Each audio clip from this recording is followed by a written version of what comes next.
conversation with Trump where he said that Trump was a... Do you think he'll ever? No, I don't think so.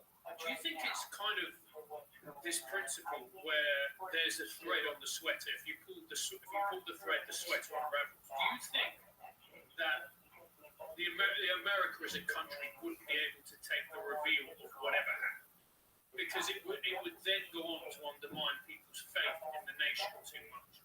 Because if an organized agency like the CIA can go and kill the President of the United States, cover it up for however many years, then what else is possible? And what does that mean in people who believe in this country? Yeah, I think that's exactly it. And then how much scrutiny would the intelligence agencies of today have to encounter now? Just from things that we know, right? We know that they put agents in crowds and protests. We know that for a fact. Okay, but what do those agents do? Are those agents there in case things go sideways, or are those agents making sure things go sideways? So those are two very different things. So we know both of those things have happened. So we know that they definitely put agents in place to make sure that if something happens, there's law enforcement presence, they can arrest people. We also know that there are rogue agents that will get into these situations, whether it's their job or whether it's they just act on their own, where they want to cause someone to do a crime so they can bust them. We know that's real. It's agent provocateurs. It's a legitimate strategy. It's always been. Yeah, it happens in other countries. It happens in all governments. Agent provocateurs, false flags, all those things. The Northwoods report, which Kennedy vetoed. Operation Northwoods, they were going to blow up a fucking drone jetliner and blame it on the Cubans. They were going to arm Cuban friendlies, fuck up Guantanamo Bay. They were just kind of trying to get us to war with Cuba by bullshit. And this was the Joint Chiefs of Staff. They signed off on it. Like, sounds good. I like it. Good plan, solid plan. And the argument against it is, well, they draft a lot of different plans. That one got vetoed, obviously. What? But no, you can't. You can't lie. You can't say one of our plans is to lie. Don't lie. Like, that shouldn't be on the table. You shouldn't be able to lie to people. Not just lie, but set up fake attacks. Especially after you just did it in Vietnam. They did it, got away with it. The Gulf Tonkies. They're constantly Vietnam. So they've always been doing that. And so if they came out and gave us all the information on the Kennedy assassination, it would cause an erosion in our faith in government that is never been seen. And I don't know how we will survive.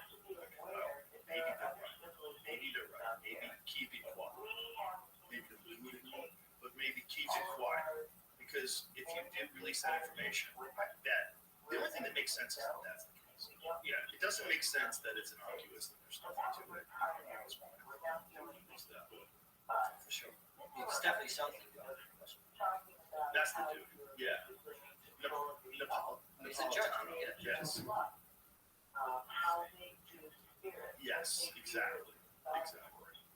Wow. So, right. Yeah. I mean, that's the thing about Trump is that you listen to what that guy says. You went, yeah, Trump definitely said that. But they hide things from Trump too. Apparently, they were hiding the Chinese balloons. They were hiding the spy balloons from him because they were afraid he was going to shoot them down.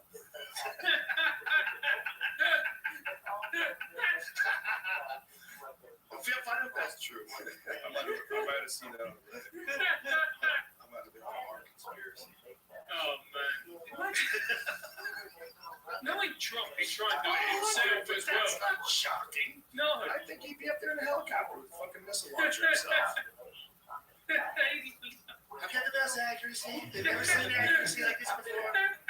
Boom. He died like a dog. He finished all that. He died like a dog.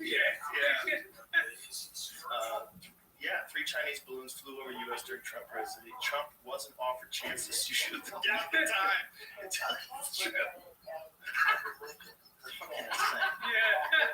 Trump wasn't. I like how they say they hid it from him. This is how they say they hid it from him. Trump wasn't offered a chance to shoot them down at the time. He wasn't offered the chance. Because they knew. Because they didn't tell him. They didn't tell him that he could shoot them down. That's so funny, man. They're hiding that from the. They don't trust the president, and they're hiding that. That's insane. It's insane. It's insane. Who the fuck are they? Like, who voted for them? Yeah. get a guy like Trump when he becomes president. It seems so ridiculous that he's president. All rules go out the window. Yeah, but That's fuck the you. danger. Half the country voted for this guy. 100%. Fuck it. Look, I probably wouldn't have voted for Trump in 2016, but half the country did. It was like the same with Brexit. They tried. We didn't vote for Brexit, but half the country did. Yeah. That's what democracy looks like. Is sometimes you don't get your way. Yeah. How fucking complicated is that to understand? Yeah, but if you're a corrupt piece of shit and you're very un-American, then you feel like you should be able to do that. Or frame it another way. If you believe that this guy is such a danger to democracy, then that's how you argue it with yourself. That's how you square. You go, look, I'm doing the right thing here. I'm protecting my country.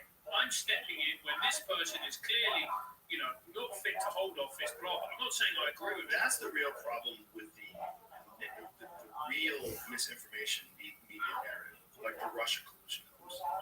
That's a real problem because that, in so many boomers' minds, that guy was corrupt. Russia had something on him. There's the Steele dossier, the hookers and PE and all that stuff. Pentagon may have purposely hidden spy balloon from Trump. He made the claim, but what was that other article saying that Trump wasn't offered the opportunity to shoot it down? What was the source of that? I read the business.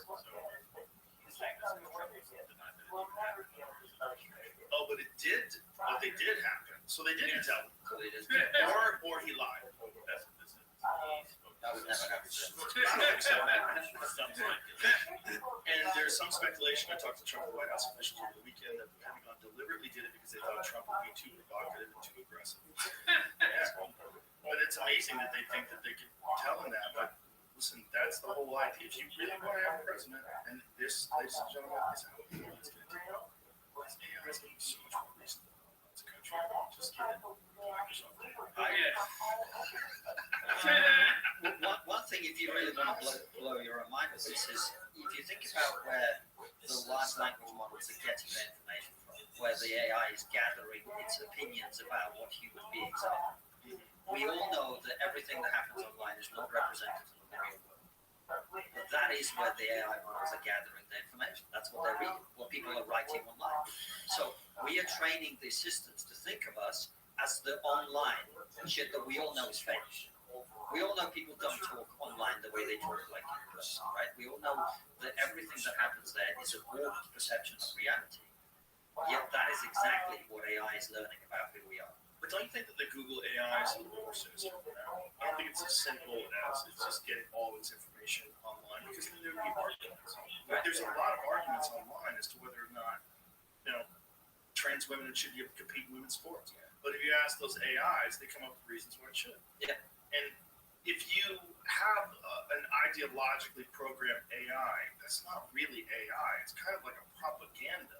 Mm-hmm. It's not just looking at the opinions of all the people online. No. It's just not. No. What there is, I think, is probably just because most of the people who are doing programming are thinking that way. To them, this isn't ideological. To them, it's the truth. Yeah, exactly. They have the truth. They know what it is. Hashtag no debate. Yeah. Hashtag no point debating. No point discussing. We know what the truth is, and anyone who disagrees with us, they're far right. Yeah. And what do we do with people who are far right? Yeah. Cancel. Put them in jail. Cancel or put them in jail, or maybe we need a final solution, Joe. Well, if somebody is gender critical, maybe they just need to be put somewhere permanently. Well, they certainly should be allowed. No, absolutely. It's so funny. These people went so far. They think J.K. Rowling is a Nazi. they still haven't woken up. They still haven't gone, maybe there's something wrong with our argument if J.K. Rowling is on the other team. It's like, oh man, it's so funny. Did you see this tweet? She's a beast, though, man. She's She's dug her heels in. Yeah, good for her. Yeah, good for her. There's this left-wing journalist. I'm not going to say the name, but her tweet made me laugh so much. She put out this tweet going, I'm writing this tweet to apologise. On March the 13th, I called J.K. Rowling a Holocaust denier. It's just like... Why did she call it that? Because in her mind, it's the same thing. Yeah. If you say trans women are women, You also say Auschwitz didn't happen. And I feel so strongly about it as someone who lost relatives in the Holocaust. What they've done to those words, Holocaust denier, Nazi, far right, is abominable. It really is. What they've done to those words, the way they've diluted the meaning of these words that have very specific meanings, it's horrific. And it's, by the way, it's costing us now because we can't have a genuine conversation about, like, some people are Holocaust deniers, some people are actually supportive of those ideologies, right? And you have to be able to distinguish between that and someone who thinks trans women shouldn't be fighting in the cage with real women. There's like some fucking difference there. There's a gap. A little bit. Yeah, just a little bit. Of a gap. And words, like, they have a meaning for a purpose so that we can have a conversation. Yeah, it's such an important point. And the worst bit is you have these people who are genuinely far right, they're terrifying, they have these awful views, and then when they're challenged, they go, I'm not far right because you said this person is far right, that term doesn't mean anything. And you're like, you know what, Adolf, you've got a point, mate. Yeah, it's a real problem. That's going to get clipped, mate. Far right people, dangerous far right people are real, just like dangerous far left people are real. And that's why being on this goofy team, left or right, is so stupid. You got to think for yourself. Yeah. You got to think for yourself. Yeah. And life is complicated. It's full of complexity and nuance, and nobody has the full picture of reality. That's what you got to talk about. That's me, Jesus. I mean, that's what Jordan's talking about. That's what Jordan's talking about. Yeah, he is. Well, structure, some kind of divine structure, something, whatever it is. I mean, I know a lot of people that are Muslims that are very happy. They're happy because of the discipline that gives them. They believe it gives them a structure. And a lot of people out there don't have that, and I don't think that's good either. No, he's really in the Inquirer of it. I think his current talk is called We Can Wrestle with God. And he's really, I mean, what he's really doing is telling people stories from the Bible and illustrating and breaking down how they apply to your life. And it's amazing. I mean, I'm not a believer. Well, yeah, I'm not, I guess. But seeing the difference that makes to people, just him telling them how to live a good life. Thousands of people every night, and they aren't there for his, like, cultural takes. Right. They aren't there to see him take down Justin Trudeau or whatever. They're there because he's, like, we were in a cigar bar in Tulsa with the guy that does the music, David Collin, and we were just sitting there, and the guy came up who was at the show, started talking, and before we knew it, there was like 3 guys there, and I remember one of them especially, Devin, black guy, he was saying, like, I don't know about his politics, people say all this crazy shit, like, when my sister died, Jordan Peterson, 30-second clip on the internet is the only reason I didn't kill myself. And I've been hearing those stories every night, man. Well, he has a very profound impact, for sure. Yeah. And he also struggles with faith, which is a weird thing to be introduced to when you're in your 40s. Yeah. You've been anonymous your whole life, then also you're a polarizing, often misrepresented world figure.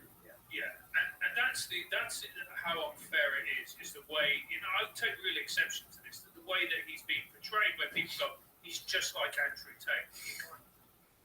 Yeah, he's got a penis. Yeah. They drink water. Yeah. Same thing.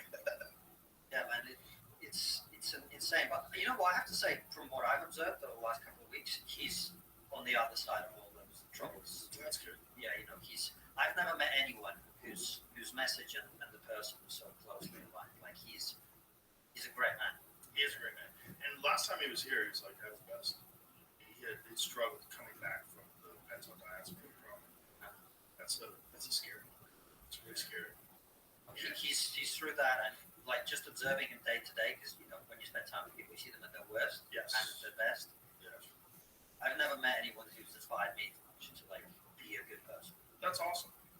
Yeah, I always say he's insanely misrepresented. He's a great guy, but he's so polarizing. You see, like, whenever there's some sort of a Jordan Peterson thing, a story or anything, I'll read, like, what people have to say about it. It's like, God damn. It's also indicative of the kind of people that post things. Like, that's not generally a healthy person. It's posting, like, aggressively shitty, misrepresenting. But it's, like, very common that there's people like that, especially on Twitter or on Facebook, or any of these places that just encourage mental illness, which is a lot of what it is. Yeah. Well, here's the thing, though, man, in the real world, he's selling out fucking basketball arenas, and it's full of well-dressed people who are there with their partner that they met because of the advice he gave them, or they're there to meet him because he's changed their life, or they didn't kill themselves, or they got a job, or whatever. That's the impact he's actually making on people's lives, and it's so impressive. Yeah, we need more people like that. We need way more people like that. Yeah, we need more people that show an example, interesting, fascinating example of how to live your life. The problem is that we live in a world of shortcuts. Mm-hmm. You know, if you want an online following, we all know what we can do in order to get an online following. It's not particularly hard. You can game the system. You know the tweets to write, and that will then, gain traction, which will gain you followers, whatever else. You know what you have to do if you want to create content online when it comes to podcasts that will get people talking. We all know it. Yeah. But actually, it's far, far, far more difficult to be authentic and to actually say, you know what, I'm going to do something because it's the right thing to do. Not because it's going to benefit me in the short term. Not because it's going to lead to certain deals. Not because it's going to lead me to this particular place where my ego demands that I should be. I'm actually going to take the long route. I'm going to do what's right. And we live in a society where we're constantly being offered the shortcut all the time. And we know that if we take the shortcut, we're going to get a little bit of a response from our brain. We'll go, well done, I'm taking the shortcut. Yeah. It takes a hell of a lot of discipline, hard work, and sometimes real frustration to go, I'm not going to take the shortcut. I'm not going to be inflammatory. I'm not going to say the thing that I know will guarantee clicks and more money and more revenue. I'm going to go this path. And I just have to have the courage of my own convictions that where this path will lead me will be somewhere where I want to be, as opposed to somewhere that I know definitely in the long term will take me on the route to hell. Because that's where some people are. It's so interesting you say hell, because I never really understood when people ask Jordan about heaven and hell, he always brings it back to heaven and hell on earth. And what he's really saying is, like, every decision you make when you know it's the wrong decision, you're going to pay for that. Not in some fucking magic world afterwards when you're dead. You're going to pay for that in this life. Yeah. And when you make good decisions, that's not to say that good things don't happen to bad people and bad things don't happen to good people. But over the course of a lifetime, every bad decision you make will come back. And we all know this is true. Like, it's a kind of, what you're talking about is the opposite of the marshmallow test, right? Mm-hmm. Like, the ability to suspend gratification is the best predictor of long-term success, right?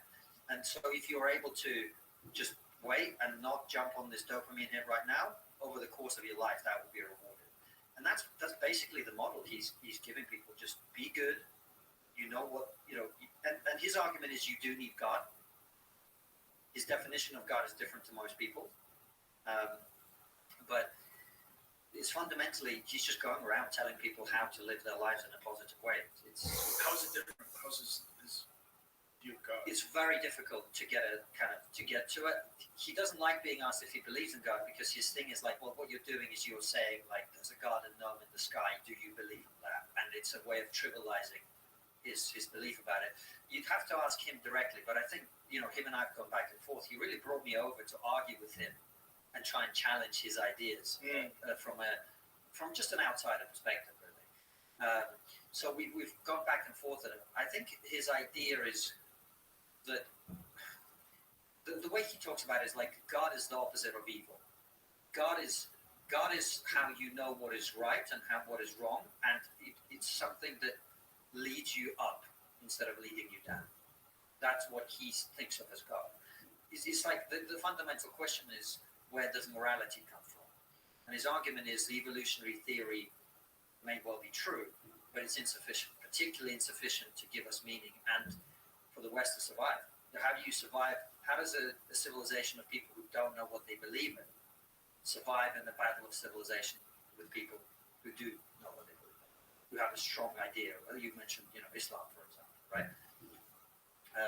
How do you navigate that when you don't know what you believe, when you don't know what you stand for, when you can't even say not believing in free speech is un-American?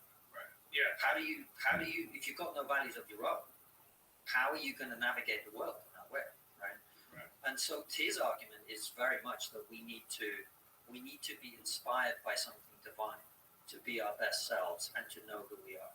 That's such a profound thing, because when people say to be inspired by the divine, they automatically think of God. But the reality is you can find God in anywhere.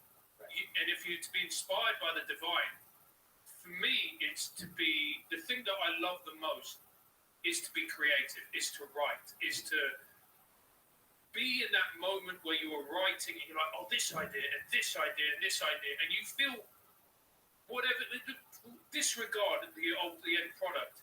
But that moment is to be divine, because you are truly at one with what you are, who you are, and what you love and you are passionate about the most. That is the divine. Now, for somebody else, it could be another type of thing. But love would be a big part of it. Like when you're in love and you're truly present with the person you love, it kind of feels infinite. Yeah. It kind of feels like that moment is, you can't exactly be measured in time. You can't go, oh, that was 63 seconds where we stared into each other's eyes and said nothing, or whatever that was, right? And I think part of it's exactly what you're saying is there's these states that we go into in relation to ourselves and to other people that transcend the reality in which we exist. And I think that may well be a part of his, you have to ask him because his views are complicated, but it's kind of part of his definition of what God is. Yeah, because I think deep down that's what we're all looking for, really, is to be in this state where we're not thinking about ourselves. Because thinking about yourselves is why we're so miserable, because we're being trained continually, going on social media, doing this. What am I doing? Myself. That's the way to end up perpetually, thoroughly miserable and a version of hell. Yeah. But to be in a state where you are creating, where you are doing something that you love, where you are with people that you love, where you're with your children, your wife, your partner, whoever it is, and you have that connection, that really is, that's life. It's the connection. And the opposite of life, for me, is disconnection. To me, there is nothing more tragic than when I sit down at a table and I look over at a restaurant, I see a beautiful young couple. In the bloom of life, they're youthful. They're in that moment where potential seems limitless, and they're both staring down at their phones and they're not looking into each other's eyes. And you want to say to them, "What are you doing?" And I know we all do it, and I'm as guilty of it as anyone. I'm not saying that I'm not. But that moment when you have that connection with love, I think that's what we're all seeking deep down. It's what we all crave. There is, and his argument is that, what we saw in the 20th century is, as Nietzsche predicted, the death of God causing the breakdown of our belief, and therefore World War II and everything that happened there, Mao, the Soviet Union, etc. About the 21st century, though, I think there's maybe something else going on as well, which is we've mentioned the sexual revolution and people having fewer kids, and also people being crammed into cities. The urbanization that we've seen over the last 150 years changes everything. Like, I remember reading a book by a guy he was a zoologist, Desmond Morris, and the book was called The Human Zoo. He wrote a book called The Naked Ape, but The Human Zoo is the one I'm thinking of. And his central argument was, when you put animals in the conditions that human beings live in big cities, you get the same pathologies: mental health, violence, atomization, depression, all the same shit happens. And so you've got urbanization, you've got the pill, which changes testosterone levels in men. Women are attracted to men with lower testosterone.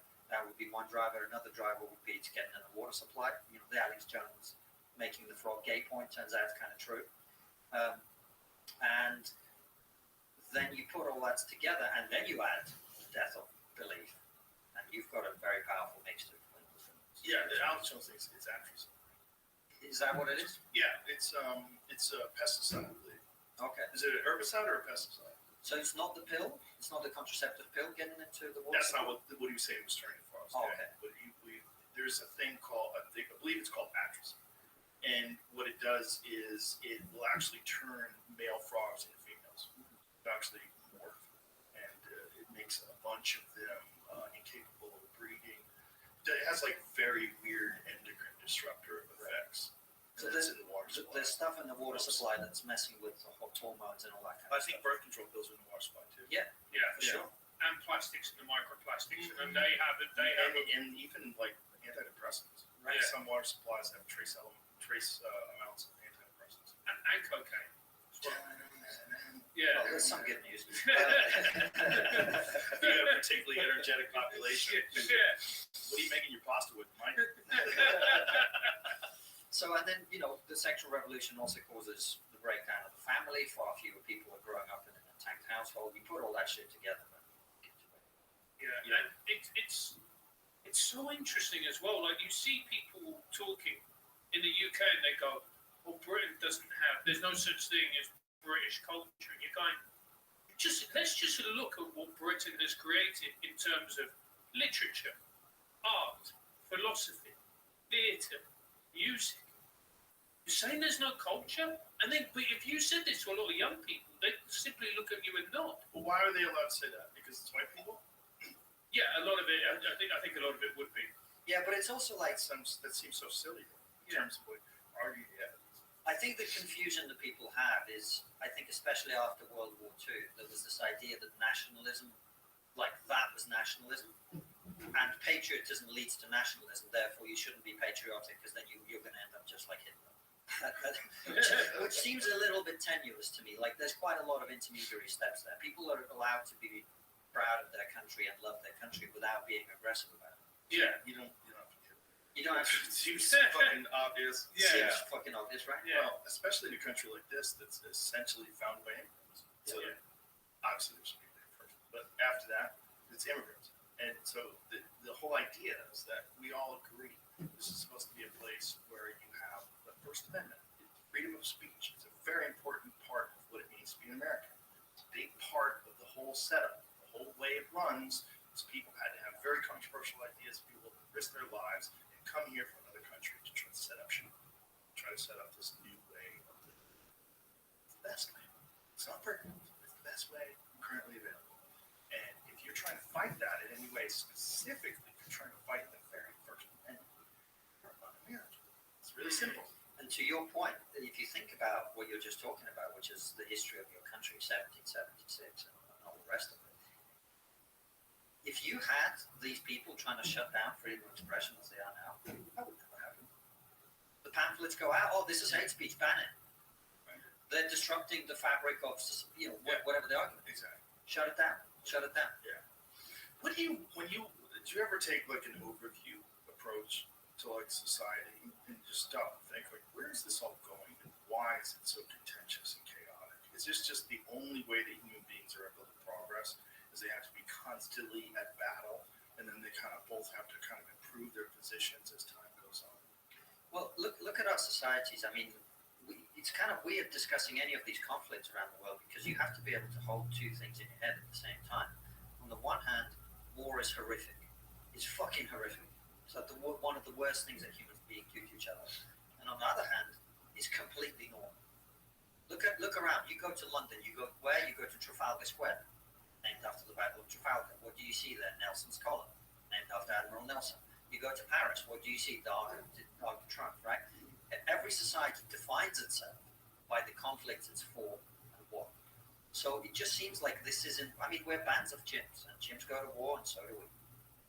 It just seems like I don't think we're ever going to get out of that paradigm until we're those fat motherfuckers with milkshakes floating around on pots. Maybe that's what we need to do to guarantee world peace. But You'd love that, wouldn't you? yeah, I would do, mate. Just for going to my base instincts, but I'll be like, definitely. But it's also we had a guy on the show way back when we started, a guy that I grew up with called Dr. Mike Martin, and he's a professor of war studies, former military guy, really smart guy, and he was talking about oxytocin.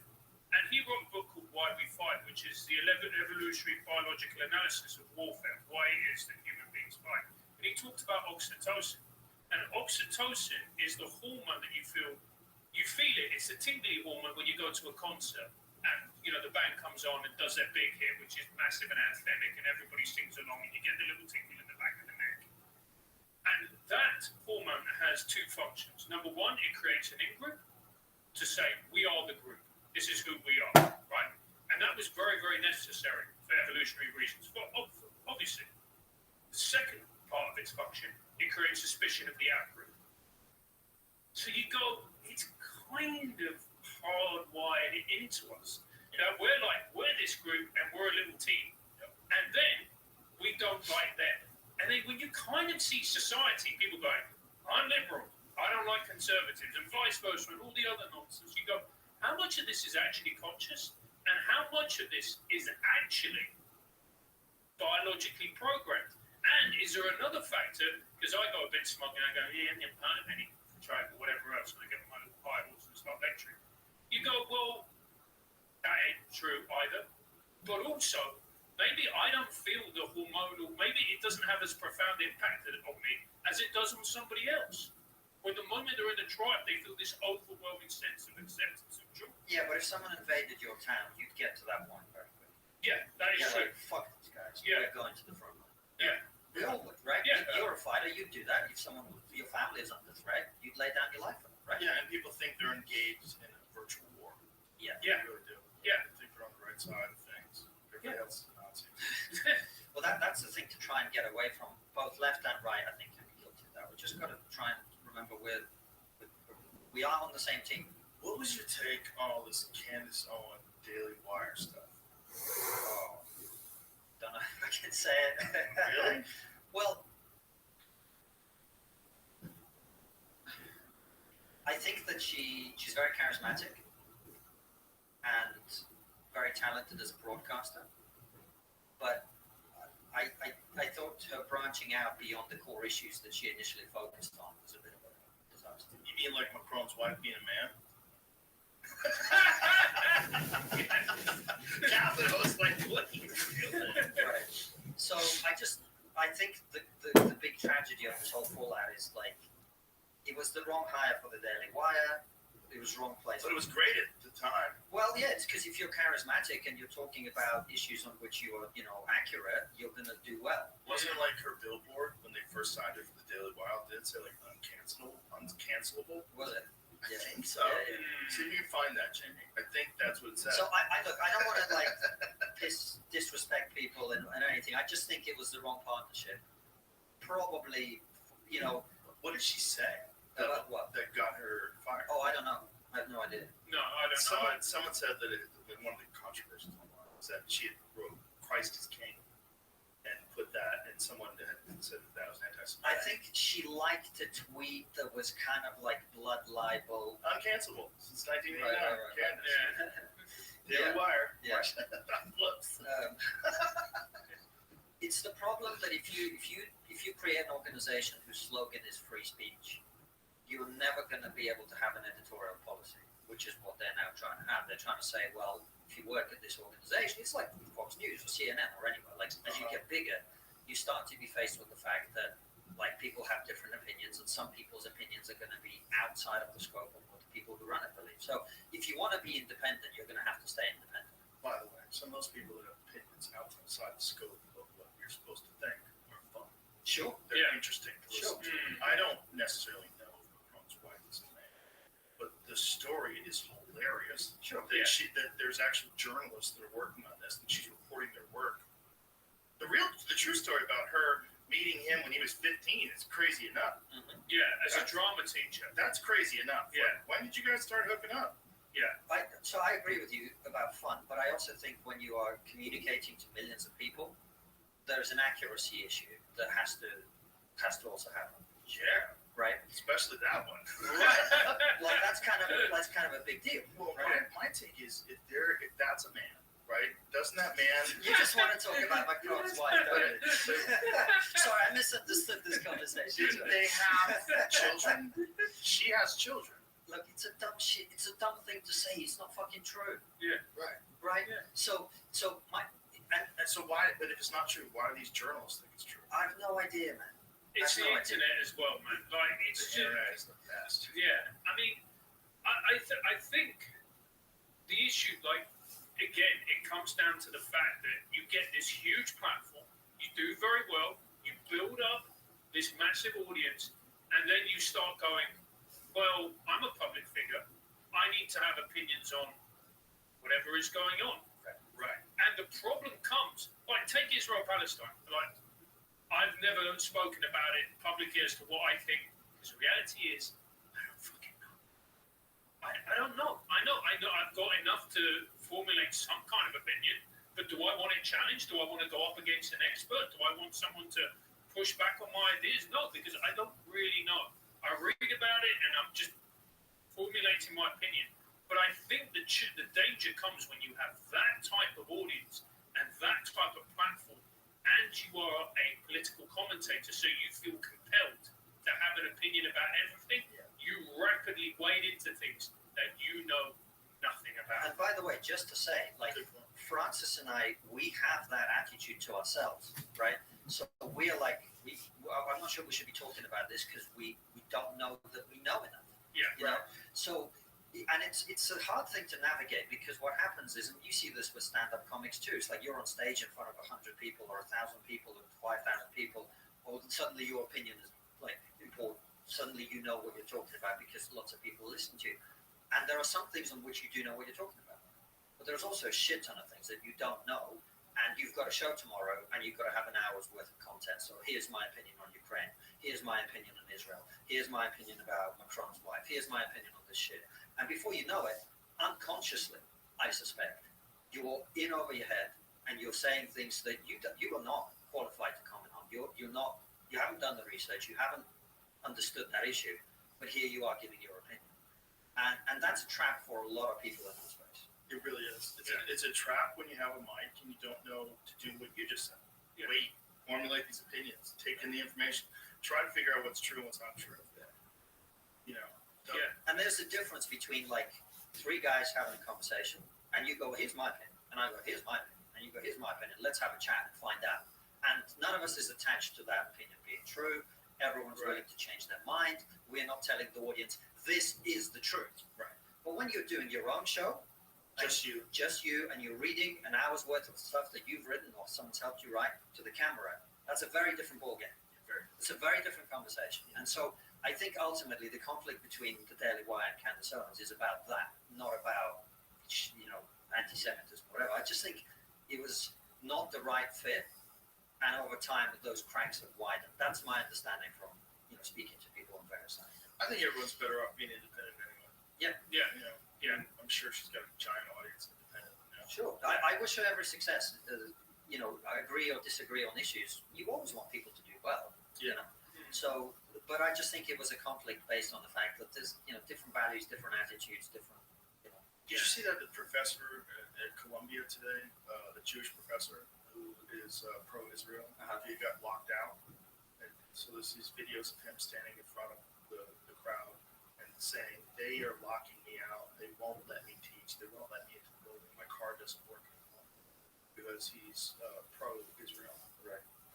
Joe, this is the funniest thing you've got to see. This 2015 NFL skit. Have you seen this? No. Jenny, could you go on my Twitter? It's one of my recent tweets. It says, how did they know? This is the funniest thing I've seen in years. Really? This is from 2015, and it's a sketch about a guy dropping his daughter off at college. Jenny, are you able to find it? Thank you, my brother. This is 2015. Was that right when Jordan Peterson started becoming famous? Was it? I think he was 2016. Yeah, 2016. It was 2016. 2015. What was going on in 2015? 2015 was definitely when he was experiencing that stuff. Yeah. In Toronto. What was it? Was 2015 Evergreen? Go full screen with this. Oh my God, that's amazing. How fucking good is that? 2015. Yeah. Where was that sketch on? SNL. SNL. I said NFL before SNL. That was on SNL. Yeah. That was one of the best things SNL's ever done. Yeah. That's how good is that, man? And that bit when he goes death to America, I was like, yeah, that's what they're saying. Yeah. That's what they're saying on college campuses. Yeah, they're saying that, and this pro-Israeli guy got kicked off. You actually stop at times and go, what is actually happening? What is actually happening? Well, we've all been talking about it, man. For how many years have we been talking? Yeah. Press dynamics inevitably creates this shit. Yeah. It's inevitable. Yeah. It's But inevitable. it's also being influenced by foreign countries. Yeah. Oh yeah. They will always do that. Yeah. They will always They did do an amazing job at the universities. But we have to weaken our own immune system for them to be able to be successful. Yeah, sure. Yeah. And we've also got to offer up our kids. I don't think enough people make this point. There's lots of people pointing the fingers, going, kids are stupid, kids are this, kids are this, kids are whatever. Yet, you're going to raise kids a certain way, and they're going to turn out a certain way. How have you raised them? Is it really the kids' fault? Or actually, is the reason you're pointing at them and mocking them and deriding them because you know you fucked up? And it's the easy thing to do to point at the kids when the fact that actually they've been raised wrong. Yeah. On the other hand, when you become a parent, you'll maybe see this differently as well. Is you only have a certain amount of influence in a society where you send your kids to school, you send them to college. That's what they're taught, the things that they're taught. They naturally will want to rebel against their parents. Is what their kids want to do. And if they're fed this very simplistic narrative about, life is about there's some people who control everything and they're oppressing everyone, and there's lots of people who are oppressed, and the way you know who's oppressing who is by who's successful, right? So what you've built in then is if you're successful, you're a bad guy, and if you're struggling, you're a good guy. And then you look at all the different ethnic groups, and suddenly, Asian Americans, Jews, and whatever, these groups that are quote unquote overperformed, they're overrepresented. Once you create the idea that some people are overrepresented and some people are underrepresented, you inevitably come to this point. Inevitably. People will inevitably start hating successful minorities, and they will look at everyone else as the oppressed underdog. I mean, Thomas Sowell's latest book, Social Justice Fallacies, he talks about how every single major brewery in the world was founded by Germans, including Tsingtao, the Chinese brewery. Wow. Because those people have perfected the art of brewing over hundreds and hundreds and hundreds of years. And every group is going to have its own advantages and disadvantages. Some people are better at hockey, some people are better at basketball, some people are better at making money by being lawyers, some people are better at making money by being podcasters or something else, right? You can't just look at people as members of groups and go, we know everything about this group. If this group is doing well in society, that means they're oppressors. But that's the position we've come to. And it's because of indoctrination in education. Yeah, absolutely. Let's be honest, it's indoctrination in education guided by, funded and supported by foreign powers. Yeah, and we've allowed it to happen. Yeah, we've allowed it to happen. And kids getting brainwashed. Yeah, and I completely agree. And that's why I have real empathy for a lot of these kids. I'm like, you've just been fed this crap since the moment you entered the education system, and then you come out at the age of 18, 19, and you're spouting this nonsense. Yeah. But what do we tell our kids? Well, I used to work in a school. What did we say when I was a teacher? Listen to your teacher. Don't question, don't challenge, particularly with the younger ones. You do what your teacher tells you to do. If your teacher tells you to do this in maths, you do this in maths. Not only that, it's a person in a position of authority that has control over an entire group of people. We know how that dynamic goes with cults and with presidents, with everything else. And then you have this group of people that are filled with anxiety, that want to make it in life. And if there's a very clear path that you have to follow, they're just going to be influenced to follow. It's real simple to do to young people. You take them away from their parents are probably overbearing. They finally get to be themselves and free pastime. And then they just, from the river to the sea, they're just out there in the streets. And it's absolutely true. And if you look at, I don't know in America, but in the UK, a teacher is described as being in loco parentis, which means in the role of the parent. So that is your role when you're a teacher in the UK. It's in the role of the parent. That's your responsibility to look after these kids, teach them, but also there's a pastoral aspect of it. So if you're in the role of the parent and you have these dangerous ideologies, And you might not even have any kids. Oh, yeah, right. And you have blue hair and a bunch of like the lives of TikTok. I mean, she's posting this stuff every day. Yeah, and you have 18 different pronouns you like to use. yeah. And you're one of these awful teachers where you're like, I want the kids to be my friend. You're like, why do you want to be friends with a 9-year-old? Did you ever see any footage from the stuff we did at the protest? I went along to a few protests and talked to people. Have you seen any of this? No. We have like a 5-minute clip. Which protests? Both. So in London, I went along to March Against Anti-Semitism, and I went along to pro-Palestine protests, 2 of them, and an Extinction Rebellion protest. That was fucking incredible. What is Extinction Rebellion? Extinction Rebellion is a group that's fairly small in this country, but very big in the UK, and they basically want us to stop using oil and gas and producing energy through fossil fuels. So the folks that glue themselves to the wall. That's the ones. Yeah, That's those are the guys. Yeah, but interesting. We have a couple of minutes clip if you're interested, Joe, from me, and I was very journalistic about it. I didn't go in to try and misrepresent anybody. I just talked to people. Okay, that's all I did. And I'd ask them, you've got this placard with this Free Palestine or From the River to the Sea. What does that mean? Right. And we didn't edit it. We didn't massage it. We showed you over the course of the 30-minute video. We showed you every single person we spoke to, pretty much. it's just fascinating. You talk about like these kids don't know anything. Like you have no idea how much they don't know anything. You know, and they're well-intentioned people. They're not bad people. Yeah. They're there because they've seen kids being blown up on their timeline. And you know, that's understandable. You'd be freaked out by that. And if you're a human being, you'd be freaked out by that. But Jamie, if you're able to play a minute or two, I think you'd find it interesting, Joe. Where's that? It's on YouTube. It'll be one of our most recent YouTube clips.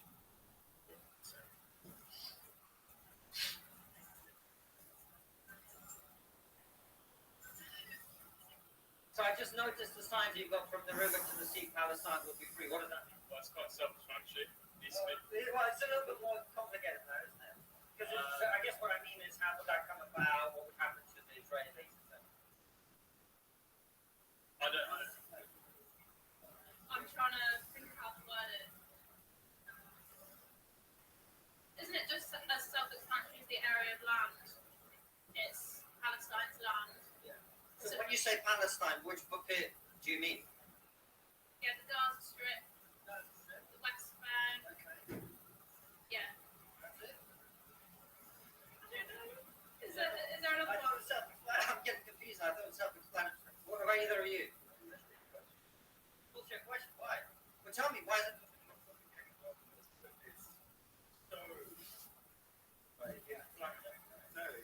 It's just really inflammatory. It's inflammatory. Why is that? Okay. All right. I can say this. I was just asking what it meant. Oh, Do you agree with the sign? yeah, yeah. What does it mean to you? Palestinians to be free, you know? It says Palestine, so I was asking them which bit of the area. Yeah, the people who have been oppressed, for them to be free, you know? Gaza, West Bank, them people to be free, yeah. Gaza and West Bank. Yeah, all Palestinians in general, you know, because we know that what's going on. All of them are being oppressed, so for them to be free, you know, it's nothing, you know, it's clear as day, you know. Yeah. Well, I was just asking them which bit of the land they mean, because some people mean all of the land, including the bit where Israel is now, and that's why there's some debate about. I think the main message is Palestinians that are being oppressed, for them to be free, you know, and for everyone to live in harmony, regardless of your religion or whatever it is, because historically speaking, we say Muslims, Jews, Christians have been living there for centuries, you know, living in good peace. But when early in recent times, all of this issue has been going on, you know. But I think it's How long would you say this issue has been going on? as far as I know. Obviously, I'm not as educated on this topic, for example, with other people, but for roughly around 75 years since I think the mandate from 45, just after World War, I think is when the issues, you know, when the British came and started cutting up lands and taking the lands of the Palestinians, I think that's when the issue started, you know. Well, yeah, before that you had the Ottoman Empire there, which had very strong control over the area. Yeah, that makes sense. Any attack on civilians is not justified, you know, regardless of whatever happened, you know. But I think the issue really what is the origin of this problem, you know? History has not started October 7th, you know. We have to see the real origin of this was, as I said, 75 years ago. Obviously, I'm not as educated on this topic, but because what I see now is this whole issue is being portrayed as if civilization and history started from October 7th and onwards. Well, but that's not the real, that's only a step. The whole issue is obviously, as we said, from 70, 80 years ago, and I think that contributes to what is going on today from both sides, you know, from the Palestinian side as well as the Israeli side. All right, so we are Jamie, now... skip forward a few seconds. Just a few seconds. We don't need There's one more bit. Here we go. This alternative to Sunak and Sama for a socialist intifada. What's a socialist intifada? If I'm being honest with you, I just got this at the stand over there. Okay. I don't actually know the definition of the word intifada, Okay. but I mean, Do any of you know the definition of the word intifada? Stop on me, guys, that makes sense. What about that one? Yeah. And what does that mean? well, it means to stop the Israeli occupation of Palestine. From which river to which sea? From the Jordan to the Mediterranean Sea. Yeah. So does that mean that all of Israel should be, what is now Israel, should be Palestine, in your opinion? No, I personally don't think that. I think I'm definitely not the person to talk to about this, but I know that there's multiple strategies that people ideally, I would like to see one multi-faith state that is neither Israel nor Palestine. There we go. Strong opinions to be out there marching. Yeah. At least they've done a lot of research. Can you imagine marching with a sign that you don't know what it means? Well, also they've been handed those signs, which is Right. wild too. So that's organized, right? And then they also know that people are very gullible and people like to be out and protest. Yeah, and like I said, they're not bad people. No, Look at those they kids. just don't. They're decent They're not people. informed They're not informed. at all, and yet they're protesting, which is interesting. So most of the people I spoke to were somewhere locked out. So pretty decent people and not hateful. Most of them, there is a minority, but most of them, they're not hateful.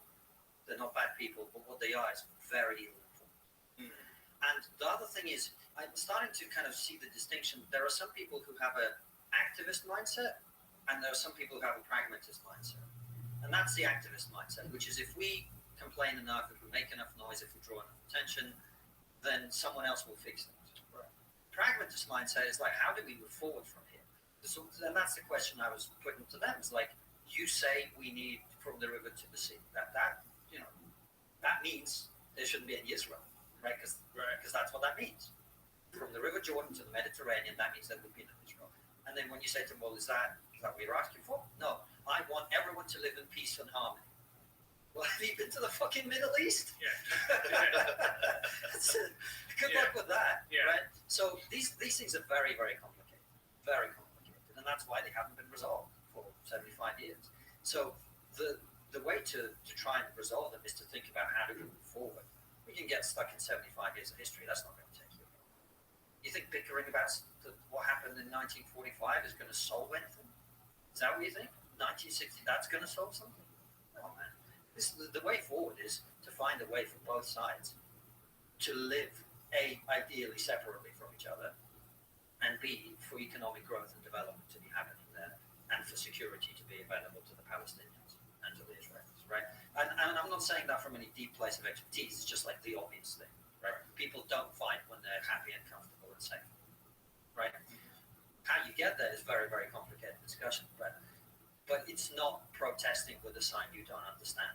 Well, that's just indicative of just human nature, right? Right. People want to be on the virtuous side. They want to be on the right side of the protest. And obviously, you say something like "Free Palestine." Who's going to argue with that? Of course, everyone should. Free Palestine. Yeah, definitely. So you have to have a sign. I'm doing the right thing, and it's that simple. And it's hard to really pay attention. It's hard to really formulate it, especially that one. That's a complicated, super complicated. And also as well, it's not just the complicatedness of it. It's the fact that the Middle East is so emotionally charged. It's so emotionally It's charged. diplomatically put, my friend. Yeah, and to the point that it makes it impossible to kind of to have a rational discussion about it without people going, "Oh, you're being like this, you're being like this." Everybody's invested in it, and you go. You know, there's a very famous story during Northern Ireland when they had the peace talks in Northern Ireland, where I think it was Clinton came in and sat down with both sides, and these were people who'd been at war, literal war. I mean, Northern Ireland was in a state of civil war. They call it the Troubles, but that's essentially what it was. And Clinton went, you know what? Before we get started, before you say anything, can we agree to this now? And like, yeah. And they were like, can we agree it's 11:30? Yeah. And can we agree that I'm joking with Colin Black? No, not yet. Okay. So we start from the point of agreement with that. And let's see if we can navigate the rest and try and find a place where we can find some common ground. And I think that for the challenges that we're facing right now, we can't even agree what words mean. And if we can't even agree with what words mean, how are we going to agree on something as difficult to solve as the Middle East and find a solution that not everybody is happy with, that everybody's prepared to accept? Because the reality is, when you strike any deal, there needs to be a large dollop of pragmatism involved, where you have to accept, I'm not going to get everything I want. And I've got to accept what I am happy with, what I can accept at that moment. And if you're not prepared to do that, And if you can't even agree on what words mean, and if you're in this kind of oppressor-oppressed mindset, how are you going to come to any kind of agreement or solution? The way we have the conversation about it is not intended to find a solution. People are looking to say, what's happening is horrible, and it is horrible. I mean, like, this is the thing with social media is, you spend two minutes on your phone looking at what's going on, and you're like, fuck, someone's got to do something. Yeah, the ocean's boiling. But doing stuff is hard. Talking about shit is easy, right? Yeah, gluing yourself to the wall is easy. That's right. And so, with this conflict, it's the same. I mean, I listened to Jared Kushner on Lex's podcast, and I thought he was very good at talking about politics. Probably why he was able to follow Abraham, which was a big step. Very, very smart guy. Very smart guy. He's very nice too. Very friendly. Yeah. You see him on the media depictions of him during the Trump administration. It was like, it's Damien. Oh, that's what it is. See, look at him. You ever seen that? They compare him to Damien. Like, there's a photo of him right next to Damien. You know the movie? No, I haven't seen it. It's The Devil's Baby. Oh, right. Yeah, the lady gets pregnant by the devil. Right. Damien's the devil's baby. It's a very bad movie. And Damien looks next time with a bunch of feel like it's Damien. Can you find that, Damien? I was very impressed with what he had to say. It's a brilliant guy. Yeah. And you can see why he was, and his whole thing is like, what's the positive vision for the future? How do we get everybody what they need to stop being angry and fighting and killing each other? Yeah. But you can have as many fucking protest marches as you want. It's not going to change it. Yeah. And we saw that with Iraq. I protested against the war in Iraq. I was on the street. It does add to the confusion that young people experience. Oh, fuck. Yeah. I mean, so similar. There's photos of him. There's like a side by side of him and Damien. There it is. The one down there. Well, there's one down there. That one. Go to the left of that, right there. Look at that. I mean, if you didn't know him, you could. That's why it's so insidious. Oh man, it's so creepy that they do that, and that they think that almost it's their obligation to do that. Right. Well, this is what I was saying about disagreeing with people. Like, I've heard from every single person that knows Tucker that he's a great guy. I still disagree with him on some things, but doesn't mean he's not a great guy. Right. Yeah. But the media conversation is always about this person has the wrong opinion, therefore he's bad, she's bad. Yeah. And that's dumb. Someone could be really wrong and still be a really good person who's trying their best, and they may learn from their mistakes over time if they do things wrong. Agreed. Yeah, man. So it's a crazy world, but we're here. Yeah. And we're having a conversation. Yeah, we're having fun. I mean, we're very fortunate. We're very fortunate that this has come along during this time. It's also part of the cause of this time. Yes. But the fact that there is this newfound avenue to be able to express things, just really just talk about whatever the fuck you want, not be confined by some organization that's telling you what to talk about, what you can't talk about, censoring you if you disagree, firing you. And that's what we need. We need more conversation, and we need to start seeing people not as avatars who need to be destroyed, but actually as somebody else over the other side who has their own way of looking at things, has arrived at this point. Now, you may think it's wrong, you may think it's stupid, you may think all of these things, but it's still a human being. They've still got this point, and sit them down and go, why? Why is it? Because maybe, here's the thing, maybe by reaching your hand out, you might be able not only to understand them a little bit better, you might actually be able to understand yourself a little bit better. And by seeing the blind spots in them, you go, what about my blind spots? What about the thing where I have an unconscious bias? I actually have a bias because of the way I was raised, because of the way I was brought up, because of what I see growing up. And maybe, actually, even though they might be wrong about this thing, I kind of get why they're saying this. And not only that, they might have a point about something else that I haven't thought about.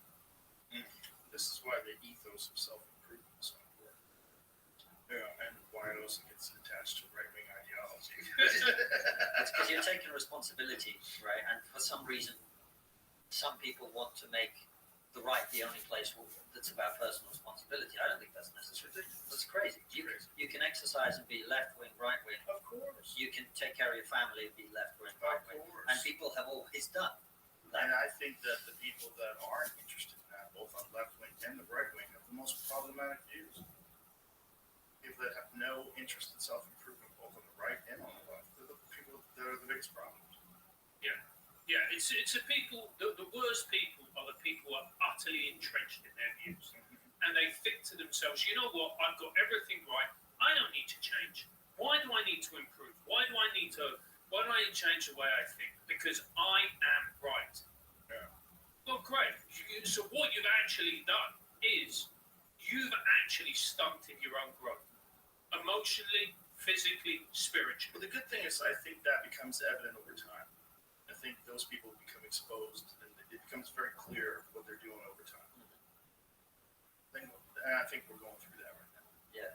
And It's also, a tumultuous period. I think the economics of podcasting and new media is gonna make more daily wire style organizations. I think it's inevitable. People are gonna come together under one umbrella or in partnership or somehow.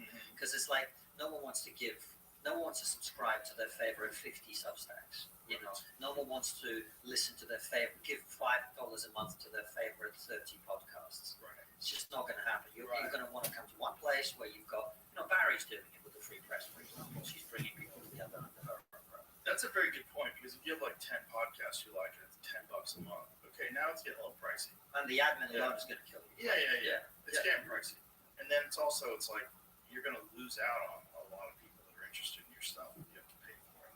But if you can get a bunch of really good ones all together. And before you know it, new media will become old media. It will have the same corruption. It will have the Yeah. same power structures.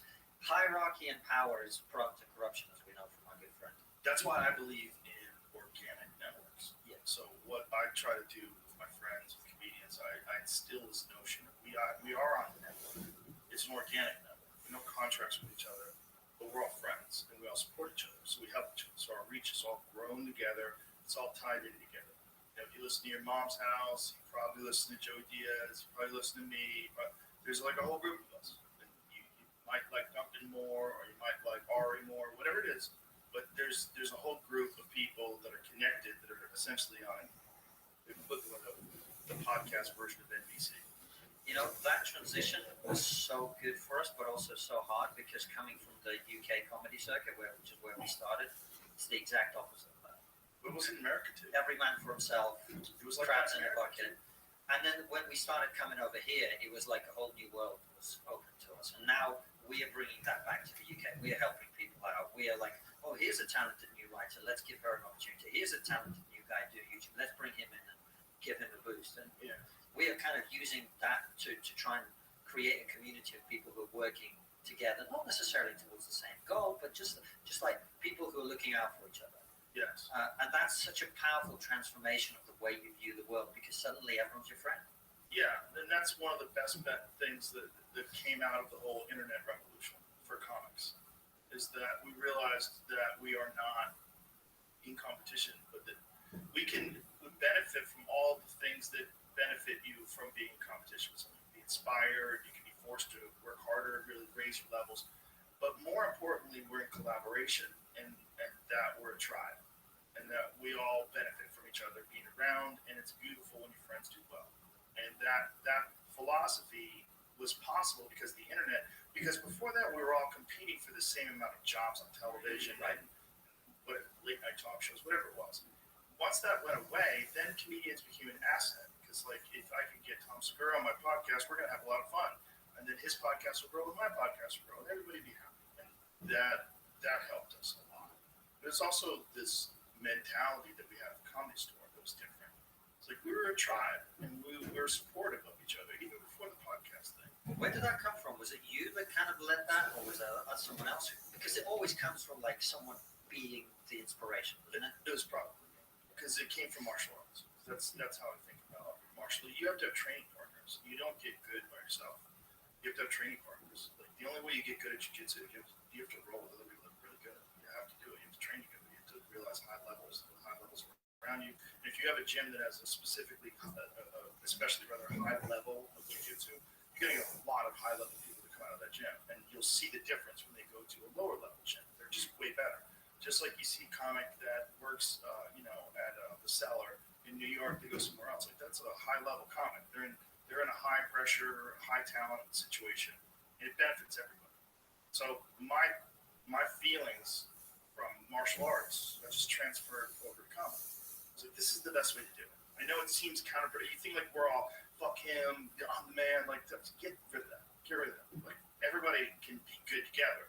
And when someone's good, it actually feels good to tell people that person's good, and pull them up and help them. As you can help, get some shine on, get some light on someone who's really talented. It's good for the art form, which is the whole reason why we got into it in the first place.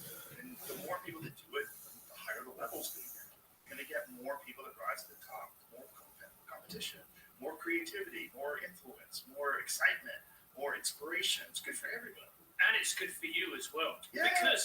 Because it's when you have that mindset of, no, this is my thing. You're not going to touch my thing. It's a gross mindset. It's a gross mindset. And what gross mindsets do is they corrupt the individual. And this is what people don't talk about enough. If you have got a terrible mindset, okay, it's bad for everybody around you. And of course, that's important. But the person it's worse for, it's you. Yes. It's cancerous. So if you have this mindset of, I'm not going to help anyone because what about me? You know what? You're going to end up on your own, and you're going to end up being deeply, deeply miserable. Picture here. Yeah. I asked Jordan about this because his whole crew is like, it's everyone works together. It's a team game. We're all pulling in the same direction. And I said to him, how did you and he goes, I realized very early on, the right amount of drama to have on a tour is zero. Zero drama. If you're a drama guy, you're not going to work here well. And it's not an angry thing; it's a practical thing. We're all working towards the same thing. I'm trying to make you better. You're trying to make me better. I mean, the guy literally invited someone over from another country to argue with him on stage in front of his own audience, and it worked. Yeah. And that's what high quality leadership looks like. What you're talking about, what Jordan's talking about. And coming here, man, and talking to people like you and others, it's been just revolutionary for us in the way we think about it. That's beautiful. That mindset is everything. Yeah, it is. And it's good for you, like you said. It's good for you too. It's good for everybody. It's good for me. It's important for me. And when people, I benefit when people do well. It really, really does. It helps me. So Yeah, because it challenges you. And that's what I love about the Austin comedy scene, is that when you come here, people are so much more open. You don't get that in a lot of other comedy scenes where people are, people do help each other, of course they do, but there's still this crabs in a bucket mentality.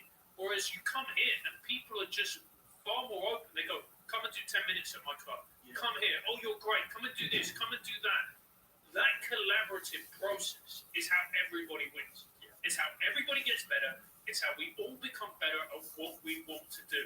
Because the reality is, if you're denying someone the chance for them to flower and flourish, you're denying something of yourself as well. Because later on, that person will be like, "Can I help you? Hey, why don't you come and do this thing? Do you remember you did this for me? And then bam, and then you both won, and then you both created something. Yeah. And it's just a positivity, which is why I love coming here. I love coming here because there's a positivity here, that there's a can-do attitude. We can go out, we can do this, and we're going to work together, and we're going to collaborate, and we're going to change things, and we're going to improve. I come here, and I just feel so much more creatively energized. All of these past 10 days I've been in Austin, most of the time, apart from going out and meeting people, I just spend all my day writing. I spend all my day writing because I'm going, I've got all these gigs that I can test it out on, and I feel energized, and I feel creative, and I know that I can do this. And yet I know if I fail, like I did at one particular gig for Heart's Kid, bless him, I did too much new, it didn't go well. I came out going, I know that I'm not going to get limited because I didn't do well at that gig. But I came away knowing that I've got so much to improve, and I know how to improve it. And then I went and did another gig, and it was great. Yeah, you got to be able to take chances. That's a very important thing, and people have to know what you're capable of. And when you're starting off with new stuff, you're trying new stuff out. Some of it goes terrible. It's just part of the process, and everyone here knows that. They get it. I mean, we have the benefit of not being attached to Hollywood too. Right. That was one of the best things. Like New York is not really attached to Hollywood either, but there's still like the Hollywood adjacent. You know, you can get gigs, and there's obviously there's talk shows that are there still. Letterman was always there, but with California, you're just so infected by the Hollywood bullshit, and here it's none. It's non-existent. So you get to exist in a purely creative environment, in that the comedians are just trying to be better at comedy. That's it. This thing, not just try to audition for a television show. Try to be better at comedy. Bro, when I went to LA for the first time, I spent 3 days there. And I told you I'm not a religious person. After 3 days, I got on the plane and I was like, these people are God. Yeah. Fuck me. Death toll. Not really. All right, appreciate you guys very much. Trigonometry available everywhere, and then you have the Substack. So how does it work in the Substack? Just Constantine Kiss and Substack had read the show, right? And you guys have some of your episodes are available behind the subscription walls. So what we do is we do usually about 20 minutes to half an hour bonus content with questions from our audience for the guests, and that goes behind the paywall. Oh, that's cool. And there's some pretty cool stuff there. That's a good way to do it. Questions from the audience. Yes. That's smart. Oh yeah, well we tell people who's coming on in advance, and then they send in a bunch of questions. So we're like, what's most upvoted, what's the most interesting, what's the funniest, and we do that. And it goes on our locals. There's 20, 30 minutes extra content for every Yeah, guest. it's beautiful. It's pretty cool. And the interesting thing is, you look at the questions, you go, damn, some of them are better than mine. Yeah. Well, we got a crowdsource. Yeah, you All do. right. Thank you, gentlemen. Really appreciate you. It was a lot of fun. Perfect. All right. Bye, everybody.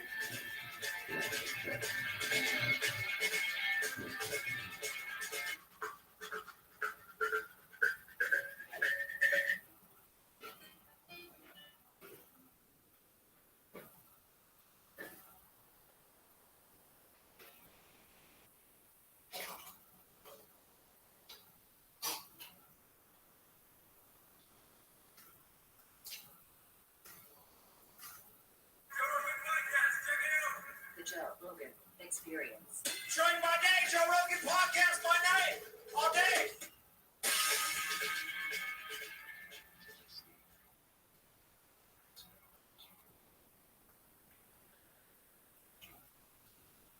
No, what's that? This is crazy. Yeah, I guess we're rolling. Yeah. I don't know. This is just someone just sent me this. Is Project Aqua. yeah, hold on. They just released, I think, by accident. How's that happen? It's Kona Blue. You familiar with this? No. Kona Blue is it's a program. Yeah, dude, I'm gonna send this to you. Homeland Security just released this. Send it to me. I'll send it to you. No, I got it right here. You don't do email? Really? How do you exist? Wow. Just text? Yeah, I don't. But anyway, no, that stuff is bad. Yeah, I guess. That's my isolation thing. But anyway, That's smart. You just text it to me? yeah.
Do you ever wonder if something like this is just disinformation?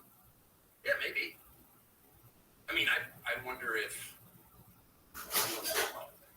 I'm sure you do. But I always assume that a lot of this things.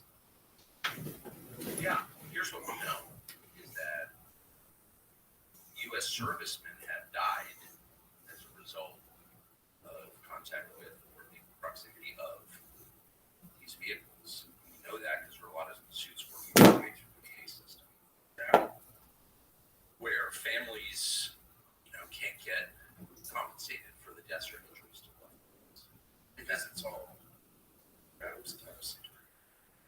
Well, that's just a fact, okay, that is happening. So if there's, I guess, there are measurable physical effects of a phenomenon, we can say conclusively that the phenomenon is real. Right. And so, But isn't it? It is. I mean, I guess we're sort of past the point of like, is it real? Yeah, it's real. It's real in that there's these things that are moving in very bizarre ways. They have these propulsion systems that violate what we know about propulsion systems. Retrieving data across dimensional space-time, develop remote viewing, comms, and countermeasures, determine baseline for physical transport across dimensional space-time barrier, rapid response medical teams for UFO interaction events. So how did they do this accidentally? Study conscious interactions with and control of technology. So I got this from someone in the U.S. government who's let me just start by saying that. But he sent me this. The above is 100% legit. I was read into this program but told never to tell anyone. It's now been released. As you can see, it began as a result of my old program, AATIP. I signed a document saying I would never talk about Kung Flu and similar efforts. I can't believe that AARO would have released it. I mean, here's what we do know is that there's enough going on in the skies, but not just the skies underwater, that the U.S. military has been forced to respond to it. So they move aircraft from one place to another because there are too many of these objects in the sky. That's actually happened. Chris Mellon was writing a piece about it. So it's real. The government is not controlling it. In fact, it's forcing the government, DOD, to respond. And we know that there is a real effort and has been underway for a long time to keep the public from knowing about it. But that's all known. That's established. I don't think any rational person would deny that. The question is, what is it actually? I mean, now is sort of the point you have to ask, what is this? And That's how much do you think is ours? none of it's ours. None of it. Well, I don't know. I mean, clearly, the U.S. government is huge. It's the largest human organization. I think there are 2 million federal employees and another 10 million federal contractors, so who are effectively government employees, have some sort of protection, for example. So that's 12 million people in a country of 340 million working for the federal government. So it's kind of hard to overstate how big the federal government is and how well funded. And so we say the government this, the government that. No, of course, it's people within the government. But yeah, they're working on all kinds of things, obviously, that are classified. But in general, no, they can't control these objects. So no, it's not technology. Well, Or Russian or Chinese. It predates all of that. well, some of it does, right? Like for sure, the Kenneth Arnold sightings. That was really early on. It was like early 1950s. You were seeing these flying saucers, these discs that were enormous. Well, right. I mean, the prophet Ezekiel writes about it in the first chapter, Wheels in the Sky. Yeah, that's a crazy one. Boy, when you Well, read it is that, crazy. If you read it, it's like, oh wow. Yeah. And so, and not just the Hebrew scriptures, like it's all over every Vedic texts. Of course. So these are spiritual phenomena. There's no evidence they're from another planet. I mean, I think that's the lie, that they're from Mars. Look, space, the atmosphere is really well monitored. right? Both for military defense reasons, but also because like it'd be nice to know when asteroids are coming. And there's no evidence, has never been any evidence that lots of these objects, these vehicles coming into our atmosphere from somewhere else, some other planet. There's no evidence of that at all. So they're from here, and they've been here for thousands of years, whatever they are. And it's pretty clear to me that they're spiritual entities, whatever that means. They're supernatural, and which is to say, supernatural means above the natural, above nature, and they don't behave according to the laws of science as measured by people, and they've been here for a long time. And there's a ton of evidence there under the ocean and under the ground. So, like with that fact set, what do you conclude? When did you start having this opinion that they were spiritual, that they've always been here? When did this? Well, I didn't know anything about the topic until 2017. And was that after the New York Times piece? No, it was before. It was before, and the things that I saw, I mean, I was and am still a very conventional person. 54, I grew up in this country, in California, which was like every assumption about America I bought completely, just completely. And I thought that everyone who questioned those assumptions was bad.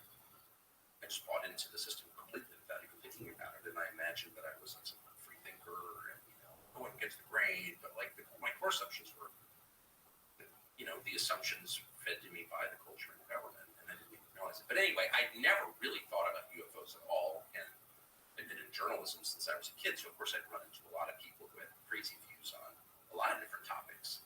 UFOs, 9/11, circumcision, like every whack job in the world you run into when you're covering stuff. Fluoride. Right. I just brushed with non-fluoride toothpaste this morning. Me too.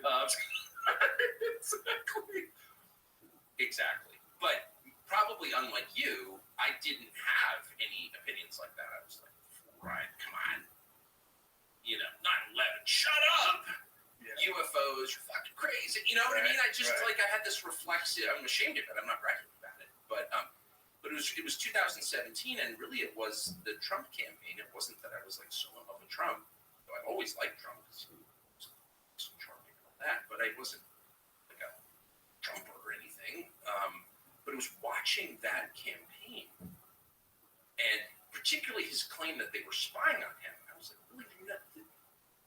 The intel services and federal law enforcement, FBI, do not spy on presidential campaigns. Like, that's so out of the realm. That's so crazy. Like, that could never happen because, of course, there's no democracy in a system like that. And fundamentally, we're a democracy, an imperfect one. It kind of lumbers along, but like it's not fake. And then that turned out to be true, and I knew it was true. And that just blew my mind. So I began a process still ongoing of reassessing a lot of other things. Like, okay, well, if that was not true, what else is not true? What else that they told me was a conspiracy theory might actually have some basis in fact? And then someone from a DoD employee reached out to me and said, actually, there's a ton of evidence that this UFO thing is real. And really? And so I started doing segments on it when I worked at the TV channel, and there was like a lot of mockery, but I was like, I don't care. I'm just going to do this. And then, of course, the second you start, as you know better than anybody, you start talking about something that people reach out to you, and some of them are deranged, but some of them aren't at all. So I just started getting a lot of information from people and meeting with people, mostly in private. Come to my house, let's talk. And I decided on the basis of what they told me, and then I talked to a lot of people about it, that actually this is really a very heavy question. Actually, it's not just a question; it's a much bigger question, and it's really bad. It's really dark.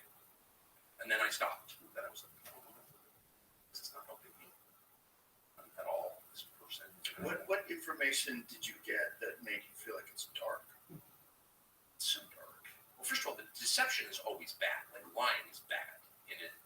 It's bad not just in a legal sense, in that it can be illegal to lie, but it's bad. It's like bad for you. Like it rots you. Like being a liar makes you a bad person. When you lie, you're serving evil. There's a moral quality to it that's inescapable and very obvious, and only like advanced civilizations ignore that. Lying is bad. so if you have lying at scale, which we have on this topic, it's inherently bad. Okay, so that's the first level. The deeper level is so if they're spiritual beings, which I believe they are, it's binary. They're either, if you're on team good or team bad, you can assign any name to what you want. But what are these things? Are they good or bad? And I think some of them are bad. And if the U.S. government knows that, or elements, people within the U.S. government know that, then they're serving that force. Well, when you say spiritual, like what makes you draw that conclusion that they're spiritual? What's the obvious? I mean, spiritual may be the wrong word. Supernatural. They're beyond nature as we understand it. Obviously, they are. You just chart their physical behavior. It doesn't. It goes outside of what we understand about physics. Physical means of propulsion. Coming at indescribable speed, hitting the ocean, continuing at speeds that are impossible undersea. I mean, in other words, if I take a 9mm round, 7.62 by 39, and shoot you at 50 yards underwater in a swimming pool, and it's even more intense in saltwater because it's denser. Catch the bullet, if it even makes it to you, right? So if you have a craft, any object underwater that's traveling at 500 knots as measured by sonar, right there, you're challenging understanding physics. What is that? What can that be? So yeah, they've tracked that. They've tracked things going 500 knots over the sea. Yeah, really. Yeah, much faster than any object can actually go undersea. For sure. Oh, yeah. There's a lot of stuff going on underwater, and a lot. And there's video of these things coming out of the sky into the water, and also emerging from the water. Right. Yeah. So I don't think it's that transmedium video. Yeah, I don't think some of it's that blurry. I think some of it's crystal clear. We just don't have access to it. Is that what you mean? Yeah. Because we haven't seen it. Right. So they have some stuff For sure. So, but there's just a lot going on underwater, and it's measured. And so, whatever. I mean, these are all, again, this is like the most obvious observable level of it, but then you just ask yourself, what is this actually?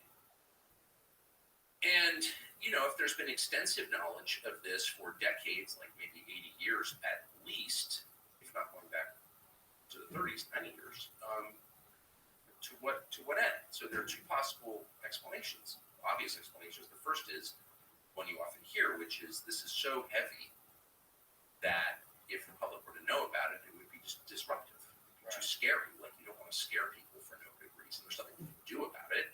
And you also don't want to suggest that, the U.S. military isn't capable of protecting the country and homeland. And it does suggest that. You can't control these objects in your airspace, and that's known. They can't. That's known. Okay? Then that's just a limit to the power of the U.S. military. You don't want to tell people that because then they won't believe that they're safe. I get it. Then there's a deeper level, which is like, okay, what's your relationship with these things? What is the U.S. government's relationship with these things? And there's evidence that there is a relationship, and that it's long-standing. And that raises like a lot of questions about intent. And so, like, what is that? And I just personally decided, and people have been hurt by these things. That's a fact. That's a fact. It's a knowable fact. It's a provable fact. They've been killed. And I'm not saying millions of people have been killed by whatever these things are, but people have been killed, and it's known because it's working its way through the courts out of the VA. So, no, an object that is by definition supernatural, it's above the laws of nature as we understand them, and that has resulted in the deaths of people. We don't spend enough time thinking about what that ends up to. Not good. Not good. How many people do you die? I don't know, but I mean, And is it radiation sickness? Is it like what's so the person that I talked to, I interviewed someone who was a Stanford medical school professor who's out there and worth talking to. Talking about Gary Nolan? That's exactly what I'm talking about. Who's effectively an expert witness in these cases, so he's an expert in brain injury. You know him? Yeah. Entirely credible person. Checks all the boxes that I care about. He's got a patent, so he's like a lot of Stanford University professors. He's like independently rich. He flew to. I live in a remote place, and he flew to my place at his own expense because he wanted to tell the story. So he's got no profit motive here. He's the most highly credentialed person at the university, practically, Stanford Medical School. We consider that a big deal. And he's worked on this for over 10 years, assessing the injuries to U.S. servicemen from being in close proximity to these objects or having contact with these objects. And his conclusion, as you know, because you talked to him, is that there's some kind of energy coming off here that strangles people's brains or kills them. And it's not exactly radiation, at least in his telling to me. So anyway, but the point is, people have died. Yeah. And so, it does raise a lot of questions about what the hell, right? Yeah. American citizens have died and you're hiding it? Why are you hiding that? Why would you hide that? Perhaps because they don't have any explanations. Because it's so beyond our comprehension that they're still trying to piece it together. Like, I would wonder how much interaction they really do have with these things. Like, if I was from another planet or if I was some interdimensional being, I don't know how much I'd give a shit about the president. I don't know how much I'd give a shit about the government. I would probably look at this infantile race, this species, this bizarre territorial apes with thermonuclear weapons, this very weird species. I'd probably look at them as very chaotic, and I wouldn't really have much concern for who's running it, especially if they have the ability to travel at insane speeds and go undetected. Well, it depends. Like that. Okay, so the template that you're using to understand this is like science fiction, right? These are an advanced race of beings from somewhere else. But the template that every other society before us has used is a spiritual one. There is a whole world that we can't see that acts on people, the supernatural world that's acting on us all the time for good and bad. Every society has thought this before ours. In fact, every society in all recorded history has thought that until, I'll be specific, August 1945, when we dropped the atom bombs on Hiroshima and Nagasaki. And all of a sudden, the West is just officially secular. We're God. There is no God but us. And that's the world that we have grown up in. But that's an anomaly. Like, no one else has ever thought that. There's never been a society that thought that. Every other society has assumed, and they've had all kinds of different explanations, and the details differ, but the core idea does not differ, never has differed from caves until now, that we are being acted on by spiritual forces at all times. And so to someone born before or living before 1945, I think it would have been much more obvious that this is the thing that every society has written about. And in fact, that battle, that unseen battle around us, that spiritual battle, has been the basis of every society, of every religion, not just Christianity. So, it just, once you discard your very, very recent assumptions, relatively speaking, about how the world works, that seems like the obvious explanation. It's not that obvious to me. So what's more obvious, do you think? Well, I don't think there's an obvious explanation. I think if I had to guess, some of this stuff is ours. And some of these things are propulsion systems that they theorized way back in the 1950s. Anti-gravity propulsion systems, things that can operate without igniting fuel and pushing something out, that they operate in some completely different way that utilizes gravity and almost can instantaneously transport to new places, essentially fold space-time. I don't know. So there's things that the government does where they have these programs, and the people that are sworn into these programs, whether they're the physicists or the metallurgists or whoever these people are that are working on these programs, they don't tell anybody. All their phones are monitored, everything's monitored. There's a culture of secretism that's pretty intense, and it's not inconceivable that over the course of the last 70 plus years of them theorizing and then eventually implementing some of these things, that they've developed drones that can move in ways that the conventional the people that understand conventional propulsion systems could not imagine. And that they figured out a way to do this and keep it secret. And we're probably not the only ones working on these things. But where did they get that information? And Diana Pasolka, you ever heard of it? Like, they describe these crafts, these crash crafts, as donations, which is fascinating. Like that, they're left there. The crashed retrieval program, the crashed UAP retrieval program, is essentially they're going like, figure this out. We're going to crash this thing here and figure this out. And the question is, if that's true, okay, where are these things coming from? Are they? If there's something that is so advanced that it's decided to leave us a little trinket for us to back engineer, is that from another dimension? Is that from here? Is that from some realm that we just don't have access to? Is it from another planet?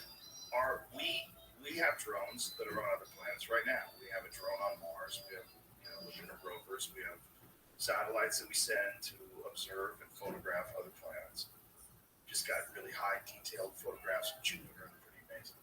But if something was like us on another planet but lived uninterrupted with technology advancing for 1,000 years, 10,000 years, 1,000,000 years more than us, what would that be like? And how much would we be able to understand of what we're seeing? What would we be able to see? And this idea that we monitor our skies, sure, but if something just appears and disappears, essentially instantaneously, if something literally can fold time, can fold space, and just traverse between immense distances almost instantaneously, what are we going to see? What are we going to see? And also, what kind of detection systems do we have? We have radar, we have visual, we have a bunch of different military-based detection systems to look out for enemy crafts and airships and all that stuff. But if you're dealing with something that's a million years more advanced than us, how much would we be able to detect? Well, so I think we're pointing to the same question. I have no doubt that the U.S. government has technology that we don't know the details of. That makes sense. Sure. But, like, where did it come from? Right. I'm not even sure if this is a separate question, but related.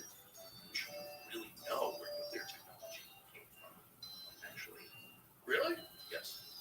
Like the Manhattan Project? Yeah, like, we know the Manhattan, we know something about the Manhattan Project, but, like, where exactly did that came from? Germany. German scientists were working on it.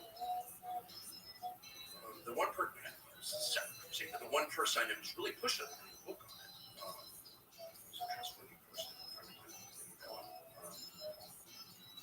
Said to me, actually, I spent a year working on this, and the closer I got to, like, okay, but what's the genesis? Where did this? What was the Isaac Newton apple on the head of gravity's real moment for fission? I don't know the answer, but here's the point. Clearly, government has technology that we're not read in on, Right? Of course. But so that doesn't answer the question: why have people seen these objects in the skies for thousands of years, confirmed, and what are they?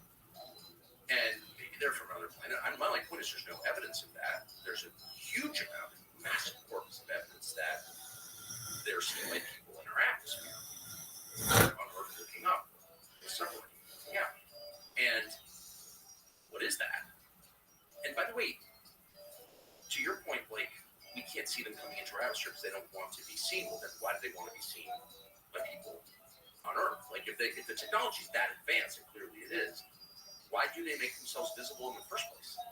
Well, when we study primates, one of the things that we do. Did you ever watch Chimp Nation on No, Netflix? I don't have a TV, but Oh, you don't have a TV? sound of it. It's an amazing documentary on Netflix that details these embedded scientists in the Congo.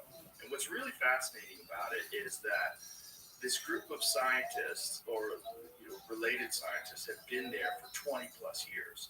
So these chimps have become entirely accustomed to having human beings near them. So there's very specific rules. You stay within 20 yards of them. If they come closer, you back up. You never have food, ever. You can't bring any food there because they'll fuck you up and just steal your food. If they find out you have food, And they're you're formidable, you're in too. real trouble. Oh yeah, they'll tear you apart, and they kill each other, so they'll definitely kill you. And so when they have done this, the chimps have become accustomed to them being there, and the chimps behave completely normally. The chimps see them as just an innocuous part of their environment. They're not food, and they're not enemy. They don't ever intrude. They don't try to challenge them. They don't make eye contact, so they don't worry about people at all. So they behave completely like chimps. And if I was an advanced species and I was studying people and I wanted the human beings to eventually kind of catch up, right? Like you're introducing technology that they call donations, crashed vehicles. Figure out what fiber optics are. Here you go. Check this out. Figure this out. Try to figure that out. Maybe it'll take you decades. Maybe it'll take you more. But you are accelerating the technological evolution of this advanced species on this planet. And one way to do that would be For what purpose? well, that's a very good question.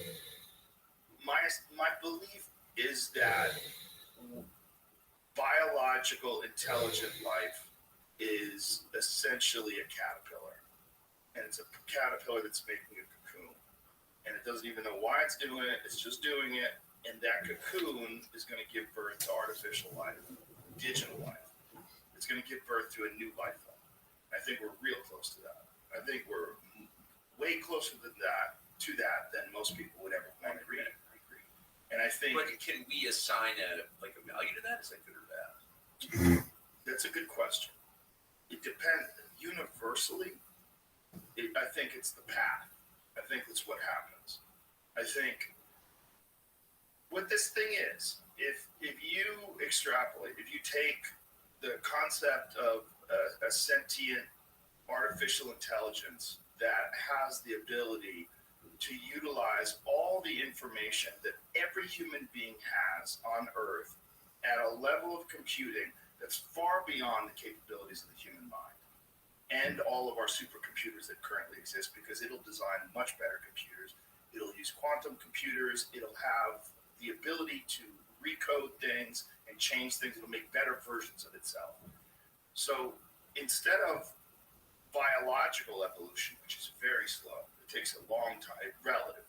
It's pretty quick, really, when you think about it. Like how long, it's not that long to go from being a single-celled organism to being a human being flying a plane. Really, relatively, over the course of a billion years, we think about how long the universe has been around. But it's slow compared to technological evolution. I mean, 100 years ago, we didn't have shit. And now we can send videos from your phone and it'll hit New Zealand in a second.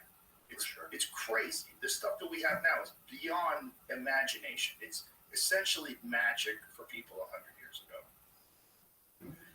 If that keeps going, it's ultimately going to lead to a life form. And if that life form has now untethered, doesn't have any problems with biological evolution. Now it's just about information and implementing the technology that's available and increasing that technology and making it better and better. It essentially becomes a god. Because if you give it enough time, it has the ability to make better versions of itself, which will in turn make better versions of itself. It has the ability to utilize everything. It has the understanding of everything that exists in the universe. It's black holes, dark matter, everything. And it probably has the ability to harness that or even reproduce that. So if you take artificial sentient intelligence and it has this super accelerated path of technological evolution, and you give artificial general intelligence, sentient artificial intelligence, far beyond human beings, you give it 1,000 years alone to make better and better versions of itself, where does that go? That goes to a god. It literally I don't. can create But what kind universes. of God? So, I think of it this way. So, the first stage of the Industrial Revolution consisted of people building machines that were stronger than the human body. Right. So, the steam-powered loom, sure. The backhoe, combustion engine. They replace muscles. Right. So that's what the machine does. It becomes stronger than the human body. The second stage, which we're in the middle of, consists of creating machines that are more powerful than the human mind. That's what computing is. And I would say AI or supercomputing is just that exponentially. But that doesn't make it a god in the sense that the machine, however powerful it is, any more than a backhoe is a god because it can dig a trench faster than 100 men. It's still something that people created. So the story hasn't really changed. At the center of the story are people, and their creative power may lead to unintended consequences, but the machines that they built did not make the universe and did not make people. People made the machines. Right. So but I would say the part I agree with is there's a spiritual component here for sure. People will worship AI as a god. AI, Ted Kaczynski was likely right, will get away from us. We will be controlled by the thing that we made. All those are bad. Like, that's just bad. And we need to say unequivocally, it's bad. It's bad to be controlled by machines. Right. Machines are helpmates. Like we created them to help us, to make our lives better, not to take orders from them. So I don't know why we're not having any of these conversations right now. We're just acting as if this is like some kind of virus, like COVID, that spreads across the world inexorably. There's nothing we can do about it. Just wait to get it. It's like, no. If we agree that the outcome is bad, and specifically it's bad for people, we should care what's good for people. That's all we should care about. Is it good for people or not? If it's bad for people, then we should strangle it in its crib right now. Right. I want to just blow up the data centers. Like, I don't know. Why is that hard? If it's actually going to become what you just described, which is a threat to people, humanity, life, then we have a moral obligation to murder it immediately. And since it's not alive, we don't need to feel bad about that. Well, you could say the same about the atomic bomb, right? Yes, you could. And you could say that we have to develop it like Oppenheimer felt before the Nazis. I love that. How'd that work? How'd that work? Well, I love, by the way, that people on my side, I'll just admit it, on the right, I've spent the last 80 years defending dropping nuclear weapons on civilians. Like, are you joking? right. That's just like prima facie evil. Yeah. If you can't, if we hadn't done that, then this, that, the other thing, that was actually a great savings. Like, no, it's wrong to drop nuclear weapons on people. And if you find yourself arguing that it's a good thing to drop nuclear weapons on people, then you are evil. Like, it's not a tough one, right? It's not a hard call for you. It's not a hard call for me. So with that in mind, like, why would you want nuclear weapons? It's like just a mindless, childish sort of intellectual exercise to justify, like, oh no, it's really good because someone else will get it. How about no? How about like spending all of your effort to prevent this from happening? Would you kill baby Hitler? Famously? Right. So I don't know why we're sitting back and allowing this to happen if we really believe it will extinguish the human race or enslave the human race. Like, how can that be good? Well, if God creates everything, if God created the universe, if God creates people, God probably creates a process. And we think that we are very important because we are very important to us. But are we very important in the universal sense? Not really. Like, if the Earth just imploded and disappeared, if the sun went supernova and our whole solar system was blown to bits, the universe still exists. It depends and how God wide created- for sure. In the end, as Conan O'Brien, the famous philosopher, once said, every grave goes unvisited, which is true, and that's an important perspective. Pull out the lens a little bit. Does it really matter? No, it doesn't. But it does matter. Do your It does kids, matter how to about this? us. Do your children matter? Yes, sure. Do their lives matter? For Would us. you die for them? Yeah. Yes, of course. Yes. Everything matters. If you're not comfortable, it matters. If you're sitting here like you don't want to wear headphones, like let's not wear headphones. That matters. Everything matters. At scale. But what matters most, like, Right? That is the evil, right? The evil is it's the same thing as saying the necessary evil of dropping nuclear bombs on civilians is if you don't do that, then there'll be more evil. Then more things will happen. It's kind of the same thing. Like it doesn't. well, it comes from the same place, which is hubris. Like imagining you're God, you have unlimited power, and you have omniscience. You can imagine what the future is going to be. You can't. You're a fucking idiot. You're a person. Like you can't even make your wife happy. Right. Like the limits of your power are really obvious. The limits of your wisdom, same. So like, don't jump into shit, big things whose outcomes you can't predict with certainty. Like you can't know. Go in with with humility. I guess that's what I'm saying. Right? So, Yeah. And do what you can, knowing that you're probably going to screw it up and you probably won't achieve your goal, but like you should try. And on the AI question, everyone I've ever talked to, I'm hardly an expert, I don't know a computer, okay? But everybody I've ever talked to, this many people, like, yeah, could get away from us and enslave us. Well, let's say no to slavery. How's that? Is that a tough one? Not for me. Yeah. I mean, and maybe a good use of nuclear weapons would be to hit the data centers. No, I'm serious. Like, why is that crazy? It's not. It's not if you think that human beings are the end of this evolutionary chain. Well, what else is? Some supercomputer in a data center outside Dulles Airport? No. You know what I mean? Like, Right. I don't actually think that individuals, I don't think I'm that important. My life is that important. I will die. I know that. And I try to keep that in mind every day. But you're important to everybody that cares about you. You're important to people But if around we don't think people are important, then what do we think is important? I guess that's It's what I'm saying. not necessarily that we don't think people are important, but if evolution is real, and if there is this Is it real? constant, I don't know, but it's visible. Like you can measure it in certain animals. You can measure adaptation. Yeah. But there's no evidence that in fact, I think we've kind of given up on the idea of evolution. The theory of evolution is articulated by Darwin is kind of not true. In what sense? Well, in the most basic sense, the idea that, all life emerged from a single cell organism and over time, and there would be a fossil record of that, and there's not. And There's not a fossil record of transitionary species, like species that are adapting to its environment. there's They tons develop- of record of Right. adaptation, and you see it in your own life. I mean, I have a lot of dogs. I see adaptation in dogs through this. Sure.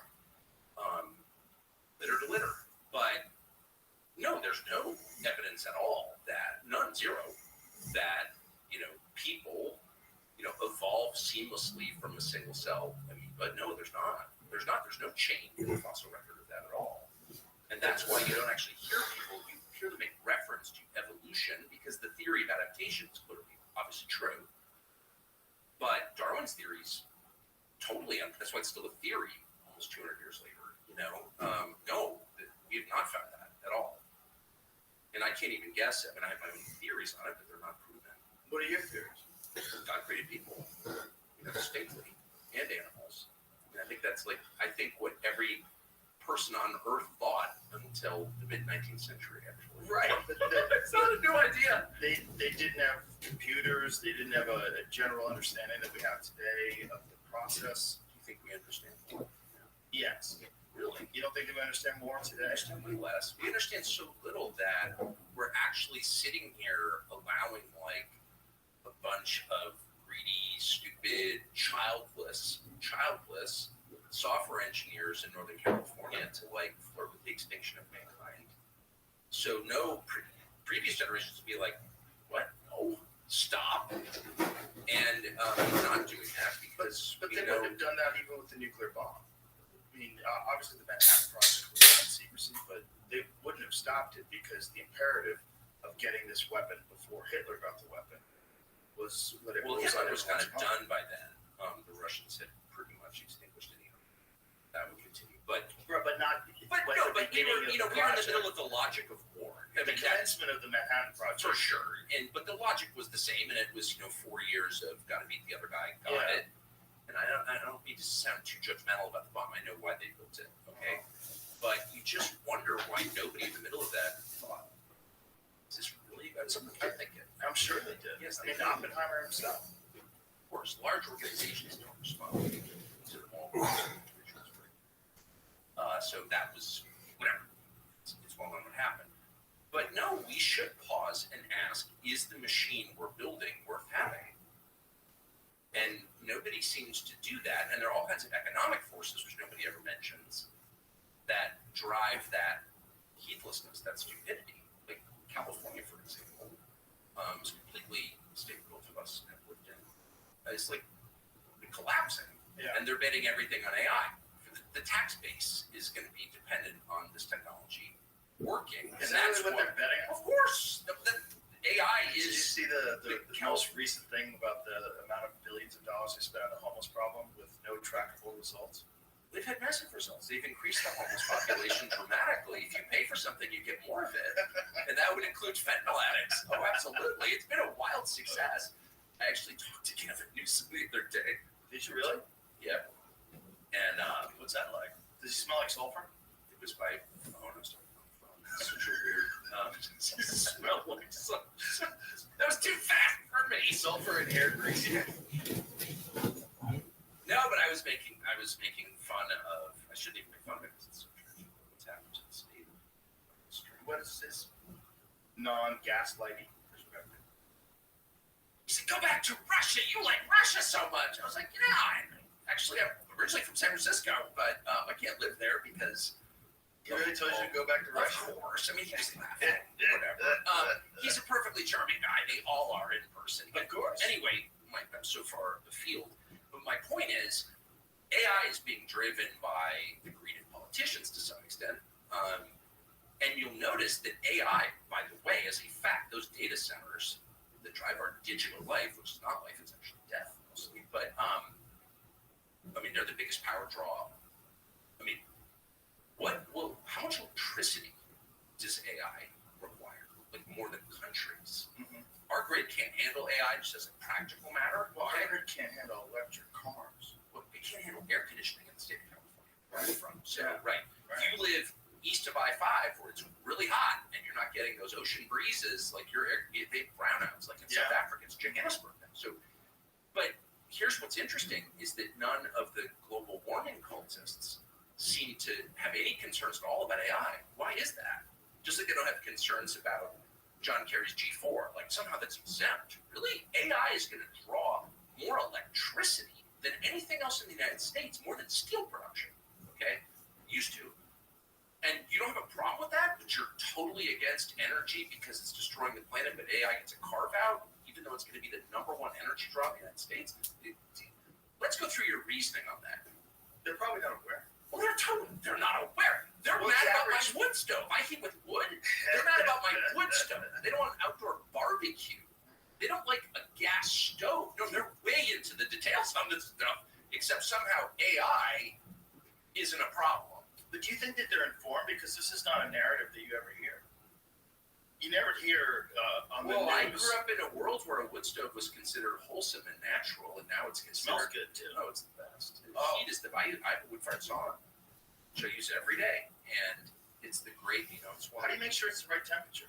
Is it like an offset smoker? Like you have to kind of fiddle with it for a while Amazing. to get the right temperature? It's time consuming. Yeah. I have a Finnish. Jesus, but I have a Finnish stove in it, and it's incredibly precise. I don't know if you ever use a wood stove, but there's a carburetor on. Right. Basically, that's in there. Like an offset smoker.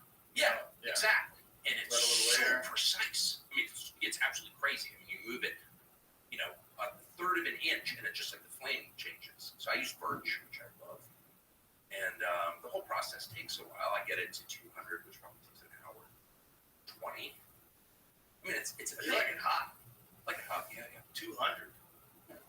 Why wear a sauna hat? So, Oh, okay. Does that help? which is embarrassing. The wool hat?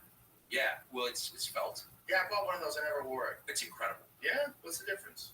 Oh, I'll tell you. Don't get so boring on this. Yeah, I get going on this. Like, Please. my wife and kids are like, You see I have one. Where you speak to the oh, choir. they're the best. Go Scandinavia. Yeah. It's like the one thing, if your name is Carlson, it's the one thing to be proud of in your people, and they're so sad and defeated and pathetic. But saunas are still great. But anyway, the sauna hat, so your head heats up much faster because it's higher, but also because it's got all the capillaries in your head, all the blood vessels in your head. So the point of a sauna is to bake. Right. So you want to stay hot as long as you can. Then you reap the benefits, and you also get the solitude of prayer time or meditation or whatever in your cedar church. But you can't stay in a sauna that's really hot very long because your head heats up. Right. So the sauna hat, the felt hat, the banya hat as they call it, insulates your head so you can really stay hot a long time. It makes you really should do it. So is it just because it makes it more comfortable? Is that the idea? If your head overheats, just overheats, and what you want is you want to cook evenly, just like on a barbecue. You really do. And So you sit on the bench with your feet up. You want to be as flat as you possibly can to cook evenly, and to stay that way. So I try to do 20 minutes. I have my my timer, my egg timer with the sand going through the hourglass, which goes to 15 minutes, but I try to stay an extra 5 if I can. And I couldn't without the Vanya app. Interesting. It's like $8 on Amazon. Well worth it. Yeah, I have one. Like I said, I just don't use it. But I do. They're embarrassing, and you look like a tool wearing it. But you shouldn't have. But no one's looking in there anyway. Well, that's right. You don't saw it with other people. Right. Well, I do sometimes. Yeah. Comics. We get in here. Yeah. When we train together, we all get in the sauna together afterwards. It's fun. The Rock was in there with us. No way. Yeah. The Rock worked out with us, and then sat in the sauna with us. It was fun. Got in the cold plunge with us. Oh, that's pretty good. It was fun. Is he a good dude? He's a great guy. Really nice guy. Like, really. I've heard that. I don't know him, but I've heard that he's a like, good guy. some people fake humble. They fake it to look cool. It's pretty obvious. Yeah, he's not doing that. He's a real guy. Like, the measure of humility is really, really simple. Can you tell the truth about yourself? Yeah. Well, are you cool to be around? Like, he gives real hugs. He's a real guy. He's real. He's a real guy. And when we hung out with him, I hung out with him for hours. We worked out for like 2 hours, and then we got in the sauna together. We all hung out, and we did a podcast together. He's a genuinely nice guy. Like, you'd be able to sniff something out. Well, you can tell. Like, Yeah, you can tell immediately. You can tell something. People hide stuff. Yeah. But so yeah, I've done the sauna with other people. Well, I do it by myself, so no one's seeing the sauna. I do it at 196 degrees. I do it for 25 minutes, and usually I don't. That's intense. 196 Yeah. for 25 minutes is a lot. Yeah, the last 5 minutes were rough, and I used to only do 20, but lately I've been doing 25. Yeah, just because it's more uncomfortable. The whole idea is just to make it more uncomfortable. I want it to be very hard to do, so that the rest of my day is pretty easy. So really hard workout. Cold plunge starts the day. That's the first thing I do is hard.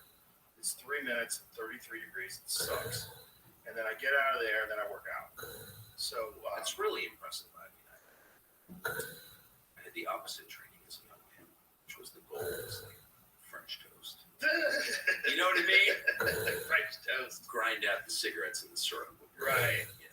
Well, I started doing martial arts when I was a young man, and when I got into it, it was the first thing that I ever did that, first of all, gave me a real understanding of the value of discipline and hard work.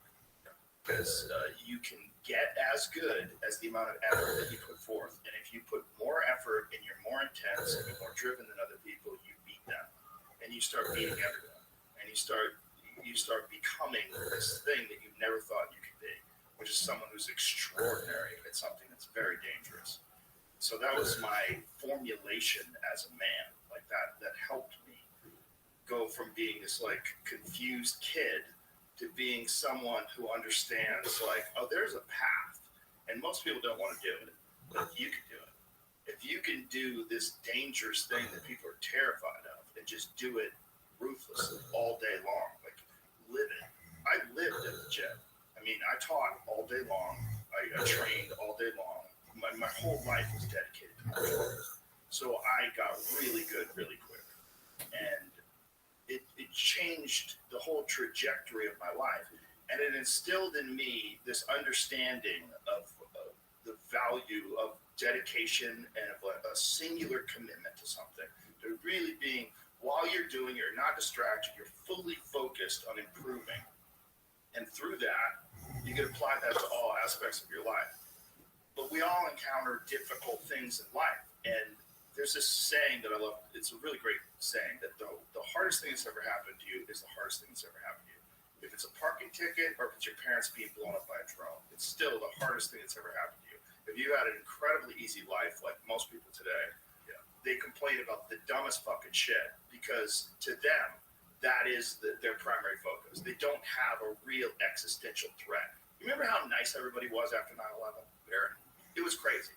California was patriotic. There's fucking flags on everybody's car. Everybody was friendly. I went to New York City. It was like a totally different place. Everybody was so friendly. Applauding when firemen walked in. Yes, they were heroes. Everybody was a hero. And that's because they had encountered something that was way harder than they were accustomed to, and it just put things into perspective. So for me, training and really hard workouts and doing difficult things like the sauna, there's a lot of health benefits to it too. But the mental benefits to it are really primary for me because it makes It's impressive, the man. I rest of didn't life have a easier. childhood like that at all. We were decadent. And so those are lessons that I have not much. Yeah, That's a good, I think it's a, if it doesn't destroy you, I think it's a great. and you don't have to do it the way I do it. You could do other stuff. You could do yoga. You could do hikes. You could do. No, but you could doing run. things for the sake of the difficulty in doing them, Yes. I love that. Again, that was not my training at all. Yeah. But I was very lucky that it was mine, but more importantly, it gave me a tool to mitigate the stress of regular life, and especially the stress of this kind of life that I live. You need something to mitigate that. I couldn't go crazy with that. You go crazy. Yeah, removing yourself from it a little bit has always worked for me.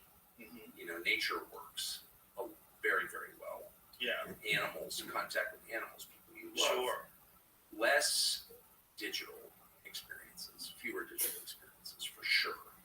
I think that stuff's not good for you. It's just so obviously not good for you. I was having this conversation with Michelle Dowd yesterday. She is a woman who survived an apocalyptic cult.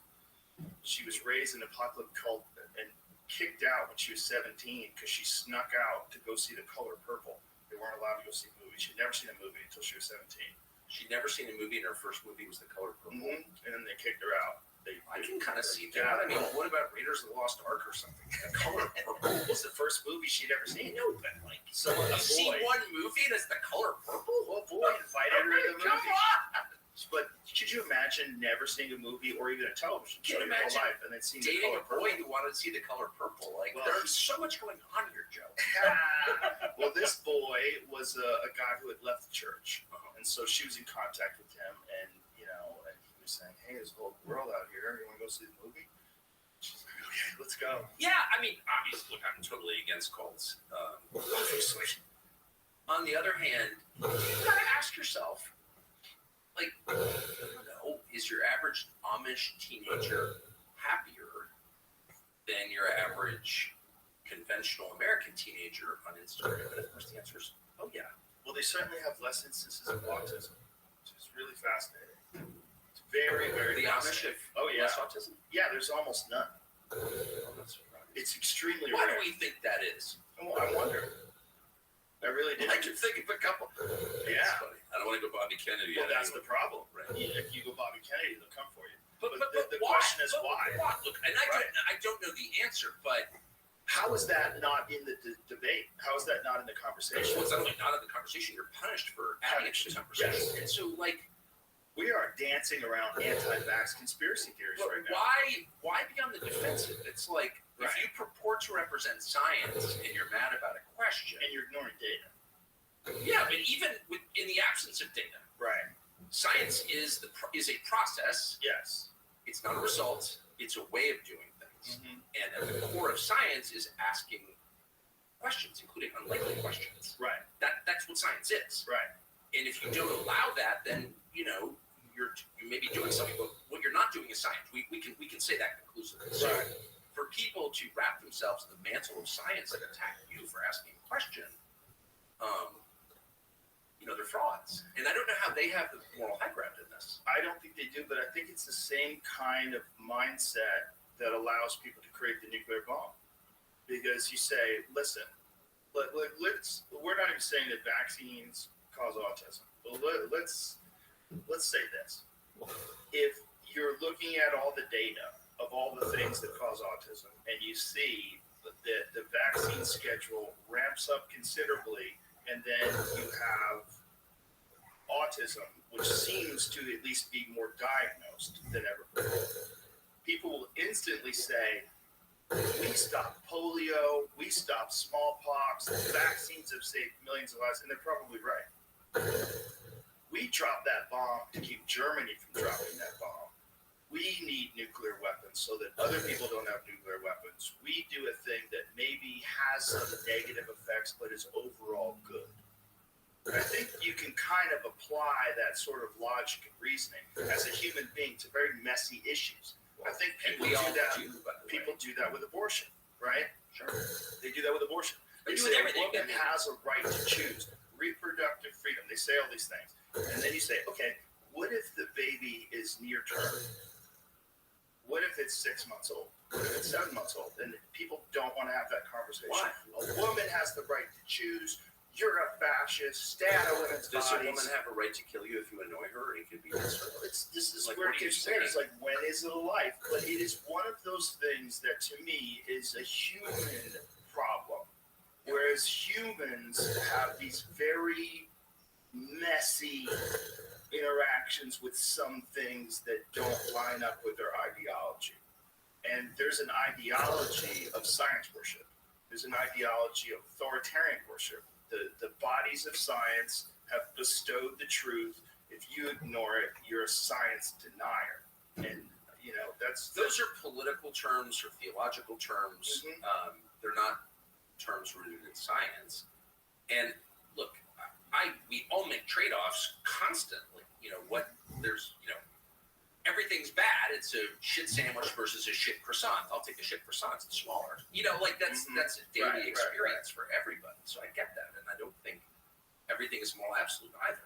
We don't even know sometimes whether the decision was so it's very Right. complicated. I Yes. totally agree with that. What I object to is the absence of reason. Right.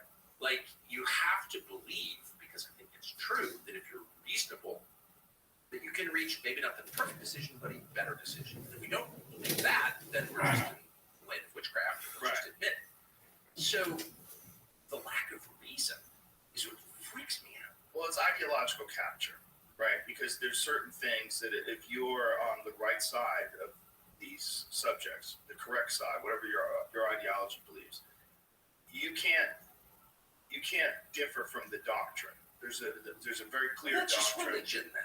It is. Yeah. It is religion. So I'm very pro-religion, but you can't have a religion that's too stupid and destructive. If your Well, I religion think- winds up hurting a lot of people, then I'm against your religion. Like, that's right. Yeah, I think, but even some really good religions have aspects of them that you could say were overall detrimental to the people that were Sure. Well, absolutely. You can say that. encountered. I think that kind of thinking, I think cult thinking, whether it's Scientology or whether it's Christianity, or there's like a type of thinking, or that's woke. Woke is clearly a cult. It's a mind virus. And I think that it's so trite to call it that now. It's like whatever this thing is, this leftism, this Marxist sort of ideology that's waving its flag and indoctrinating people in this country. It's very similar to all kinds of religions. It's very similar to fundamentalist religions that have always existed, in that everybody has to believe very specific things, and you can't differ. You can't differ from the doctrine. And Here's another way to think about it that I've been meditating on this a lot. Yes, religion, politics, they're all kind of melding. It's hard to know where one ends and another begins. right. So maybe a simpler and more useful way to think about it is truth or falsehood, lying or honesty. Mm-hmm. Maybe you just assess everything that way. Is someone lying? Right. I don't care what your justification for it is. Lying about vaccines. They've lied a lot about Right. vaccines. And they've done it, I think, in most cases because they feel like they're serving some greater good. Right. Well, that's the narrative. Right. We can't tell people that there are vaccine injuries because they won't get vaccines, which are good for a big population. I understand the thinking. But how about this? You can't participate in the lying. You Yeah. can't lie. You can't lie, and You can't, period, though. You can't lie about anything. Just don't lie about anything. Try to tell Right. the truth all the time. If you can't say something that's true, just don't say it. Right. You're not required to say everything you think, obviously, and you shouldn't say everything you Right. think. But you should never lie. And if you just stick with that, you get pretty quickly back to reason and order, don't you? Yeah. No, you're making complete sense. And I think that this is the problem when people have information and power above other people. Right. Right. Which is the problem of governments, which is also the problem of cult leaders. Cult leaders, they get completely infatuated with this idea of being omnipotent and this power that has control over giant swaths of people, and you get to dictate their behavior and you get to tell them what to think. That's very intoxicating, and it's common. It's common in that it's always existed throughout human history. It's a thing that people do when they get power. They abuse the shit out of it. And if they think that you're too stupid to know the truth and that they're better than you, because they do think they're better than you, because they're running things. It's a natural inclination. It's a natural thought. At Nova Federal, we value freedom. If you guys freedom to work and raise your family in a safe and supportive community. Listening, we also want to help you achieve financial freedom. When I tell you how to live your life and what to do, I'm naturally going to think I'm better than you. Well, people that have lived under those systems always within reach. There have been Locally systems. grown, and that has deep roots in a What history of makes it serving our community for over 80 years. hard to Next level, personalized service by experts you can trust and industry-leading banking technology enables us to find every way possible to save you money. monarchy where everyone thinks the king has been assigned by God to rule over us and his whims are law. And Visit us that at makes sense. I don't like it. to find out how but your at least financial it has freedom a is general always within reach. Right. When they stand up and pass better than $60 mine. billion Yeah, that's the idea behind the South Shore Railroad's double track project.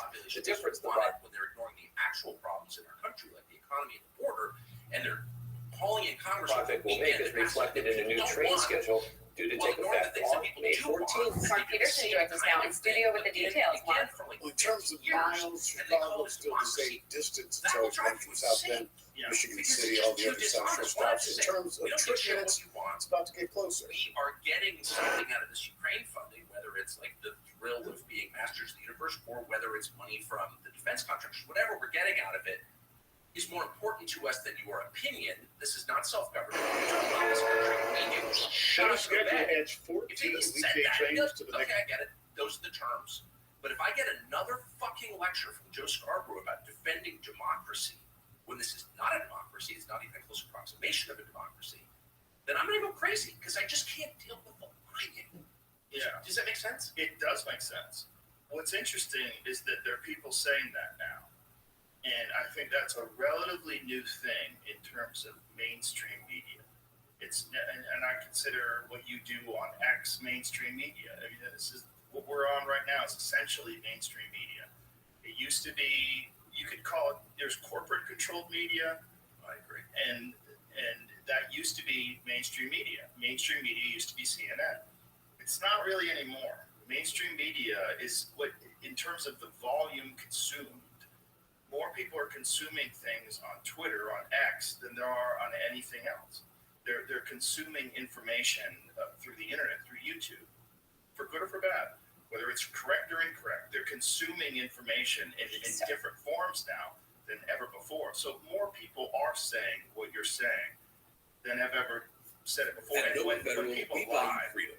The freedom and to when work people and bullshit and gaslight, it's more offensive now than it's ever been before. raise your family in a because there's safe so and much supportive access community. to truth. We also want to help you that achieve you can financial see freedom. it now. And If at you're paying Nova, attention, that if freedom you're is not a always believer who within only reads reach. the newspaper, Locally grown, you and pay Nova has deep attention and roots you in a see it, history you of go, this serving is our community for bullshit. over But 80 it's years. like Next level, personalized service by guys aren't sophisticated. No. I mean, I look back over my experts you can trust and industry. and I'm recognizing all the times that I was lied to, but I didn't know I was being lied to. They kind of pulled it off. Mm-hmm. There's something incredibly insulting and demeaning to tell me a lie when I know it's a lie. Yeah. And you know I know it's a lie. We both know it's a lie, but you're demanding that I pretend to believe it. Right. What you're really saying is, I have no respect for you. You're like my dog. Right. You're a slave. Like, I'm demanding that you participate in my lie. Right. The lack of stealth, really, I'm not Yeah. explaining it very well, but that really bothers me. Well, there's no real other way to lie. You like some of these lies, like politicians. Like, did you see that conversation that AOC had with that man they brought in for the Biden case? They were talking about what crimes, and she was like grilling this guy. What crimes did you see Joe Biden? Did he steal anything? Did he steal bread? Like, I forget what she said, but. And he was trying to explain what they were, RICO crimes, and she was saying RICO is not a crime. I saw It's a category of crime. Okay. All right. But it's like, tell that to the Genovese family. no, yeah, it's just so dumb to say that publicly, like, and say it with confidence and to tell a That's person. the thing. The marriage of ineptitude and high self-esteem is Yeah, it's really the marker of our time. It's like, I have nothing against dumb people at all. My dogs are dumb, and I love my dogs. No, I'm serious. I don't think God cares about your intelligence, right? Only people care. And so it's not a moral category. And stupidity is not someone with Down syndrome, I really believe better people than I am. Yeah. More likely to go to heaven. So I'm not attacking her for being dumb. But the idea that a dumb person is no, and White House press secretary is in the same category, who's no idea she's dumb. She really thinks like she won the prize. She's the most impressive. Like, I'm White House press secretary because I'm the best talker in America. It's so crazy. And yet, the smartest people I know are very often like, well, they have humility. Well, also, she's following Kayleigh McEnany. Is that how you say her name? I don't really know who that is. She was the last White House press I secretary. know, and you don't know who that is? She's the GOAT. I sort of do. She's the GOAT. Greatest White House press secretary of all time. She's the best. I had stopped paying close attention. Bro, she had all the documents. She would kill them. Whenever she would get called out, like whenever there'd be a question, she'd say, "That's interesting," and then she would open it because you said this, yes, and your paper said that, and CNN said this, and she would call them out on stuff, and she was just really, really well prepared. I love that. Very articulate. She was wonderful. Well, good for her. That's what it should be. But she was operating under President Trump, so but it's obviously she was demonized. It's just I can't believe you don't know who that is. No, I don't. Know who it is, but it's just funny. She's the GOAT. Well, I had stopped watching all briefings by then. I used to go to they're so dumb. briefings as a kid. I literally would go there, be in the briefing room. No state-of-the-art digital banking technology provides And the first thing you know, I was never a White House reporter, but internal reporters. I'll go to them occasionally, and the first thing you notice is how impressed all the correspondents and external transfers, bill pay, check deposits, customizable alerts, and the distance between that little credential they were so proud of, and the reality of their lives was like insane. Like, they're in this tiny little room, they're being treated with total contempt by the White House staff, who thinks they're just fucking animals. Like, shut up. They're eating out of vending machines, and this was a different time, right? So, like, when I was working as a journalist in Washington, we went out to lunch every day at like a good restaurant and charge it to the company. And like with your sources, like we had lunch every single day with civilized people. I don't even think that exists in the world anymore, where you had time for lunch, where you weren't just so under the gun from your corporate masters, you had to like get back to work. Right. We ate lunch, and I remember thinking, these people don't eat lunch. They eat like a stale Mounds bar out of a vending machine. Like they bring quarters to work so they can eat. I remember thinking, your life is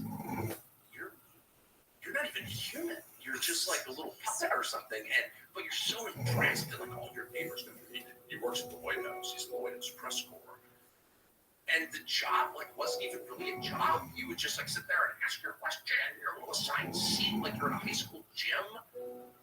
It was just awful, and I just had no respect for people who did that for a living at all. Did you ever read Fear and Loathing on the Campaign Trail? Come on. Yeah. It's amazing. But that guy gave sort of the best. That's I think probably the best window into an outsider in the political process, at least in terms of the campaign trail. Yeah. It's the best window to the press, best window to the relationship that they had with politicians, at least in the 1970s. It's an amazing book. I was talking to a campaign reporter. I never do that anymore, but was this week actually, and he was telling me it's totally different. Like when I did it, we were all on it was bad actually. It was because it just cultivated groupthink, which was then leveraged by the candidate for better coverage. Like the whole thing was kind of an up actually, but it was at least fun. Like you run a charter plane and like you're flying with everybody and you hit 3 or 4 cities a day and like there are cocktails on the plane and naughty behavior and like they fed you and they took that. Are veterans Yeah, that's the idea behind the South Shore Railroad. Now it's just like driving alone in their little rental cars to some obscure town. Project. The difference the project will make is reflected in a new train schedule due to take effect on May 14th. Mark Peterson joins us now in studio with the details. Mark. In terms of it's such a bad job actually covering politics.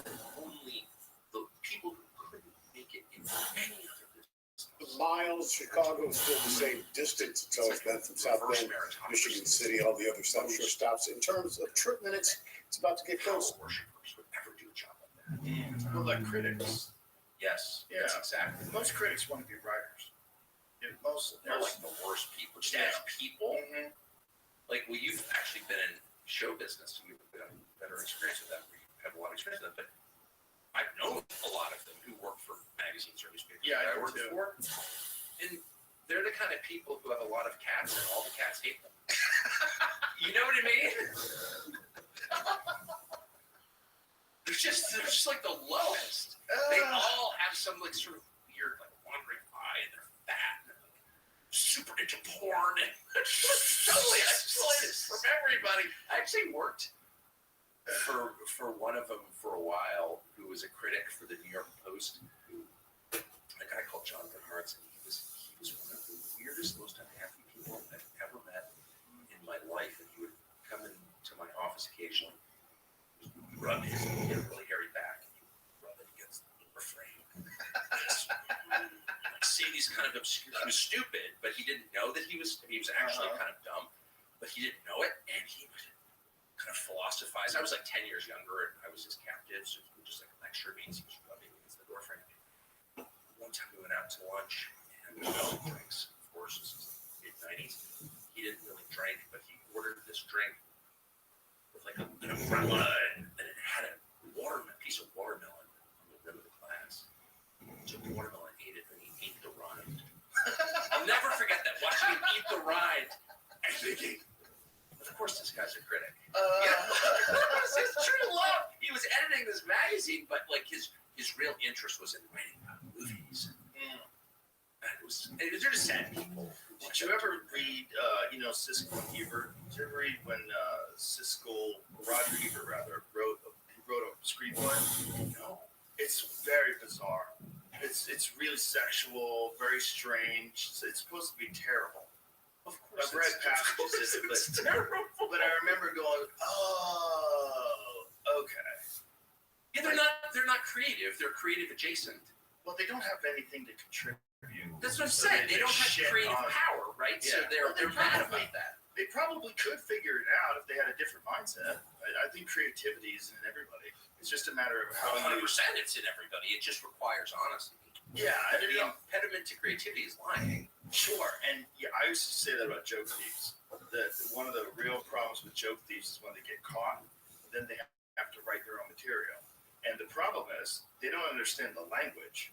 They just know how to say the sounds. Like if you told me what to say in French, I can't speak French. But if you told me what to say and I practice it and I said it right, you'd think, wow, that guy fucking speaks French. Yes. So that's what comedy's like. So if you got a guy who knows how to repeat other people's jokes, but he doesn't know how to create them. See, comedy's one of the rare things where someone, when you get a guy like Shane Gillis, that guy writes his own stuff. He edits it, he picks it out in his head, he performs it, he produces it, he changes the order of things. It's a complete, everybody does it pretty much the same way. There's a few guys that hire writers, and that's honorable. There's nothing wrong with hiring a writer. And it's also, it gives jobs to other comics, because some comics are just really good writers, and they're not so good at performing. And so people will work on stuff, they'll collaborate on stuff. Like Chris Rock would do this thing where he would hire comics, and they didn't write the jokes for him, but they would be like guys who would bounce stuff off. So he would have his guys would go on stage, and then after his set, they would all meet and they would talk about the set. And guys would have taglines like, "You could say this." Oh, great! Write that down. They're adding. So it's a collaboration. So you have the master. You have Chris Rock, who is so open-minded and intelligent and humble that he brings in other masters and says, "Tell me what I'm doing wrong. Tell me what I can change. Tell me what I can make better." And they work together. And then there's people that are essentially ghostwriters. They hire comics to write jokes for them. They pretend they're theirs. And they don't really write them at all. So that's another level, which is also Does anyone who does that get successful? I don't know. Not top shelf. They get close. They do well. There's people that have people write for them and they do well. But they're not the guy that everybody goes to. They're not David Tell. Not the guy that everybody goes to see. Like David Tell's the guy that comics go to see when he's in town. Yes, like he's a master. So you watch him, it's Yoda. Jesus Christ. Like, how is he so good? Well, he's so good because he writes every day. Because he's sitting with fucking a pack of cigarettes and a cup of coffee every morning, writing things in a notebook, and he's practicing every day. He goes on stage constantly, and it's that Japanese term kaizen, where you take this one thing and you just refine it to its ultimate mastery. That's what he's doing. So these guys who pretend to be that and steal jokes, and then they get caught, then their material drop a cliff. It's so obvious because also because the very thing that allows you to steal someone's jokes, that's an ego thing. That's I want the laughs. I want to be the man or the woman. I want to be the fucking one up there showing everybody, look how amazing this person is. That's right. Look how amazing. That's the opposite mindset that's required for creativity. The creativity is not about you. Creativity is about the ideas. Creativity is about things. Creativity is about how does this concept work with these other concepts? How do I get it in the most digestible form? If I was an audience member, what would it be like to feel this? What's the best way to introduce it?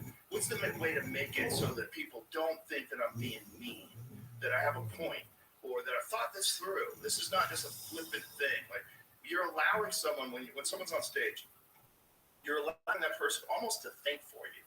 Like, you're like, take me on a ride. Like, I'll give you my mind. I'm not gonna be thinking what I would do. I'm just gonna let you think for me.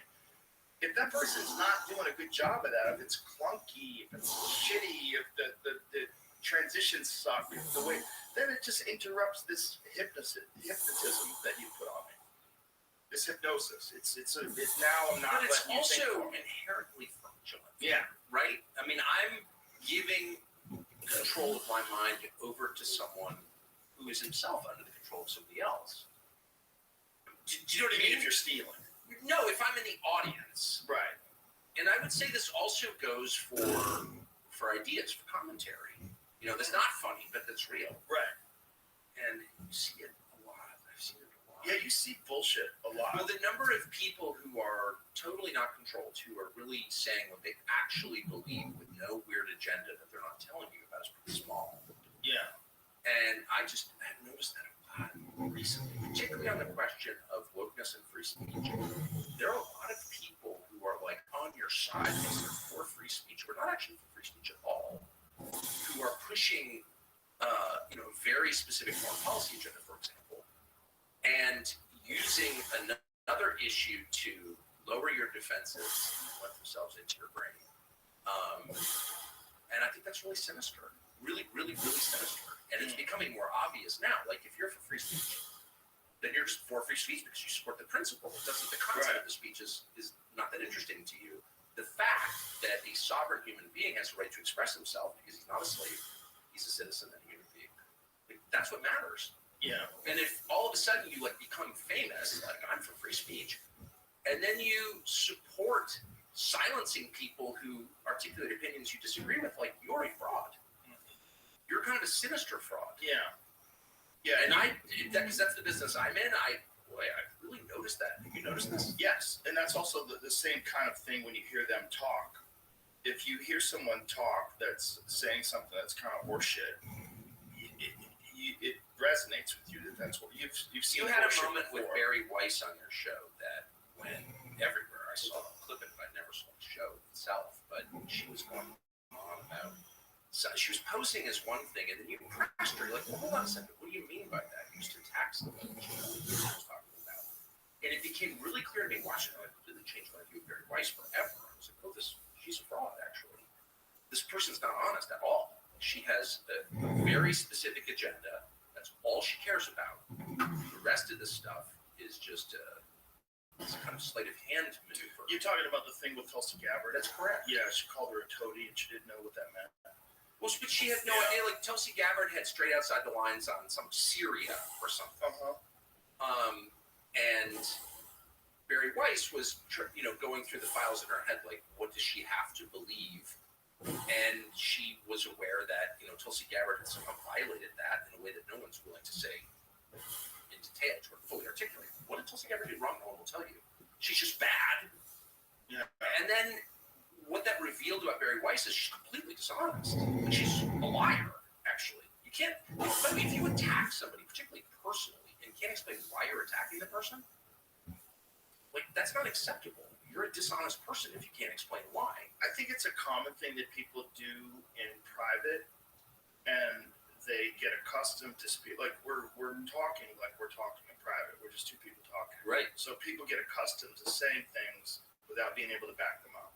You know, like, oh, he's a vaccine denier. Well, I've done a ton of that in my life. Yeah, I have as well. Because I'm an asshole. So it's like, I just don't like that person. I have as well, but what I'm saying is I don't know how much time Barry Weiss had spent doing podcasts before that.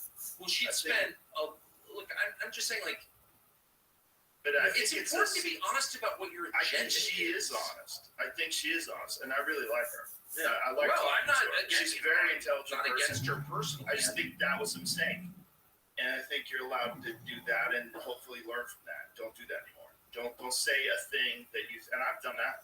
Definitely done that. I've said a thing and I wasn't really exactly sure what I was talking about. Oh my gosh, I do that every day. And I may have just done it with Barry Weiss, so let me be a lot more specific about what I mean. If your agenda is neocon politics, which is her agenda, just say so. Don't pretend to be a defender of free speech as a principle, which is what she does. How is she a defender of neocon politics? Barry Weiss? Yeah, like what specifically? Well, anyone, including me and Tulsi Gabbard, who thinks that America shouldn't be funding wars that don't help America, she will attack as a traitor to America or whatever it takes. And so, no, that's her main interest, which is fine. And by the way, I actually have friends who I disagree with really strongly on this question who believe in neocon politics. Doesn't mean they're terrible people or I hate them or I'm not friends. I'm still friends with them. But they're very direct about it. This is what I care about.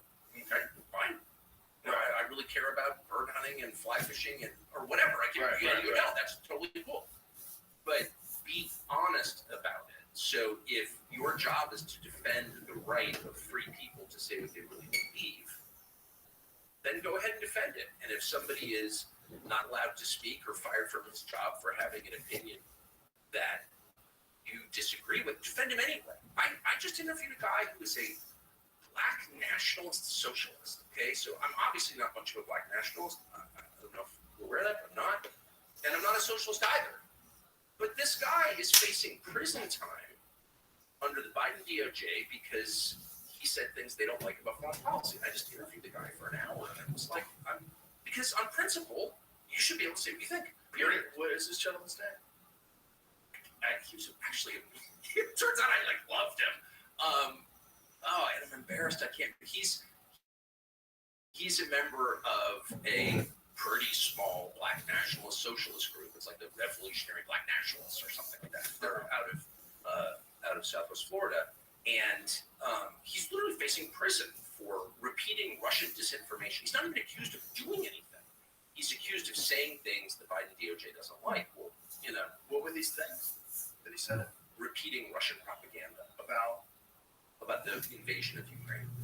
And his point was, well, there's a backstory here, which is that NATO has been moving eastward since 1991, and that's a massive threat to Russia. Missiles on their border from a hostile power is a threat, and the Biden administration accelerated that, and in response, Putin invaded eastern Ukraine. Now, you could disagree with that, but that's hardly a crackpot view, by the way. I think that's actually true, but even if you don't agree that it's true, that's not, you don't have to be a paid propagandist from the Kremlin to say that. Right. I have said it. I'm not a paid propagandist. Is this a gentleman? That's it right there. 4 Americans from a black economic organization work with Russian intelligence to spread propaganda. Yes, to spread propaganda. Now, propaganda, first of all, there's a lot of propaganda. Scroll up a little on that chain so I can read what this is saying.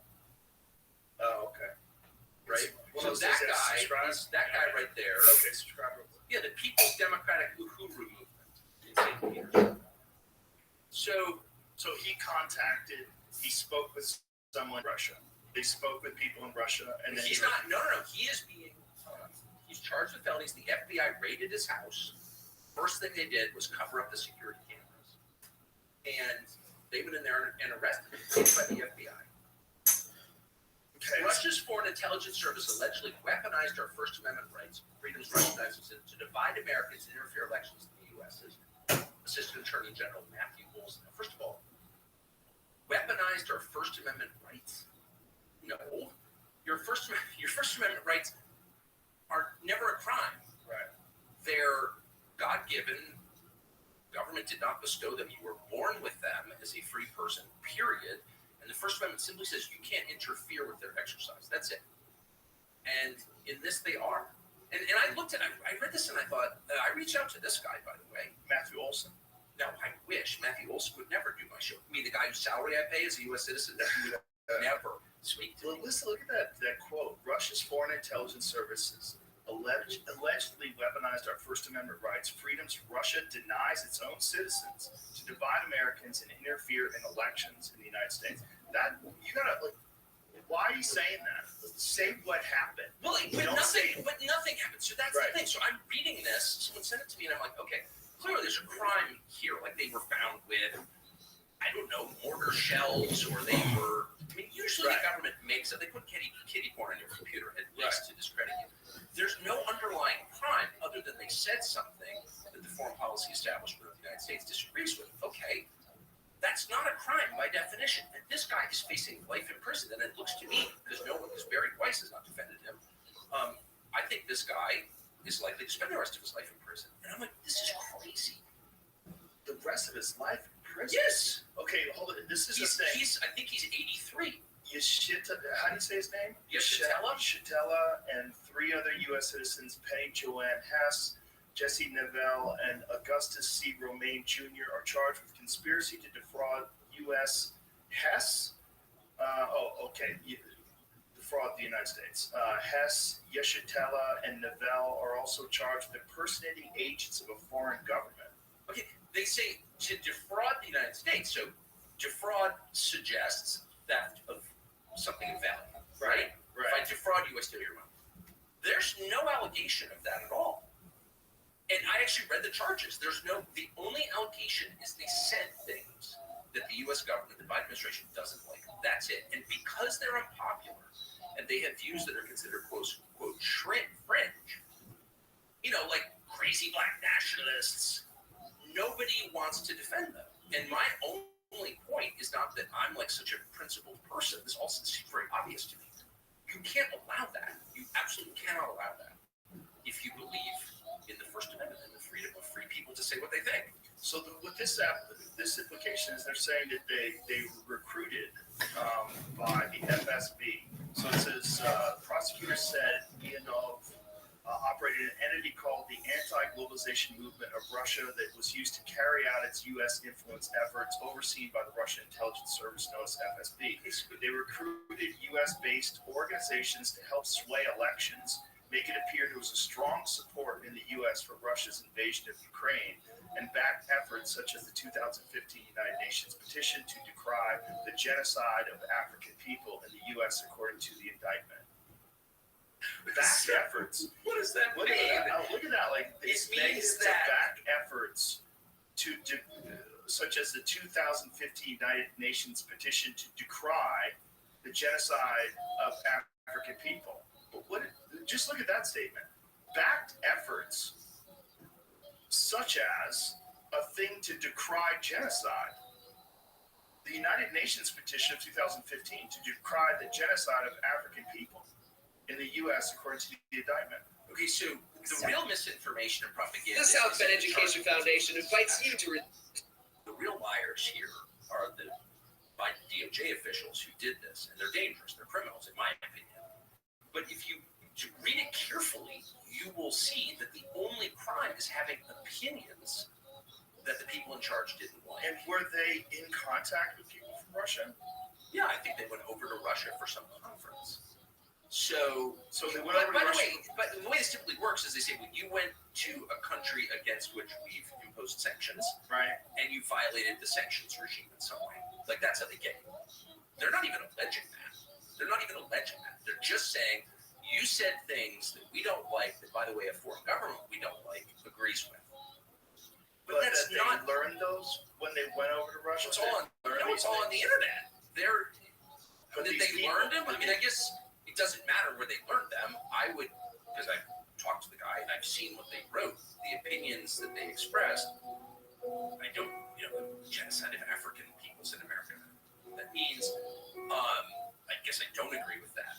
But their views on Russia, I generally agree with, because I think they're true, and so does Jeff Sachs and a lot of other non-crazy, non-black nationalists will probably agree with the basic framework of their position. But whether we agree or not is not relevant. Right. All that matters is, in a free country, which this was when I grew up, you have the right to any opinion you want. You do not have the right to hurt people. You don't have the right to steal from them. You don't have the right to defraud people. But you certainly, foremost, have the right to any opinion you want, no matter what the people in charge think of it. In fact, you have that right as a bulwark against tyranny by the people in charge. Like, that's the only thing that keeps this country free, is my right to have any opinion I want. And this guy is going to jail for his opinions. And, you know, it's so crazy that I kept thinking, like, is there something that I'm missing? Like, it does seem a little fringe, this group. I'd never heard of them. I'm not saying the money, okay? They must have done something. No, nothing. If you should see the video with the FBI, right? It's unbelievable. They said, Graduation season is almost here. Let the Skillet Restaurant and Catering take the worry off your hands. They Call sent the Skillet Restaurant and Catering 40 today. armed agents with automatic weapons to this guy's office and his house. Like, no exaggeration. It was a Graduation full-blown, party like, we're this arresting time. El Chapo type thing. So our For veterans this guy, it's like an Yeah, that's the idea 83-year-old behind the Army self. veteran. It's outrageous. And I really find it baffling that nobody who's, like, against woke culture or whatever will touch it. And the reason they won't touch it is because their foreign policy views in general are more important to them than their views on speech in the First Amendment, their views on America. Well, if you step out of line, right? So the ideology is that we must support Ukraine. So this is that Russia has a point. This is what they're saying. So Russia was very upset about the movement of the weapons closer to their borders, the joining NATO, all the stuff that was the hard red lines that Putin had already said. Like, if Russia would definitely do something if Ukraine joined NATO. We all knew that. So if you deviate from that, you're going to be in trouble. Season is almost So here. better Let the just- Skillet Restaurant and Catering take the Because you worry can't, off your hands. you Call the clearly, Skillet if Restaurant you and look Catering at today to who plan these the people best are, graduation. I mean, these are people that would be supported by the left Well, wholeheartedly. they are. I mean, it's like the Party revolutionary this socialist. summer. So our They're not veterans a back Well, this year. that's the idea behind the self. Sure, Because we'll then 100%. it conflicts with Well, this the other categories hard right right and left ideology. are just like, now they're actually ridiculous. They're Like, ridiculous. They don't mean They're anything. ridiculous. In fact, we've moved past the point where they don't mean anything. They do mean something. They are propaganda instruments designed to cloak the truth from the rest of us. That in fact there's agreement, not disagreement, at the center of power. They all agree on the things that matter. And those are the economy and foreign policy, because that's where the money is. There's no effort to, say, rein in the credit card companies, which, if you really cared about the country, you'd say, when people are really suffering, they don't have enough money to live. Kids can't not only not buy houses, they can't afford rent. And why is that? And one of the main reasons is because they're paying like close to 20% interest on their credit cards. And okay, we just imagine that in a free market, that's a good thing. Tell me why that's a good thing. Who benefits from that? Why are we for that again? I'm not for that. I think the credit card companies are villains. And they send credit The cards. South Bend to Education kids. Foundation invites you to reserve your tickets for this year's Great Friends of Schools breakfast. If you said that in the U.S. Congress, people look at you like you had three heads. Like, what? They just don't care because there's May 2nd at Palais Royale. that are Join us as economic guest speaker systems, A.S. King, one of the policies, best young adult writers working today, shares details on her book, Attack of the and it doesn't serve the interest of the country. My position is Black super simple. Rectangles. The All only proceeds country go to I funding have teacher emotional grants and attachment classroom to is initiatives. That's it. I like lots of countries. I like almost all countries, actually. I've been to a lot of them. I like them all. But the only one I feel emotional about is the United States because I live here. I was born here. My kids are here. It's my country. And most of the people in our foreign policy conversation do not feel that way. So that distorts it really dramatically. And they're also, a lot of them are violence worshipers. Like, they get off on war. They get off on hurting people and on the power that imbues them with. And the Liz Cheney model, you know what I mean? Like someone like Liz Cheney, who's got like a really sad and barren personal life. A lot of them are this way. Weird personal life, failed personal life. They don't have people who love them. They don't have kids who respect them. And so, Adam Kinzinger, whatever, they're all kind of the same. South Bend Education Foundation invites you to reserve your tickets for this year's like war war and foreign policy because it gives them a feeling of power and strength. And Great success. Friends of Schools breakfast I on can't May get my 2nd wife to at respect Palais me. Royale. I can't get Join my us as kids guest to listen speaker to me. A.S. I King. can't pass any meaningful domestic agenda, but what I can do is bomb the living shit out of a foreign country. And so there is this, it's not true for all of them, but for a lot of them, there is this syndrome that drives their behavior. But whatever the reason, it's totally disconnected from what's good for the country. And if you run America, you have one job, and that's improve America, period. They don't see it that way. And so I don't think the system can continue because it's too distorted. It's not serving its original purpose at all. So what was it that these guys said that made this raid possible? They said Russia, and I don't want to speak for that. Like, I interviewed anyone who wants to see it can interview. And I just want to say again, like, one of the cool things about this moment that I did not anticipate, all the sad stuff happening, I know that you probably experience it all the time, is like finding not only common ground with people you thought you had nothing in common with at all, but also like liking them. You know, like I actually like the guy. I'm sure we disagree on a million things. Like mad at white people. I am a white person, whatever. But like in my conversation, I was like, I like this guy. You know, he's honest and he's sincere. He's principled. Veteran. You know, whatever. No, I really think what they said was what I have said, and a lot of people have said, which is there was a reason for this invasion. So I personally think the invasion was a bad idea. It didn't help anybody.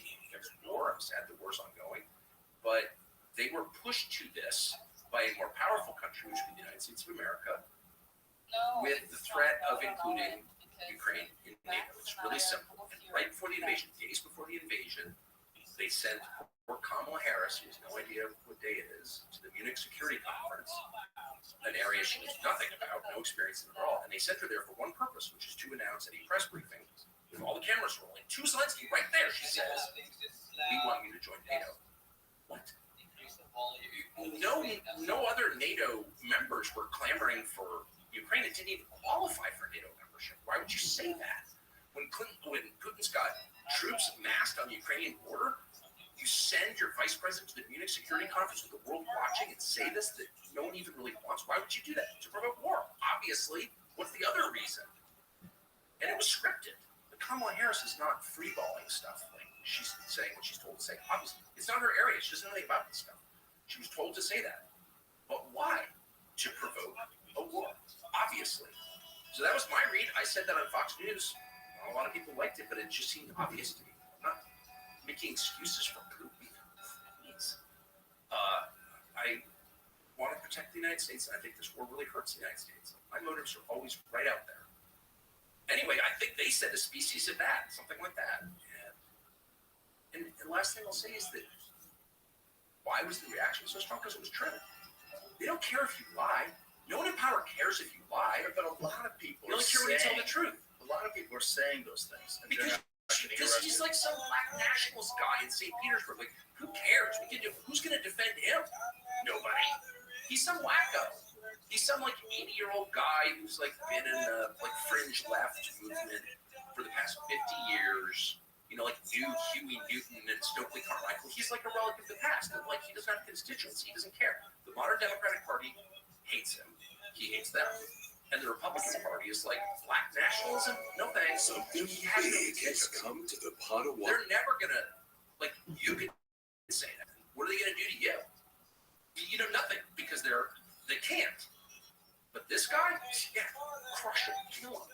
And that's exactly what they're doing. And I really think, not to be like a 70s liberal about it, if you let the weak get crushed, it's bad. It's super bad. You need to protect the weak, and this guy's weak.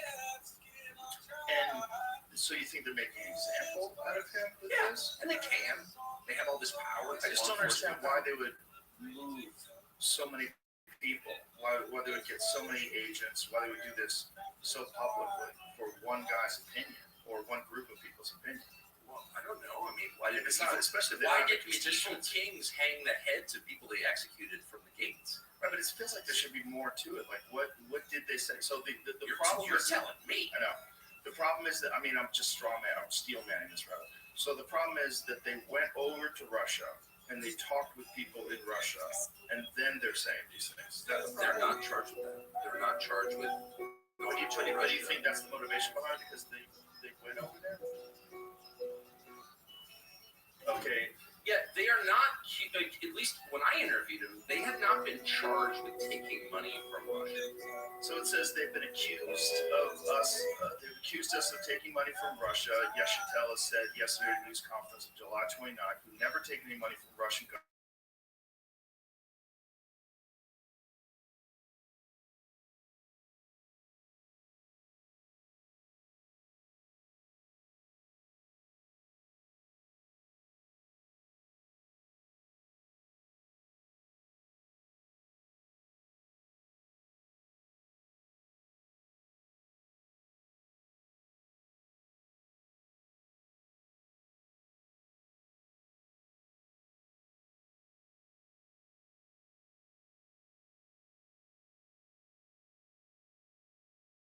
Accompanied by increasing repression and an attempt to criminalize left-wing opposition to the unpopular war.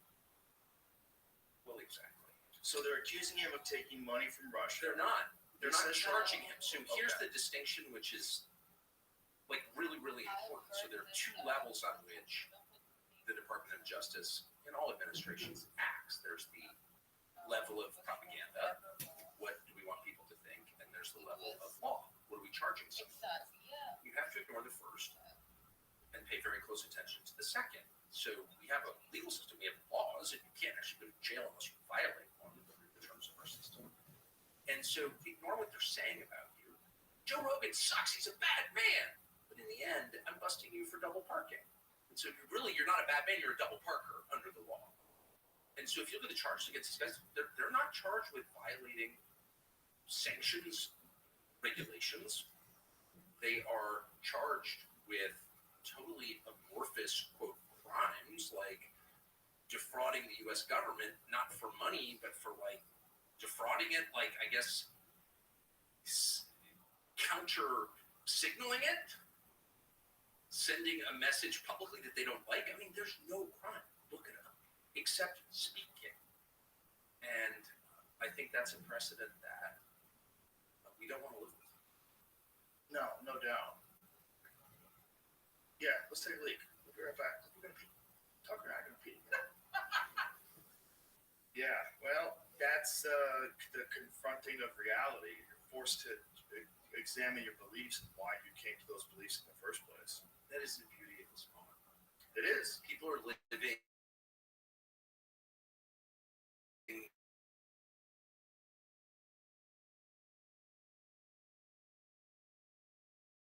more new. At least the people that are paying attention have a more nuanced perspective. But then you have the people that are in the echo chambers that are just digging their heels in even more.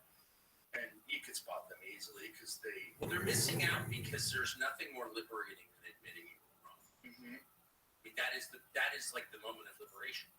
Right. And that's the basis of religion, it's the basis of AA, it's the basis of anything that improves you as a person is honestly admitting to other people, not just to yourself, that like, wow, we got that wrong. Yeah. And then you're free because then you don't have to hide it anymore. Right.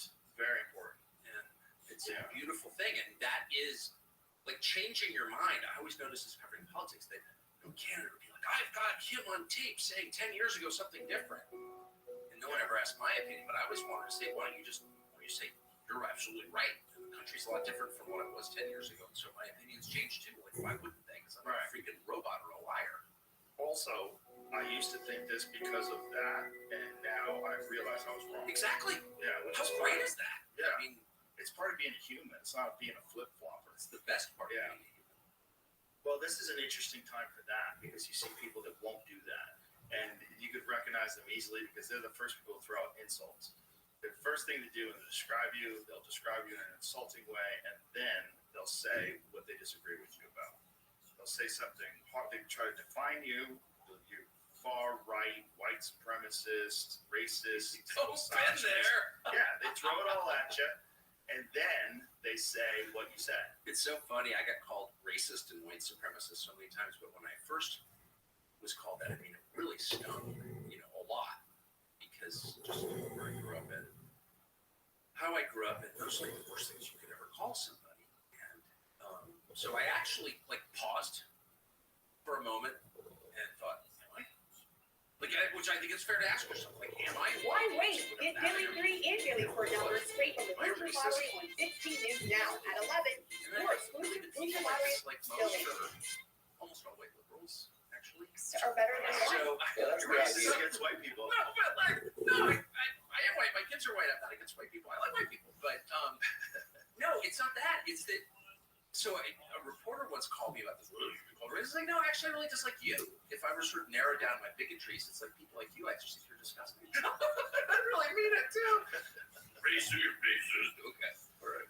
Well, it's a thing, you know. I don't think that works as much. It doesn't work. No. Well, I think a lot of the things that you overuse, eventually people realize, like, oh, you're yelling wolf again. Yeah. Well, of course. And when people get hit with it and don't disappear, then You know, it lacks power. well, it's also you're trying to like use these words to define someone, especially someone like you that has so many hours and hours of talking about things. Like to try this reductionist perspective of someone to reduce them to this ultimately very negative thing, and not say that they're a human being. And also the fact that it's done by the people that want to think of themselves as compassionate and kind, which is the most bizarre. The left is so aggressively incompassionate. Like they're so aggressively unkind with Letting people die of drug abuse on the sidewalk. That's compassion. that whole thing is fucking crazy. What's cruelty, actually? It is, and it's also when you find. Do you know who Colion Noir is? I know him. Yeah, great guy. He opened my eyes to the homelessness thing. We had him on the podcast, and he was explaining how he was in San Francisco, and he was like, "What is this? It's like they don't have any money for this. Is that what it is?" Like, no. There's a whole business behind it. And these people that are running this homelessness initiative or whatever the fuck they call it, they're making hundreds of thousands of dollars a year. Some of them $250,000 a year. Imagine making money off the homeless. And not doing a goddamn thing. What's so funny is I do think the root of their power, and the one thing they're good at, is just charging the moral high ground and taking it in the first moments of the battle. Yeah. They just run up to the moral high ground and are like, we got this is ours, and they'll protect that at all costs. And it's like, that's kind of all they have is this self-righteousness. And if you can puncture that, it's like, you're getting rich from the homeless, actually. Yeah. And is there anything more disgusting than that? Some junkie who's dying in misery outside the convention center in San Francisco, and you're making money on They're that? essentially using those people as a battery to expand the power of government. Yeah, and their own personal advantage. Yeah, they're expanding government. They're making more government employees. Now there's tons of people that are working on the homelessness problem, air quotes. And, you know, they probably all have blue hair and they talk nonsense. And nothing's getting done. And no one's being punished for it. But when they did that study where they said that they had no data, I was like, how are you? What? You can't say whether or not it's doing anything? How'd you spend $24 billion? But why are they not treated as like the most reprehensible people in our society? I think there's too many things to think about. And I think most people, unlike you and I, aren't even paying attention to it. They're paying attention to the fact that the tents are there. They're paying attention to if you go to Los Angeles, it's a fucking zombie apocalypse. But what they're not paying attention to is what is going on. How many people are making money? I didn't even know until Colion explained it to us. I had no idea. I thought it was just they don't have any money. They don't put any money in it, and they let these people sleep there. No, there's actual There are all money. these parasites. Yeah, parasites. Voted the number one Elder Garden Center. Discover Limbs, Enchanted Gardens, and explore 9 acres of family love. Are they government jobs that are just bullshit? This is a lot of those. What's crazy to me, just Join the free petting zoo. Ride a swan paddle boat. Walk on water inside an orb. Fly for gems. so the U.S. Capitol sits across from something called Union Station, which is a really cool train station, right on Capitol Hill. And so to get into the Capitol, there's a massive homeless city there, people dying of drug abuse right there. And so to get to work every day, lawmakers have to like step over the bodies of fellow Americans dying, living outdoors, shitting in the bushes, addicted to drugs, which is hell, okay? And they have to ignore that on their way to creating utopia in some foreign country. And you're like, does it ever occur to you that that's disgusting? That your primary duty is to the drug addict, your fellow American, you're doing nothing? And you're telling me how we're going to make Eastern Europe into, this brave new world. And I don't know. I just can't get past that. I think I'm not super sensitive or aware or anything. I'm not super anything. Transform your landscape with the Pride and enchanting gardens, outdoor living areas, custom homes, Great day. waterfalls. Shit, they're like 5 junkies on the street. Like, maybe we should do something for them. No. Brick patios and sidewalks, specializing in low-maintenance landscape with year-round color, designed to And this idea that it's compassionate, that you have compassion to lead these people, to give them aid and to help them and give them clean needles. But then you've got to think, like, maybe there's something bigger going on, actually. Because there's an entire sector of the economy now that feeds off of human misery. The drug treatment centers that don't work, the homeless advocates who create more homeless, the, migrant workers, American-born aid agencies, workers who, increase illegal immigration and gang activity. All this, people are making money off this. The arms manufacturers that help kill people in foreign countries, et cetera, et cetera. There's a vig in all of that. It's a scam, it's a grift, et cetera, et cetera. But, there's something more. There are a lot of people who seem to be just, for evil for its own sake. And you're like, maybe all the crazy talk about a spiritual world. voted the #1 home and garden center. Maybe there's something Discover to that. Living's enchanted gardens. Maybe that's everyone else has always thought that. There are certainly forces that. Or 9 acres of family fun. Enjoy the free petting zoo. Ride a swan paddle boat. Walk on water inside an orb. Mine for gems. Ride a quad cycle. You feel compassion for people. True empathy. And so much more. Visit the area's largest home and garden center. Be inspired by all the beauty. Dine at the Garden Cafe. Easily accessible on County Road 17 in Elkhart, off the toll road or bypass. To plan your visit, go to legends.com.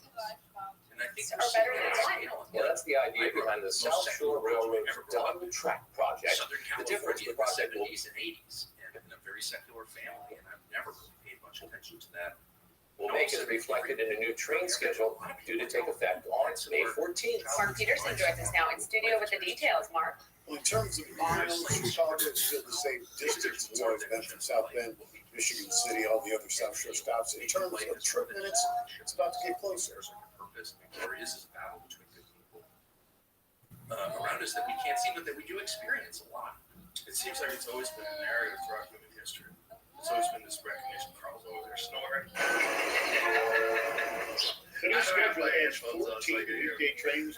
Are you're snorting or snoring? Snoring. Carl's snoring. Carl the dog.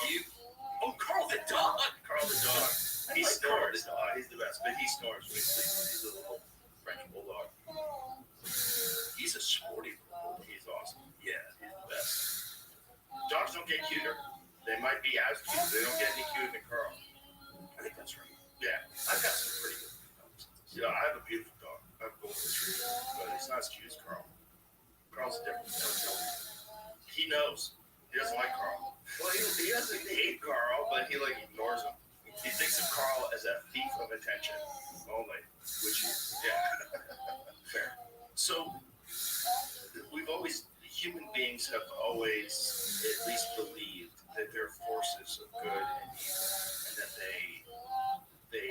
that's what exorcisms are about, right? The idea that you're possessed. Yeah, you're possessed by evil. There's always been this thought that there's good and evil. But when did you start considering Get your that? daily 3 and daily 4 numbers straight from the lottery today at 1:30. Please listen to this morning. You used to travel around with them? WNBA Channel 16. How old Your are you? future lottery affiliate. Or better than I one. went to my first dead show in December of 1984, so I was 15. And speaking of the San Francisco Civic Center, yeah, the New Year's shows. So they always played in Oakland, but one year they played at the in San Francisco. And so we were in Tahoe over Christmas, and for some reason, my brother and I drove illegally from Tahoe in the family vehicle to downtown San Francisco. How old was your brother? 13. So you drove? Or Yeah, he drove? I drove. 15, you drove. Yeah. Wow. Tahoe was 6 hours. And I remember being on the freeway, like, That 15. Well, we had a pretty different kind of childhood. But anyway, we Is just that you?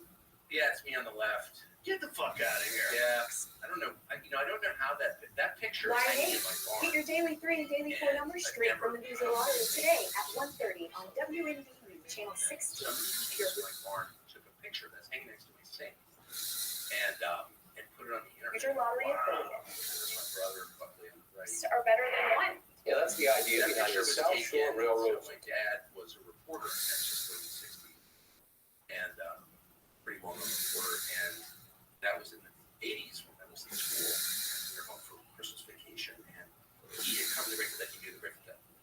My dad did.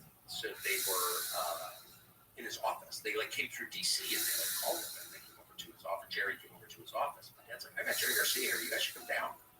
So my brother and I, we lived in Georgetown and we had a Vespa. Remember those? Yeah. We drove our Vespa. It was freaking cold out. I'll never forget that. We drove our Vespa down to 6th and E or whatever, where my dad's office was. And there was Jerry. I'd never met him before. He was missing the middle finger of his right hand, famously. You know, the famous handprint, Grateful Dead handprint. But when he shook his hand, you could feel it collapse.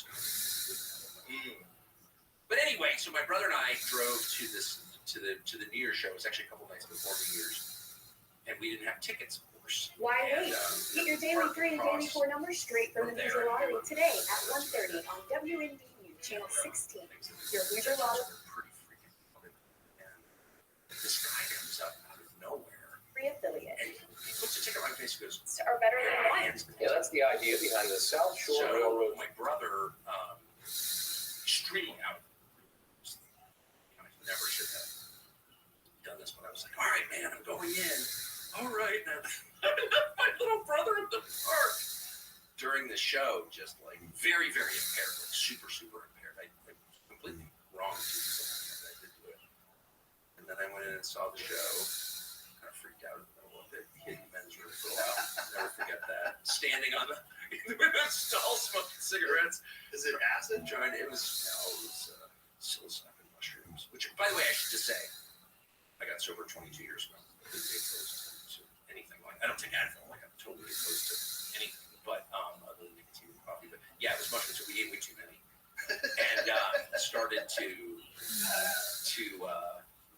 kind of melt down.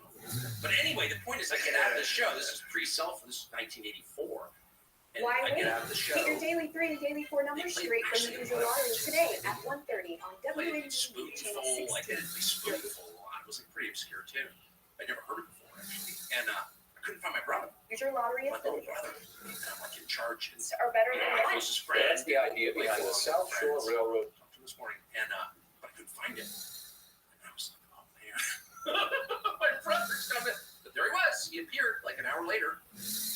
He had spent the entire show in somebody's van, but he seemed undamaged, and it was great. I mean, not everything about it is great. I mean, I do think the drug thing, definitely hurt people for sure. But from my perspective, I went to a bunch, probably 50 or more shows, and really enjoyed it. And I love the fact that they had 2 drummers. That was a huge thing for me. I love rhythm.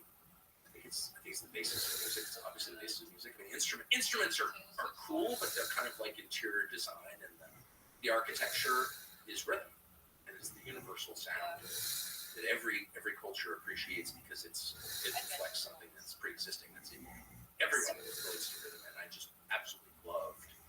Why wait?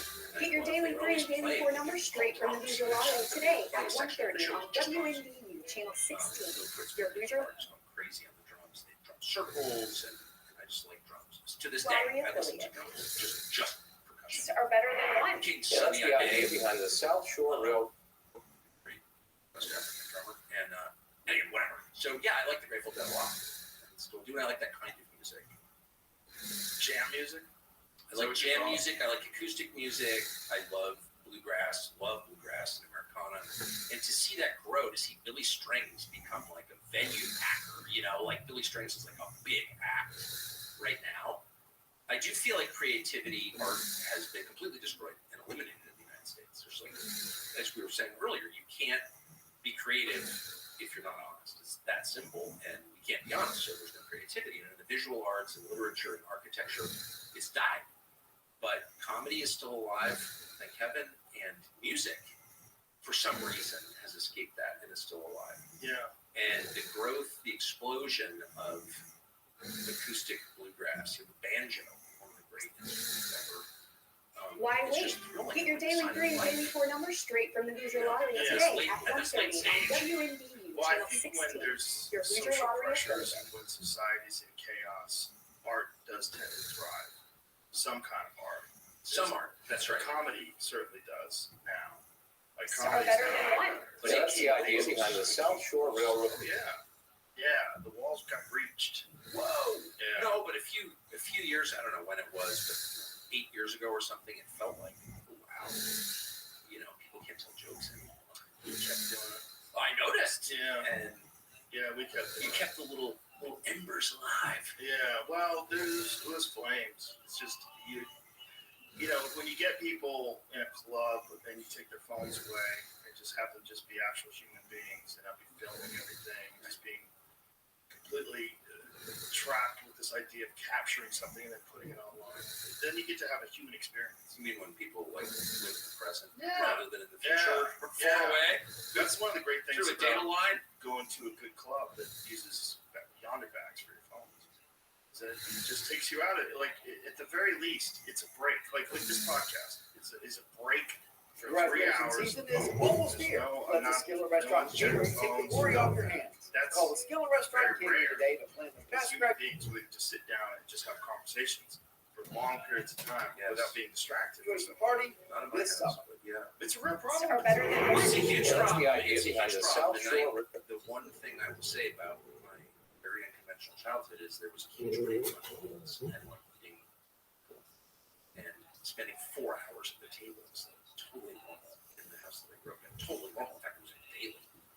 And that was our primary form of entertainment and mode of communication and thing that we did for fun and fun. And I still do that. I still feel that way. And we have dinner parties constantly on our phones and people talk and entertain each other. And it's like, it's so much more interesting. I'm not on social media, but if I were on social media, I don't think I would find that on Instagram. And I'm not attacking Instagram, but I don't think I would find that. No, it's definitely a lost thing. And It's such an easy thing. It's such a fun thing. it is a fun thing. Yeah, it's a great thing, and I think people enjoy it. I think that's also led to the rise of podcasts too, because they don't get that in their real lives. So at least they get to be a person who sits in on these conversations. I gotta say, this is not being suck up because I don't suck up. But the effect that podcasting has is just incredible, and I never would have predicted. I wouldn't have a million freaking years. I would have never thought it. When I first started doing this, it was in my living room with my friend Brian, who we did it on a laptop. We had a webcam, and we were like, My friend Brian. yeah, Brian Redband of Kill Tony. You met Yes, I did. Yeah. But I just love the phrase "with my friend Brian." Like every bad story, like He's with my my friend friend Brian. we were down in what we Mexicali, and me and my friend Brian. We just started fucking around online, and then we started eventually bringing in guests, and then eventually got a studio, and then eventually I got a big place in LA, like a real warehouse, and then eventually moved to Texas. So it all just eventually happened. But it was not. I mean, I was in another part of media for that whole period. And if you had asked me, up until the last few years, like the future is clearly shorter. Graduation season is almost here. Let the Skillet Right. Restaurant Catering take the worry off your Everyone hands. did think Call that. the Skillet I Restaurant hated Catering it. today to You know, I plan the hated it. best I like graduation. long form, but I was a long form magazine writer for years. So I thought that was over. Party Yeah, this summer. Not over. everybody's Are better than one. Yeah, that's the idea behind the South Shore Railroad. Like you should edit that. But less than 3 hours. Okay. Whatever you want. I'm not making money doing this. It's just for fun. This is fun for years. For years and years. I did it just with no money. There's no money in it forever. What year? Like how many years in did it start to pay for itself? 5. It's a long time. Yeah. Long time.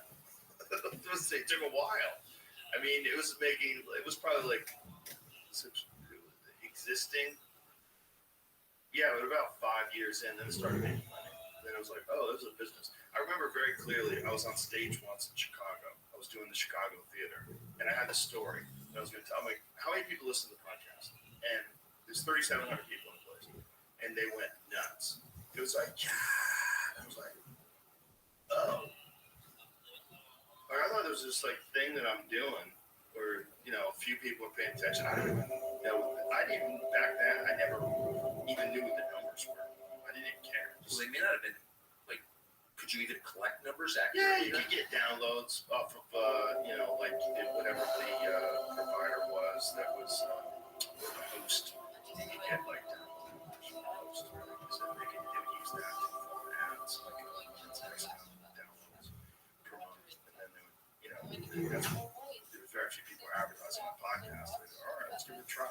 But it's one of the great developments between podcasting and Billy Strings. Like I'm serious. I have hope that it's not all going in the wrong direction, because you can get this view that like everything is falling apart, late Rome. Yeah. Just a matter of time before it really does collapse, and then you see these signs that are not minor, they're significant. And no people. I mean, I haven't met a person in the past year who said, no, I thought this, but then I was reading the New York Times and I realized I was wrong. Not one person. Right. But the number of people say, I was listening to this podcast, I was listening to Rogan and da-da-da-da. It's like, really noticeable. Yeah, that's why it's interesting. It's interesting because you can put people in front of people, and they might not even be right. They might be wrong, but at least now you're having conversations about something we never had a conversation about before. And even if this person gets exposed to being incorrect, well, now you have a more nuanced understanding of what the subject is about, why people think incorrect things, and this idea of like platforming people is a big thing. Why would you platform that person? First of all, platform is not a verb. And whenever they take a perfectly good noun and turn it into a verb, you know something bad is afoot. Yeah. Okay? A platform. Oh, you mean letting an adult human being talk? Right. I think that's not only allowed, I think that's the law. Not only that, I think it's important for us. It's even important to talk to people that are completely different than you, that don't agree with you at all. Well, it's especially. Yeah. Otherwise, it's just masturbatory. It's interesting. It's just you alone getting yourself off. But it's also interesting to know why these people think the way they think. And also, there's so many people that if you talk to them online, you'd have these horrible conversations. But if you sit down with them as an actual human being and treat them with respect and consideration, you talk to them like a human being, and you just try to be as friendly and open as possible, despite what your differences might be, you realize most people have a lot in common. A lot. Way more in common than they do. But that's the secret that they're trying to hide. Yeah. So mind control, the end stage of mind control is censorship, right? But it begins long before that. It begins by creating false categories that wall off your willingness, that prevent you from wanting to know certain things or talk to certain people and being always the most obvious truth. He's a crank, he's a racist, he's a whatever. Fill it in. And then you're like, I can't listen to that person. And I have to say, your willingness to platform or to have a conversation with Alex Jones, I think was a revolutionary act, actually. Not that everything Alex Jones says is right. It's not. Not everything I say is right or anyone says is right. But Alex Jones is an interesting person. And even if he's not interesting, he has been walled off from the rest of us. Yeah. Through name calling. And your willingness to be like, no, actually, we're just going to listen to Alex Jones and you can decide for yourself. Well, Alex has been my friend for more than 20 years. Well, exactly. But even if but I'm sure you have other friends you haven't invited. Just like, right. You were not allowed to talk to him. And when you hear Alex Jones talk, you may not agree with everything he says. I don't know that I do. But you definitely understand why they told you couldn't listen to Alex Jones. Well, that's one of the reasons why I had him as one of the first guests when I came over to Spotify. Love that. I was like, let's go. What did they say? Well, a lot of people weren't happy. We lost sponsors. It was an issue. But I think it did the job. Regardless of what he said that's incorrect. Clearly, the Sandy Hook thing was incorrect. Alex, I know Alex personally, so I know what he was going through.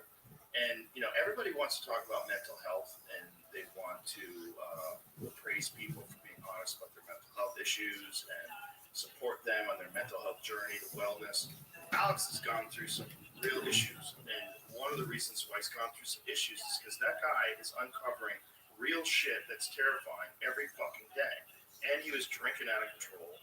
And, he's just fucking constantly stressed, freaking out. And when you see so many lies and so much propaganda and so many psyops that are being done on people, you start seeing them when they don't exist. And that's what he did. Well, and he's also channeling some stuff.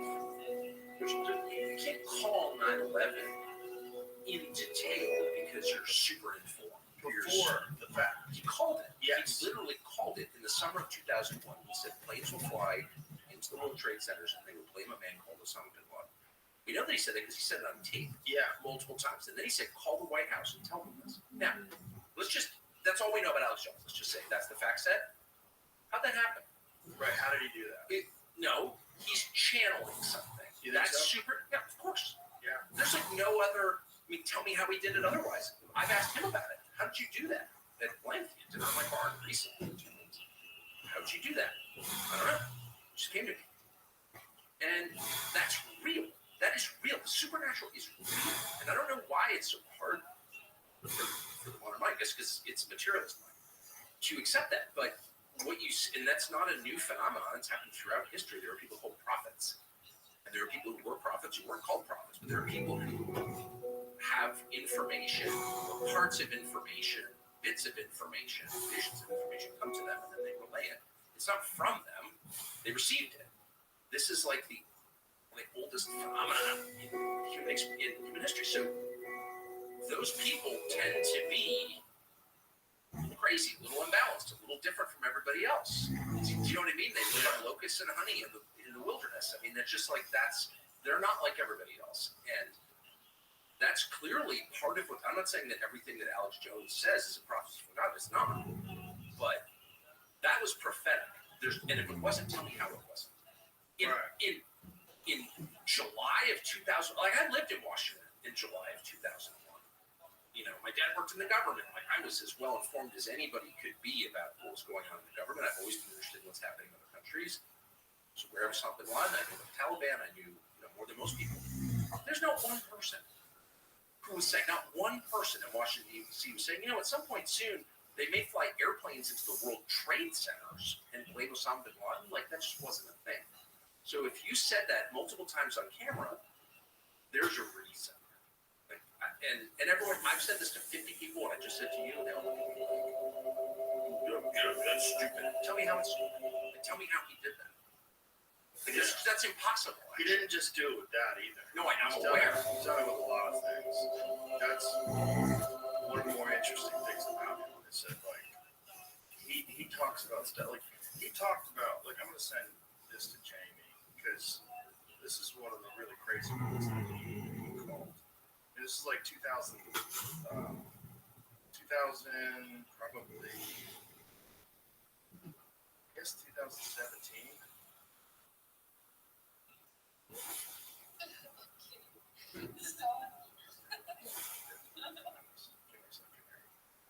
I sent it to him how the fuck did you call this? It's one of those ones where you're this is exactly what's happening.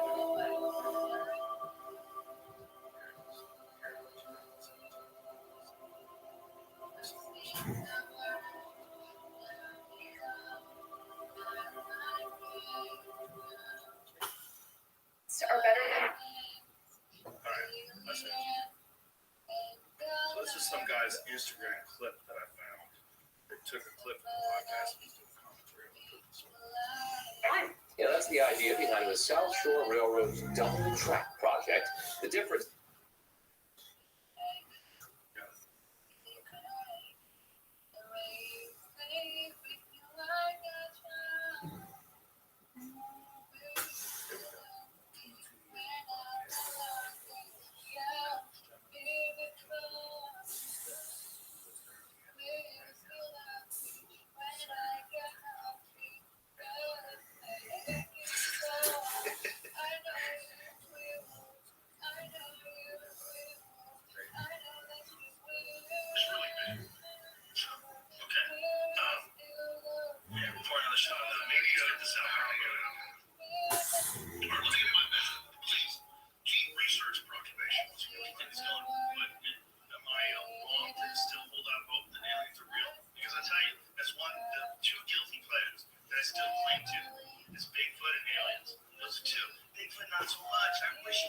that I still are you ready? Yes. Big good trip. Come on, Daddy. Graduation season is almost here. Let the Skill Restaurant and Catering take the worry off your hands. Call the Skill Restaurant and Catering. Me? You're the alien. Oh, wow, I didn't know. Well, here's what the alien believe. And let me divert it first. Let me get into some context. I only go what I can prove. Well, thank you. And people can't even handle that. There's armies we're fighting in pedophile conspiracy. But beyond that, it's a vampire conspiracy in that they are interdimensionally sucking the essence of our youth. And they believe they're possessed by all the world entities. Me too. Yeah, and Joe, I've been on here 22 years. I don't get into aliens, metaphysical, religion, any of that. I've studied healing. And I'm also communicating with one of the top people. And if you want to know, I will actually break down right now the best knowledge right now that's happening on the planet. What's that? The elite are all about transcendence and living forever in the secrets of the universe, and they want to know some are good, some are bad, some are a mix. But the good ones don't ever want to organize. The bad ones never want to organize because they lust after power. Powerful consciousnesses don't want to dominate other people. They want to empower them so they don't get together until things are really late in the game. Then they come together and equal towards the people. As good as so much stronger. The South Bend Education Foundation invites you to reserve your tickets for this year's Great Friends of Schools breakfast on May 2nd at Palais Royale. Join us.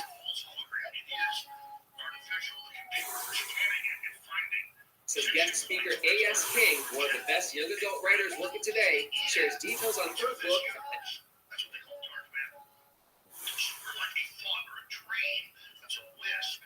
It's some weird programs of God's mind, whatever. They're proving it. It's all coming out. Now, there's like this sub-transmission zone below the third dimension. This just turned over the most horrible things what it resonates to. And it's trying to get up into the third dimension. It's just a basic level of consciousness to launch into the next level. And our species is already way up in the fifth, sixth dimension consciously, our best people.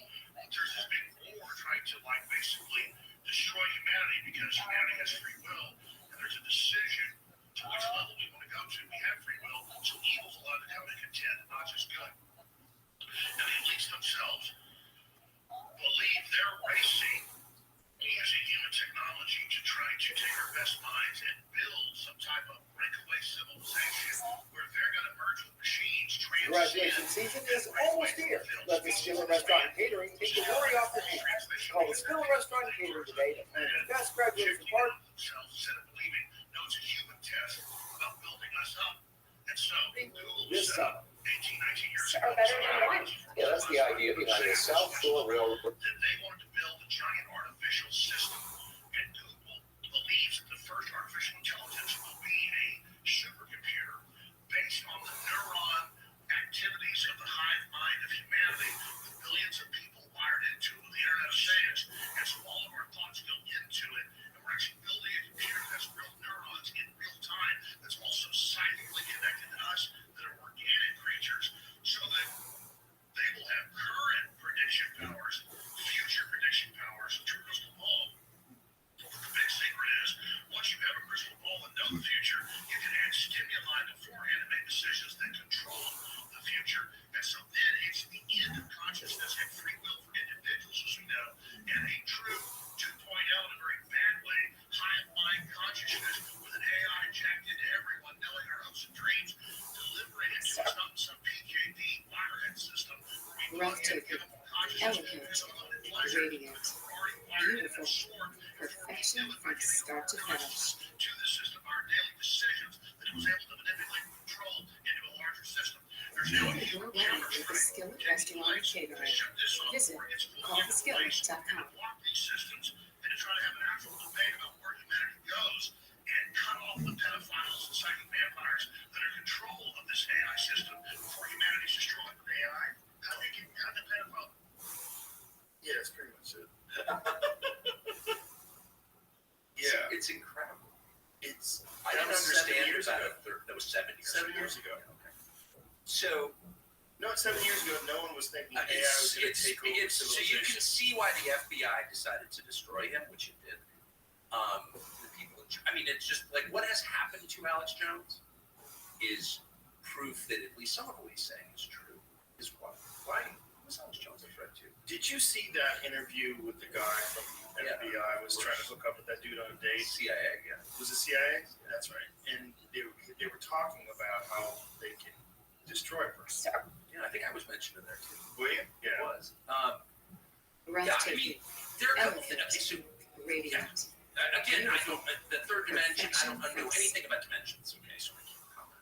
But two things he said. Art to One finish. Cater is your that wedding every with a skillet restaurant and catering. Visit every call- single one call the Judaism, Christianity, has believed that there is sort of in the spirit world and humanity are like there's they're hybrids. Yeah. Okay, so that's just a fact. Genesis 6. So I don't think that's crazy at all. Given that it has been the belief of civilizations that have no contact with each other. I don't think it's crazy, and I also don't think it's crazy to consider it. I don't think we have a real map of reality. Well, we definitely don't. And exactly, better put than I explained. That's exactly. We don't have a real map. It's not crazy to consider it. And it was an entirely conventional view up until fairly recently. That this spirit world breeds with people, but that is Right, that never is almost good. Even that skillet restaurant catering, take the worry off your hands. Oh, the skillet restaurant catering. How do you say it in a way that doesn't sound crazy, but the whole thing sounds crazy because we acknowledge the reality, the actual physical reality of the supernatural. This summer. That's the first thing. Are better The than second one. point Yeah, that's the idea behind the South Shore is Railroad. that people, weak people, which is a synonym for bad people, come together for strength and safety. They act as one.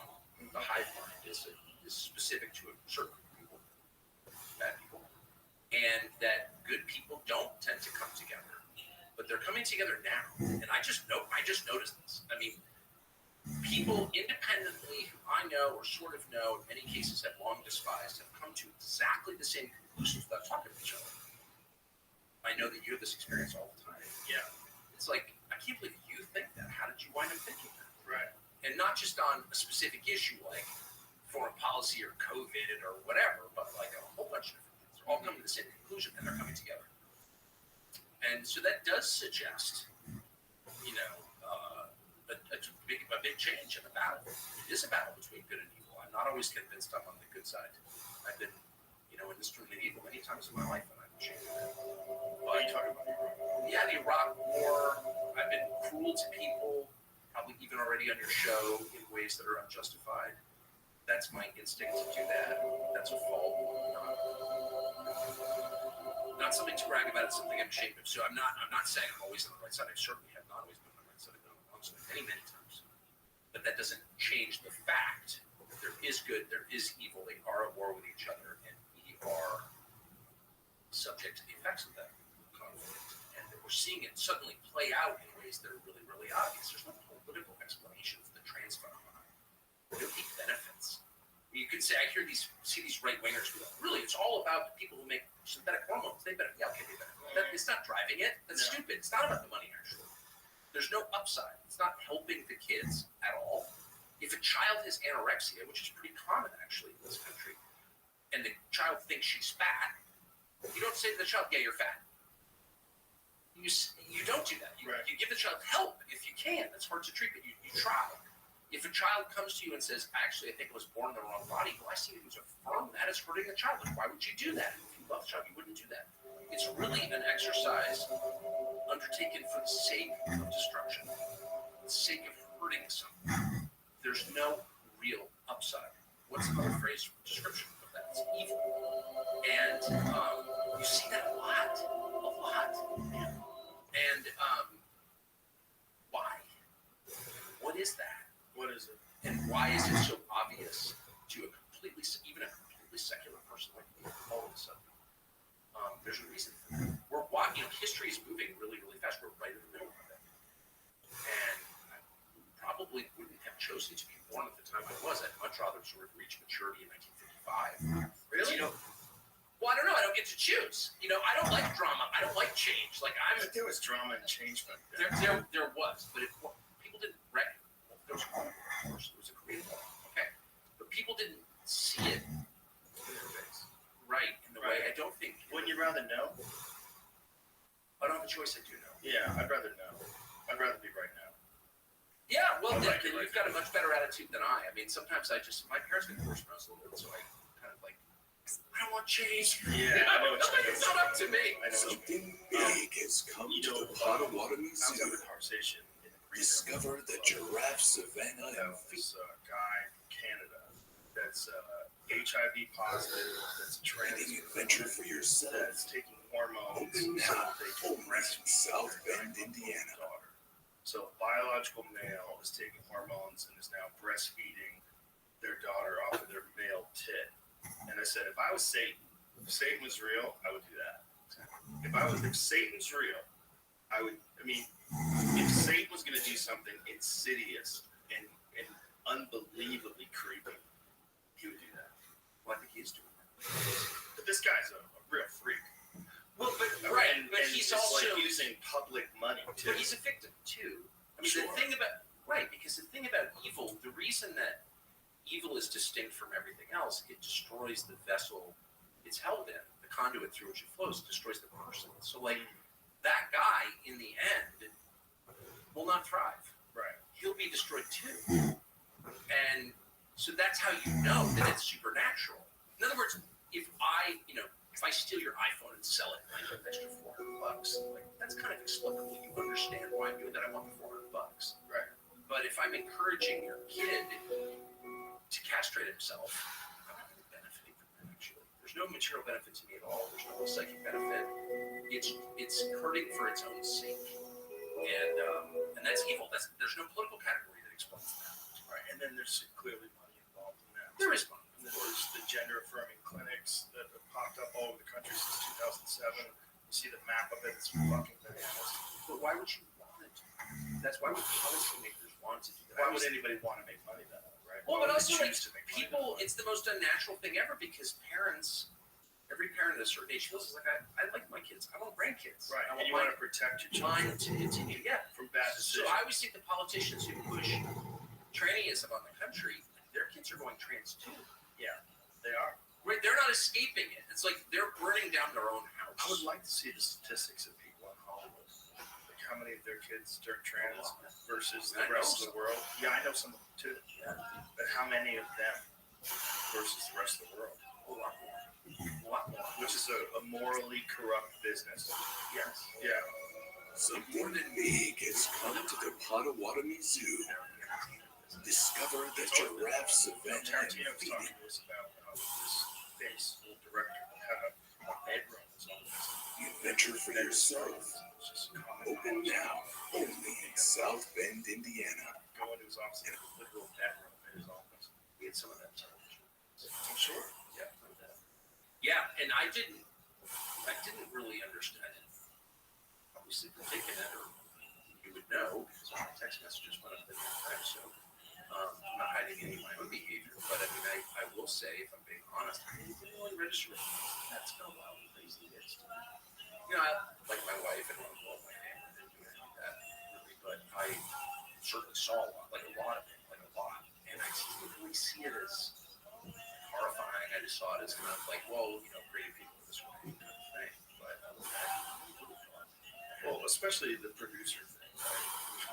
That, like the Weinstein thing, that the way they ran the business, that's how it was paid to play. I worked for her. Did you really? Yeah. When? 1999, he had a magazine, Tina Brown, Talk Magazine, right before it, and they had an office in Franklin Towers, Park, and I remember I remember that he was a pig. That was not like he was a friend. And the big controversy was that he smoking in elevators, and that was, and I honestly, but he was considered incredibly sensitive. Yeah, well, that was certainly what everyone thought of him when I worked. Brother Bob was a little less that way. He was also, but yeah, people knew that he was a bad guy, but like They made awesome movies. yeah, and also, but he was just powerful. To Rabbi Weinstein, right? I mean, I didn't really think about it too much, to be completely honest. I was just the guy I worked for, but It could I certainly, if you played the Alex Jones clip for me in 1999, and I did see Alex Jones clips in 1999, and then in later years where he was talking about Building 7, and I was very offended. I was outraged that he was suggesting that there was something about 9/11 that wasn't above board. There was, things we didn't know were being hidden from us. And I was like, man, and Alex Jones was saying that. I remember that really well. How dare you? The buildings have rules. It is why. I mean, I know. All I know is 21 years, 23 years, 23 years. Later, what's the justification for classifying any document around 9/11? There's no justification. Well, the same justification classifying documents about the Kennedy assassination. Well, exactly, 61 years. Yeah, or releasing the COVID vaccine data 75 years later. Of course. Yeah. Right. I mean, look, secrecy is different from privacy. Privacy is necessary for the dignity of this way. You've got to do it after your bed. Right? You need privacy, you need private thoughts. We have no privacy whatsoever. None. No privacy at all. Thanks to the iPhone and government spying on us all. So there's no privacy, but there's massive secrecy. Secrecy is different. Secrecy, if that's lying, the only reason to have secrecy is in order to do something that you're ashamed of other people knowing about. It's immoral and probably illegal. And there's more secrecy than ever. And that means that there's more lying than ever. There are more crimes being committed than ever. That's the surest sign of it. Why there are a billion classified federal documents in the so-called democracy? They're lying to us, that's why. But 9/11, what is the justification for that? I don't know the answer. I really don't know the answer. But there is one. That's for sure. It's not methods and sources. It's methods and sources. We're trying to protect their Saudi sources. The wildest thing about Tower 7 is that if you just say it looks like a controlled demolition, well, I don't know. Well, I'm not saying that it is a controlled demolition, but I'm saying if you watch it, it looks like a controlled demolition. But that happens all the time. Buildings catch fire and they just put it on themselves. It happens every week, right? All these poultry plants and manufacturing plants that keep getting burned through fire. They all still wait. So I say, why did they respond that way? Of course, I responded. So, and I think looking back, the reason that I did was because if you call that into question, you had to ask a lot of other obvious questions you didn't want to deal with, and you might arrive at a conclusion that a lot of your most basic assumptions were false. And it's just too destabilizing. Right. Well, the real problem with Tower 7 is they go, well, okay, if it was a controlled demolition, how is that? The South Bend Education Foundation invites you to reserve your tickets for this year's Great Friends of Schools breakfast on May 2nd at Palais Royale. Join us as guests. How would they know it would even work? And how would they do something like that? How would it not be a record? Guest speaker A.S. King, one of the best young adult writers working today, shares details on her book, Attack of There is sound of the explosions. Yeah. Which is a fair question. Yeah. So a lot of fair questions. And has there ever been a building that experienced a tremendous amount of damage because two enormous skyscrapers fell right next to it, damaged it, and then massive fires started, and then there's diesel generators that are in the basement, so they have all this fuel, so they have this incredible inferno in the basement that weakens the structure. Is that why it collapsed? Maybe. Totally possible. A lot of building engineers disagree with that, as you know. Yeah. And they don't think that could have happened in the way you just described. I'm agnostic on what I know, because I don't know the answer, and I have no way of knowing. All I know is that there's no justification for keeping those documents secret that I can think of. And if there is, tell us what it is. No one can bother, because nobody presses. And it's, add that to the list of outrages. The South Bend Education Foundation invites you to reserve your tickets for this year's Great Friends of Schools breakfast on May 2nd at Palais Royale. Join us as government spied on me, broke into my phone, spied on me, and I didn't get a straight answer to that.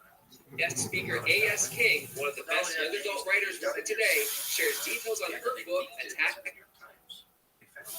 So it's one thing to say, okay, we picked up your text exchanges with a foreign national, which is true.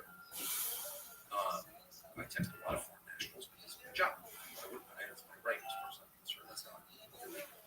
But we picked up your text exchanges, which I think itself is a lie. I think they were targeting people from now.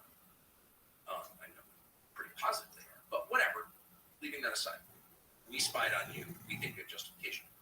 Is there a justification for leaking the contents of my private conversation to a news outlet in order to discredit me? No, there's no. That's secret police shit. Okay. Yeah. I'm not whining. Ooh, I'm a victim. I'm certainly not a victim. But what was infuriating was my total, and I got members of Congress involved because I was pissed and I felt threatened. I couldn't get a straight answer. They were just like, we're not answering those questions, and what are you going to do about it? Bitch. What are you going to do about it? I don't possess a drone fleet. There's nothing I can do. The South Bend Education Foundation invites you to reserve your tickets for this year's Great Friends of Schools breakfast on May 2nd at Palais Royale. The law, none of those apply. The people in charge of the pledge doesn't apply to me. Join us as guest speaker A.S. King, one of the best young adult writers working today, shares details on her book. But the czars did have an issue with the government tapping into your phone. They work for the government. Right. New York Times. New York Times is a conduit for the lies of the government. What it is their tool. They're perfectly aware of that. I used to write for the New York Times as a freelancer. I run the New York Times a lot. And there are a lot of really smart people there, for sure. Even now, less now, but there's still, I think, smart people. There are, I know some. And they know. But they think that it's worth it because they're bringing information. I don't know what they think actually. But no, they're tools of power. And that's like the one thing you're not allowed to be. Even if you think the power is good, maybe they all support the agenda of the U.S. government, destabilizing the world and impoverishing our own population. They're on board with that. Even if they are, they shouldn't do it because the job of The South Bend Education Foundation invites you to reserve your tickets for this year's Great Friends of Schools breakfast on May 2nd at Palais Royale. the seatbelt, right? Right. Make sure that things don't Join us as guest speaker A.S. King, one of the best young adult writers working today, shares details on her. I think it's been the case for a long time. If you look at what happened to Richard Nixon, which I personally don't understand at all, Richard Nixon was taken out by the FBI and the CIA, and with the help of Bob Woodward, who was a Washington Post reporter who had been a naval intelligence officer working in the White House, working in the Nixon White House. And then he shows up like a year later, and he's this brand new reporter. He'd never been a journalist at all. He's a naval intel officer. The famous Bob Woodward we all revere. And he's the Washington Post, and somehow he gets the biggest story in the history of the Washington Post. He's the lead guy in that story. Well, I worked in a newspaper. I've been in the news business my whole life. That is not how it works. You don't take a kid like his first day from a totally unrelated business and put him on the biggest story. But he was. He was that guy. And who was his main source for Watergate? Oh, the number 2 guy at the FBI. Oh, so you have the naval intelligence officer right with the That's the idea behind the South Shore Railroad's double track project. Okay, so that's a deep state coup. What else? How would you describe it? If that happened in Guatemala, what would you say? And yet, the way it was framed and the way that I accepted it for decades was, oh, this intrepid reporter fought power. No. This intrepid reporter, Bob Woodward, was a tool of power, secret power, which is more threatening to bounce the single most popular president in American history, Richard Nixon, from office before the end of his term, and replace him with who? Of Gerald Ford, who sat on the Warren Commission. Now, how did Gerald Ford get to be Richard Nixon's vice president? Well, because Carl Albert, the Democrat Speaker of the House, told him you must choose him. You will only confirm him when they sent the actual elected vice president away for tax evasion, Bureau of Maryland. So you have a complete setup, like an absolute. Gerald Ford, the only unelected president of American history, actually sat on the Warren Commission. That's something else that I accepted at face value until I looked at it. Why wait? Get your problem number straight from the your lottery. Okay, you're fake. Yeah, he was on the Warren. And so, sorry for the long story, but the point is, like that happened in front of all of us with the way it was framed, cloaked obvious reality. Yeah, that's the idea behind the Watergate office building from which the name is taken, Watergate. I think it was 6 of them or 7 of them. All but one was a CIA employee. That's real. It's like, look it up on Google. So the whole thing, Richard Nixon was elected by more votes than any president in American history in the 1972 election. He was the most popular by votes, which is the only way we can really measure 2 years later, he's gone. Undone by a naval intel officer, the number 2 guy at the FBI, and a bunch of CIA. You tell me what that is. Those are the facts. Those are not disputed facts. That's not crackpot shit. That's just, look it up. So why did they want to get rid of Nixon? There are a lot of theories on that. I mean, first of all, we don't need to know motive to know what happened. Graduation season is almost here. Let the Skillet Restaurant Catering take the worry off your hands. Call the Skillet Restaurant Catering today to plan the best graduation. Leadership change that there is. Okay. I should just say this. I actually kind of Party democracy this is not summer. working well. Obviously, Or better than one. Yeah, that's the idea behind the South Shore Rail. but I'm attached to it because I was born here. Infinite. It's better than any other system. So that's why I'm against it. What was their motive? There are a lot of theories on this. There's amazing conversations on tape between Richard Nixon, who was still president in 1973, and I think it was Richard Helms, the head of the CIA. He was the head of the CIA, I think it was Helms. And Nixon says, I know why they killed Jack. So Nixon was, in the history of obviously a flawed, complicated person, but very smart person. And he was really interested in why this guy who had been president, just one president before him, was murdered. Didn't think it was a lone gunman who was mysteriously assassinated 2 days later by another lone gunman, like it's so obviously bullshit. And he knew that. And he said the same director, and you can listen to the tapes on the internet.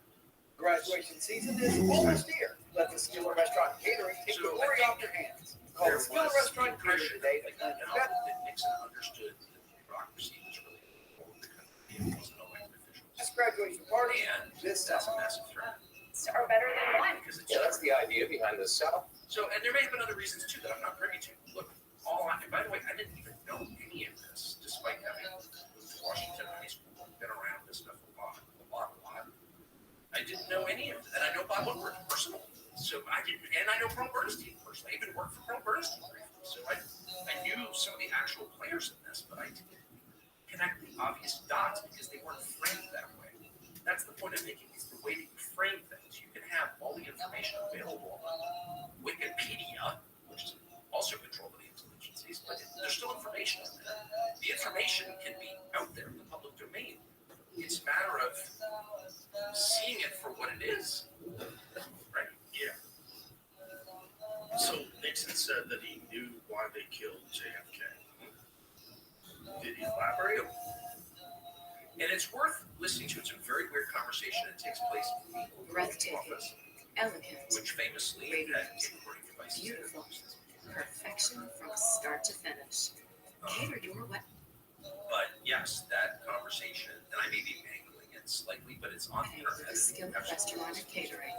Visit CIA director has this kind calltheskillet.com. of sinister silence. So, like, if I'm the president, you're the CIA director, and I say I know why the guy who was just president 10 years ago was killed, the obvious answer is, well, why? What? What? You know why he was killed? You've got insight into the assassination of the U.S. president? He doesn't say anything. Just like a very weird response. Like, what? Just kind of throw that out there? Like, if you say to me, we're taking a leak here the next year, and I'm like, I figured out the secret to life. I'm like, huh? Okay. It's like not a good response, right? Right. It's a telling response. Did you hear Trump's take on the JFK assassination? Why he didn't release the files? Yeah, I know what Trump's taking. He said that if you knew what I know, you wouldn't tell me. Which is crazy. Well, What and is that? that's his position on the UAP thing as well. Yeah, actually. And that's a lot of people's position on it. I mean, Breathtaking. Trump is saying, Elegant. of course, the CIA Radiant. had knowledge of it. That is Beautiful. Perfection from start to finish. I mean, Cater your it's like, it's so funny. And there's so many levels and there's so much I way don't with the understand. Skillet But the Restaurant and whole Catering. JFK conspiracy calltheskillet.com. industry that really is an industry, well, looks written on that than almost any historical topic, is filled with wackos, right? There are a lot of wackos in there. But it obscures that fact, obscures the larger fact, which is the facts themselves tell an unbelievable story. Yeah. And so, I can get into it at great length, but they're still classifying documents 61 years later of Trump and Joe Biden have, in violation of my read of federal law, kept those documents secret. There's no living person connected to the Kennedy assassination. It was a couple generations ago. There's no one person whose secrets are being protected. It's an institution, or maybe countries. There are even countries involved too. I don't know the answer, but there's clearly something worth protecting. And I know that when I spoke to someone who'd seen the documents 2 years ago, and I got one fact out of it, which is yes, the CIA. And by CIA is a huge organization, but James Jesus Angleton, the head of the operations directorate, acknowledged this, which I think is well known. But that's the view of someone who saw the documents. So I thought that was news, so I went on TV and said that. The next day, I'll never forget it, I went, well, and I was driving back, and I got a phone call from Mike Pompeo's lawyer. Mike Pompeo was the Secretary of State, but before then, he was director of the CIA. And in that position, he plotted the murder of Julian Assange, so he's a criminal as far as I'm concerned. But his lawyer called me and said, you should know that anyone who tells you the contents of classified documents has committed a crime. He's threatening me. It's in my car. My dog's sitting next to me. I'll never forget this. And I said, are you really saying that to reveal that the U.S. government had a role in the murder of a democratically elected president, just say that out loud, that's the crime? What about the actual crime of just murdering a president? Because you're covering up for that, Mike Pompeo. No response at all. The South Bend Education Foundation invites you to reserve your tickets for this year's Great Friends of Schools Breakfast on May 2nd at Palette. And so it's like, what's crazy to me is not just that Pompeo did that. I think Pompeo is a really sensitive Royale. Join us as guest speaker A.S. King, one of the best young adult writers working today, shares Yahoo News. Mike Isikoff wrote a long piece on this several years ago. His employees went to Mike Isikoff and said, hey, Mike Pompeo was plotting to murder Julian Assange, who's never even been charged with a crime in the United States as CIA director. That's illegal. You're not allowed. Federal employees are not allowed to just kill people they don't like. Okay, just set the baseline here. So that's who Mike Pompeo is. But he somehow intimidated Trump into not releasing this. Well, okay, that's all bad, right? I think it's criminal behavior. What's crazy is how Mike Pompeo is treated. He's treated as like a Republican poobah in good standing. He fully expects to become the Secretary of Defense in a Trump administration, which is like, why don't you get criminal nuclear weapons? Okay, that's my view. I think it's a common sense view. And like he goes to fundraisers and dinners, and everyone's like, hey, Mike Pompeo. It's like, no, you're the guy who kept information the public has a right to know secret. You're the guy who plotted the murder of someone who committed no crime. You are the outlaw. You are the bad guy. But no, he's treated as like a pillar of Republican Washington. I think it's mind-bending to watch that. And by the way, that's what I say. No, I mean, people don't say that because they're worried about getting punished. They're worried about someone putting kiddie porn on their computer. Right. Members of Congress are terrified of the intel agencies. I'm not guessing at that. They've told you that. Including people on the Intel Committee, including people who run the Intel Committee, people whose job it is to oversee and keep in line these enormous, secretive agencies whose budgets we can't even they're black budgets. They're the parents, the agencies are the children. They're afraid of the agencies. That's not compatible with democracy. Democracy is a really simple system, even representative democracy like that. People rule. They do so through elections. They express their preference for voting. They send their people to the capital city to run the government on their behalf.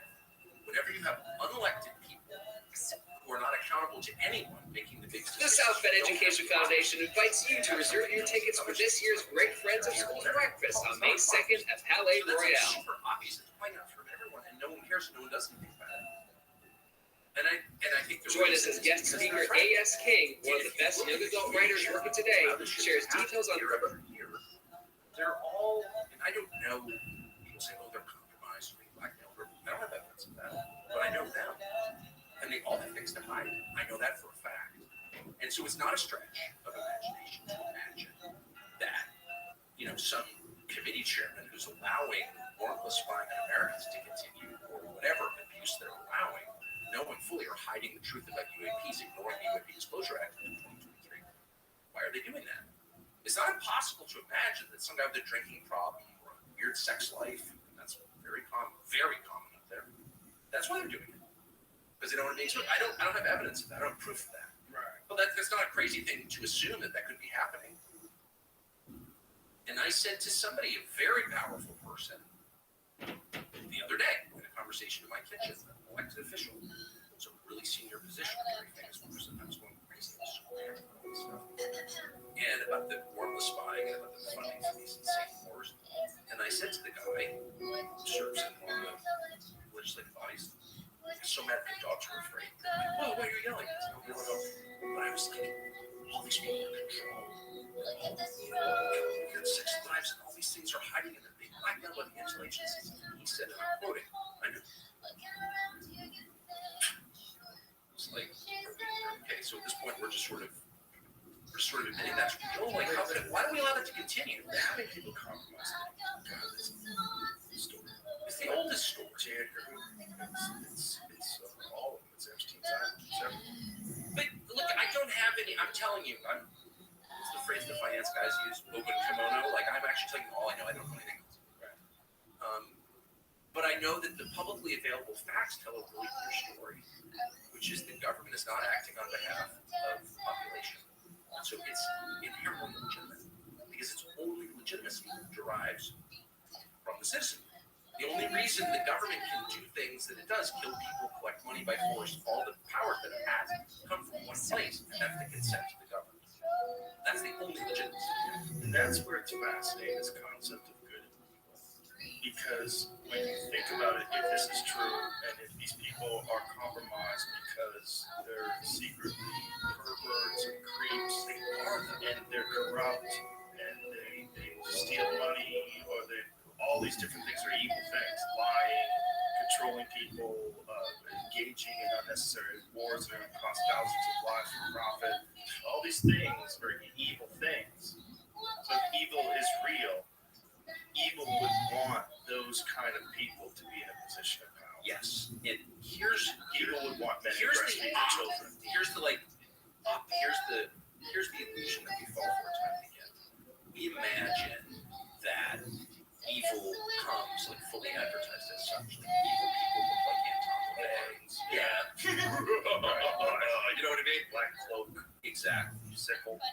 Evil is an independent force that exists outside of people that acts upon people. I really believe that in experience. And it's obvious. And what vessel can we choose? It's weak men and women who are instruments. The weaker the leader, the more evil that leader. So and unfortunately we've reached a time in American history where every leader is either a woman or a weak man, pretty much. And so I'm sorry to say it, but it's just true. And the weaker the leader, that's what Mike Johnson.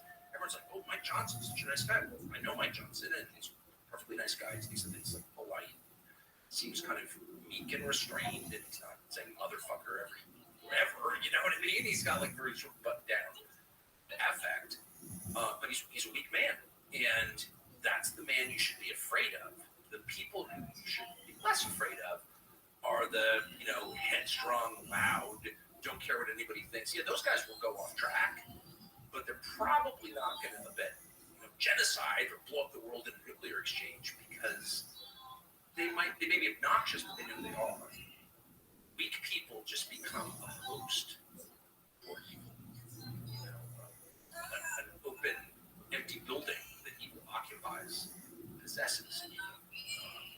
And that's exactly what's happening to Mike Johnson. It's like absolutely crazy what Mike Johnson is doing. But Transform your landscape with the pros at Linton's Enchanted Gardens. Outdoor living areas, custom ponds, unique water. It's a very strange thing. Weak people. Balls, brick patios, and sidewalks. Specializing in low-maintenance landscape with year-round power. Exposed. They don't want that eye of Sauron gazing down upon them as they try to run for president. Get it? Or the physical threat. Yeah, physical. Look what's happening to RFK. But the Biden administration, for the first time ever, denied him Secret Service protection It's absolutely as a legitimate presidential candidate. It's absolutely nuts. Yeah. I mean, how is that? It's hard. You realize that a lot of the things that we took for granted were actually voluntary. Like, people just didn't do things because, like, that's just wrong. That's not fair. You know what I mean? That's bad sportsmanship. Like, there was a lot of, like, self-restraint involved in running a functional society. You can't just make an infinite number of laws and enforce them. It's impossible. You rely on people to just not do bad shit because, like, I'm not the kind of person who does bad shit. And once the people in charge decide, well, I'm just going to do whatever I want, not what you can do about it. So the Biden administration denies some Secret Service protection. You're like, how can you do that? I'm like, we're doing it. Bitch. And, like, the answer is nothing, actually. What is this most recent bill that they're trying to pass about the ability to monitor phones? It's just the nightmare scenario. It's something that they're already capable of doing because they did it to you, and they did it through an encrypted app. Oh, they do? Oh, yeah. How do they do it? Do you know how they got into your phone? Well, there are two ways to it's interesting, and I was with Ed Snowden in Moscow and talked a lot about this because he's got the technical, he's an excellent and principled person, and his X feed is a really good place to start for people to understand what's happening here. He's paid a huge price for being on, obviously. He's literally exiled to Moscow involuntarily, but there are a couple ways to do it. One, you can hack into Signal, I guess. It's open source. It was created with CIA money, as I'm sure you know.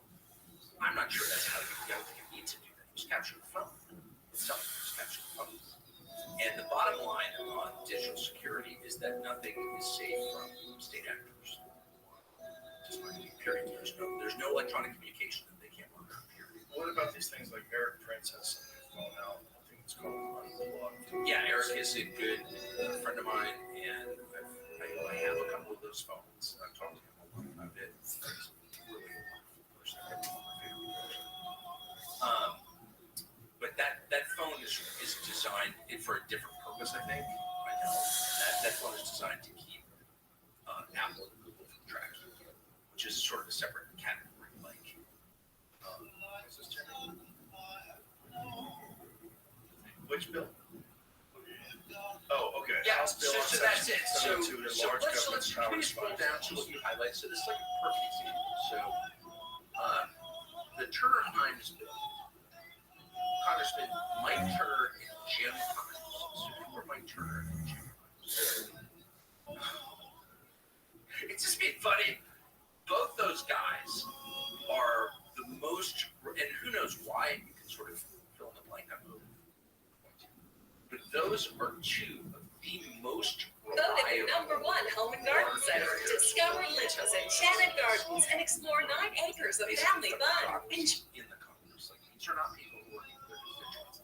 These are people who are working for permanent. Enjoy the free petting zoo, ride a swan paddle boat, walk on water inside an orb, mine for gems.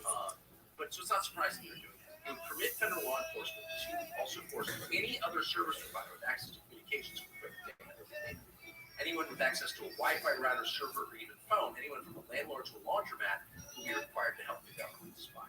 So that's the story right there. So basically, warrantless. Oh, of course, warrantless, absolutely. And in violation of the 4th Amendment to the Constitution, as if anyone cares anymore. No one does. But I just remember when I was a kid, we're roughly the same generation. You remember this too? Oh, East Germany.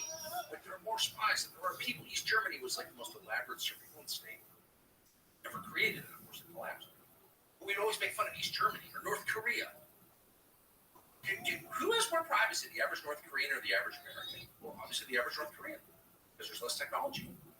The U.S. government spies on its own population more than the North Korean government spies on its. That's just a fact.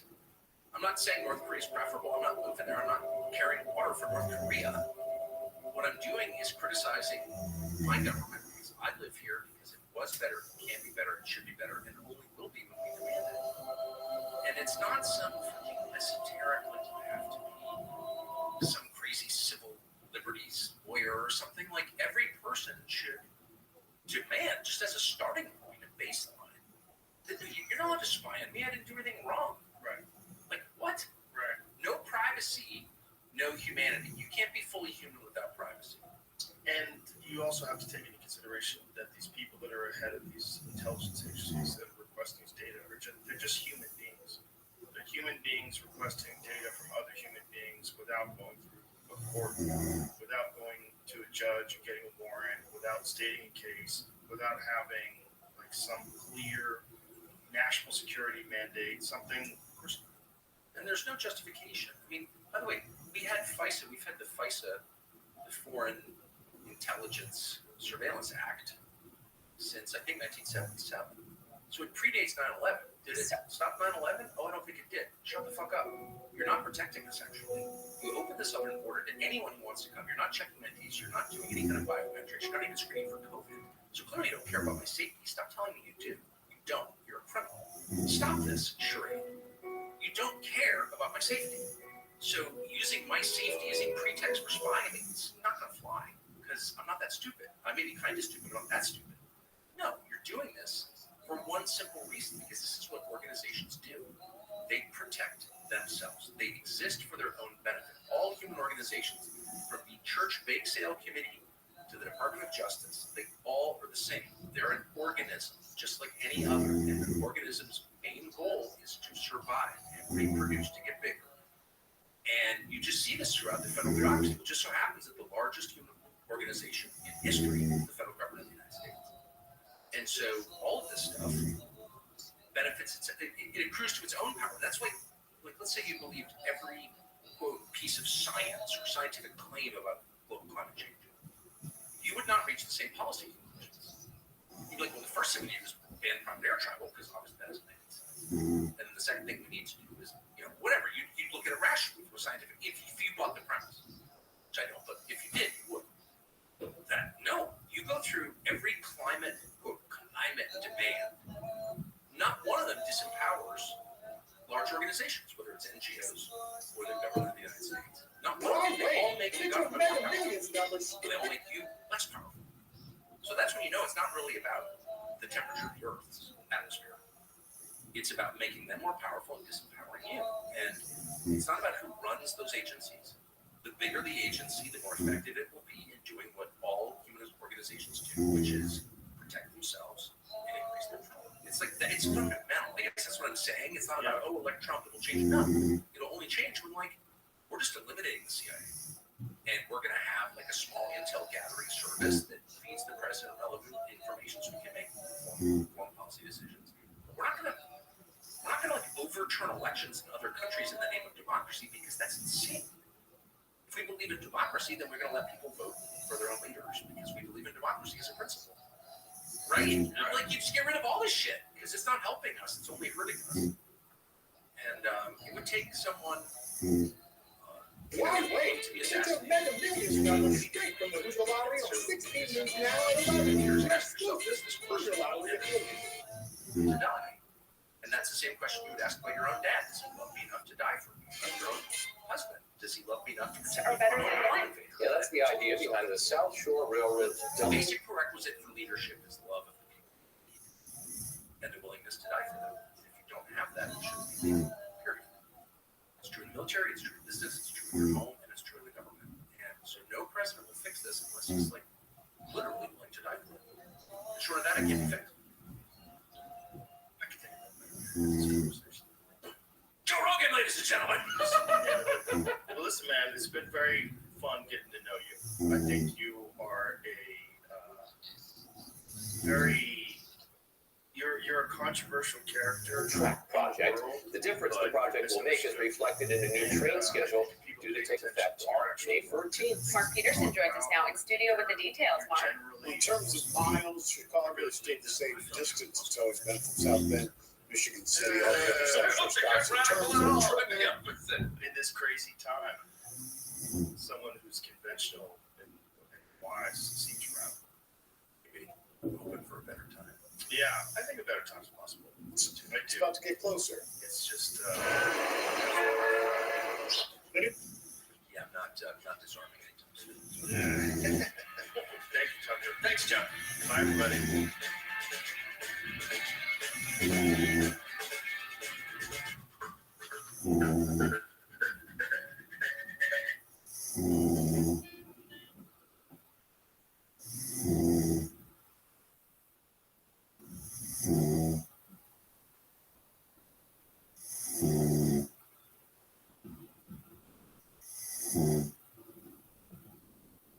Some tour dates to announce. If you want to come see the Return of the Rat tour, we'll be in Louisville, Kentucky, January 25th and 26th. Indianapolis, Indiana, January 27th and 28th. Shreveport, Louisiana, February 1 and 2. Baton Rouge, Louisiana, February 3 through 5. Corpus Christi, Texas, Why March wait? Get your 24th. daily 3 daily point numbers straight from the neutral lottery today Sorry, at Texas, 1:30 March WNBA 25th. Channel 16. Phoenix, Arizona, April 26th through 29th. New York City, Neutral at the lottery Beacon affiliate. Theater, May 13th. Are better And than Austin, one. Texas, that's the idea June behind the 1st South Shore through Railroad. 3rd. Some of those dates are getting sold out. Some of those dates we will be adding new shows to. I know specifically Austin, Phoenix, and possibly Houston. You can get tickets at theovon.com/TOUR. Make sure to access tickets through there to get accurately priced ticketing. Thank you guys so much. If you do come out to a show and you want to leave something for us, a gift or an item or something, you can always leave it with the merch people at the merch table, just so you know that. Thank you guys so much for all your love and support. I'm excited to come and see you. You know, it's hunting season. It's hunting. People are out there setting traps, snares. Put a taffy. Some people put a damn taffy out there and then catch a pigeon on that bitch. People do all kind of things. If you like to hunt, then check out the Hitter Hunting Club collection. New merch now available at theovonstore.com. We've got hoodies in orange and maroon. We got a raccoon on one of them. You know, my brother's out there killing raccoons out there, out in southern Utah. He's out there just really getting those little damn criminals they are. We got camo hats, traditional and orange. We got it all. Elmer, fud yourself up. Elmer, fud your cousin, man. Fud your cousin. A bunch of cousin fudders. Get that hitter and more at theovonstore.com. Today's guest is an astrophysicist. He's an author. He has a new book called Starry Messenger, Cosmic Perspectives on Civilization. We're going to chat a little bit about it. And he's just that, he's that galactic bad boy. He's that, outer space Joe Montana. He's going deep with the facts, baby. You know what he is. He's science. He's a science man. He's a mannequin. Graduation season is almost here. Let the Skillet Restaurant Catering take the worry off your hands. Call the We're Skillet happy to have Restaurant here Catering today, today Mr. Neil for best craft. Ross Tyson. If there's a party, this summer. Yeah, that's the idea behind the South Shore.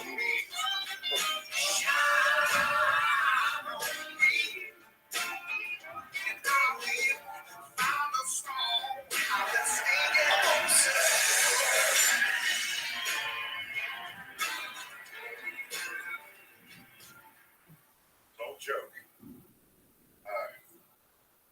Guy name's Tex. Mhm. And people said, why do they call you Tex? Are you from Texas? And he said, no, I'm from Louisiana. I said, well, why do they call you Tex? I didn't want anyone calling me Louise. I can see that. That was just a cute, something from the 1960s, but old timey joke. Yeah. That's one of my favorite jokes is they have this guy, Chris D'Elia, he's a comedian, and he has a joke. It says, I saw the first 48. It's a TV show where they have 48 hours to solve a crime, but really they have as much time as they want. That's one of my favorite ones.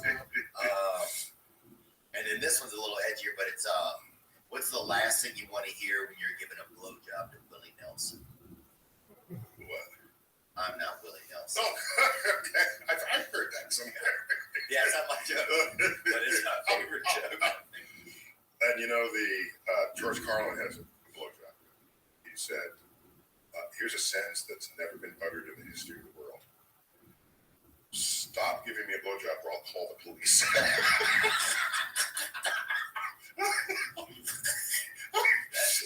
and ever since I heard that, I said, there are sentences in the world that just have never been uttered in the history of the world.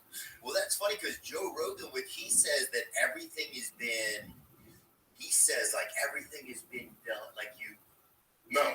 I'll give you an example. Okay. We, in New York, 20 years ago, we opened a new facility to the universe. And we have models of planets and molecules and things that are dangling. So you get the relative sizes of things. I gave a tour of the facility to Martha Stewart. Okay? She's all that, by the way, because as we walking around, it was like a display surface. She's like, oh, tidy. Yeah, she was taking the fingerprints off the. She's probably taking her fingerprints off. She's been guilty of something. So watch what happens. So we're walking around, and we have these orbs, and she says, Dr. Tyson, you have dust on your molecules. And I said, wow, that sentence has never been spoken in the history of the universe. That's funny. See, I think I agree with that kind of stuff. Right. Joe, one time I was on his show, and the first scene he said, he's like, there's been another Giovanni, there's been another, there's just. He wants the multiverse to be another one of you. Oh, we can go there. That's what he goes into. But you actually, in your. Wait, did we begin yet? We all up in the beginning? I think we're rolling. We're rolling. Yeah. We're good. Let it go. I love what you've done with the place, by the way. Oh, thank you. Nice. We're just about to get we're getting a new studio, so we're getting close to the end of the time. Don't make it too impersonal. Make sure the studio is still intimate. Just feels intimate. Yeah. I agree. It's important, right? Yeah. Otherwise, what are you doing? You're on stage, and that's not the point of a podcast. Dude, that's a great point because we've been looking at places, and I'm like, I don't want something that's too corporate or something. No, it doesn't feel right. Ain't right. Yeah, it feels like for you. And when you're on stage, that's you be on stage. That's different, right? Yeah, here we're chilling. Yeah, we're chilling. You want it to feel that way. Yeah, exactly. That's a great point. I'm really glad you said that because I needed some affirmation there. But in your book, in Starry Messages, so this is your new book, right? And thanks for checking it out. Yeah, definitely. No, I tried to check out as much as I had time to kind of. Here's what you do. You're in LA. Okay. Get the audio book, and then when you're stuck in traffic, you just 3 days of traffic, get through the book just fine, right? That's how they should market them. Yeah. How many days of 4 or 5 traffic? 4 days of traffic. But one thing you said about it was individual. That the end of their, you kind of almost did it a little bit of an equation on the individual. It's kind of towards the later in the book. Mm-hmm. You talked about it was just like that each person is unique, and you kind of you went straight there. Yeah. Oh my gosh. Yeah, that's the life and death chapter. So just tell me about that. I just want people to hear how unique they are. Oh yeah. Okay. So just the book is a cosmic perspectives on civilization, and it's what the world looks like if you're scientifically literate and you have and you're thinking about Earth from space, and the world looks really different. Not just the world physically, but people's interactions are different. You have some strongly held opinion, and I say, no, you don't. You think you've deeply thought this through, right? But you haven't. There's this part of it, and have you thought about this, and have you thought about that? I'm not here to hand you an opinion. I just want to make sure that whatever opinion you do have is deeply, is rationally formed. That you folded all the information together. Then I walk away and think however the hell you want. I don't care. Yeah, I think it definitely helps adjust maybe the scope of stuff. Like if you're looking at something from this angle, well, what about look at it from this angle? Or what about look at it from the inside? Or what about look at it from the history of its beginning? Exactly. And a quick one before I get to the how unique we are. Just a quick one. I don't know if you buy tuna. Now when you buy tuna, it's very clear whether it's line caught tuna. Oh, really? Line caught. Okay, that's a big selling point. Because when it's not line caught, it's net caught. Oh, they do net. Well, you know what happens when they drag a net? Occasionally they drag a dolphin.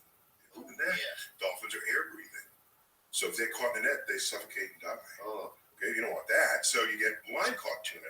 And I'm just thinking, so for people who just care about that, I wonder, about the tuna? Who cares about the tuna? Did you just not give a rat's ass about the tuna? Like what?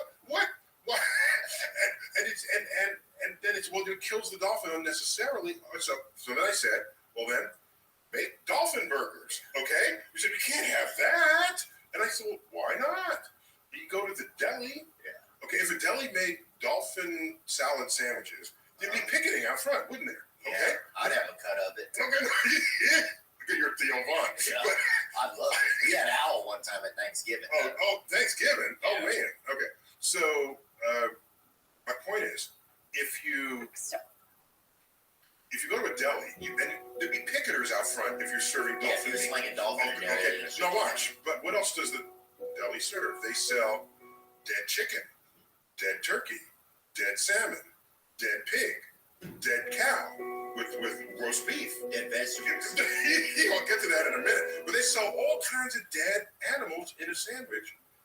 And this is just another dead animal. But somehow we culturally, philosophically, we've divided up all the kingdoms of life, and we do carve-outs for what we want to protect and what we don't. And often that carve-out is arbitrary at some level. Yeah. And just be self-aware of that. Are you high and noble because you're saving the dolphin, but you're eating the tuna? Right. I don't know that you entirely are. Say, well, a dolphin is a mammal. Well, so are pigs and cows. All right, last I checked. Yeah. Okay. They're just, I think they're not as graceful. They can't do as many. Well, then admit that. Say, I will not eat graceful animals. Right. I'll only eat clumsy animals that are ugly. Yeah. So it's an attempt to just make you more honest with yourself about the opinions you carry. There's another one. Let's say you're a vegetarian. This is from the chapter Meat Eaters and Vegetarians. I go there because they know. That'll rile some folks. That's what I'm saying. Each chapter is a point of conflict in civilization. I'm trying to illuminate places where people can think differently, or maybe not have to think that way at all, because in fact, what they felt with deeply held argument really just evaporates in the face of a cosmic perspective. So here's one: you're a vegetarian because you just don't want to kill animals.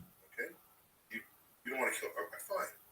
So in your basement, you have a humane mousetrap. Okay. Oh yeah, I've seen those. You've seen those, right? Yeah, some of it's like a little. It goes in there. And there's art on the walls inside of it. It's like a mouse condominium. All right. So they go in. You got to check them every few days. Every few days, because they'll dry out. All right. So anyhow, so you check it, and then and what do they do with the mouse once they capture it? They let it free. They let it free into the wild. All right, because they don't want to kill animals. All right, I get that. But you realize that a mouse in the wild lives between 9 and 18 months because it's highly likely to be swallowed whole by an owl or pecked apart by all manner of woodland predators. Okay. The Southbend Education Foundation invites you to reserve your tickets for this year's Great Friends of Schools breakfast on May 2nd at Palais Royale. To be eaten prematurely in its life. So the best thing you can do for the mouse. Join us as guest speaker A.S. King, one of the best young adult writers working today. Up to 6 years on her book. A full fat life in your basement, but you're not doing that. No, because so I guess it makes us feel some type of noble if we transfer it. I'm just saying, but you're really putting it into a harder life. In a harder life, correct. Yeah. So if you want to say, well, that's just nature's loop and circle. Well, all right. So you're saying it's nature's circle to have an owl eat it. Then, by the way, if you crawled into the domicile of any animal, they'll kill you if they could. They'll kill you. They will kill your ass. Yeah, they don't care, bro. If you lay down into an ant nest, they will bite your ass. So we have the intellect and the power to capture something and remove it from your home. And I'm just saying, if you cared about the mouse, you'd leave it in your basement. Yeah, that's my only point. Yeah, I think, well, that's a good point. A lot of this book is like that. And it's kind of, I thought it was nice about the book that you can kind of pick it up whenever. You can kind of almost start it. Yeah, because the chapters are independent of each other, but each one is a way, in a way, a chapter on the things we all project. The difference the project will make is reflected in a new train schedule. Good, left wing, right wing. What are you arguing about and why? And if you really thought it through, there's the vegetarians and meat eaters. There's a chapter on life and death, risk and reward. there's a gap in the human mind. I have no other way to account for this, where it is not natural to think about statistics and probability. Oh yeah, that's around. me. It's not natural. And did you know that It doesn't feel as much fun sometimes. That's true. It ruins something what you want to be true or what you feel to be true. Yeah, or the mystery. It takes away the mystery.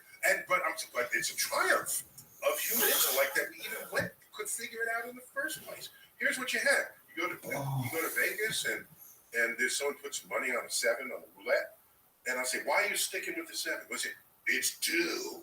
And they're looking at and the roulette table, they have a list of all the previous numbers. Yeah. And they say it hasn't shown up. It's due. Graduation season. No, it's not. It's not due. Every roll has the same probability. Every time. Every time.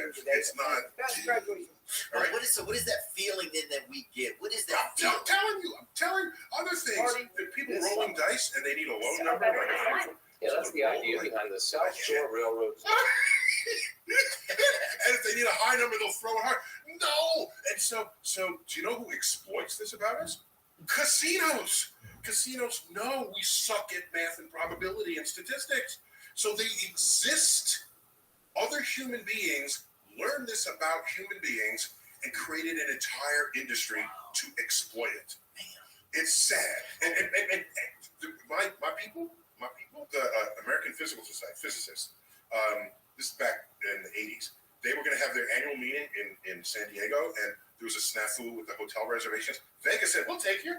You got 4,000 people. At the MGM said, we'll take you. So all the physicists went to Vegas. And we know probability and statistics. We understand the fact that basically you don't win relative to the casino. The end of the week, there was a news headline.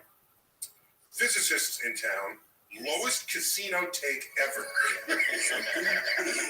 So it's sad. It's like almost the saddest chapter that I wrote. Well, why do we feel that? So what is that feeling that makes us feel like? Is it a feeling that we create? Where does that come from that makes us feel like this is it? It's because we don't have the brain wiring to know otherwise. I have no other accounting for it. We just don't think.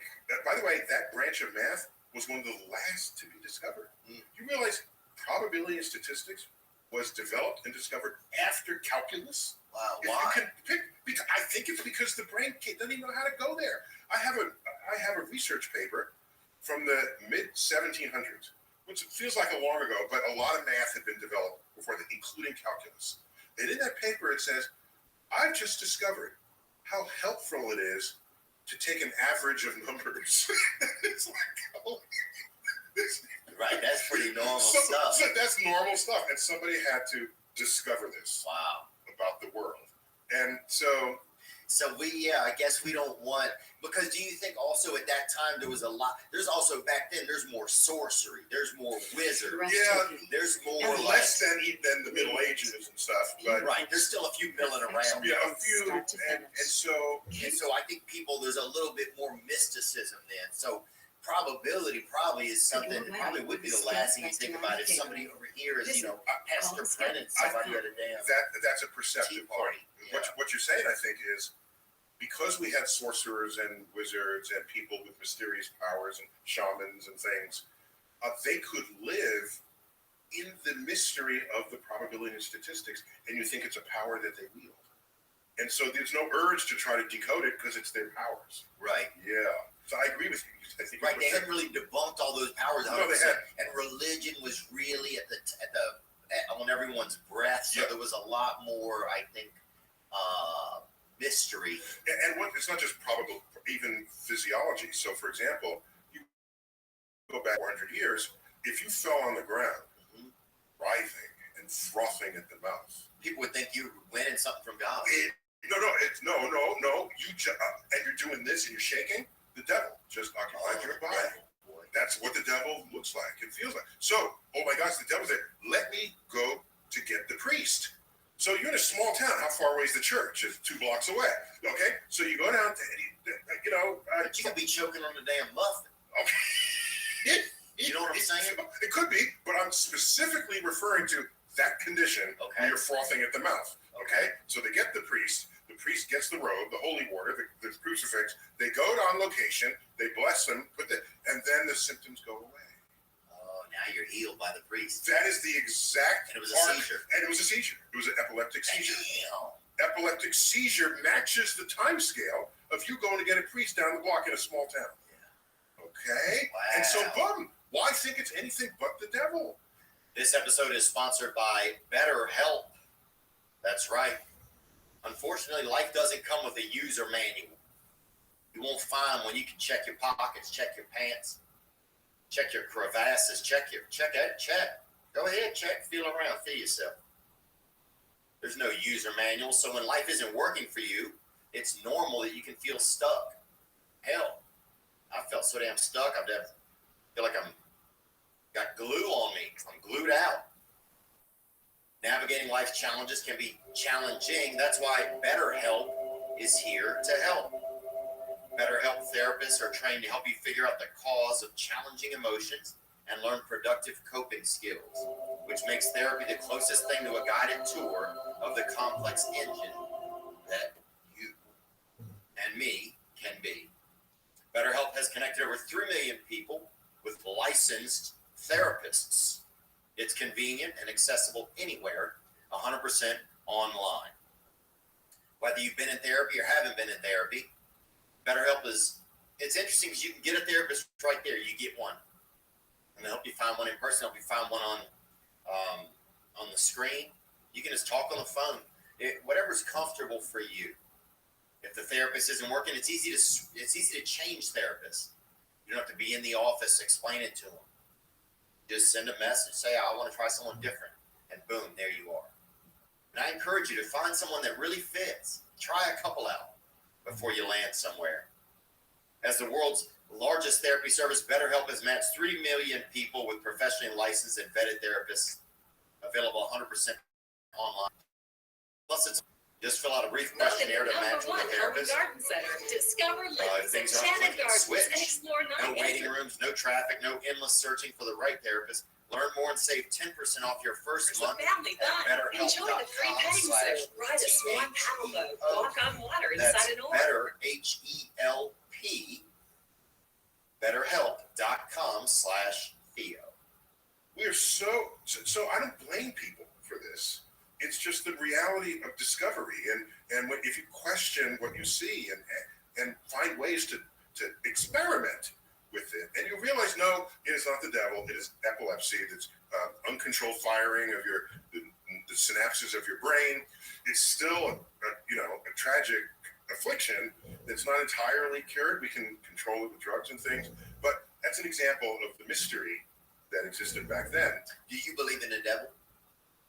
I remain unconvinced that such a thing exists. Hey, you challenge it. Yeah. By the way, Jews don't think of hell. The Jews is a heaven but no hell, and therefore there's no devil. Oh, wow. Yeah. Well, that's taking the easy way out. Yeah, right. That's why I thought about it that way. Yeah. And it's better real estate too if you're advertising it like that. Like that doesn't happen. Yeah. Don't worry about the hell. Yeah. Right. Maybe they needed less forces of control over their conduct than the Christians later did. I don't know. Yeah, that's one thing about Christianity, man. Sometimes it's like too much pressure. Well, yeah, and no one could fulfill it. No one can live up to that. Which is why, here's another one, in the spirit of your earlier comment. Here's another one. Well, you got sick, and this person didn't. God is punishing you. You did something against God in the last 2 weeks. Yeah, you were touching your privates, all right? Whatever. I mean, we all do stuff. Oh, I did. And it's easy to find it and say, oh my gosh, I must be punished for that. And when that happens, then blame starts getting handed out.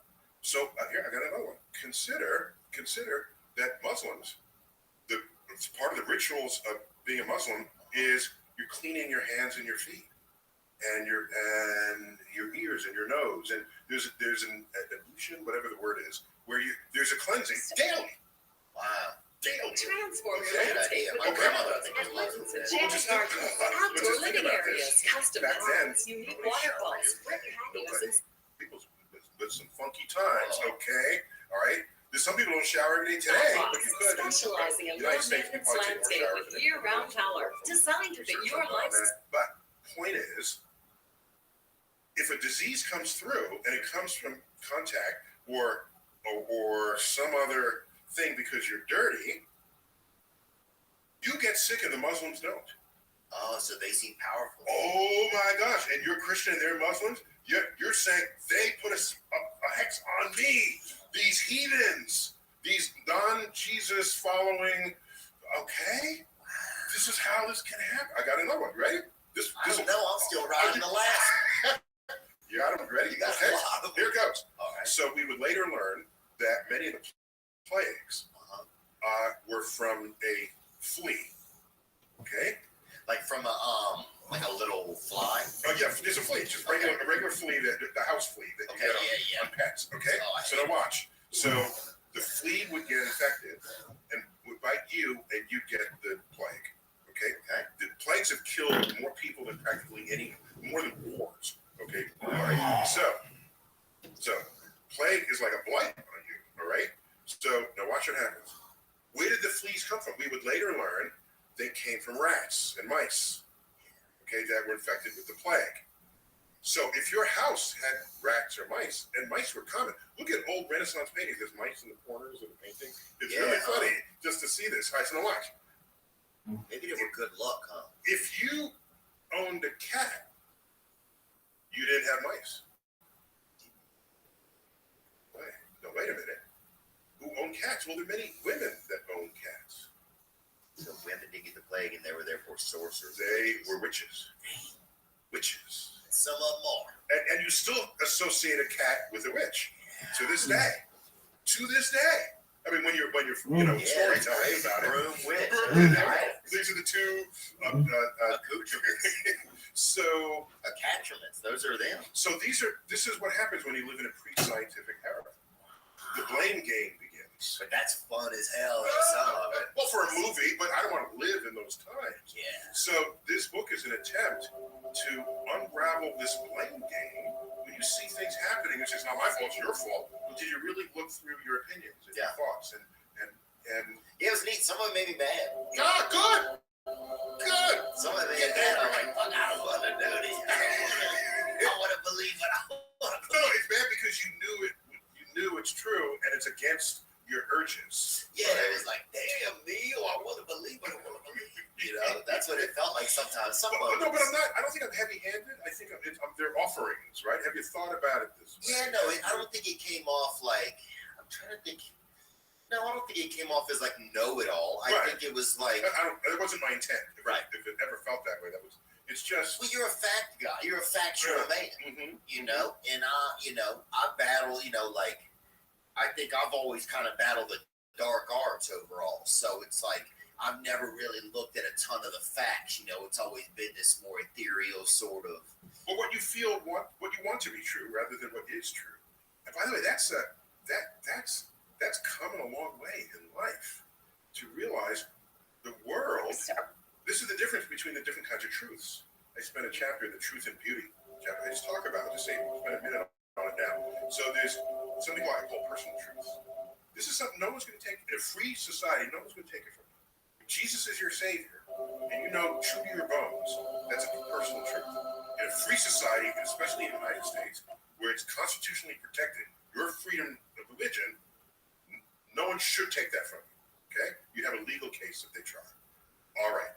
Other personal truths. Oh, well, Muhammad is my last savior on earth, my last prophet on earth. Okay? This would be a Muslim personal truth. Beyonce is your queen, right? Or whatever. The things you feel. Okay. Personal truths are the foundation of our strongest held opinions. And in a pluralistic world, society, that we should cherish that. This is why people are different from each other, right? You don't want everybody to be the same.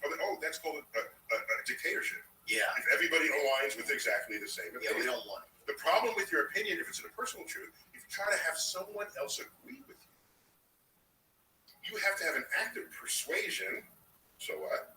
But in the limit, that becomes all-out conflict.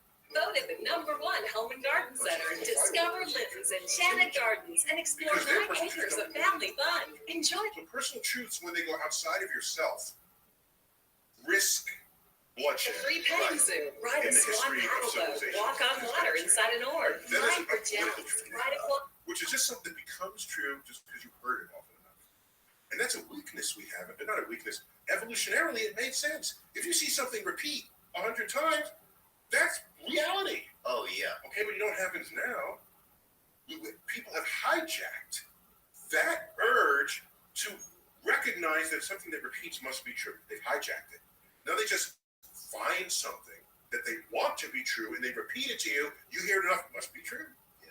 There it is. Yeah, especially, well, nowadays also we have, since we have technology, we have this advancement, like, with the internet, social media, it's easy to get things in front of people so many times. Yes. It's easy to, our attention span has been hijacked. It's been hijacked. Completely. That's the word. There's no other word but hijacked.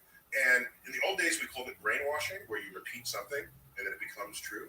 That's hijacking this feature of our evolutionary brain that is trying to create order out of chaos. What's like Stockholm Syndrome, we almost are slowly developing some variants, it seemed like, of a Stockholm Syndrome or something. Like, we're like all like Elizabeth Smart, without or Elizabeth Dumb. That's who we're becoming. You know what I'm saying? We're all like, we're just bearing with what we have to deal with all the time. Exactly. And so you try to sift through what is true. And there must be that which was repeated often enough. That's a political truth.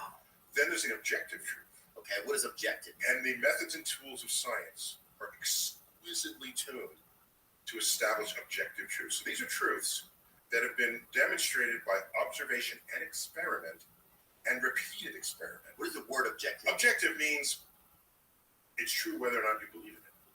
Okay, so it's no doubt true. Yeah, because I can show that it's true, and it's not my bias that thinks it's true. Here's the data. Now you say, I don't believe you. I think you had a bias. I think your wall current affected this, so I'm going to do it on 240 volts while you did yours on 125 volts, 120 volts. You do a different experiment of your own design, you get the same result.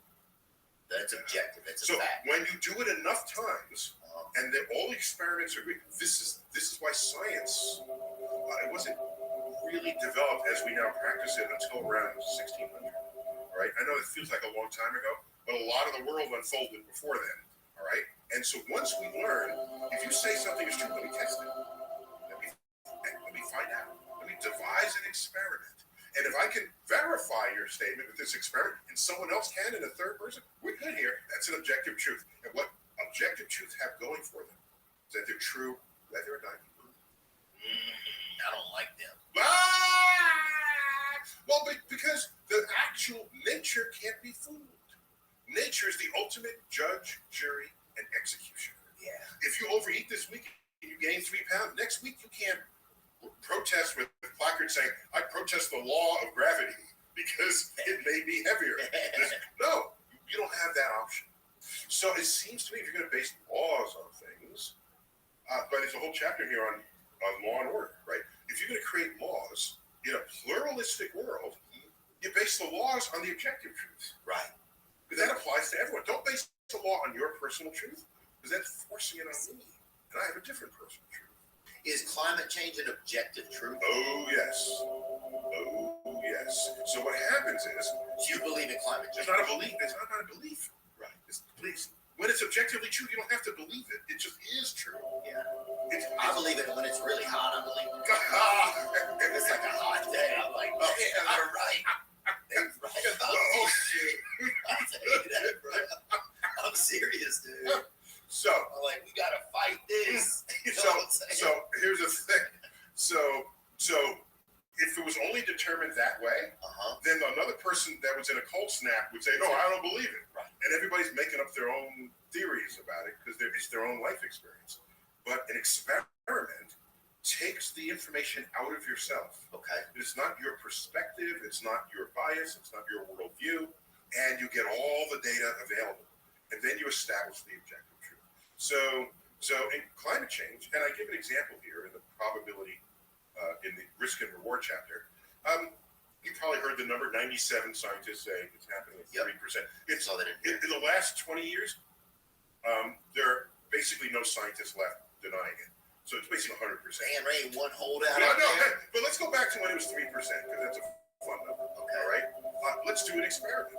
Some engineers, there's a bridge that's there. You don't know where it came from, but it's a bridge, but it's brand new, it's about to open. And you say, I'm going to drive my truck across the bridge. And 97 engineers come up to you and say, by the way, I don't know any of the other engineers, so we're not in cahoots or anything. Yeah. If you drive your truck, that's going to collapse and you're going to die. You will likely die plunging into the ravine. So 97 of them say that. 3 say, oh, Theo, don't take your F-150, drive across. Just some good old boys. Yeah. Never mean it, no. Go on, you'll be fine. What are you going to do? Making the way. He's singing. He's feeling it. He's feeling I'm it. just saying, man, I take the General Lee off of that. That's what I'm saying, man. But no, I feel you. So you would probably listen to the 97 engineers, especially if you're not an engineer yourself. Yeah. Especially if you got to look the engineers in the eyes. Now, no, eyes got nothing to do with this. That's you trying to be human about this. Don't be human. That mess you up. Let me feel what you're saying. No, they'll show you the research paper. There's no eyeballs in the research paper. There's no emoticons in the research paper. So then what is that makes me want to look him in the eyes and see? What is that? Oh, I'll tell you. It's a good one. It's a good one. And again, I think it's understandable evolutionarily. If you look someone in the eye and they tell you something just happened, that is more true to you than a statistical table with charts, right? Bar charts, than a pie graph. Than a pie graph that says the same fucking thing. So that and advertisers know that they hijack this. Okay, testimonials. But watch, they could just show a bar chart and say this detergent is better than all the others, and here's the data. They could show that, but no. They show some parent and a kid, and they put it in the machine. They pull it out. Look how clean it. And the eyewitness testimony has huge value to our emotions because another human being is communicating it, right? And so I'll give you another example. You could be, that's a little more obscure, but you read in like Consumer Reports or whatever that this one car is like or vacuum. The Southside Education Foundation invites you to reserve your tickets for this year's Great Friends of Schools Breakfast on May 2nd at Palais Royale. Saying, I will never buy one of these again. It's stuck. Oh, you can't say vacuum sucks. Sorry. Join us as guest speaker A.S. King, one of the best news operators working today, shares details on this her vacuum book. was awful. Oh, it reversed and it made my whole place. I would never do that. You hear this? The person, you don't even know them, but they're another human. And they're speaking with emotion. Huge effect on me. And there's fire in their gaze, okay? You're going to back out and walk out of that store. You ain't getting that, not going to happen. Okay? So, I think it's natural to trust another human in that context. But that's why we have to train ourselves to trust the data. And in science, when you become a scientist, I'm taking statistics and data analysis and probability essentially every year I'm in school. It's not just one class and you move on. There are different nuances of it, different ways you think about it, different ways you ask questions. You know what science is? It's a professional way of querying nature so that you can not fool yourself into thinking something is true that is not, or that something is not true that is. Did I say that right? Whatever, the opposite. You might have. I don't know. I was following it. No, I'll tell you. You don't want to be fooled. Because nature can be fooled. Ultimately, nature can be fooled. Right. And we have biases so you don't want, do whatever it takes. I'm going to give you the scientific method. Do whatever it takes. And I'm going to repeat that. Do whatever it takes to not fool yourself into thinking something is true that is not, or that something is not true that is. Does it mean getting a video of it? Does it mean getting someone else to check on you? Did you have your coffee this morning or not? Is that the measure? Were you more alert? Did you miss something? Right. Do whatever it takes. And when you do that, it ain't got nothing to do with the passion in their movement. Oh. Okay, now, so let's take this into something that is a realm that doesn't have as much probability, probably. Go for it. So let's take it into the realm of love, right? Love it. Or affection. whenever you met, are you married? Yes, I'm married 34 years. Oh, wow. Oh, yeah. Congratulations, Thank you. man. Wow, that is a damn record almost. Well, You should win a Nobel Prize for that. I met her in relativity class. She has a Really? degree in mathematical physics. Dang. Yeah, in graduate school. So that was fun. Yeah. That's wild. So, All right, so you talk about love. okay, love. So, do you take these same concepts into like whenever you were falling in love and stuff like that, or was it more like a normal? Okay, thing? You so saw her in class. So the answer is yes, I do. And I don't often talk about this. Yeah, well, I'm just curious because I don't have a wife or anything yet. Well, it's mathematical. Okay, then this could be helpful to you.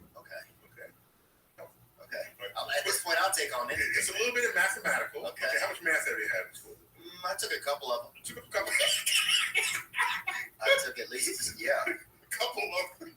I was good. I did all right. You did all right. You did all right.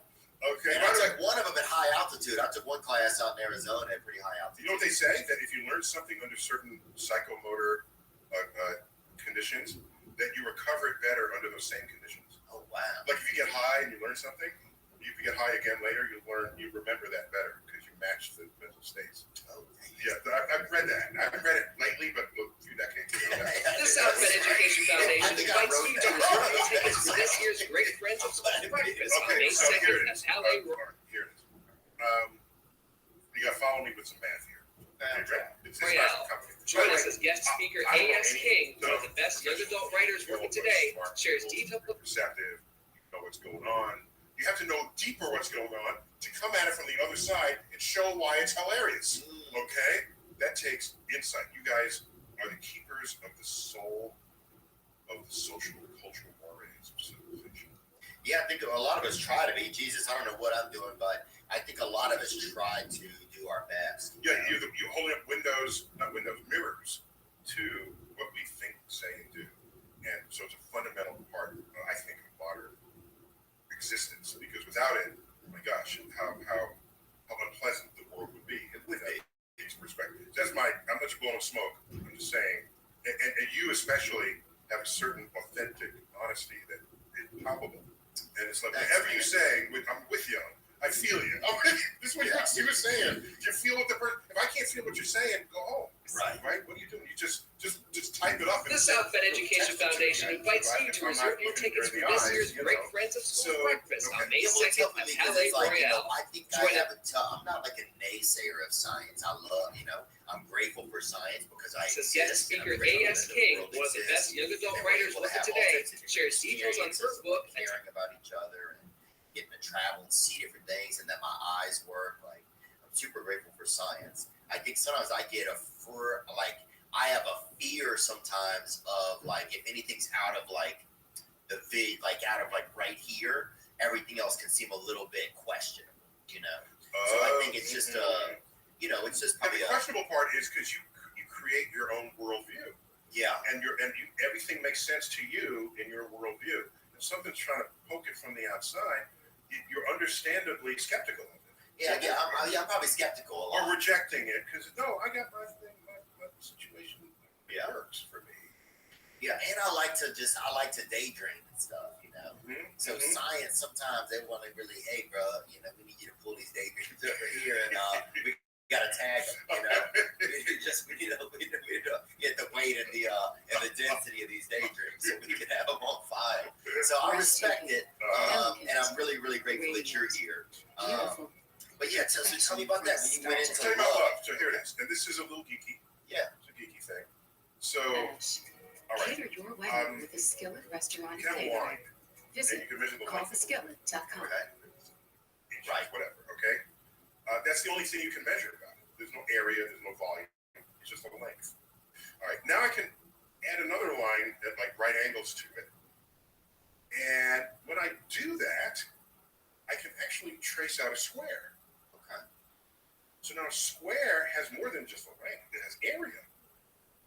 There's area inside the square. And that area is defined by both axes. You need both to get an area. Okay? All right. Let's add a third axis. X, Y, now Z. Now you don't have a line. You don't have a square. What do you have? You have a cube. Now I'm on mushrooms. You have a cube that's full. Each of these Right. So now is you're a dimension. Okay. Right. So now watch. Now I can take that to higher dimensions, but I won't. I would stick to 3. Okay. You go to 4 and 5 dimensions. Let's stick to 3. So now you ask yourself, what do you care about in the relationship? Okay. You want the person to look hot? Nothing wrong with that. Radiant. Make a note of that. Okay. You want the person to be good in bed? Beautiful. Okay. Perfection from It's start fine. to Be honest finish. with yourself. Cater your That's another. By the way, you can be hot and not good in bed. Oh yeah. Okay, or vice versa. Okay. Yeah. So these are separate coordinates. Okay. Okay. So all right. Now what? Let's get a third one. You want the person to be kind. Let's say kind. You want evil. No. Okay. No. Now, so each of these is completely separate from the other. You can be beautiful and evil. You can be ugly and kind. You can be, but you care about those 3. Right. So now, rate this person from 0 to 10 in those 3 categories. Just go ahead and do that. So you say, person's really kind and they're great in bed. Only give them a 5. Okay. In looks. Are better than one. Yeah, that's the idea behind the Short Railroad Double Track project. The difference the project will make is reflected in a new train schedule The area of a due to take square effect is on May 4th. X times Y. The area of the volume of a cube is you multiply all 3. I'm telling you to take those 3 numbers, multiply them together. You will get the volume of your love. Mark Peterson joins us now in studio with the details. Mark. Well, in terms of miles, Chicago. So now watch. Now here's my point. What you need to do is, because presumably if you're in the field, there are different people out there. Get each person's volume and go after the person that has the largest volume. Because they might be higher in one than the other, but if you really care about them, it's the totality of that package that matters. Especially in a relationship, those features don't always stay the same. They could vary. Yeah. Sometimes they grow better looking as they get older, or you might get more attracted to them, or less attracted. Or less attracted. So there's variance there. But often some of them get less. Yeah, it's a mix. It's a mix. So let's say they get a little less attractive, but the other bits were strong. So you have a volume, a strength of a larger volume to work against. Okay? If things start shifting in this, okay. I'm telling you, you can take that to higher dimensions. So, were they bad? But are they hot? Are they having maybe a good sense of humor? Something you like that. Oh, yeah, for sure. Okay. Are they curious? Do they want to keep learning? Okay. That's important. Do you have? Of course. Why wouldn't it be?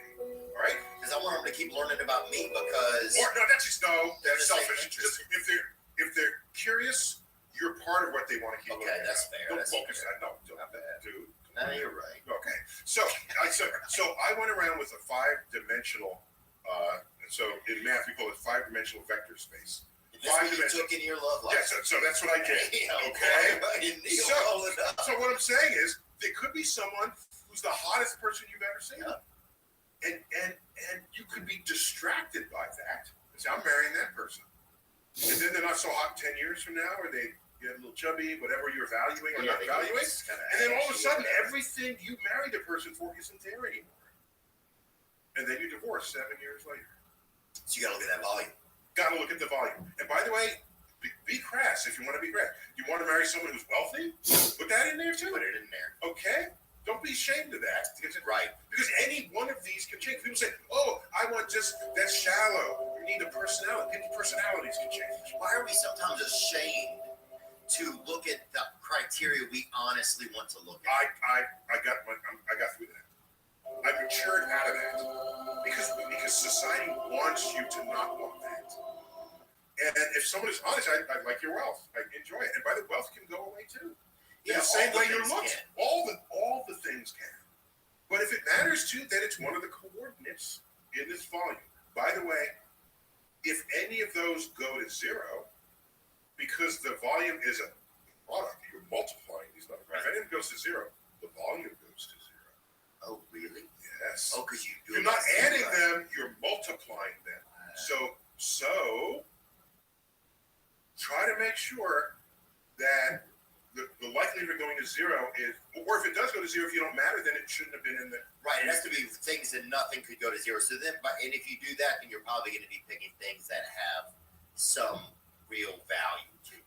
Correct. Or overall value. Correct. Objective Or value. just be honest. I just want money, and if you run out of money, I'll divorce you. Right. But the person could be fun and happy the whole other time. Oh yeah, they're buying sandwiches for everybody, all having a good time or whatever.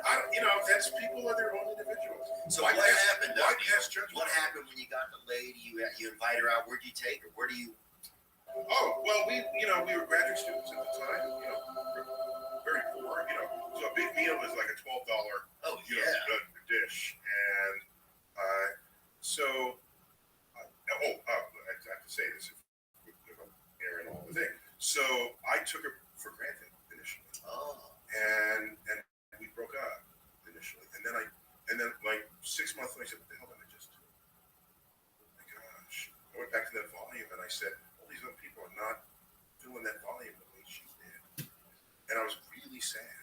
Did you go back to her? I could because I broke up. I can't. What do you mean you can't do that? She knocked on my door. She came back to me. She said, and I don't remember because I was distracted by the fact that, oh my gosh, I have a second chance here. Wow. And so on that second chance, that's when we moved in together. We got married 3 years later. And you didn't mess it up the second time. No. And the strength of a marriage is how big is that volume? Because yes, they will vary, and people will get crabby, and people, there are things that will test it, of course. What's something that you and your wife like to do together? Is there anything like that you feel like helps keep a marriage together over time? Does there? You do things together. Yeah. You just add 2 new things together, so that you have a new memory to add to the portfolio. You always do the same old things. It can get, you see the person every day of your life, right? And so just make sure it grows. Do you guys take like classes, or is there stuff like, do you just take walks? Like, what are some fun stuff? Yeah, we do take walks. In fact, I used to take walks with my ex-girlfriend. I liked it. Yeah, walks are simple. They're low budget. Yeah, I tell you, everybody's taking on this walk. And every step sounds like I'm saving money. Let's go another block. It's an incidental fact about it, not the instrumental fact. Okay. Hey baby, I love you because every step is cheap. No, that's not going to fly. Is that why you're not married yet? Could be, probably. I got to start investing more. Here's the thing: all our fairy tales, you see the courtship, which is so romantic and beautiful, and how do those fairy tales end? What's the final word? Final phrase. The end. No, before that. Happily ever after. They live happily ever after. Wait a minute. Why don't you show me some of that? Oh, yeah. That's true. Give me some hints. How do you pull that one off? Yeah, like Rapunzel, they don't show you that she's selling her hair in China. You know what I'm saying? They don't show you the odds and ends of it. Leave that one out. So we're trained in the courtship. And they don't show you that Snow White has an opioid addiction. They don't show you some of the truth behind this stuff, man. And dealing with actual life problems and challenges. Yeah, or that Goldilocks is in the bestiality. They don't show you some of the truths out there, Neil. Damn, you're right, bro. That's what I'm saying. They just gave us Goldilocks is sleeping with the bears, it's whatever. I know. They don't tell you that she has a crush on Gail Sayers, They don't tell you she's out there been running around with Jen McMahon. They don't tell you all of that. Right. So we have no literary life experience even thinking about what happens beyond they live happily ever after.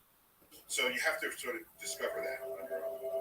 Do you feel like, is it hard for you to let, was it just the brain you were given that made you more scientific?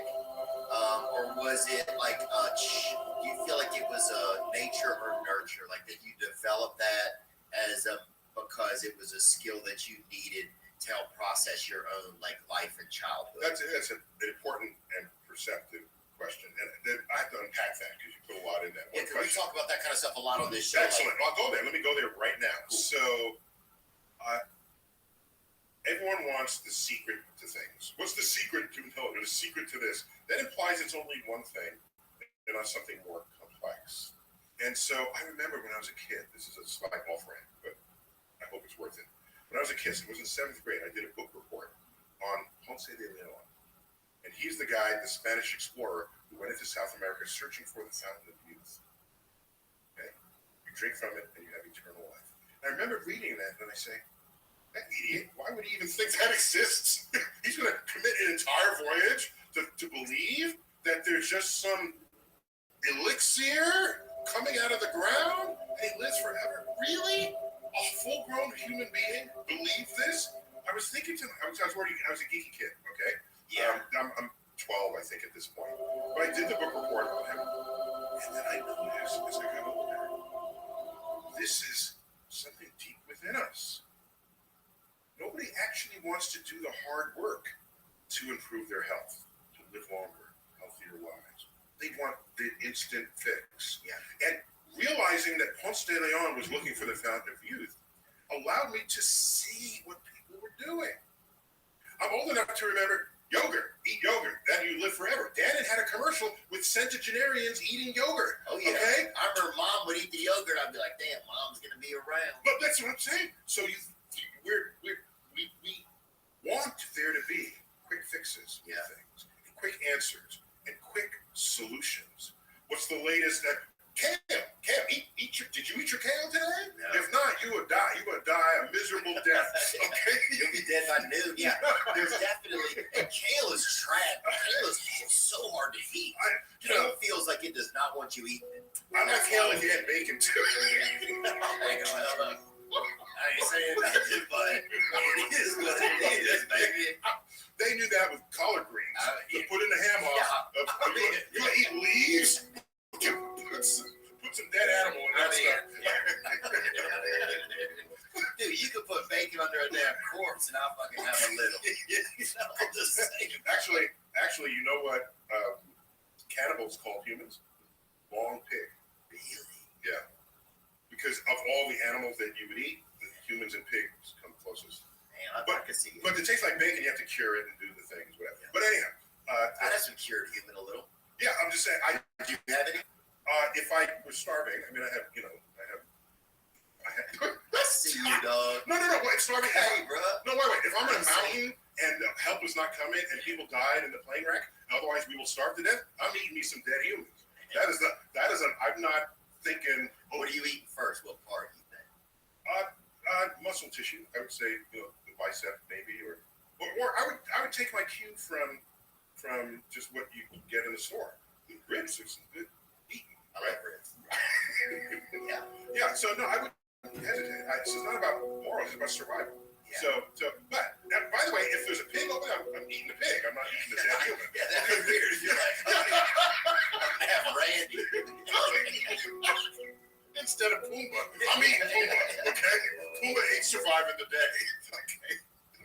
So that'd be crazy. There's one dude at the plane crash, and he just wants to keep eating people. Like, what do we have? Pigs and cows and turkeys and chickens. What are you doing? He crashes at a farm, right? He crashes at a 7-Eleven, and he's still over there cutting up an old lady. They got some creeps out there, man. So now I'm completely distracted. What the hell was I talking about? What were we talking about, Zach? You were talking about, you started about bacon. It's been a long road. I don't know. It has. We were talking about love. Love. No, we got off. Okay. We evolved. Off of Okay. love. I remember. How did I become me? Okay. Oh yeah. So do you think you developed a sense for science out of nature or nurture? So watch. The Southbend Education Foundation invites you to reserve your tickets for this year's Great Friends of Schools Breakfast on May 2nd at Palais Royale. That simple things will fix everything. Those are the YouTube. Join us as guest speaker A.S. King, one of the best young adult writers working today. You've been doing too many sit-ups. Just do this and you'll have ripped abs. Just eat this, drink this, and it'll be, and you don't have to do any of that work.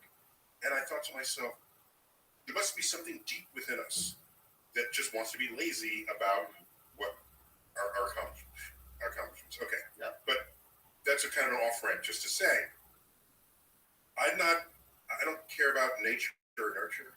What What I care about is that whatever you are, you know you can improve it. You know this. In practically everything we do, you get better at it from trying, from practicing. In practically everything we do. So I'm not going to say nature, nurture. People say, oh, well, Michael Phelps, he's got really big feet that flap for swimming, and he can flap. He's got webbed fingers. I don't know. He's long big. Okay, he's long big. I don't know, but they'll say whatever they want about his body. But the lottery on 16 news now at 11. The water 30 hours a week. Did you factor that in? Where's that in your equation for him succeeding?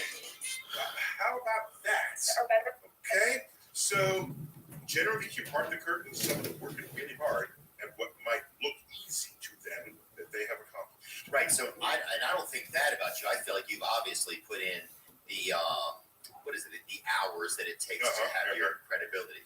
So let me get back to your point. So when you were a kid, here it is. It's very simple. It's very simple. All kids are curious about everything. They overturn rocks, book things, and generally create chaos at home. And most of what parents do is they spend the first years of the kids' life teaching them to walk and talk. Then the rest of their life telling them to shut up and sit. Because wherever they go, they make a mess. But that mess, the parents think they're making a mess, but no, they're not. These are the results of experiments they do to discover the operations of nature. If you happen to leave an egg up on the counter, and a little toddler, because you're making breakfast, and the toddler's reaching up to you, no, don't touch that. And I'm saying, no, let him grab it. What did the egg cost you? Last I checked, 40 cents at most. Watch. You know the egg is going to end up breaking. But so what? Once the kid starts playing with the egg, and then they do something with it, and then it breaks. That's interesting. Something can be hard, yet fragile. How many things in life are that? Most of life. Eggs are hard. No, most things are solid. This is hard and not fragile. But a lot of experiences in the world and stuff, I mean. Well, no, that's you're thinking emotional. I'm talking about physical objects now at this point. The egg is hard but fragile. Okay? And so we'll learn about that. Fascinating. And it's brittle. It doesn't bend. It breaks. Yeah. Okay? So these are structural properties of organic substances, all right? And then what's inside? There's this transparent, goopy stuff, and there's a yellow thing. What is that? And then you tell them, that might have been a chicken. Oh my God! Blow their mind. Blow their mind. And by the way, you see that colorless stuff? If I heat it, it turns white. You can watch it change color in front of your eyes. There's 7 science experiments to do with the kid reaching for the egg that you didn't want them to touch, and you just squashed that because you don't want to use the 40 cents. Yeah, you want to have a damn quiche for yourself. Okay, the president of Harvard once said, when people complain, why are you charging so much for education? He said, if you think the cost of education is high, you should try the cost of ignorance.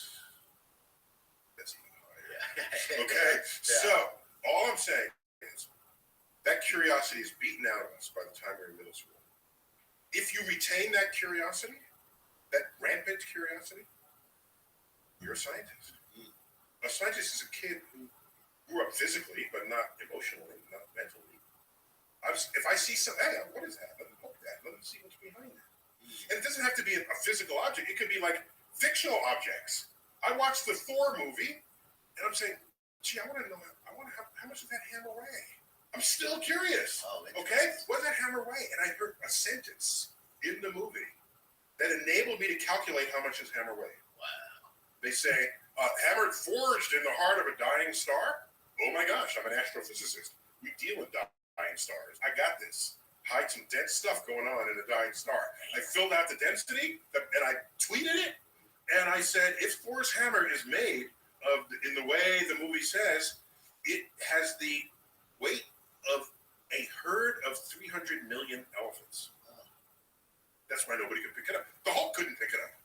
You need the magical powers of Thor to do it. So now I saw Lou Ferrigno at the post office one time. Lou Ferrigno, the original TV Hulk. Yeah, the original. Yeah. And his wife was making it move boxes around. He was all pissed, and I'm like, "You're the freaking Hulk. Move a couple of boxes." That's only he's got to be green to do that. Yeah. Dude, That's Get true. with the program. He was without his paint. But watch what happened, okay? Because I'm in the Geekiverse. I'm thinking, yeah. I'm card If you carrying. tweet that, I'm like nerd I alert. tweeted that out. That was like nerd total nerd alert. And then I got out nerded.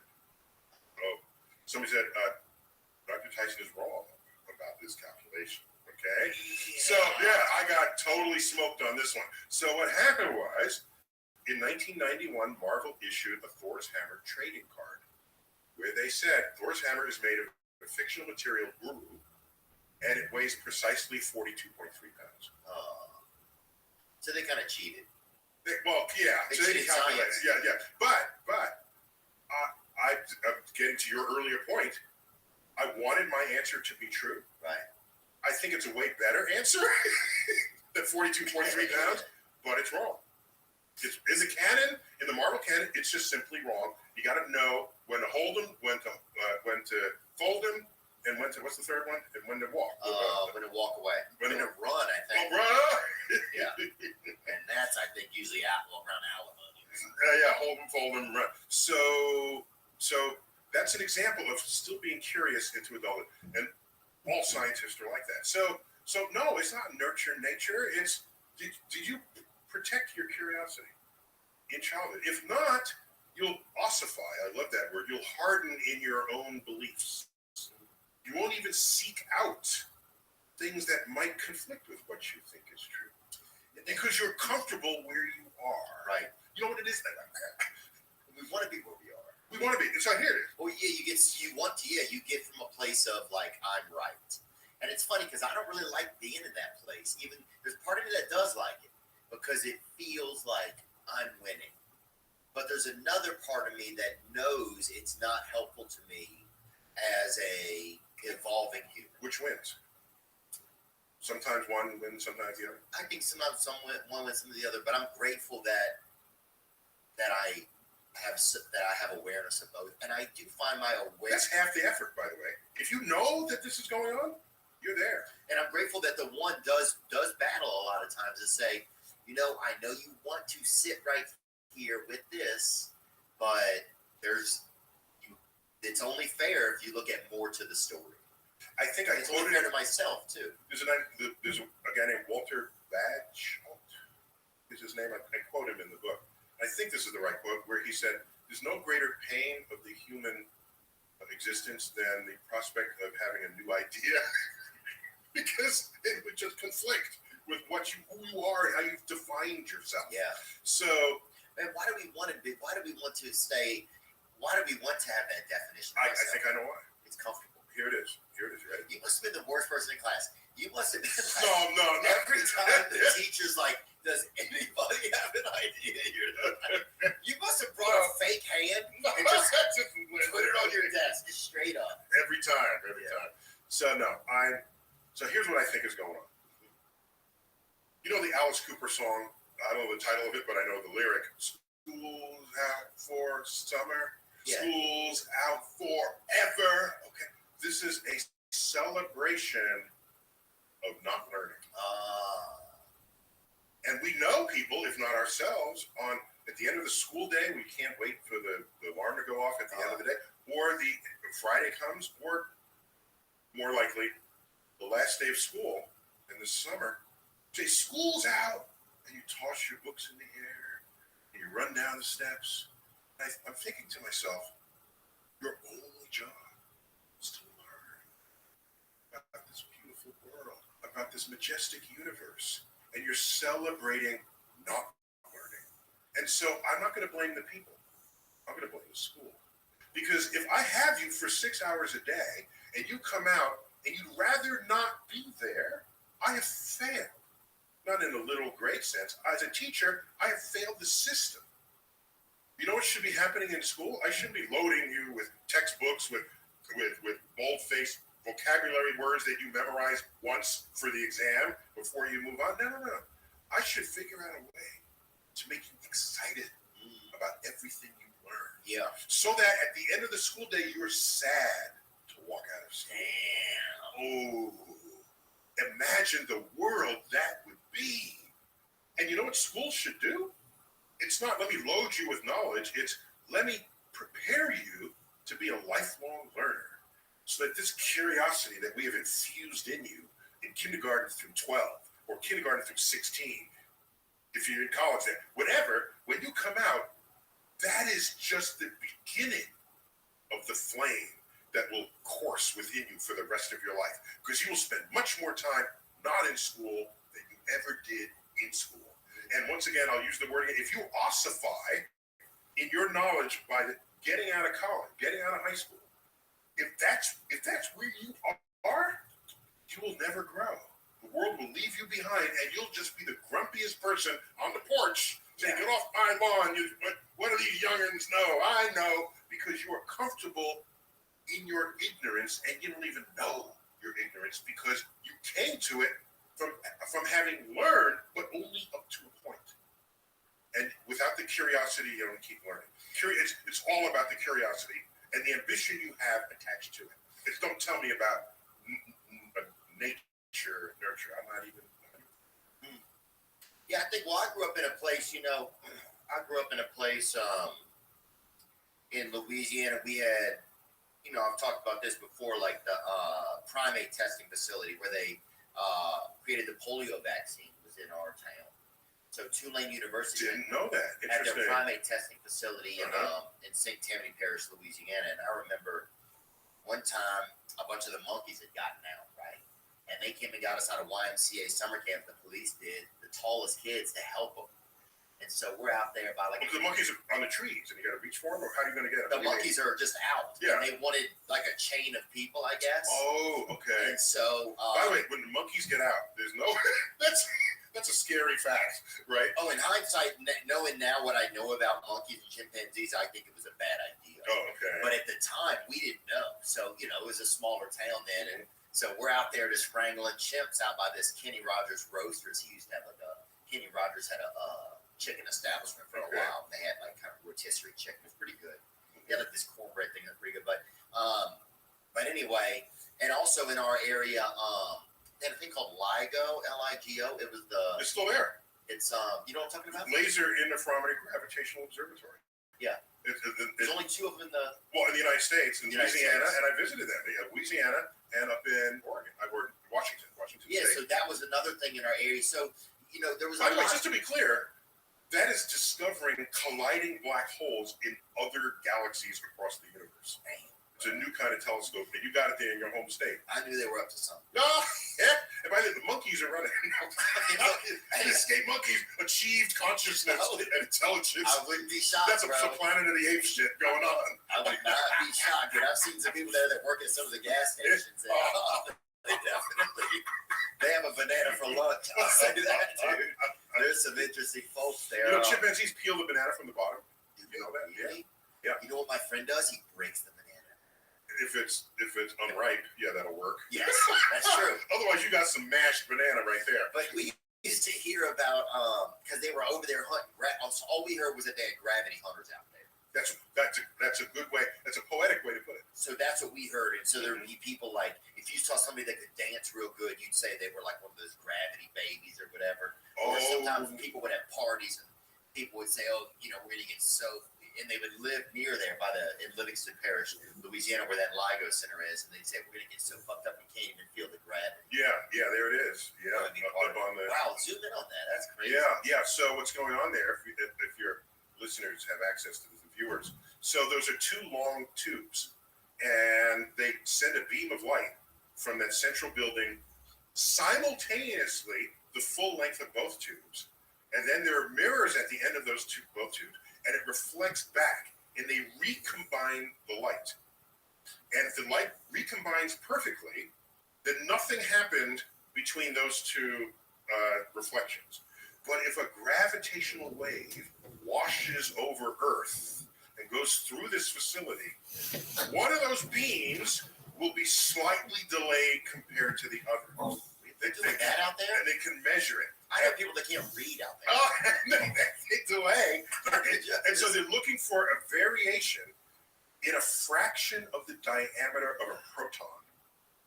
And that is a completely evacuated tube that goes up and back.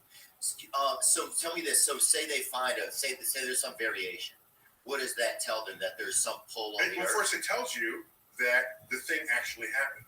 Einstein predicted the existence of gravitational waves. This discovered them 60, 70 years later. Okay? No, more than that. This was 2000. When was that?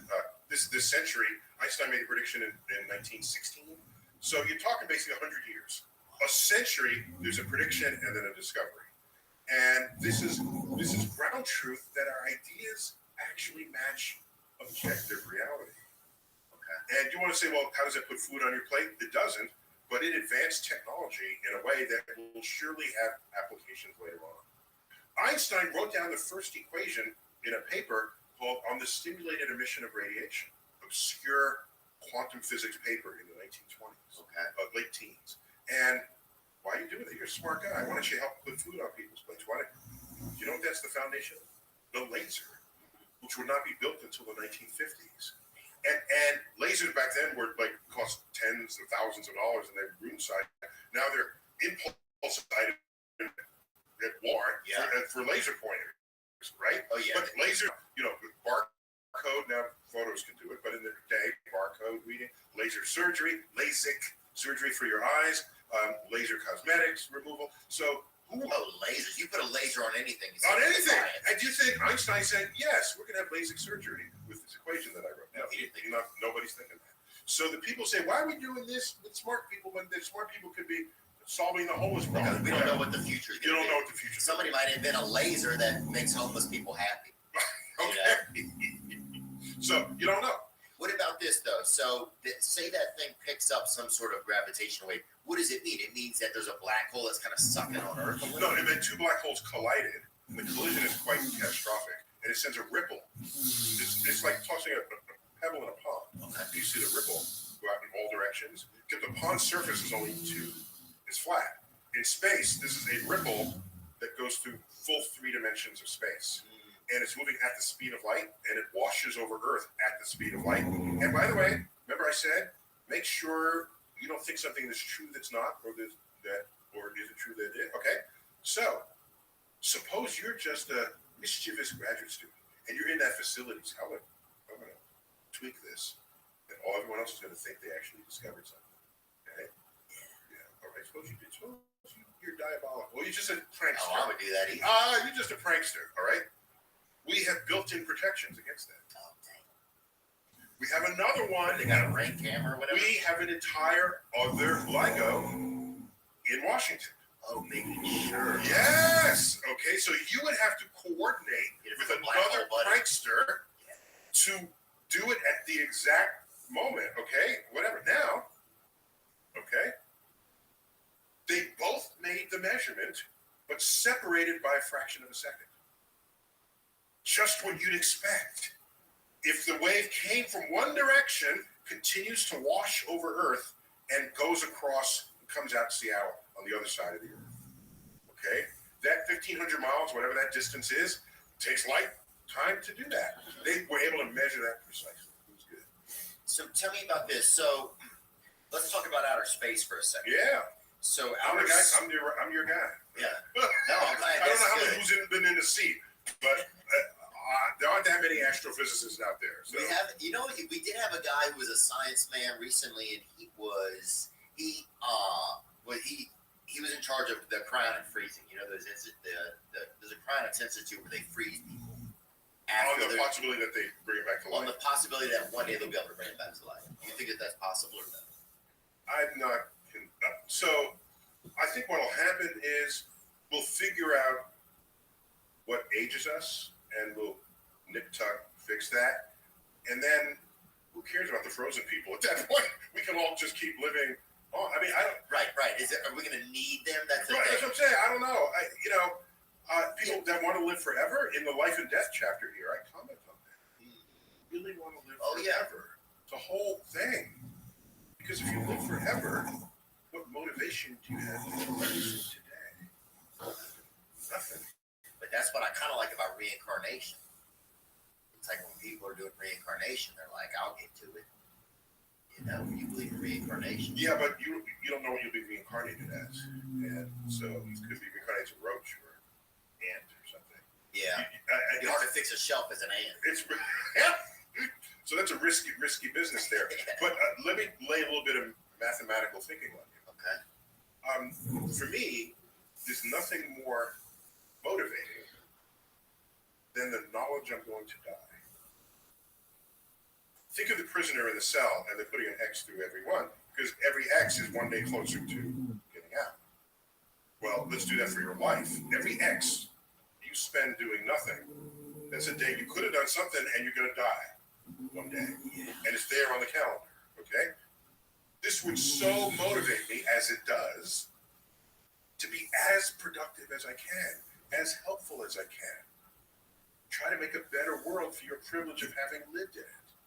So, if knowing you're going to die brings meaning to your life, then living forever is a life of no meaning at all. That's how I think about it. So no, I don't want to live forever. Yeah, I think if I could live forever, I'd probably go swim more, honestly, or do something like, that I don't really love doing, but I kind of wish I did more. That's a weird wish. If I live forever, I would swim more, even though I don't like it. I'll give you another chance. Answer that again. That was the lamest. No. If I could live forever, I would do stuff I didn't really feel like doing. Well, yeah, you'd have so much time, I don't know if I could live forever. I don't know what I would do. That's a great question. What would you do if you could live forever? No, I would say that is the sentence. You have to do it. I don't know. I don't know, because so much of how I organize my life is knowing I'm going to die. Right. Now, I have to think about it and get back to you on that. Okay, I'll get back to you on it too. I hope it's not I'll swim even though I don't like it. That's the lamest. No. Okay, I'll try to do better, but that's what I think I would do. I know you are cleverer than that. You're going to give me an answer that's better. I'll think of something. Okay. What culture or ethnicity on Earth, say aliens show up, right? Is there a society or culture or ethnicity that's best evolved, you think, to handle it? Scientists. Really? Scientists. If an alien came here, Theo, if an alien landed right in front of it and said to you, Theo, take me to your leader, are you going to take him to the White House? No, of course not. You take him to Congress? No. That's a great question. That's my point. You would take him to, well, I'm not going to speak for you, but I happen to be a scientist. But if I were not a scientist, I would take him to a scientist. You would? Yes. A biologist or a physicist. Somebody who's, by the way. Say science is closed that day. Come back out to lunch. Come back tomorrow. Open at 9 in the morning. So, even science has a sandwich, bro. Where would you take him? You speak of science like it's the one dude behind the counter. Behind the lunch counter. Hey, I'm just saying. No. Where would you take him then? No, wait. Let me finish what happens if you're trying to talk to him. Okay. My point is, mathematics. I'd give him a treat first. I think you'd have A to. treat? They're not a pet. They just flew here in a ship way more advanced than anything we've ever conceived. You're gonna here's a chew toy. That's not gonna do. I'm just saying. You gotta give him a little. You'll be the first human zapped by an alien laser. Oh, At that point, you hit him with that snicker. Then your friend forever. You could forever. If you pull it on your This is not E.T. Steven Spielberg where they're eating. What do they eat? The Reese's Pieces? No. Oh yeah, Reese's. No, he'd bring his friends next week. Now you give a Reese's to an alien, it's going to get diabetes. How do you know it can handle it? This is some pretty. That's a good point, bro. Now he's stuck. What if he becomes all lazy and stuff? He starts getting acclimated. He's fat and lazy on Earth. That has to be a movie, right? What's a movie like that? I don't know. But okay, so he's here. What do you do? What I'm saying is that I have a periodic table of elements that are elements across the universe. I know mathematics and laws of physics that apply across the universe. They got here from across the universe. So those laws would be totally the same on their planet. Totally the same. So if you're going to start with a language, like, well, this is a cup and this is a fork and this is our elements and we call this aluminum. We call this, and they will know, and they start to develop a common vocabulary so that you can communicate with them. Because they're not going to speak English, nor French, nor Mandarin, none of the above. That being said, if they send radio signals here, the largest radio telescope is going to pick it up first. You know where that is? Hold on, let me think. Arizona. It was once on American soil in Puerto Rico, the Arecibo telescope, but that collapsed out of disuse. And the largest radio telescope was in China. So the first humans that will hear the signal sent by aliens will be Chinese astrophysicists. But we're talking about if they visit. So if they visit, I'm saying bring them to a scientist. The scientist will know how to think about and pose questions to them for this reason. And I got a little dust up when I saw the movie Arrival, and the aliens visit and they park these pods floating over there. And so the government gets two people. They get a linguist and a physicist to decode their, and I'm thinking, no. You get a cryptographer and an astrobiologist. That's what you want to do. I don't know if you saw the movie. The alien is like a septipod. Looks like an octopus, but it's only 7 things. It is squid inking messages on a glass. It's underwater or whatever medium it's in. And so, there it goes. Okay, your boy brought it up on the screen. You got it right here. Okay, Arrival. Yeah, it's Arrival. Sabotage diplomacy. Yeah. So we're trying to find out what are they trying to say to us and why. And so I would have brought a cryptographer and an astrobiologist, but they brought a linguist, a cultural linguist, and not English linguist. Could you look that up real quick? The profession of the woman. Was she hot too? I don't remember. You got to bring a hottie out if an alien shows up. I think you got to show up with some real dime. She was a what? Yeah, she was a linguist. Linguist, yeah, okay. So they have a linguist and a physicist. Physicists are good, but not as good as a cryptographer who's trying to figure out what the hell they're saying. So I posted that, and I shouldn't have. That should have been my forbidden Twitter file. Because my people are in movies all the time. Right. We have astrophysicists. How often is a linguist in a movie? Yeah. All right. And I was there one chance, and I felt bad. I burned them. I threw some shade on there. But now, what about this? So tell me this: if the Chinese would be the first people to know that, right? No, to hear a signal. Okay, that comes over. Do you think that they would tell the rest of us or not? Probably not initially, but eventually. No. The thing is, why should they? They built their own damn telescope. That telescope is a mile in circumference, by the way. I want to get a sense of how big it is.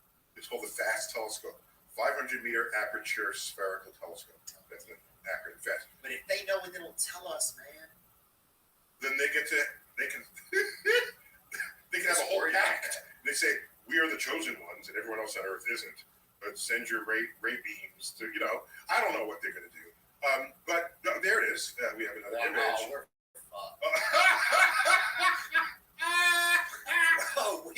looking at the image on the screen. I was there visiting that. We filmed there for Cosmos. What? Oh my gosh! Bro, you gotta hold on to that footage. Oh my gosh! We gotta make this. Why don't we have anything like this? Because we are not. We like to think of ourselves as we're Americans and we over history we've been reactive to challenges from other countries, not proactive.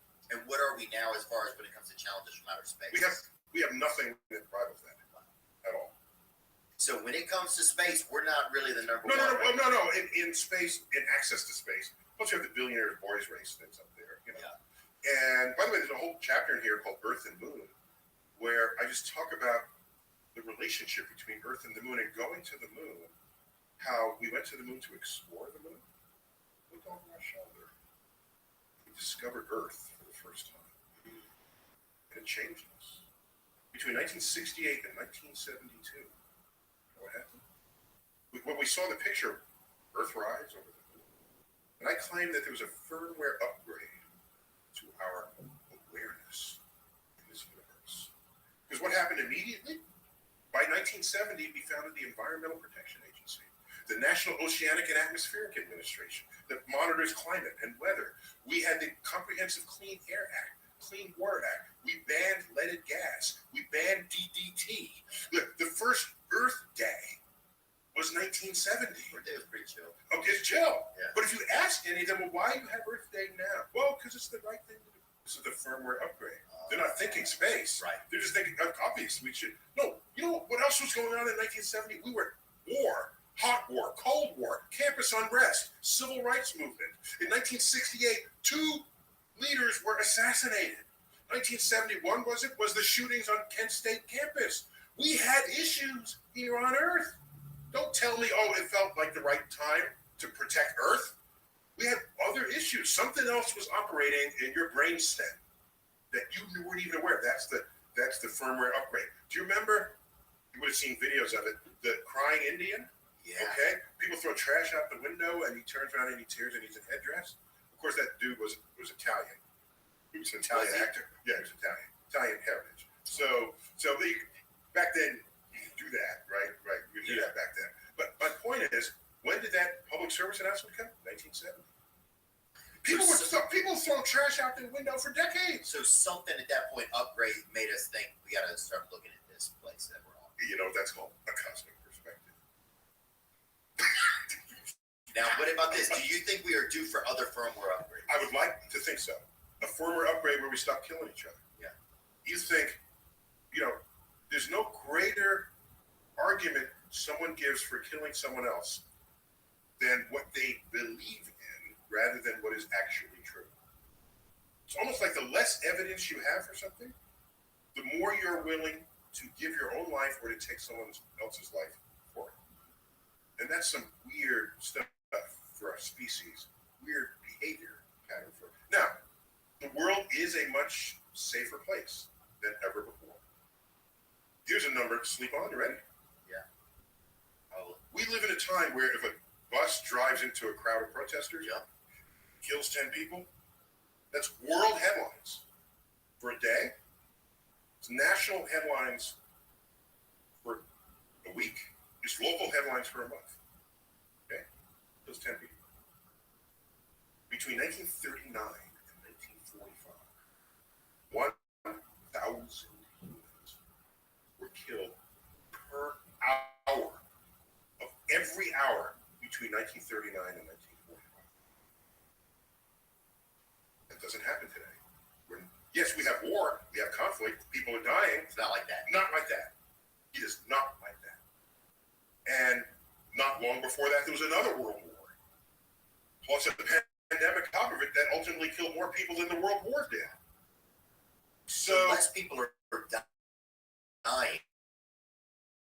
We have fewer people who are living in poverty than ever before. Okay? And so we have about 8 billion people in the world. We'll level off at 10 billion. There are very good reasons to think that it won't go above 10 billion. It's not going to keep growing. Yeah, because people aren't having as many children. They're not having as many children. We're living longer, so that mitigates that, but then not having as many children. And the developing worlds, that used to have the most babies, the women are getting educated, and educated women have fewer children. Shutting down. Yeah. It's true, man. They were just running. Is that how you say that? I didn't know that was a way to say that. That's a new way. I never thought of saying it that way. Hey, look, man. This black old's closed. Shutting down the man. No more kids. But the day you'd have many kids, because kids would die. Right. You want to run the farm or whatever you're doing. Right. So now they don't die. We keep them alive, and so the birth rates are dropping, even in the developing countries. And in some countries, the birth rate is below replacement level. So this all averages out. We'll settle out at about 10 billion. But my point is, we live in sort of safer times than ever before, even if it doesn't feel that way. Interesting. You were talking about feeling before. Was it Gallup or one of the polling agencies? For the last 30 years, they've asked people, is your community and are you safer this year than you were last year? No, it's more dangerous. It's fear. For 27 out of 30 years, people have said it's more dangerous than the previous year. And in those years, the crime rate has dropped precipitously the entire time. So they're slanging fear. That's what sells evening news. It really does. Evening news. And I have an example on this. When I grew up, every night, I grew up in New York City, every night, the evening news would lead off with a fire in some home. Usually it's a space heater, those little space heaters. No, back then people smoked in bed. Oh. Okay, Damn, so, and it was before. That's crazy. And it was before. It's fun to do, but smoke alarms. Okay,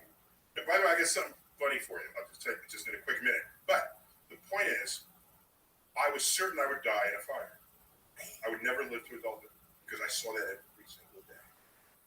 And so now there are fewer fires because we have so much. There's a few, and they make big news. But the rate compared back then, New York has fewer firehouses. We've been closing firehouses. You just don't need them. But it's more boring though. And by the way, what really saved things are smoke detectors. Because I'm old enough to remember, you might be a little too young for this, where before smoke detectors, you had to buy flame retardant things in your home. Your curtains were flame retardant. Your child had flame retardant onesies. Yeah, really? Okay? But if you think that through, if they're in the crib and the flame is strong enough to burn their onesies, you don't want the onesies to ignite, your kid is dead. Oh, yeah. Long dead. It's almost like when you get the hash brown, but it's in that little thing, you know? Oh, yeah. I don't know if it's exactly like that, but I know exactly what you're talking about. You're like, do I need it? Where's the potato? If the whole thing is brown, is hash brown, okay? Yeah, I don't know if I need this little holster. Like, I just, you know. Okay, so my point is, this flame, and we later learned some of them cause cancer. That's not what kept people alive.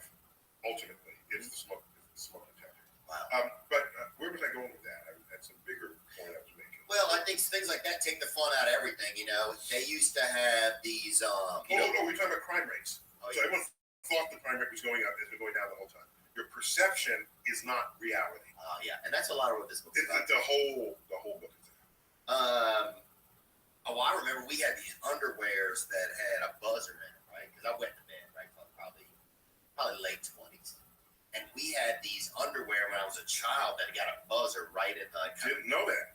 Yeah. So the pee would if you liquid hit it, they'd go off. And you'd wake up and you go to the bathroom. Yeah. Didn't know they had that. I mean, it was interesting. It helped. I mean, it was embarrassing because you had to like lie to people what the buzzer was. Right. Like, are the cops coming? And you have to run off and pee. But like, did it work? Is something in the oven? It's like 4 a.m. You tell your friends like, I think something's in the oven. Yeah, sleepovers are awkward. Right. So did it work for you? It worked pretty good, I think. And then a pill came out, and that really. Yeah, I think the pill was it. Yeah. I mean, that shut me off. Better living through chemistry. We are sacks of chemicals. Yeah. And the evidence of that is you ever see the book of medicines to treat your ailments. It's all chemicals. Yeah. I'm just saying we're sacks of chemicals. Yeah, that's what helped. So you went to bed until your 20s? Oh yeah, that's late, dude. Oh, I was late. I blew late. You gotta set up a hose or something. Oh, dude, my whole life I've been a late bloomer. Wait. So in your not to get all TMI here, but when you were peeing in the bed, were you dreaming that you were peeing in a bathroom? Sometimes I would be dreaming that I was peeing. Sometimes I would even be dreaming that I was peeing in a bed. You know, it was like my brain couldn't give. Well, that's an authentic reality. Yeah, my brain couldn't give me any more clues. Okay. But sometimes, I would just be deep asleep. I don't know.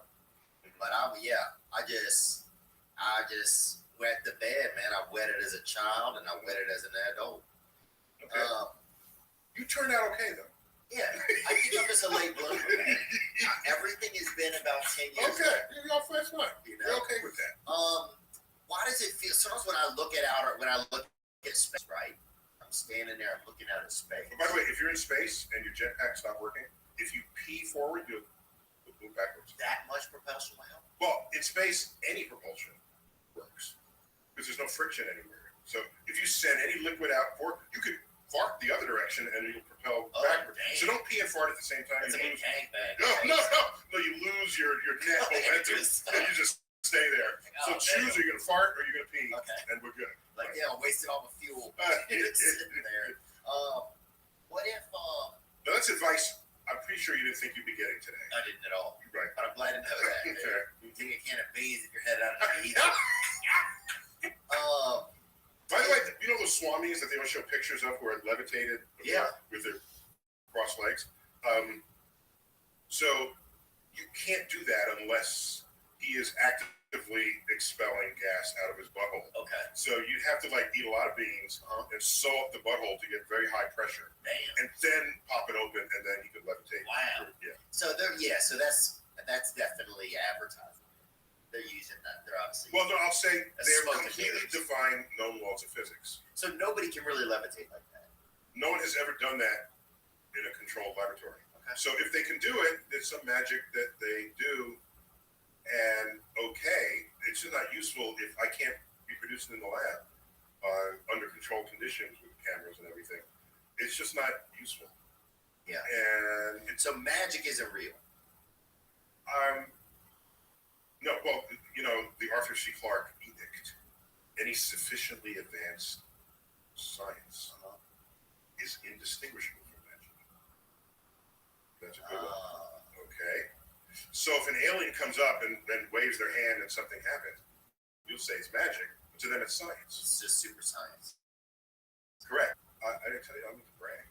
You do magic? No, I did when I was a kid. I can see that. I did physics magic. I pulled the tablecloth out from under. I still do that sometimes. It's fun, yeah. And I did some card tricks. Yeah, and I have large hands, so I can paw a card pretty easily. Oh, dang.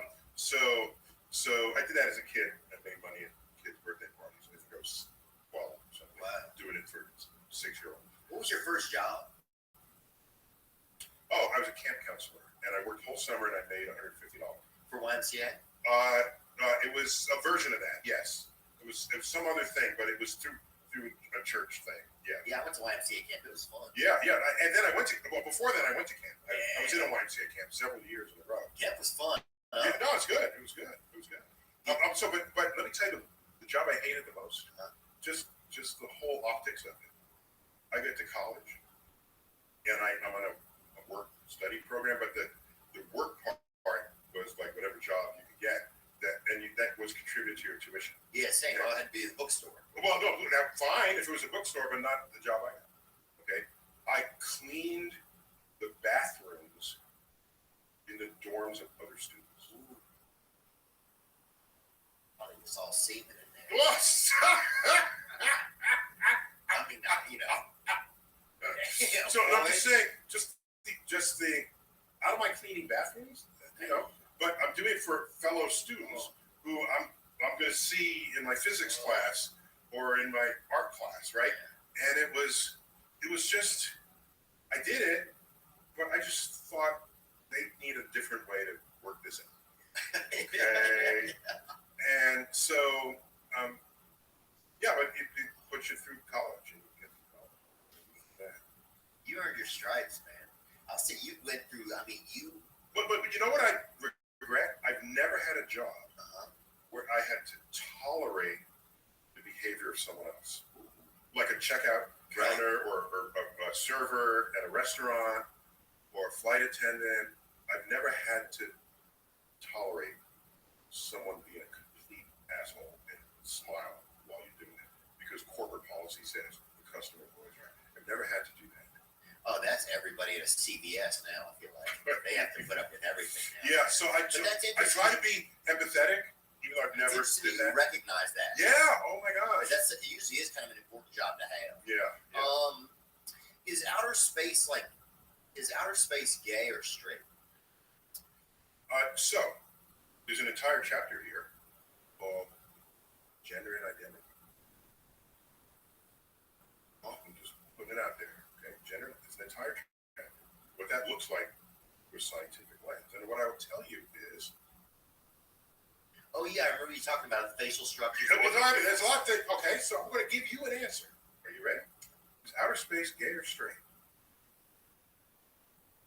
Practically everything we see and measure in space, not only objects, but temperature, size, density, is on a spectrum. So for you to say, is the universe gay or straight? I'm going to tell you, whatever the universe is, it's on a spectrum. In fact, the very word spectrum comes from what happens when you take light and break it up into its colors. We just happen to assign names to the 7 colors: red, orange, yellow, green, blue, indigo, violet. But it's a continuum. Just being lazy by assigning 7 colors. Our brain doesn't want to see nuance because it's easier for us to think in binary. So are you with me or are you against me? Well, maybe you're somewhere in between. Are you a boy? Are you a girl? Maybe they're expressing themselves somewhere in between. And your brain has a difficult time recognizing a spectrum And so you're requiring it be into a bin. So there you are, forcing other people to match how you see the world. And that's wrong. Let me not say it's wrong. I'm going to say the world is not going to change to fit your inability to recognize how it's actually manifesting. It's not going to do that. So it's bi. No, it's on a continuum. So whatever it is, you can say, is the universe sweet or salty? Is the universe, whatever it is, you're asking me, is it this or is it that? That's the binary brain trying to force a continuum into two categories. So it's like Chex Mix. Except with more objects, more kinds of objects than what you find in Chex. Chex Mix has like 5 things in it. Yeah, that's true. Okay, imagine if Chex Mix had everything in a continuum. And it kept changing. Now look at how our brain works. We have hurricane strengths, right? Oh, yeah. They measure the wind speed. You realize it's a continuum. But we divided it into 5 categories. Right. But it's a continuum. You realize you can go from low category 3 to high category 3. They'll just talk about Hurricane Irma is still a category 3. 1 mile an hour faster. And it's category 4, it's breaking news. Oh, yeah. Hurricane Irma is now category 4. Yeah.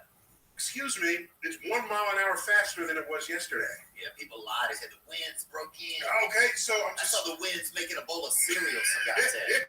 That's funny. So my point is, even with hurricane strengths, we force them into categories when it's actually a continuum. So it's a continuum out there. So because it looks kind of gay, I feel like, but then sometimes it does things that seem really straight. But those are also my definitions of those. Correct. You're forcing the universe into your 2 categories. Right. I think what's tough, for people just in layman's terms, is when you have a template of society over time and things start to come in and make it evolve or adjust. It's hard sometimes to get those things all the way to the grassroots level. I would claim that the template was always people forcing a natural variation into categories. Do you know Joan of Arc? Remember she was burned at the stake. Yeah. Like 1400. Was she doing witchery? Okay, that would be one way you would burn people at the stake. But they couldn't burn her at the stake for not being religious. She was very religious. She was trying to kick the British out of France, her mother country. She led soldiers into battle. Wow. Do you know I don't know if it was half precisely, but a big reason why they indicted her and burned her at the stake was for cross-dressing. There's a passage in the Bible, in Deuteronomy. You ready? It's, if a woman don the clothes, this is very close to precise. If the woman dons the clothes of a man, she is an abomination unto the Lord thy God. And so they said, we can get her on that. They're like trying to throw the book at her, right? We got her on this. Because you can't lead soldiers into battle with a skirt riding side saddle. Yeah. That does not work. No, you got to put on at least a strong head. So is she an early person who's just a tomboy? Yeah. Who's expressing herself in male, though she's biologically female? Oh, she'd have been in a league of their own, probably. Okay. So we know, we've grown up in classes where there was the tomboy girl and the slightly effeminate boy. We, if not ourselves, this has been with us forever. Yeah.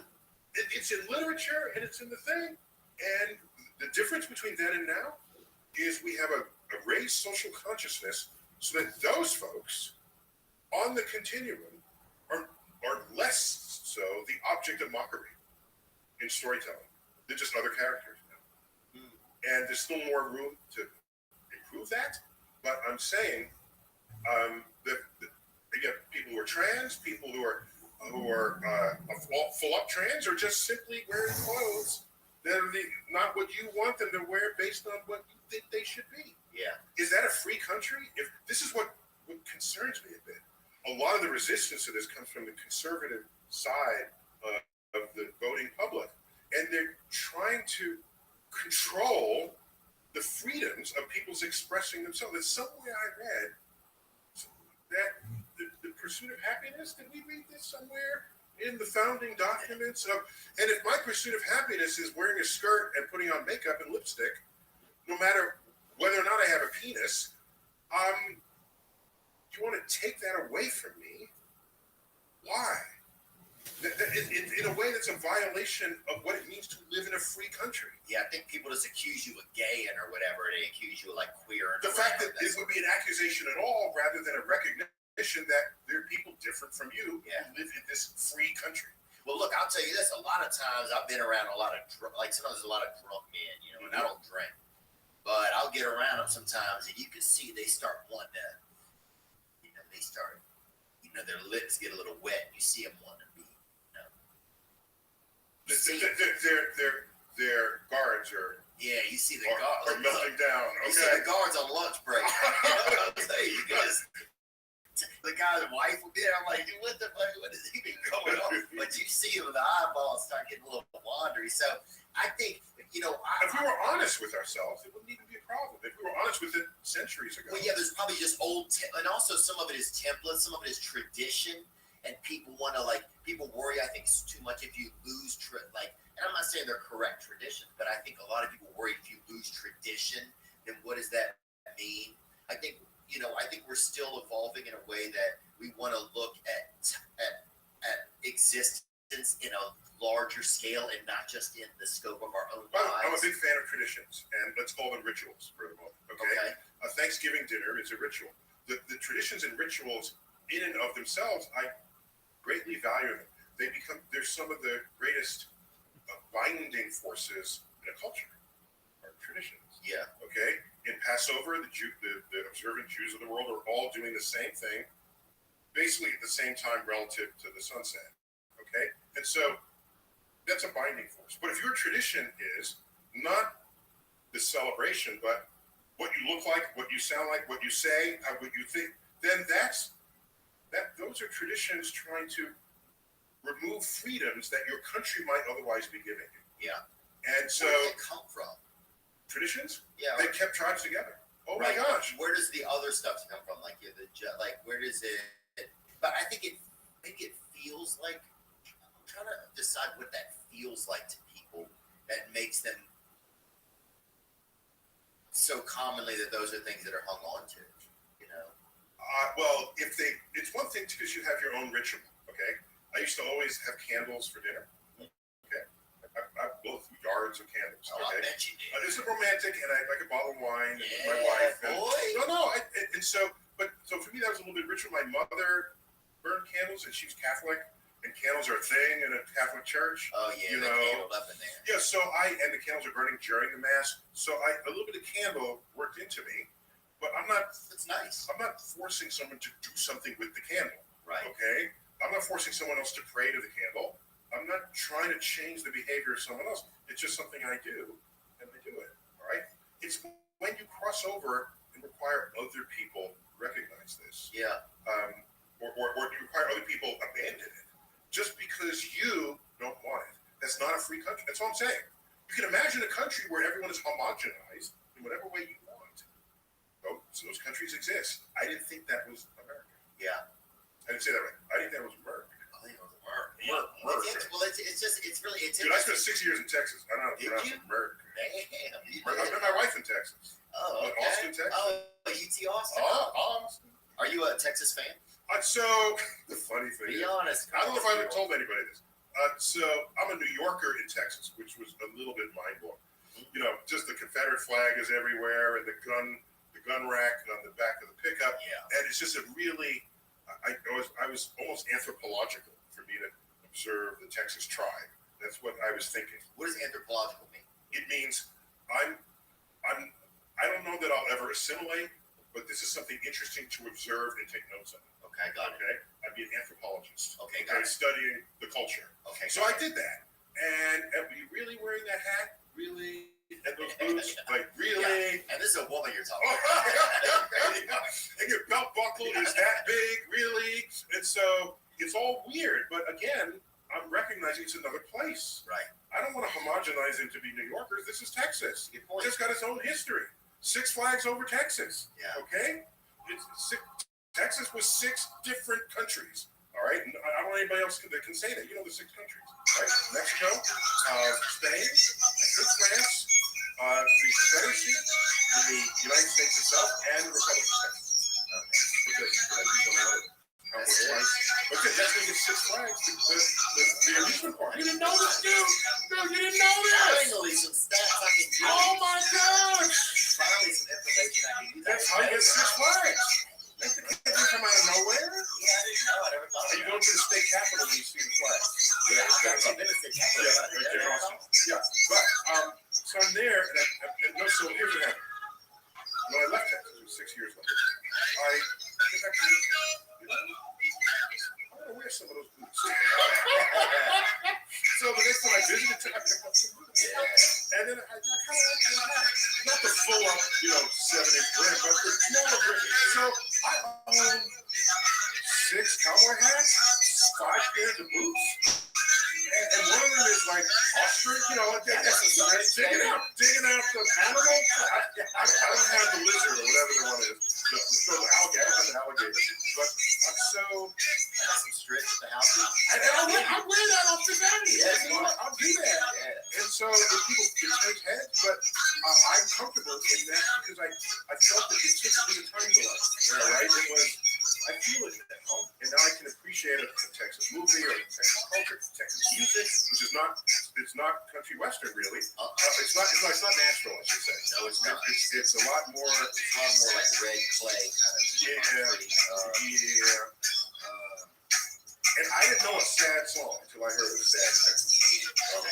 I'm a big fan of the blues. Blues all up coast.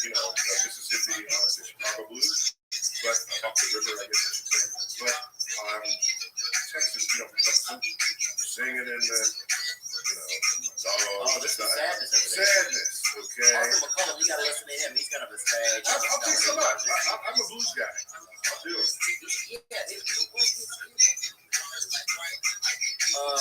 I often feel we talk about a lot of this show like beige, the future's going to be beige. Like eventually everything's kind of merging. Your skin color? Yeah. That eventually everything is just kind of merging. And I wonder if it'll be like that. Will everyone be like kind of this beige, trans, kind of like, gangbang, or like everybody just like, will everybody just be like a beige, trans graffiti artist? I feel like we're all just kind of I think there are enough people in the world that value individuality that we will never be self-known. Yeah, that's what I think. So let's take this to a scientific limit. Okay? We can now control the genome. What is it? So I got your genes, and I can see you in the uterus, and I can nip and tuck and snip and thing, and you'll come out 6 feet tall, with this color skin, this gender, with this thing, and this, that, and I can make. That's not outlawed? We don't, the ethics of this, we don't know how to do that yet, but I don't see why that wouldn't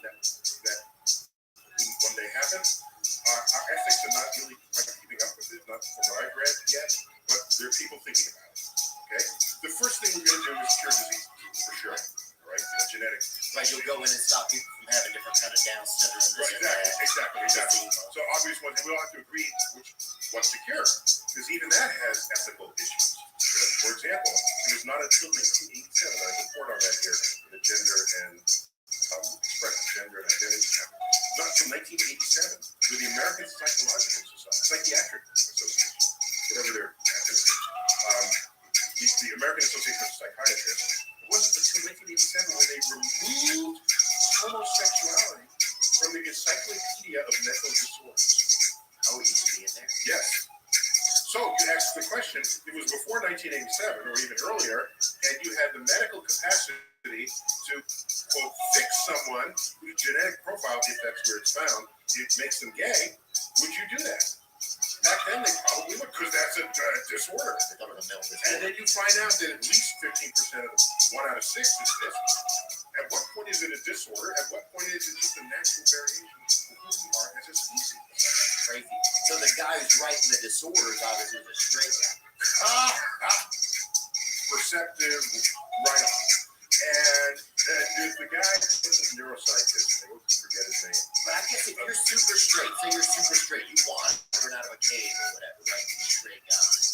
You see I know that I'm straight. I tell you how I know I'm straight. I know I'm straight. Because I wrestled for 8 years. With muscle mighty bodies of other men. And at no time did I even have a tingle in my body. It was like, I'm going to pin your ass to the mat and get up and walk away. Okay. That's what I'm doing. I'm captain of my high school wrestling team. I'm just thinking my hands are all over men's bodies. If I had any urge, I would have felt it then. So If they do 1, 2, 3, 4, you still. I'm tapping out. The longer you stay there. Oh, the counting the thing. But I think, yeah, you just stay there and you don't tap because it feels good. I think that's crazy. Yeah, so I'm But do you ever wonder if you could ever book? Because some people think you could evolve into it. Like I would wonder if one day I could be when I'm 70 years old. I don't know all the drivers and cars with the genetics and the culture. I don't know. I don't even care. It's just whatever people want to be in a free country. That's going to be that. Yeah. Right. So to argue it, it's like arguing should someone wear their hair one way and the other. Wear the part. It's how you express. But I would say I'm a straight guy. You got your mullet and you're rocking that. You've been rocking the mullet for day one. That's your thing. If you came out with an afro, you're somebody else at that point. But this country allows it. I was your fans would allow it, but the country would allow it. What about this? I think if you're a straight guy, you're writing the book right on what. Yeah, that's a straight psychiatrist. Writing the book. You see a guy, you were hanging out with your buddy. One of them reaches for another guy's name or whatever. I could see you being like, this is. But do you think you thought it was wrong, or you just simply? I don't know that they value judge. You're just saying it's a disorder. You need a repair. So, but there's a disorder based on that things are just supposed to be fixed.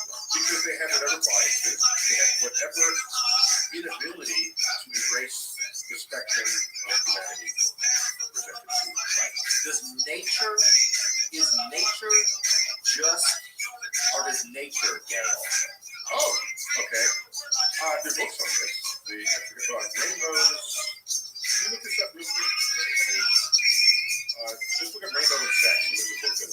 come up. Evolution Rainbow.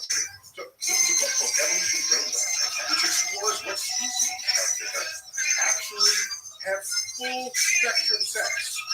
Okay, gay sex, bad sex. There's some that are great. There's some there's dolphins. There's some there's no other way to understand it.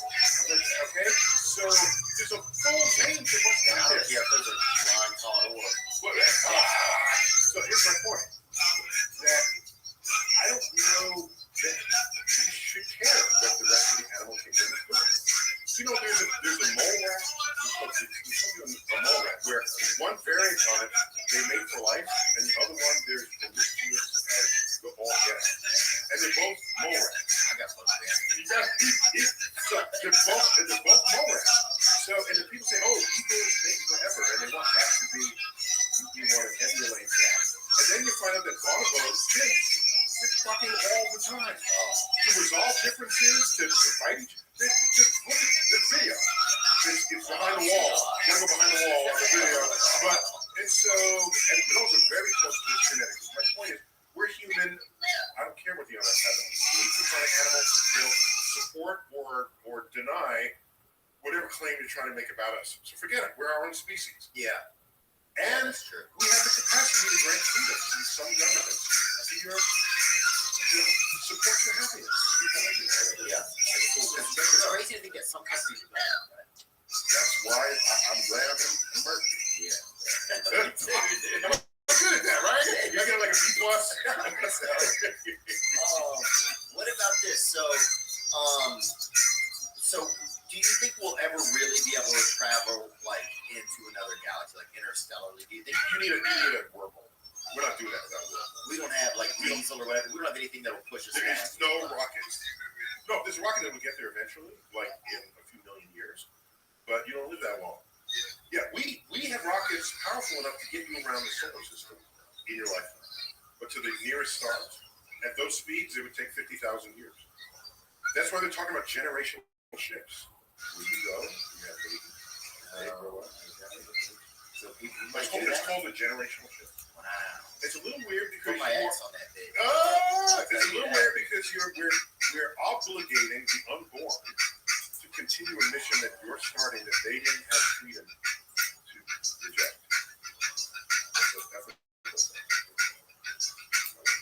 before. I'll just wait around for the wormhole. Yeah, dude. It's not 3 quarters. Let's take a boat. Okay, come on. So then we don't have anything right now that will ever get us there. So we're almost kind of stranded. Stranded in the solar system. That's cool.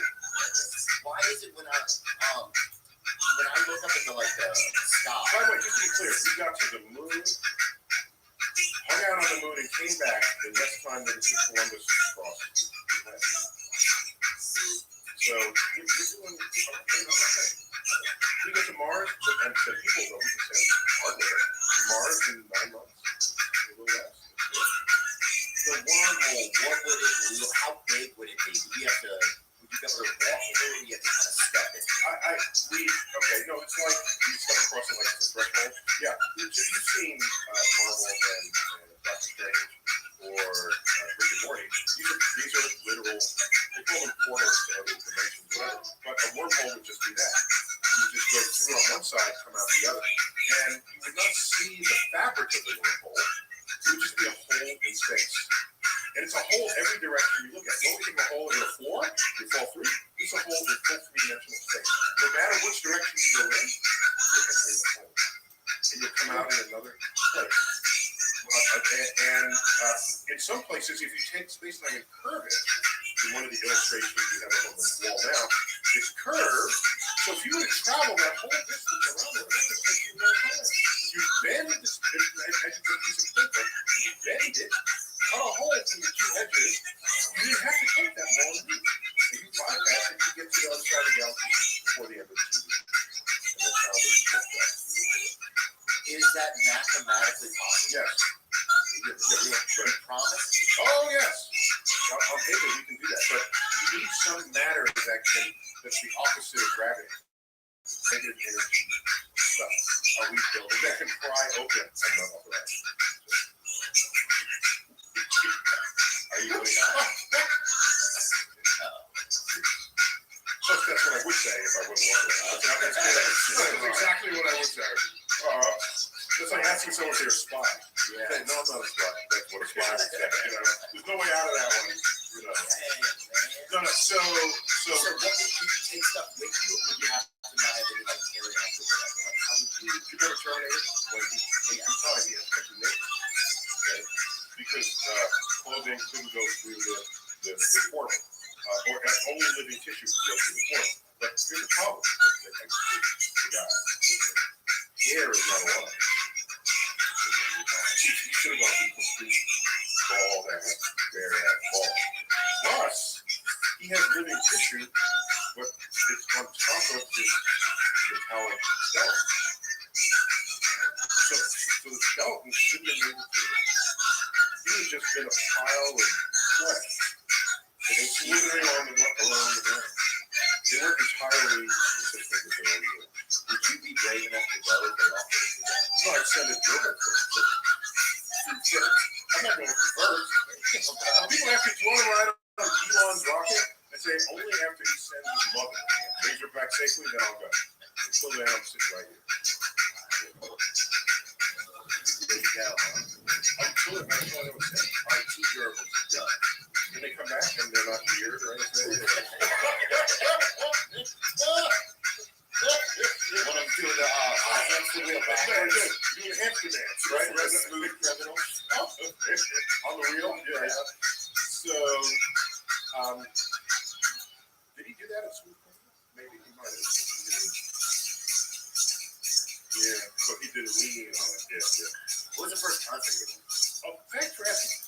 I don't go to many concerts for not noble reasons. One of them is I prefer the quality of a studio album to people streaming in the background.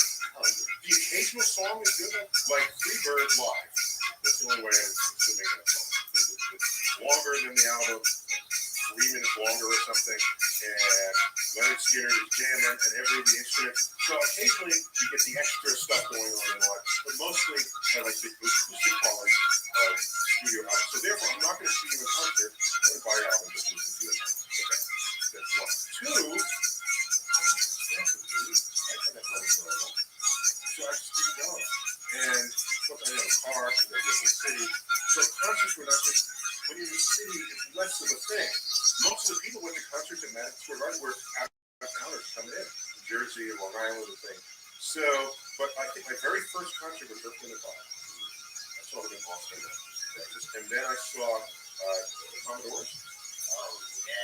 Then my sister worked at PepsiCo, which had retained Michael Jackson. For me, I saw Michael Jackson. It was pretty good seats too in Madison Square Garden. So these are some good stuff. I'm not, yeah, that's good. How was that? That was good. He did stuff right all the way back from ABC. It was a full retrospective. Yeah, it was a full retrospective. And so I saw him. I saw Simon and Garfunkel. My favorite is my Which sort of thing? Oh, yeah, that's it. Yeah, that's him. That's one of the songs. Yeah. And so, just a balladeer. A balladeer of the era.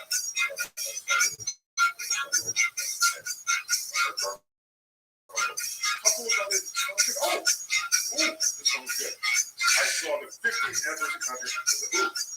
Oh my gosh. And you know who opened for him? Joan Jett. That's This good. is good. Very good. Oh man. And I recorded, I don't know if I'm allowed to do this, but I recorded Roger Daltrey singing the line, because he's 70 now. Singing like, I hope I die before I'm old. That was his lyrics, right? That's research. Yeah, that was I was totally. I was at dinner the other night. I went to dinner the other night with David Spade, actually, working a show somewhere. Oh, cool. San Diego.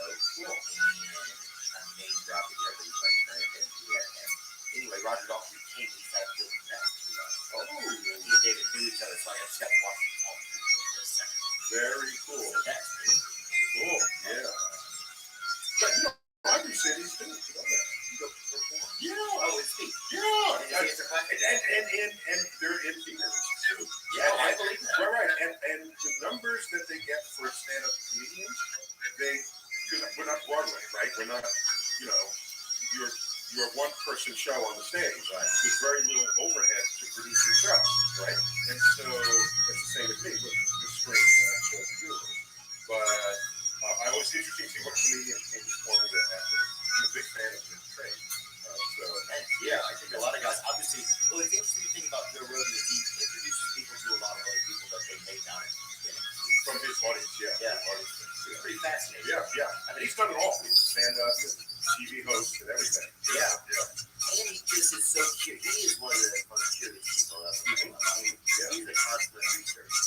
That's an example of it. And the difference is he's curious in the moment, and he's got an expert and fills it up, and then the expert goes away, and then he fills in the blanks with his own thoughts. Yeah. So if you want to do that right, you have the curiosity, your guests stimulate that curiosity, and then you go check out books and finish the gaps. Yeah. And look at the documentaries, and then your curiosity isn't just satisfied in the moment, you do something that goes beyond the moment. So that you get the broad people understanding what's going on. That would help them when you got that dust stuff. Oh yeah, they got on them, huh? Yeah, totally got on them. People pulling out of Stitcher and things, whatever it is.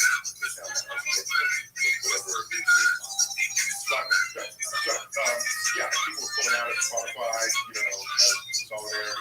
So you got to adjust this because curious in the moment, but in an ADD sort of way, right? Because the next shiny object, he wants to know about that, right? And then if he knows just enough about that, then you get into that zone, where you know just enough, but not enough. That's a zone. Yeah, I think a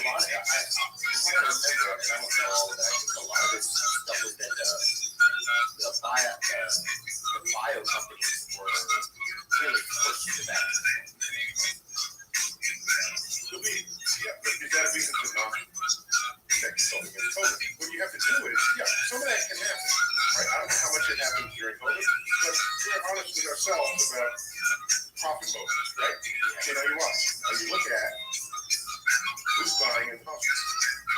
Okay? It's people who are unvaccinated with comorbidity primarily. And then other people who are sort of unvaccinated and older. Being old is not itself important, Right, but it's right. But it's a factor. And the people who are not getting vaccinated. And so you want to stay out of hospital, you want to not die. And you look at the death toll, the excess deaths because of COVID. You can see the bump in the mortality statistic over those 2 years. There's whatever it is that's level, which is the same amount of approximately the same number of people die every year in the United States. And then in 2020 it went up. And then when the vaccine came in, you saw it coming down a little. And then the people, so yes, it's a free country, but you can catch it and spread it to somebody else who needs the protection or can't get vaccinated because they have an immune problem. So at that level, you're being selfish. Do you think in hindsight that I always felt like herd immunity would have been the best thing for that? I'm not a scientist. Yeah, sure, but herd immunity, it depends on the lethality of the drug and how quickly it spreads. That'll determine the exact herd immunity, but you got to typically be up around 90% vaccination. So that 10% would not have to be vaccinated and they won't catch it. But the herd rational society that cares about citizens, the 9%, 10% that immunize because they can't.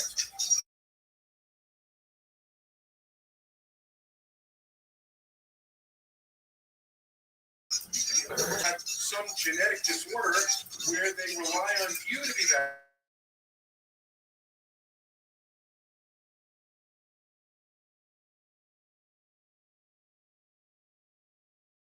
By the way, the liberals and conservatives met each other on the other side of the fence.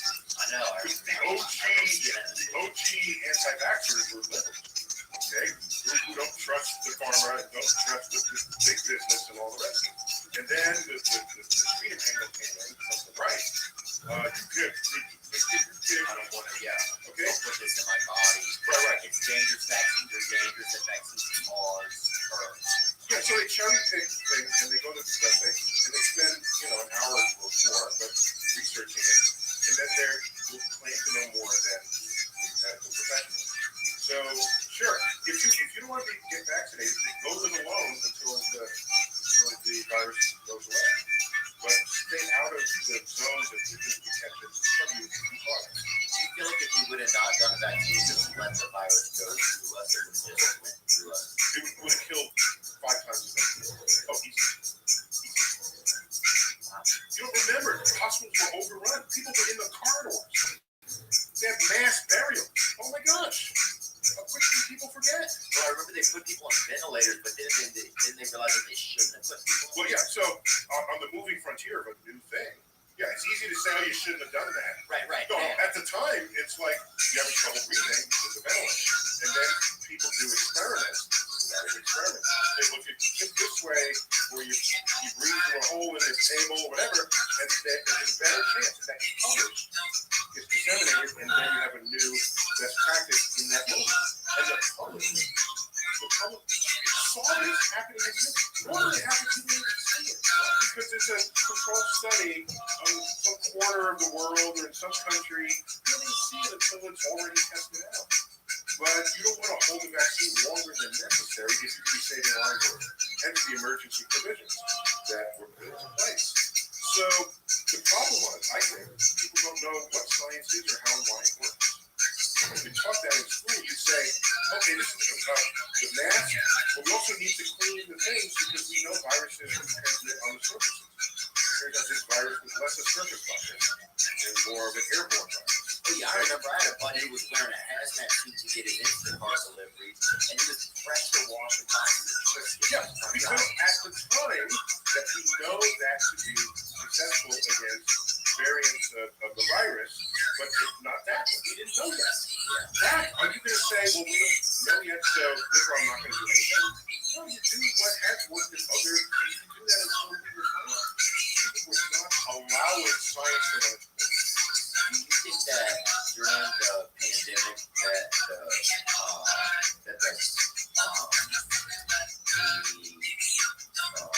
vaccine and the bio companies, the pharmaceutical companies, that they hijack science or hijack the. Well, there's studies that were reviewed by panelists, scientists. And that's what the FDA does. One of the main points is to do this. So they study the efficacy of the virus, of the vaccine. And they study how effective is it against children. Also things like it can be effective, but at what dose? There's more than one moving part here in the studies. They did the studies, they found it was like 95% effective against that variant. So they said, let's roll it out. No need to do further experiments on this, the effectiveness of the vaccine. Now, here's an interesting challenge. If your vaccine is so perfect that it knocks out this variant, perfect, it might not be effective against another variant of that same virus. Right. Oh, it could be too perfect. Yeah, it could be too perfect. Yeah. And so we need certain research, and this may be going, I'm not on that frontier, of a viral serum that's more sort of a cocktail of antiviral elements, so that whenever the thing tries to work or mutate, you got to mutate out of this group of, and so what they do now with the flu vaccine is they have this specific recipe, and they do cocktails together. They see different foods showing up, and then they put them together. But I foresee a day when one antiviral serum. Do you think that, because a lot of, we had Bobby Kennedy on, and he was talking about, like, he was really good about the Fauci and a lot of that. Yeah, he has a book about Fauci, right? So he's an environmentalist, so he was always good, like, about the environment, right? Yeah. And he's like about the environment inside your body. You know, like, he believes that a lot of vaccine stuff, like, can cause more damage over time. Yeah, except when you look at people who don't die from the vaccine. So there's a lot of, cherry picking data. I think he came to this vaccine argument, this vaccine world, because he sees the abuses of corporate greed. Yeah, all right. And in the environment, corporations will do something regardless of protecting the environment. So I think that, not that he's an expert on vaccines and virology or anything, but that he sees big corporations, he sees governments, like he's loyal. Yes, he sees people, he wants to protect people. So that's a noble cause. It's a legacy of his entire family, of course. It's multi-generations. So, but what happens is people can get onto something that they think is true. But there's a larger statistical truth that negates what you think if you see 3 cases because the testimony is strong. Because or someone coincidentally gets some other thing after they get an injection, and they stand up and give a talk. So, oh my gosh, this is what I'm telling you. You look into the person's eyes, and you feel their emotions, and you see the fire. That becomes more real to you than a pie chart. Yeah. So you get caught up in that. And but do you think that these days, like that, because you were from the science community, that like big pharma, that they have enough money and power that they can alter, because that's what I thought, that they could alter the data or cherry pick it enough to present it to humans in a way that would just support what they want. Well, so what that's what I think in the end, a lot of people probably, that's the thing that I think people think, that big pharma hijack a lot of the information or adjust it to make people believe and think. Okay, except you have people die in the hospital who are not vaccinated, people alive work. So you can keep talking, okay? You can keep saying whatever you want, but we have evidence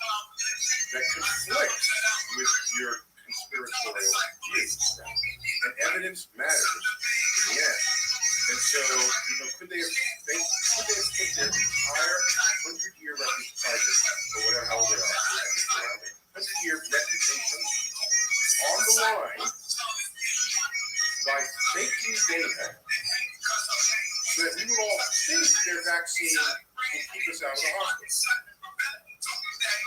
Just to sell it. We would know within weeks, if not days, if that was all a lie. We would know. Because there'd be as many people in the hospital that die on being vaccinated or not. And those are two samples you want to compare with each other. And when you compare that, no, then it's effective.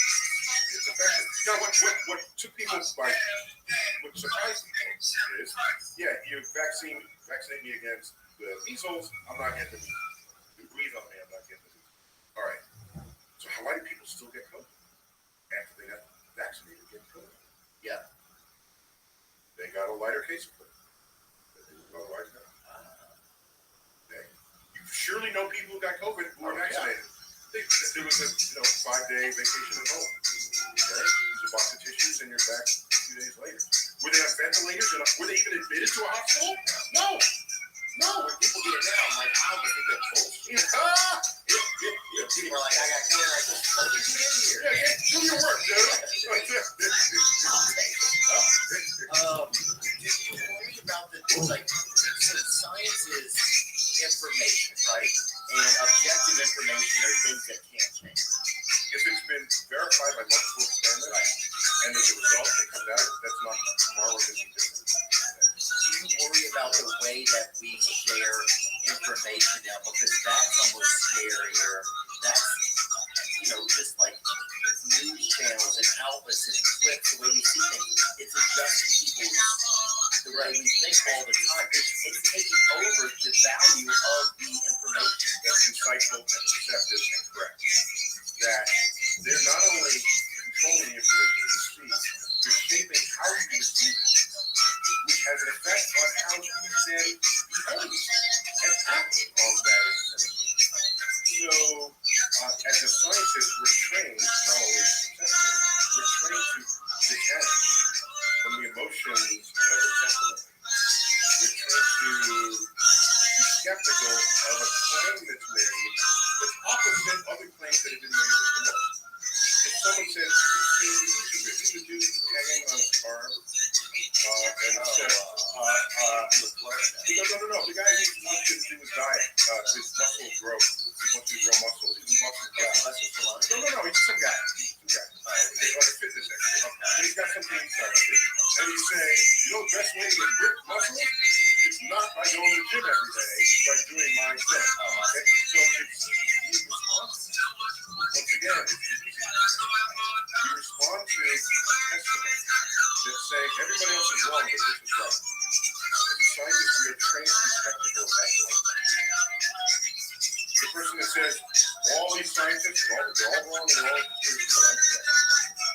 We're saying it, and then not just be skeptical and go on with life. I'm going to find out what you're saying. Why is conspiracy and the idea of conspiracy theories learned more in the past 10 years? I think so. It seems like sadly, what do you attribute that to? The urge to be comfortable in your own group. You started a conversation about that. Yeah. You said, this is what I am. There's some open at the side. I don't want it. I don't want to know about it. So now you create a group, create understanding of how things are. Either because someone convinced you or you convinced yourself. Now there's a gap where there's some information that conflicts with it. So you're going to say, if you cherish this world view, that information that conflicts with it was falsified. Or that was wrong. They don't know what they're doing. Or if there's a gap in the information, you say someone's hiding it. And that, so you say, by saying someone hiding it, that bridges you from one bit of information to another. You can maintain your worldview. As a scientist, it is our duty to disturb our worldview every day. The headline that says scientists have to go back to the drawing board because their cherished theories might be put in jeopardy. This is bullshit. We are at the drawing board every single day of our lives. That's what we do. It's what we live for. A new discovery. We're not in our office with our feet up on the desk, masters of all the knowledge in the universe. That's not us. Who is the final say-so of something from science that it could go into society? Well, in my field, there's none of that because we patient doesn't die. Okay? I can be spectacularly wrong about how a galaxy is rotating, and there's no product human data based on it. So as what you do gets closer and closer to the condition, the human condition, then you need sort of regulation and careful scrutiny. That's why the FDA exists, and there's no counterpart to the FDA for astrophysics. Can the FDA be compromised or not? In principle, I think anything can be compromised. But what it comes down to is, you would say, the FDA is saying, does any other agency say something completely different? I'm not talking about a teaching thing, but an agency. Then let's take a closer look. It's a reason to look closer, not a reason to reject or accept. That's all. And might they give? Oh, sorry, here's one. I got one. The food pyramid. Oh yeah, I remember that. Just a completely interesting. I'm even going to say on it.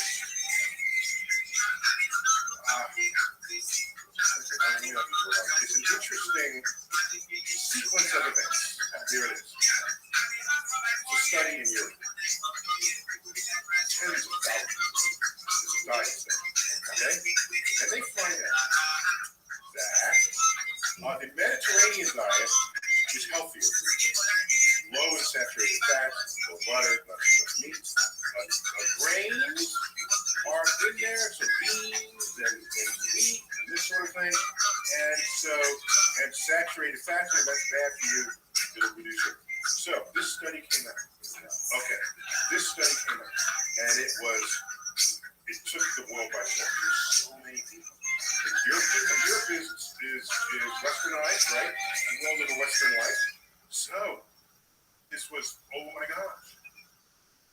We all got to do this. So drop the saturated fats, drop the cholesterol, drop all this stuff that'll kill you fast, and eat the breads and things and that. Okay, that's what contributed to just the diet of carb.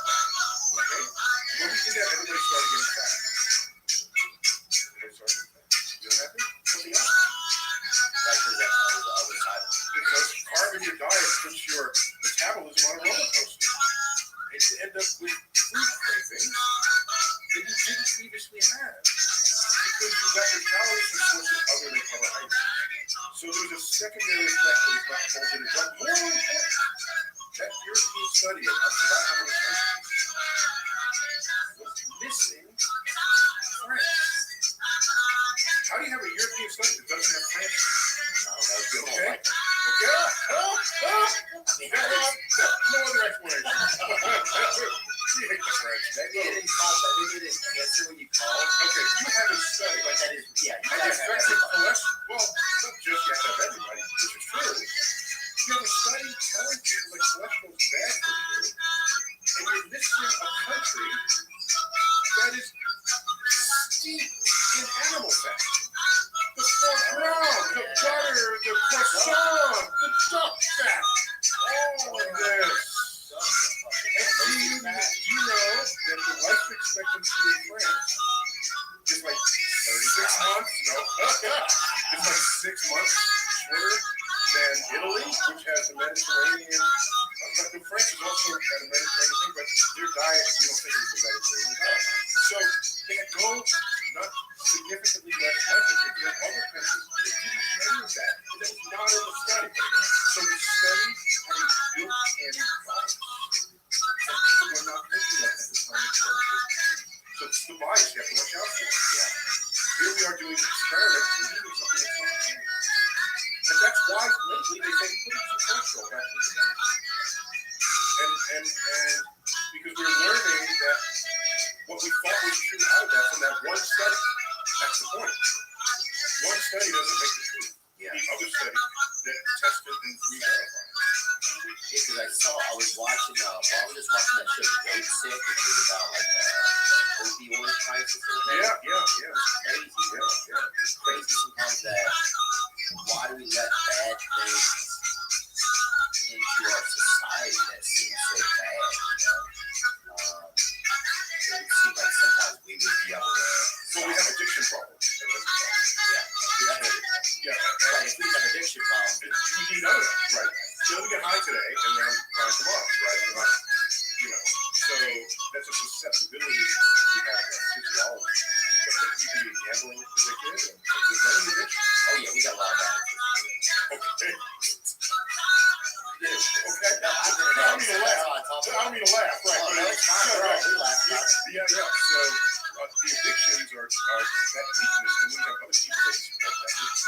Yeah, like the consumers and the drug users. Anything. Yeah, anything. Yeah. Someone's there to make money off of your inability. Yeah, that's what I worry about. Like even with the drug dealers at like big levels, it's like, is our FDA compromising sometimes? You know, or if we got to that point as a country where everything's like we're just. Well, if you lose all confidence in the agencies, the entire system, then where are you going to put your confidence? Is it the YouTube channel you're looking at? Is it the guy on the YouTube channel saying the FDA is wrong about everything? I'm right. Buy what I'm selling you. Right. So it's a good question. I think, but that's what I think you see a lot. I don't know if you see a lot of that happening, but I think there's people who don't know where to put their confidence anymore. I feel like we used to all know where to put our confidence. Does that make any sense? yes, but I'm saying there are people who are sowing doubt in places where there's no need to do so. People who are indicting the entire scientific community. Oh, by the way, while they're still using their smartphones, okay? I sent out a tweet. Should I have left it in my forbidden file? I don't know. It was a letter. It was like, dear flat earthers, anti-vaxxers, homeopaths, dear, you found each other and communicate with one another using a device that using a sophisticated device that uses frontier advanced discoveries in engineering, science, technology, and math. Just thought I'd alert you of this fact. Signed your smartphone, okay? This is the letter your smartphone should be telling you every day. I don't trust science. Science is this. Oh, right. What's the best way of reaching around the traffic? It's grandma. Which is using GPS satellites. And what do you think we do as scientists? By the way, people think that scientists are somehow conspiring. Have you ever been to a scientific conference? We're arguing all the time. We don't agree. No, it's just... You're living twice as long as your great-grandparents because of science. Oh, I don't trust science. Science, It's interesting. I don't know. I wonder where all where the distrust started to really come from. I feel like 20 years ago. Well, I think there was some distrust that began with Nixon and Watergate, where we trust our government. We knew there were corrupt politicians and all that, but the system, which would be embedded, and the papers, Pentagon papers, which is stuff that was released after the Vietnam War, smuggled out, the New York Times reported on it, we learned of the shady stuff we're doing. Are we the noble freedom fighters to the world, or are we sleazy corporate? So I think it began then. So it means, yes, skepticism is fine, but skepticism is not the same thing as everything you tell me is wrong, right? Let me double check that. Yeah, that's a really great thing to say, and that's a great thing to remember. And I think it's interesting because that's what some of your book. A lot of your book is interesting things to think about, different ways to think about it. And like I said, if you're going to read it at all, read it before Thanksgiving dinner. So you can know how to argue when all the crazy uncle and the aunts come over. And you just calmly say, well, you'll be the calmest arguer that ever was. That's what I will say. There's a lot of great. Have you thought of this? And it was some parts were like, I don't know if I want to think about that, but it's nice. I have one last question for you. What do you got? Sometimes I look up at the sky, right? And I'll look up and I feel like, especially if there's stars out there, I'll feel like it's kind of like something's looking back at you. Does that make any sense?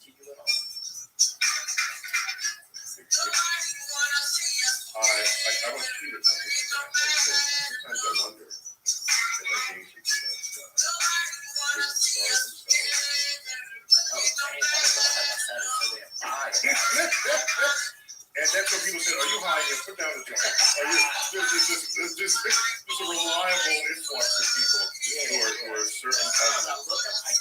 There's like a thing. I don't know what it is, bro. I don't think it's gay or anything. I think it's just like the space is well, maybe I'm gay for space. Well, so you're not likely the only like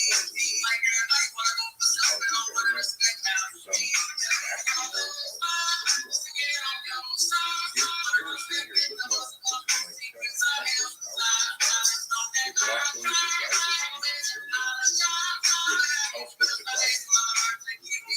there is surely civilizations there. Look at the fair and this is our stuff.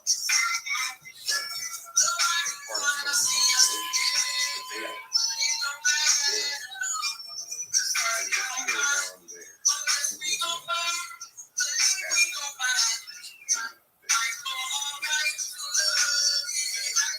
We get to say yes. We got to feel God in this galaxy too. No, I'm just saying. It's fun to think about. You being in the night sky, some children's diagram is seen by another place in the galaxy. Okay, what you tell me about it? Oh yeah. Okay. I'll take you out for that. You know, I didn't know. I think because look at the risks we take. Oh, let me jump out of an airplane. You know, and maybe the people. That's the whole kind of person we got out there. Oh yeah. Go for it. Yeah, exactly. All right. There's been about 100 billion people who have covered this. Yes. There's only 8 billion. No, 100 billion. Added up over all time. You know how many people can exist? Take a look at the genes, find out how many combinations of genes can make an authentic human being. You can do the math on it. And it is stupendously larger number than the 100 billion. It is, I give a number here, but that's a low estimate. That could have existed over time, or that could exist totally. Same difference. Okay, so I give a low end number of 1,000,000 trillion total possible numbers of plausible human beings. What it means is you are alive against you are breathing air, observing sunsets, gazing into the night sky. Most people who could exist will never experience it. In fact, as Richard Dawkins has said, you get to die. I don't want to die. Most people who could exist will never even be born. And you're going to complain about the life you have? Yes, not all lives are equally, I get that. And you can get the wrong hand dealt to you, either birth defects or your family, whatever it is. Oh my God, that is your, whatever it is, that's what you've got. Use it. Develop it. Do all you can within your power and the power of others who love you to maximize what you can be, what you can think, what you can learn, how you can love. All of this. Again, because most people that could exist mathematically will never exist. So right there, you are as special a living entity as there ever was.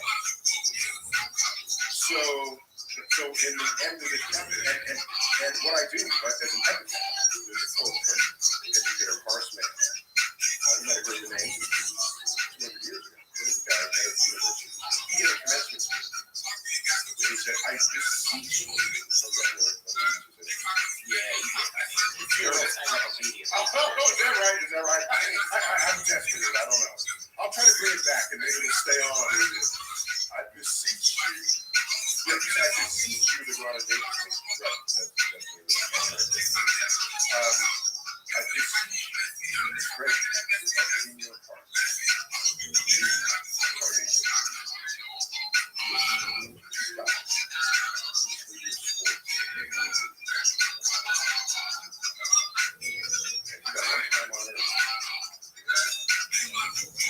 There it is. Neil deGrasse Tyson, thank you so much for your time, man. It really Delight to meet you. Of course, I know your work, and it's authentically honest. It's it's unpretentious. You just feel it out there on stage, and people know you're feeling it, and they feel it too. And I think it's a potent feeling, which gives you some power. You know you have power, but it's even more power. And bring people with you. I'm starting to realize that I want to be able to be as creative as I can in work, and also I want to be able to question things and think about stuff as much as I can. So I'm really grateful for this conversation right now in my life. And to stay relevant, you got to stay on that frontier. You can't relax for a minute. Oh man, that's a joke you told last week. You can't tell next week. Yeah, we're scientists. Well, I'll tell a few, but you hear the groan, and the audience reaction evolves, right? Well, part of the growth is deep inside of myself because it knows I'm not maximizing it. Yeah, okay. Yeah. But thank you so much for your time, man. Thanks for having me. Yeah, you're a value to humanity, and we appreciate it. Now I'm just floating on the breeze, and I feel I'm falling like these leaves. I must be cornerstone. Oh, but when I reach that ground, I'll share this peace of mind I found. I can feel it in my bones.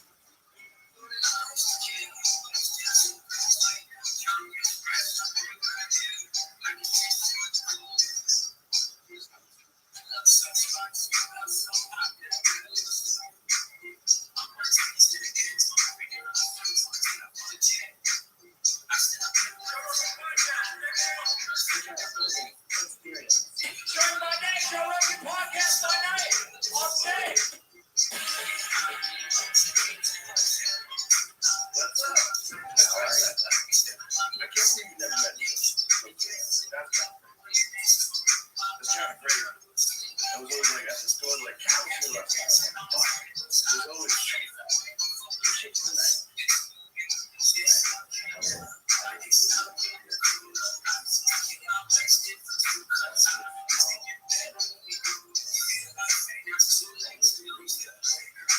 fast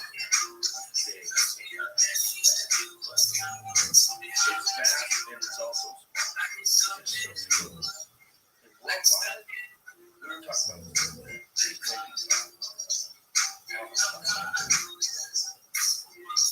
You got to be real generous and say 500. Sure. Guys who want to hang out with, guys who are fun. Guys who you're never met. Guys you recommend, leave your house, get a babysitter. Numbers going down.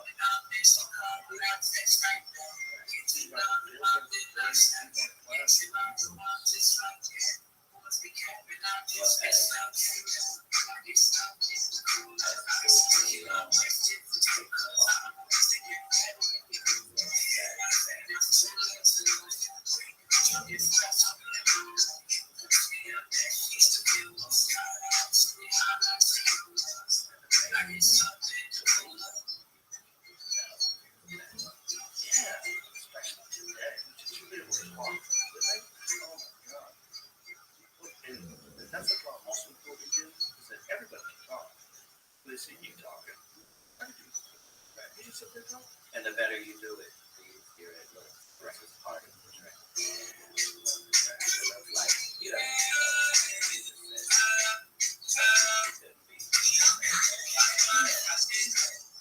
And then there's hanging around with college kids, know that shit with their electric voice.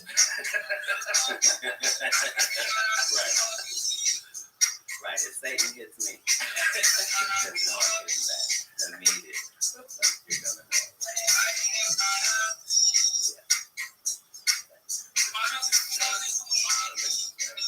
Doors open up. With doors closed. For the price point, you're trying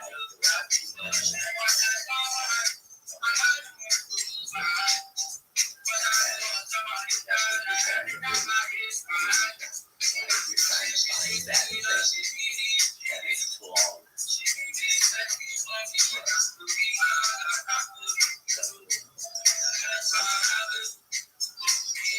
Well, because it's important to be grounded in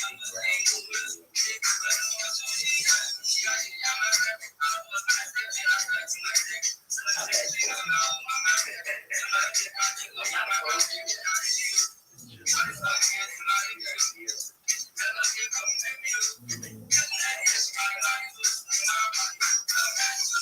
Right. Well, see, you see what I mean? Yeah, because we live vicariously. Feel like that. Like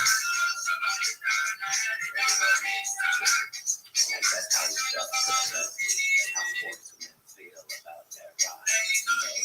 Like transportation. Yeah, that's really the only option. Like, I'm in this. There's something about mechanical one of the things that we that's definitely fucked up.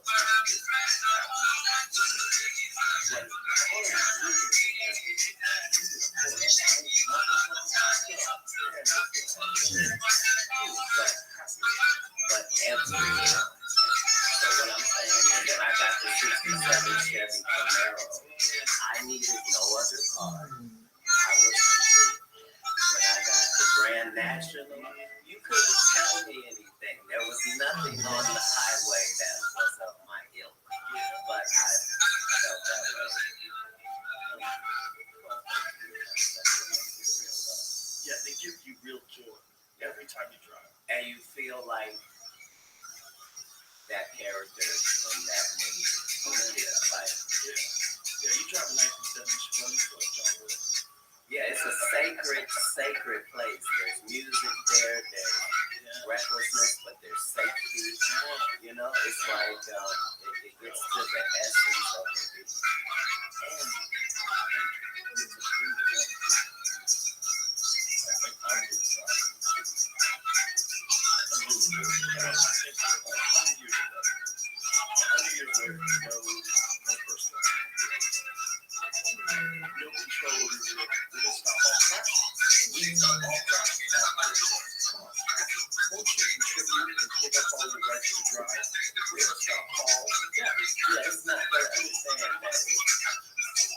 All of these things have financial benefits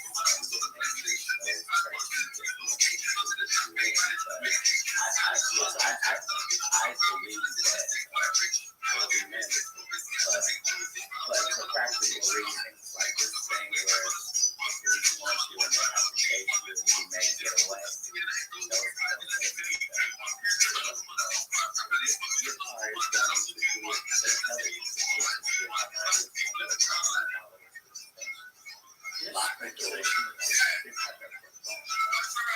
There was the famous journalist, Michael Eaton. This is journalist.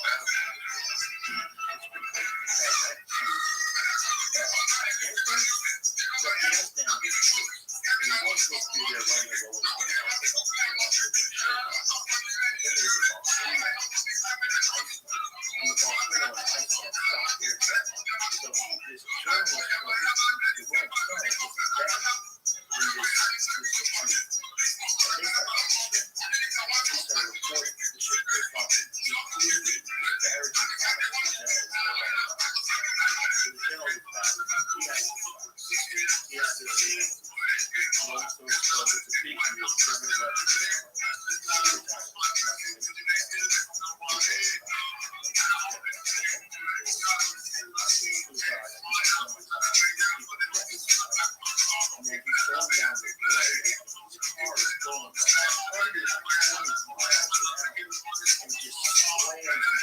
And there's a video.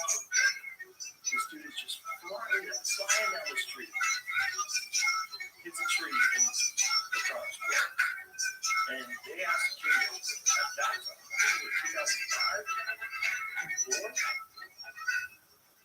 2004, 2005. Is it possible to control a vehicle remotely with the vehicle on the computer? The vehicle on the computer makes itself. Here, there's a web.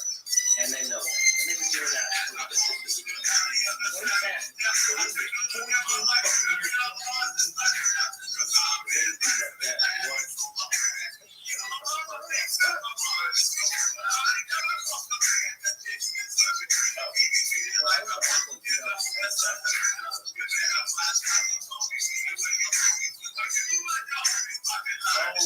road change. We also been reading about this. See, that's the same shit. That's why I love this. Once you find out what this world is, you can never get lost. You can look at certain things and tell you what's going to happen next. It's amazing. Yeah, that's how I knew that things like this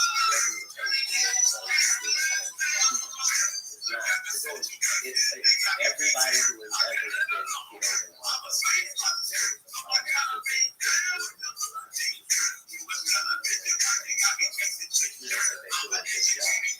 how is that difficult?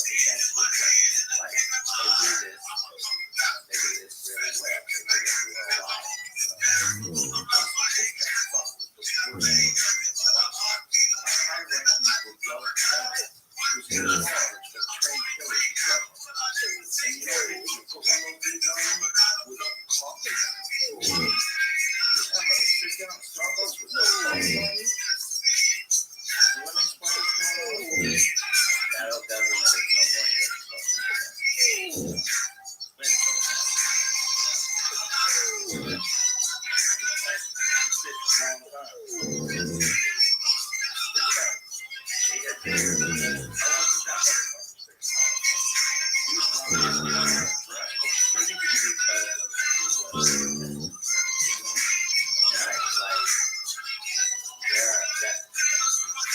That's why I can speak with impunity about Illuminati, because I know you have to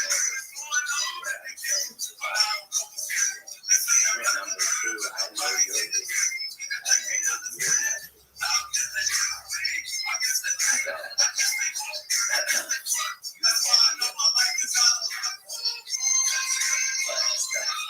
the difficulty is making people believe something that they don't know. If you're just a capitalist, find something that is the value for it and make sure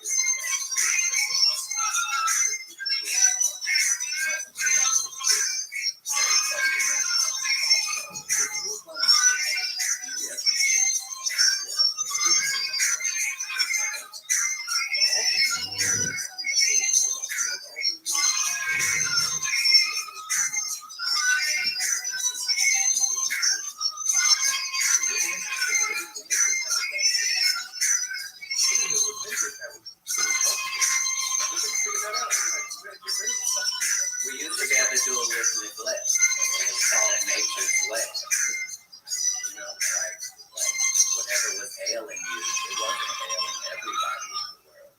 The Chinese didn't have it because they had 6,000 or 6,000 years and knew what people versions and stuff, they don't realize that. We had the against the original. Yeah. That's government propaganda working. That's like when the government hasn't had it all. But they're making music the people were going to cancer and stuff.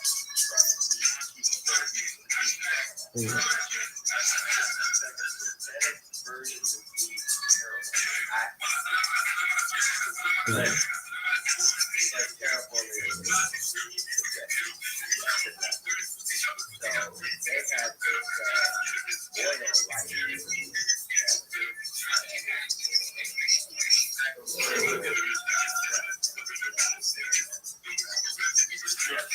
But here's the thing. The fact that there is a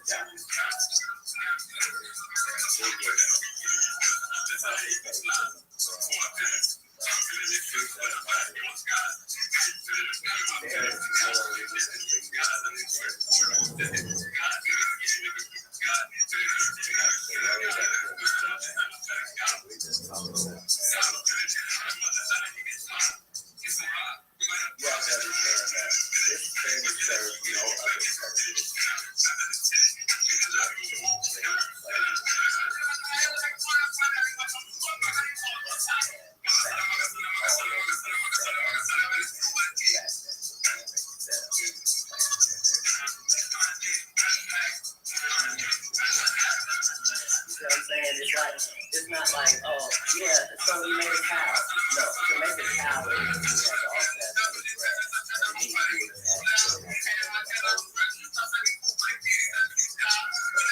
And then you would have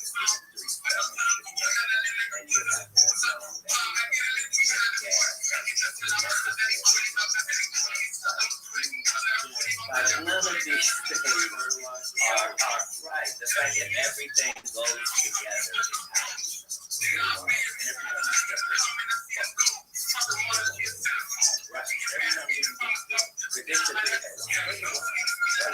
right, but that's part of the benefits of free will.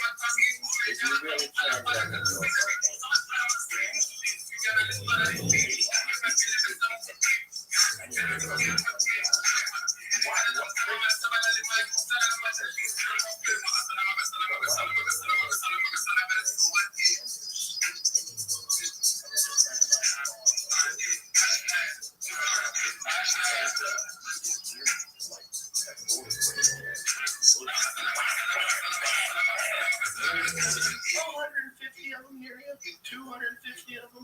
thousands on the ranch. They're all over the place. They have 3 litters a year.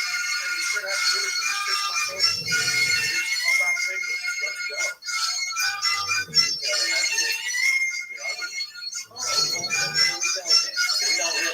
We don't really have a problem. No, we have to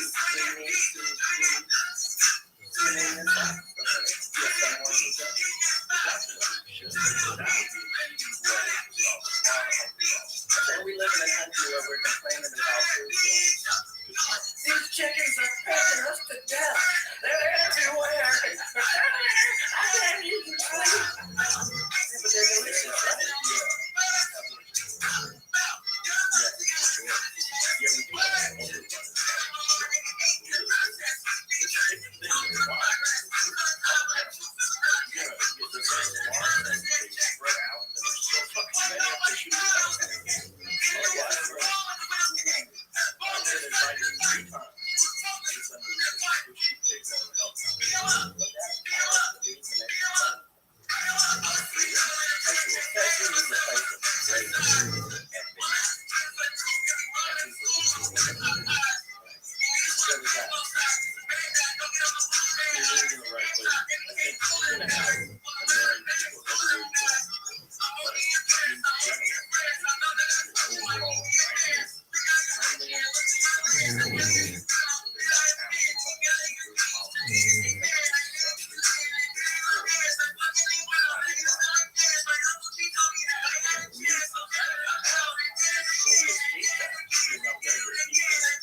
Extreme left is as vicious and as far right. It's the middleness of it all that makes it right. And 10 years has been front and center of that.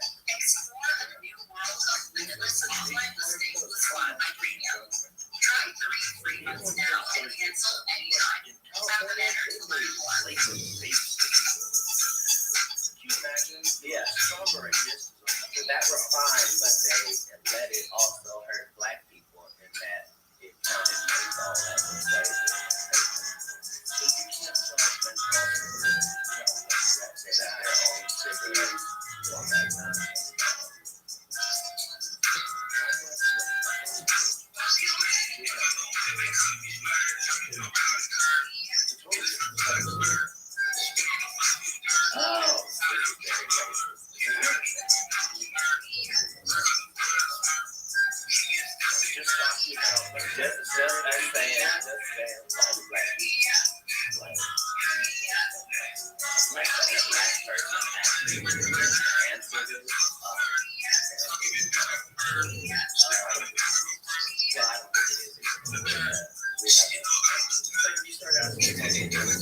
Like, you know what I mean? Like,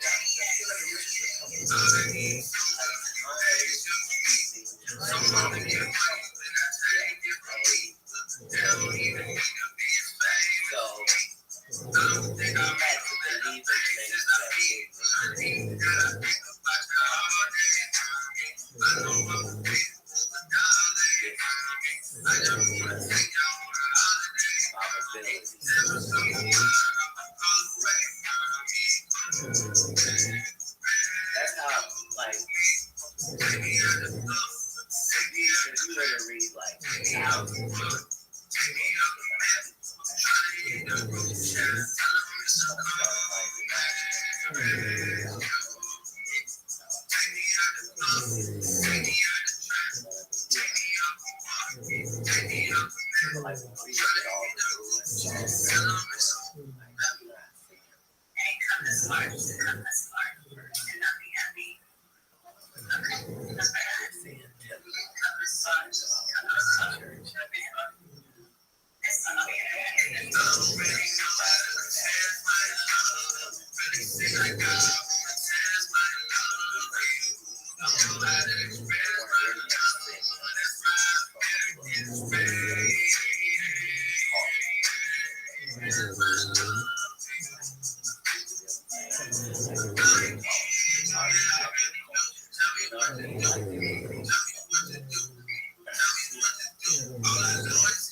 And if you look around the world, you see certain telltale things that let you know that advanced machinery.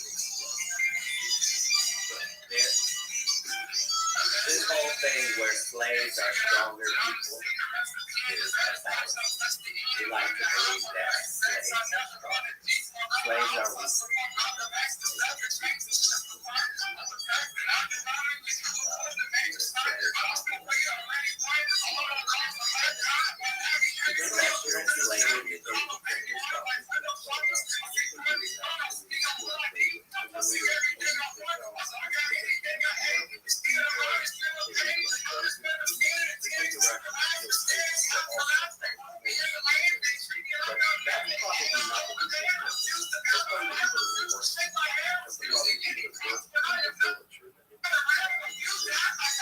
How many companies have done renovations? None of them have done renovations. So, yes, thousands of years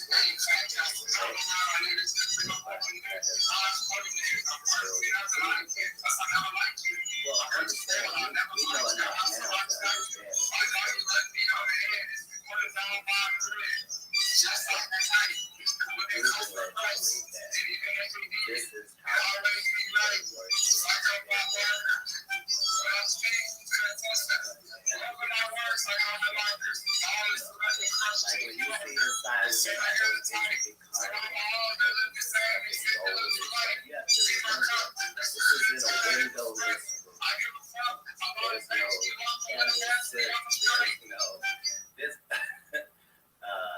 it's clearly a power plant and built specifically for that location on this planet.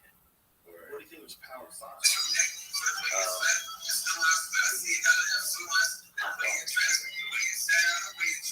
So it was powered by the hot water springs?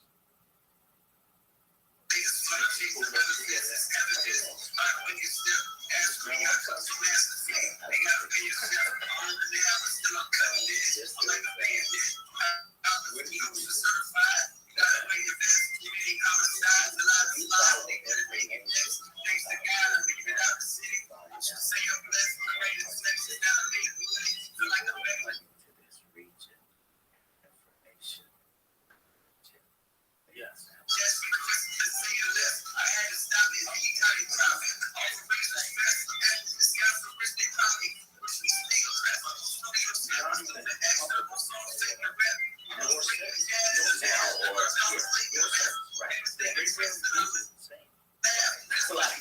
Like even Tesla says that information, but if you follow that information path, it leads to terrorist and the emerald tablet.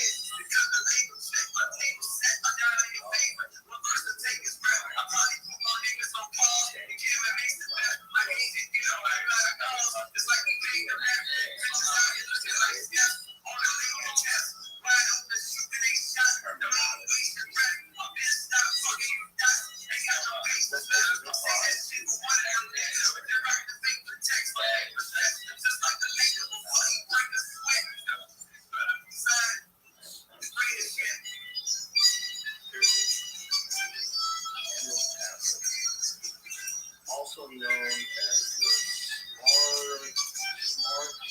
Smart Guide tablet or the Tabula Smaragda. It's compact and cryptic hermetic text. It's highly regarded by Islamic alchemists as the foundation of their art. Though attributed to the legendary Hellenistic figure Hermes the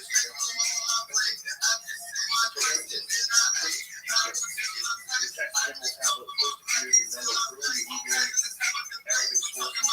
The oldest of this dates to the late 8th or early 9th century and translated the last 7 times as well. The Egyptian god Thoth, which is beginning the 2nd century BC onwards, Greek text attributed to Hermes, that's the correct combination of Greek god Hermes and the Egyptian god Thoth, appeared with Greco-Roman usage.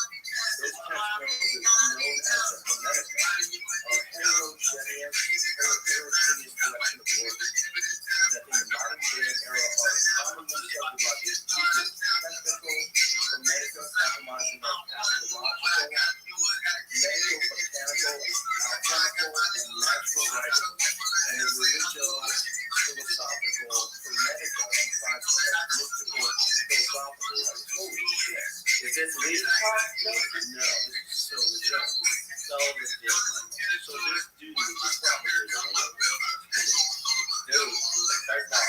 single prophecy that's presented to us for a reason. Is the fact that it's given in first person and that it's possible. The things that are being said are impossible enough time has passed us that it's not like that. But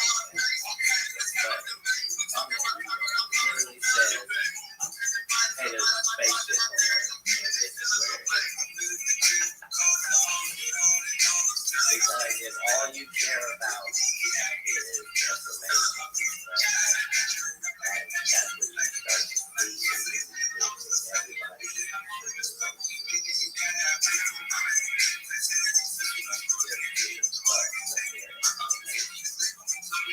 Everybody nobody disagrees.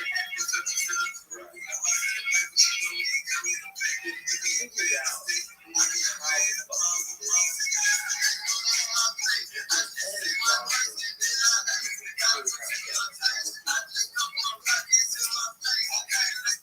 that there aren't any people saying human beings have there are possible given the power in hearing to figure out how to design that structure.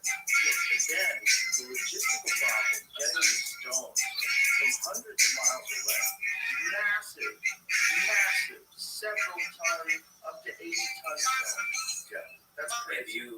500 miles away somewhere. Even if you could do it, let me ask you this. Would you build it on sand? I don't think it was originally sand.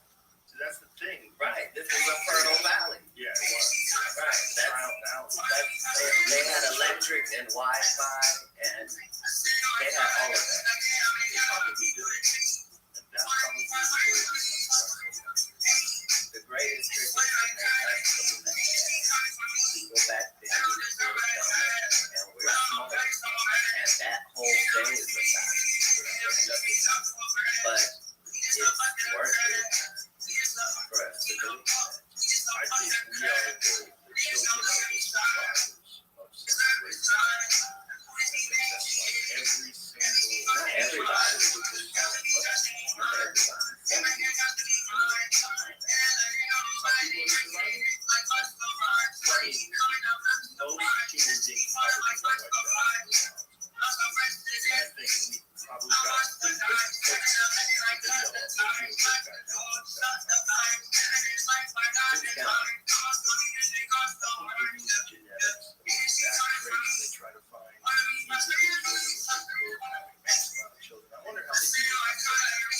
The things that Hollywood and life that our attention were all based on something. So all the stories of projects have been successful in all of their genres. Why? Because they existed. Like we now know that there were always issues that, we understand that that's what the 70s were. Yeah. But then I was Florida.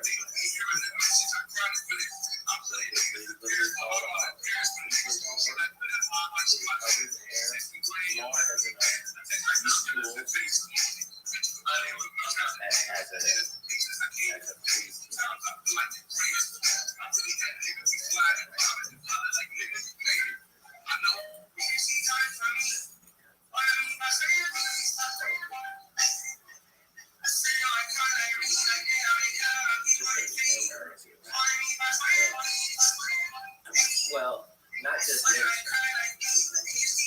but mention all kinds of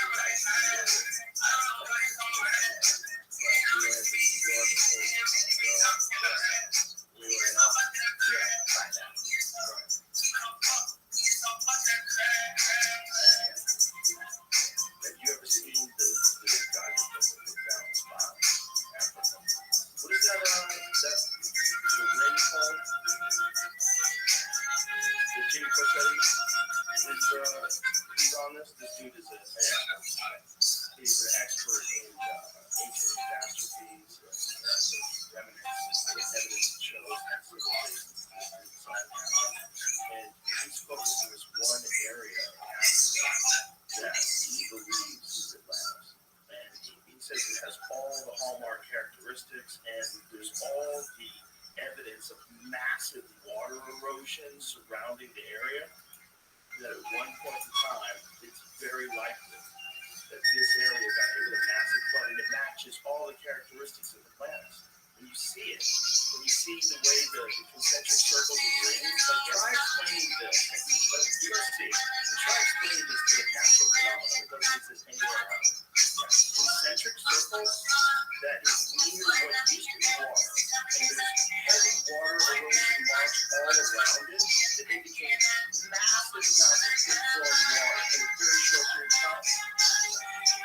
Yeah. That's it.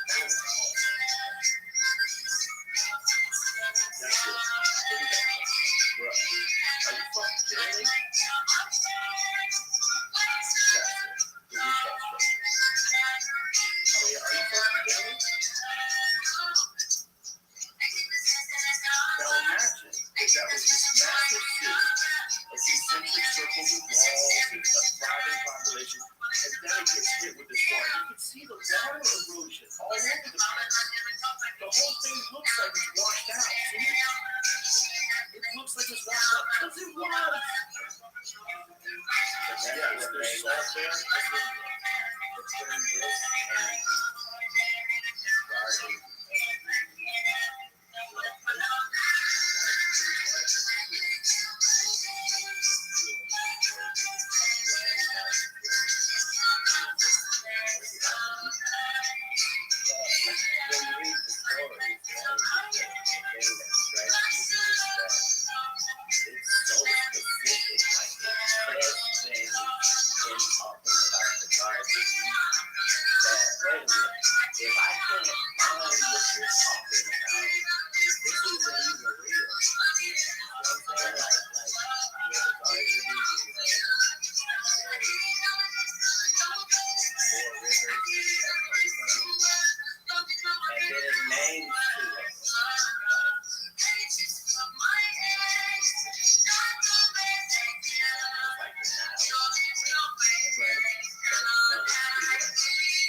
like saying people that didn't learn how to ride horses, they were slow.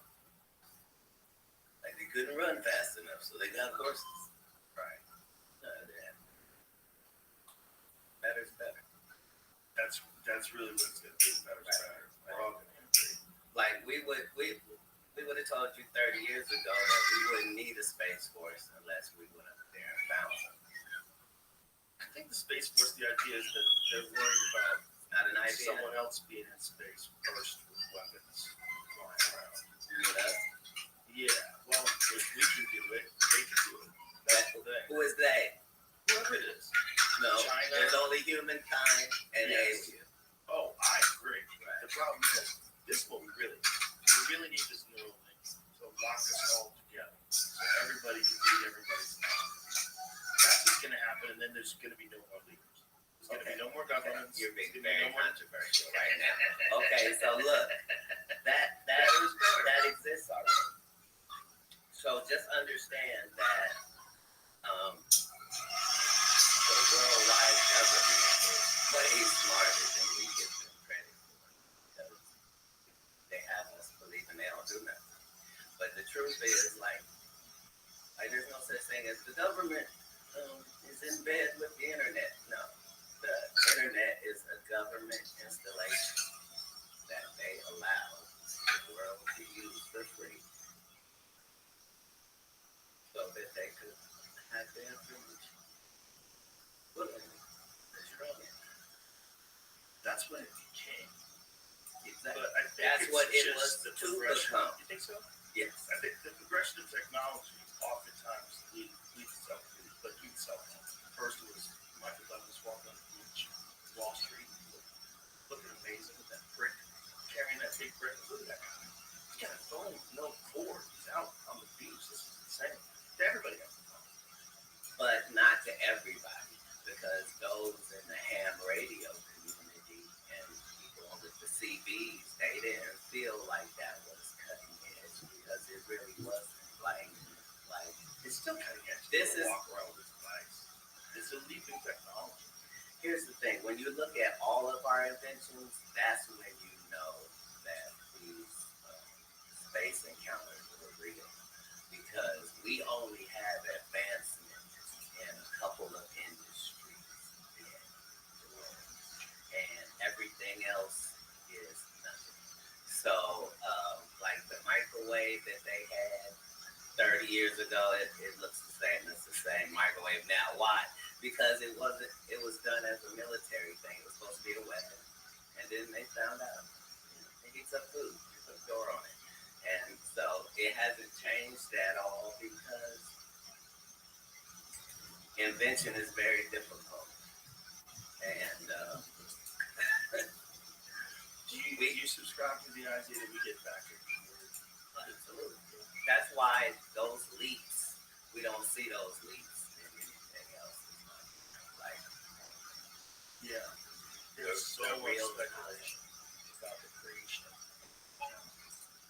a bunch of different things that came out about fiber optics. Right, but remember, 20 years ago, 15 years ago, this was crazy talk. But it's not. Like, it's at the point, at this point, like,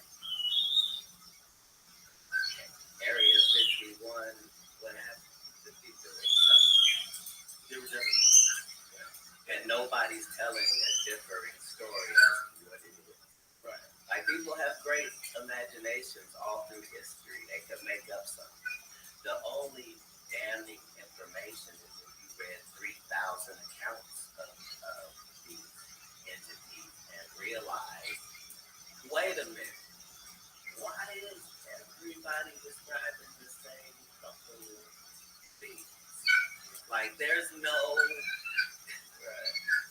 outliers. Like, there's like 3 different things to describe. Yeah, describe. They said that the document is 8 to 12. We're not talking about English speaking people. We're talking about worldwide. Right. Like, that's what is right. Indigenous people in Australia. Yeah.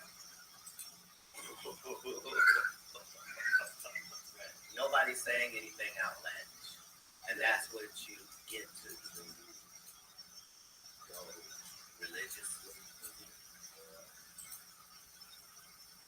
Well, the answer is they don't want it. It's a necessary component. Yeah. If whatever religion you're a part of, at some point it says that there was a light in heaven, and this happened and that happened. Yep. Every single one. Everyone, without nobody's telling a different story. Everybody's telling the same story.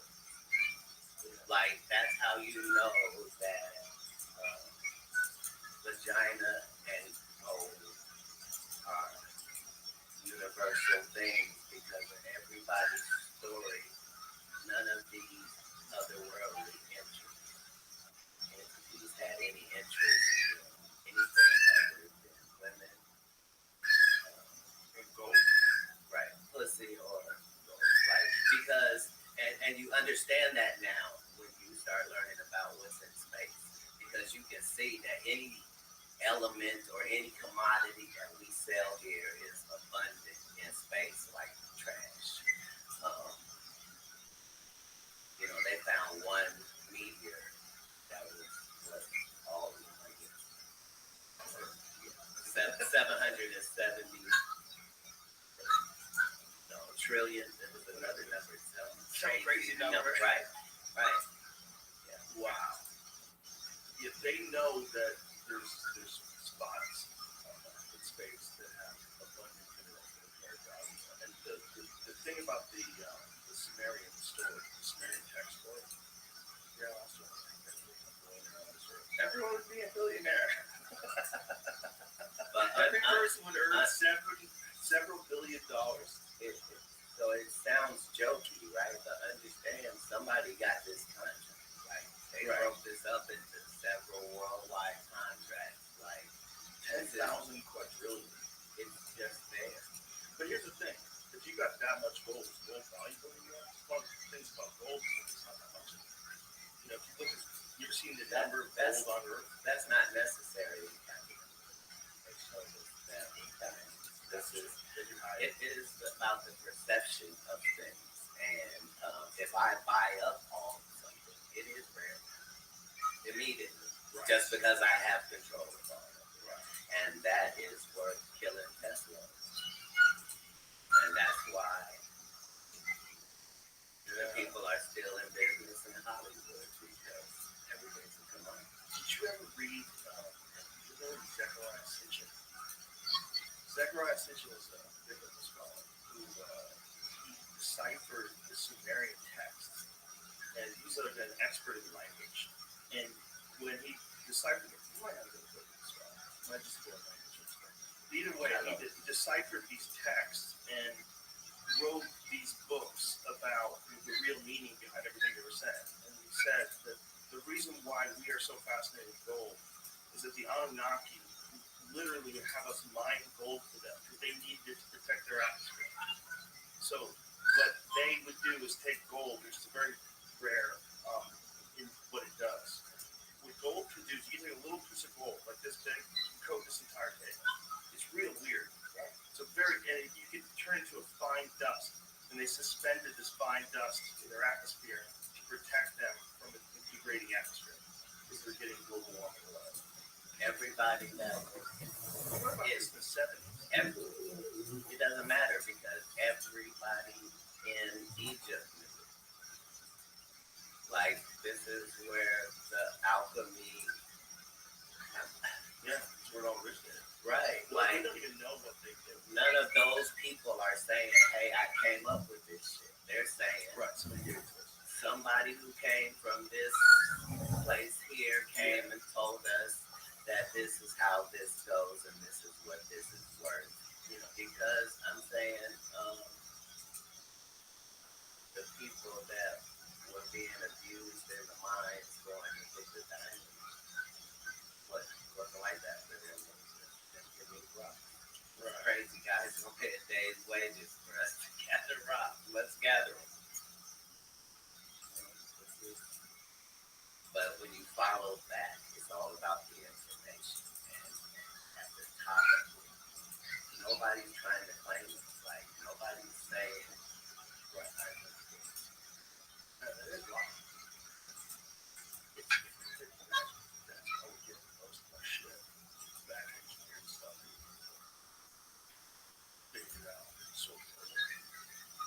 The people that have alien technology, the people that do have the alien practice, what a weird reality you must live in. The whole rest of the world's kind of guessing. You got to say about it, like, oh, this is real, we have one. That's how everybody is faced. Right, it must. How many people do this shit? And how do you think you are supposed to do it? No, I'm saying it is it. And he still has a superhero. Or is he one of them? You know, he's one of them. Like, you're the richest dude in the world, and you're also a super genius. How do you stop yourself?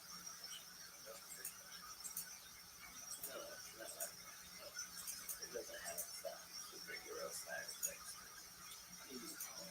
Like, the more you know, the more you know how to, that's all. There's not a, you know what I mean? And nobody has ownership of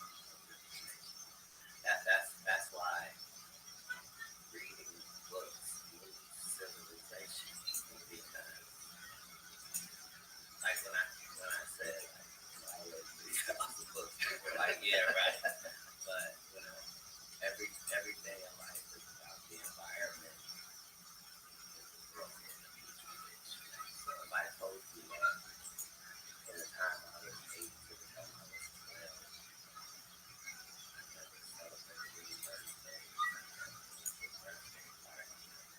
Thanks to Christmas, I never trick-or-treated. I wasn't allowed to watch movies. Watch TV. All I did was read. If I told you that, you would understand that for 8 hours a day, I got 8 hours, and I can read, and I love to read. And so I'm reading books that are 250, 200 pages, and it takes me about an hour to read. So, yeah, I'm reading 8 a day. Yeah, like, all I'm doing is reading. So I'm checking out 20 books. The limit at the library is 20 books. So I'm going Monday. Just my thing, like. So you're getting 60 books a week? That's minimum. Because really? Yeah, because I'm reading more than that, because I still have religious books that I have to read. So understand this is pre-internet. Right. So understand that in reading one thing that I'm reading, right.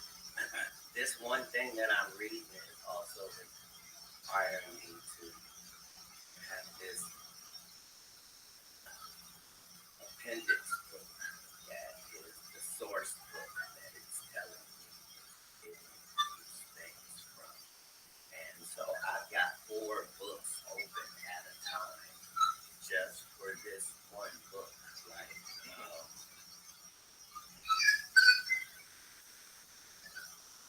But yeah, so first, I guess between 8 and 12, I can read classics and fiction. So I'm saying no novels or anything like that. Time Life has like 1,800 individual books on all subjects. So you just spend most of your time reading? Not most. And then when did that was my thing. Because,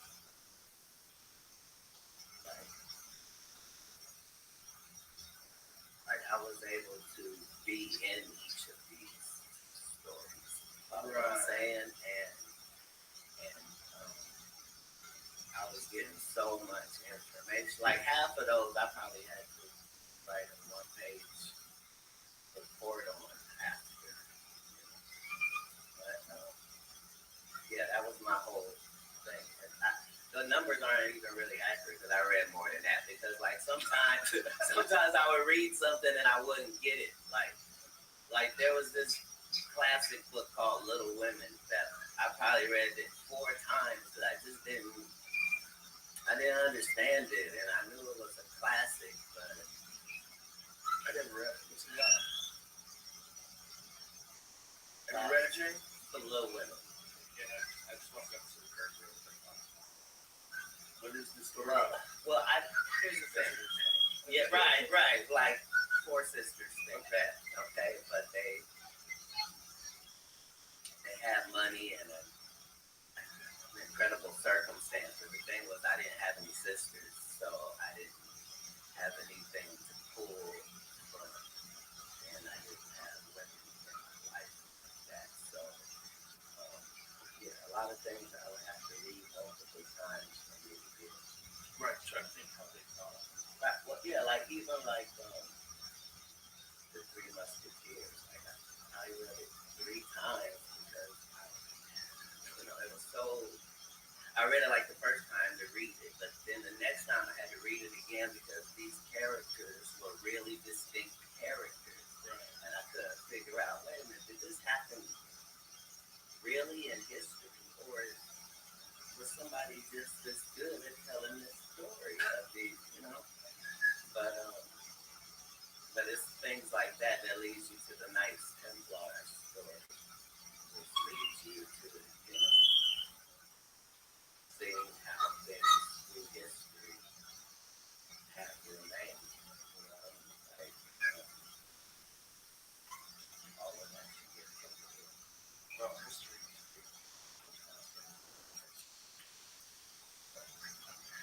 Trying to imagine piecing it together and listen to these stories and sit back. Which is what we create every day. Yeah. Right? Yeah, we're creating the future's version of this place right here freaks me out. This area, specifically this area of Texas, the hill country, is just all over the place. Here's the thing. Found this on his way.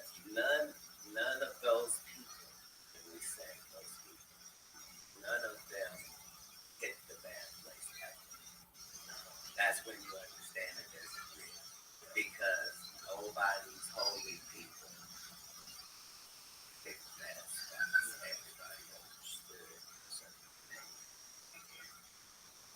But they had explanation. If you just went by that,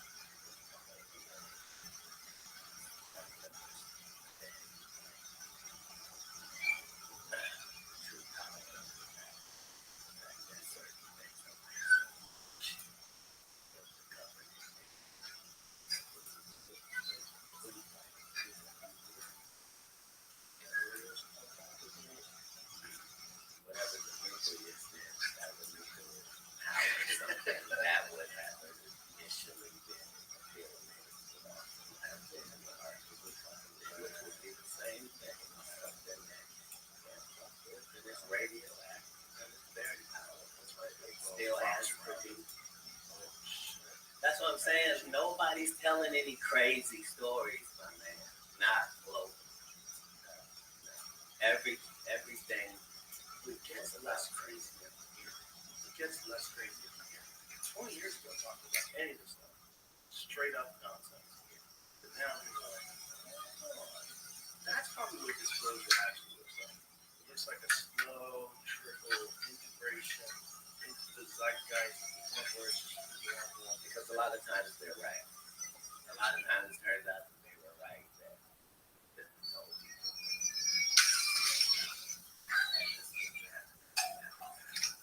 Start to see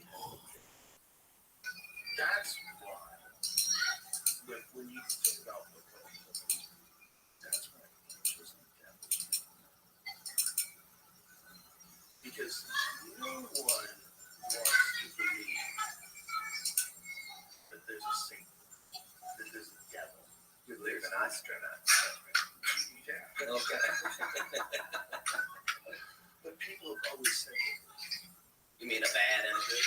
Not just a bad and good, but actually even the level of good. No, just start with bad. Okay, yes. Okay, so if we started bad, then we understand what must be at the extremes of that.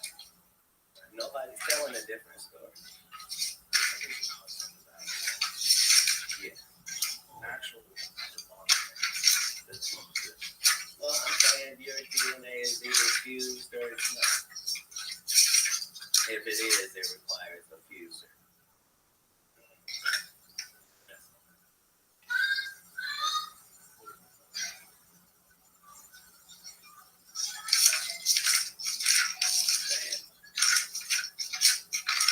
They tell you that certain parts of your DNA are fused. That requires. I'm not sure. I see what you're saying. The structure to us in all of it does seem remarkable. In a no mistakes type of way. Yeah, in a synchronistic sort of a way. Which flies in the face of the accidental big bang that was so much in the way of. It always happens. Well, that's what I think that you're going to describe the beginning of this. You're describing the Big Bang, which there's a lot of speculation that there might be a continuous cycle of these events happening over and over again. But if you're talking about a creation story, you can say at the beginning of his life, it was this fucking enormous amount of life. It created the entire universe. Literally. Right. I think. Which is all it says. And here's like whatever they say that hell or Hades is in any of the religions worldwide, it is the perfect description of what a black hole is.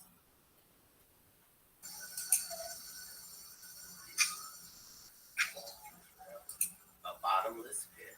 Yeah. Where time doesn't exist. Where time does not exist, where you don't die. Information. And eat stars.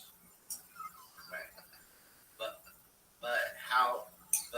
it eats stars and galaxies, all that, right? But we can have multiple. It'll still be In the center. That's the flex. Yeah, it's the flex. Right. It's like if you live in that figure. What's this thing? Oh, it kills everything.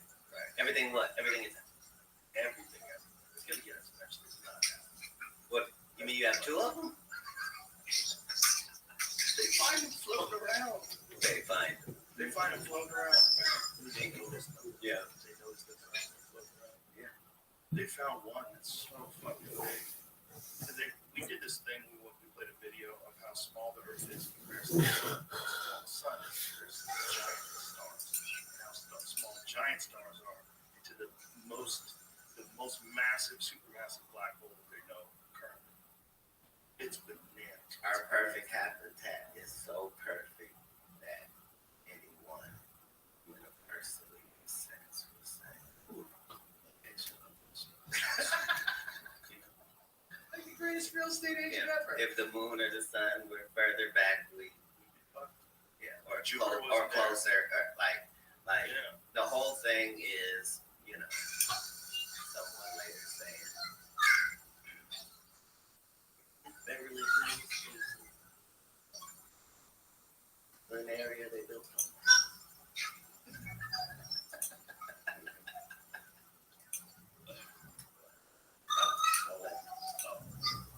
Just imagine if the moon was slightly smaller. Look, Imagine if the Earth was slightly bigger. they know that it's to the point where some of it might have been artificially done. They're aware of True. So specifics of the moon. Right. That's wild. Well, some of it's not theory. Like I was on that subject as a teenager, but as a grown person,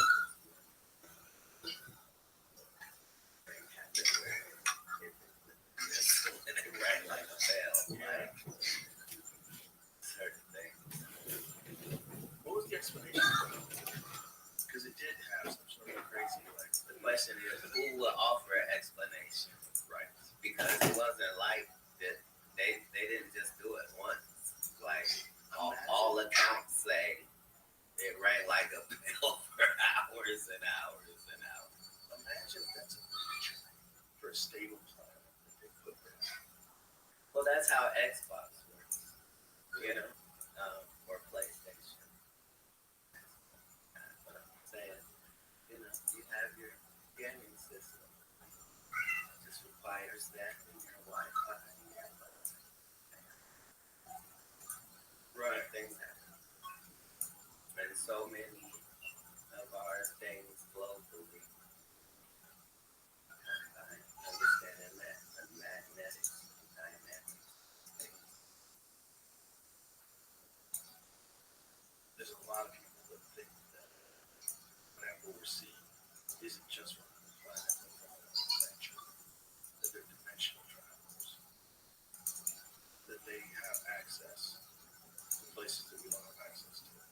We're too primitive, we can't wrap our head around it. And the civilization haven't reached the ability to transcend that they can. They're here all the time. Well, the way we look at it, we're the greatest life on the universe, but the travelers don't lead us to believe that. Well, there's always competition. There's always going to be a greater civilization than the one previous. There's always going to be more. There's always going to be more. If people are going to innovate to the point where they're going to make spacecrafts, that means these people are competing with different things, whatever they are. They must be in some sort of competition. There must be something they want to do. So, Right, but at that level, competition is healthy and there are no unhealthy components. So, well, no, not hopefully, definitely. Once we're all building space, personal space contraptions for ourselves, we're going to push one another. It's not just we're going to all want the best one. yeah. And we're going to insist that that be the case, just like we do. When I said hopefully, what I mean is that, like, hopefully they will be, like, healthy, friendly competition. That's what they'll be. What's not hopeful is that they can be robotic, emotionless things that have transcended biological needs and that they just have a function. That function is seeding intelligent life in the universe and establishing. Like, just like you would be a farmer and you would go out and leave hay for the animals. Needs are primitive. Yeah, they are, but we're always moving into some more and more complex direction technologically. It seems like that's never stopped. Right. And the only thing that makes sense to me is that we're doing something because that's like what we're literally designed to do. We have all these things that sort of motivate people and greed and lust and curiosity. Yeah. But what we're doing is we're always making better things. Yeah. Constantly making better things, which would lead ultimately to the creation of a higher life form, some more intelligent, emotionless being. And that's the scary thought, is that all this life out there is life that was created by biological creatures who had these desires and needs that ultimately led to them making a better version of them. And then that is like the butterfly that comes out of the cocoon.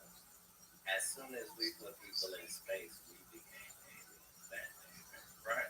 Yeah. A lot of things are. That's true. I mean, you could say you're a camper, but you really only go in a tent in your yard. You're still kind of camper. Well, but that's what we're I'm doing. saying our guy has put a date on the Mars colonization, though, right? Yeah, but he's also put a date on the Roadster. That Tesla Roadster's coming out. That motherfucker's never going to see the light of day. When's that car coming out? No, because that car is supposed to be out for years. That's part of being a billionaire. Sure. It's not worth putting out something that's not right. It doesn't matter how bad it's wanted. Well, he actually explained that. He said it was manufacturing is insane. The way he explained it, you don't consider it because people just manufacture things. Think it's normal. But he was like, the process of manufacturing, especially like a car, an electric car, insane. He had a harder time doing that Cybertruck than he did. Yeah. Basically. Cybertruck's hard. It's all folded steel.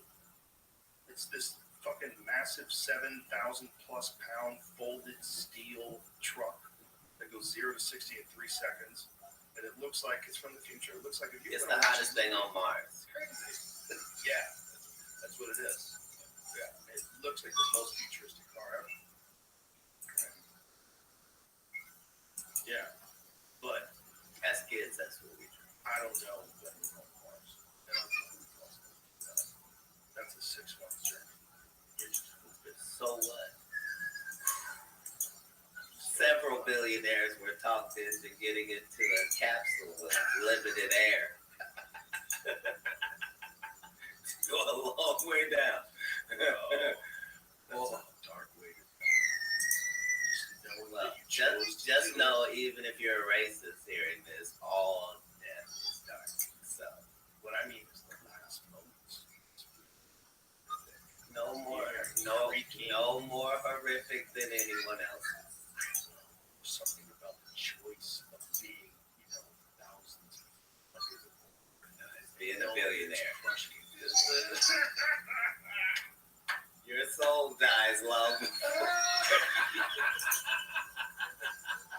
I could have done anything. This is what I do. That's hilarious. That guy could be fishing in Maui right now. With a nice cold beer, hanging out with his friends, listening to some music.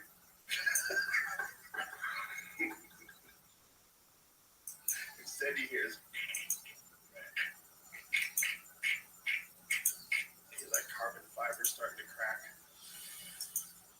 God damn. It's already done at that point. Yep. None of that happened. They knew those people were dead a long time ago, which is interesting because I didn't know how sophisticated the underwater listening devices are. They have these super sophisticated underwater listening devices everywhere. It makes it look like Russia will sneak up on a motherfucker. Russia's stuck up on people. None of that is. None of that is for Russia.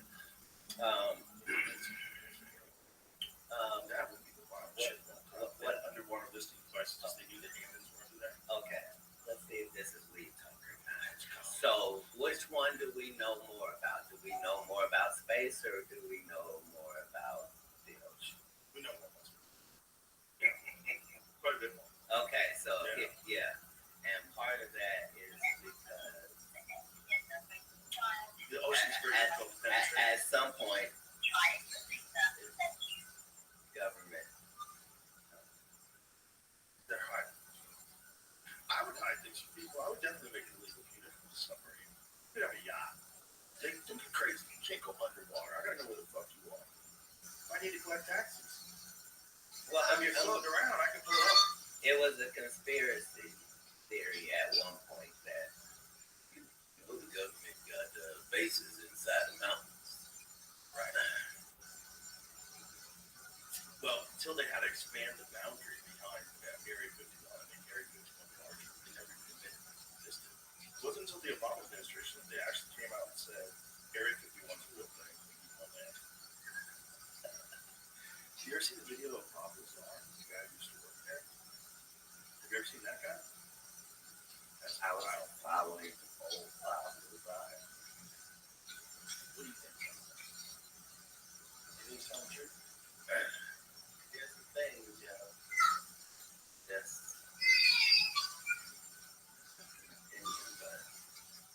what I found fascinating.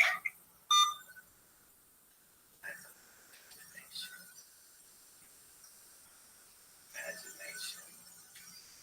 Why?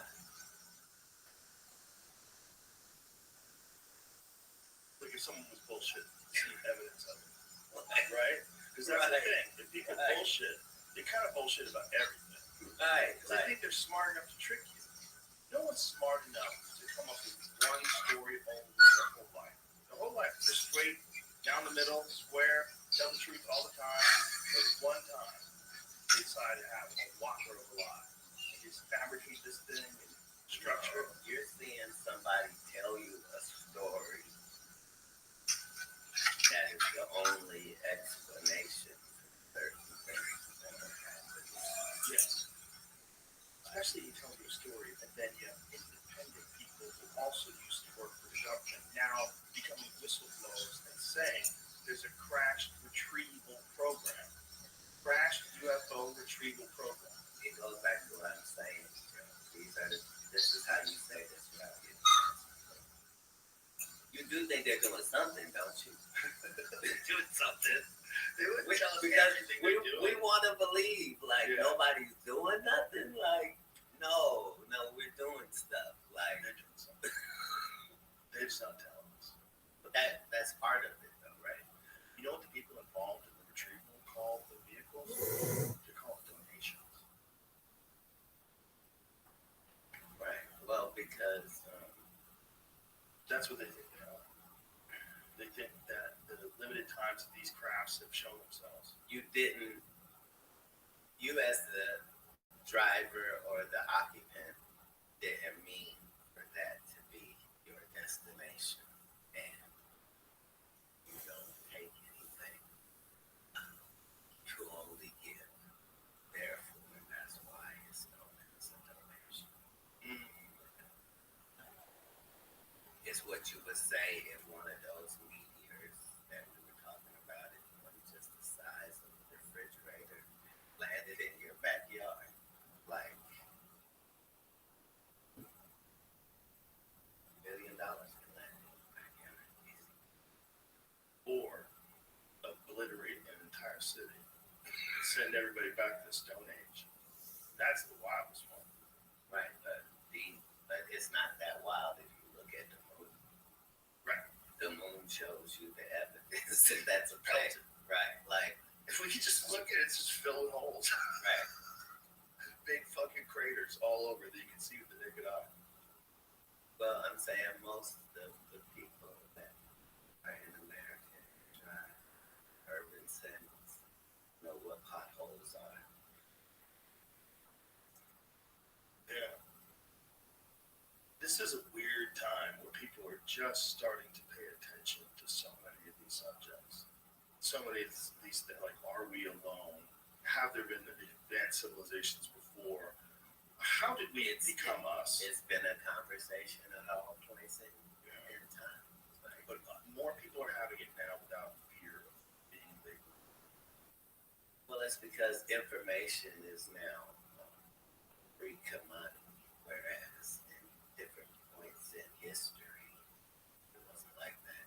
Right. It was protected. You didn't make enough money to get access to information. No matter where you're looking, information is the driving force. War and it was about the place that you conquered. Not only did you conquer them, but you got a chance to know what they do. And that.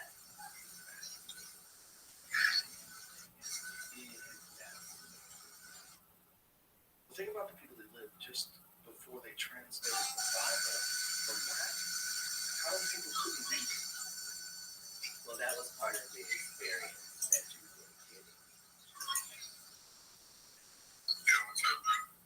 That it was being read. See what I'm saying? It was not perfect.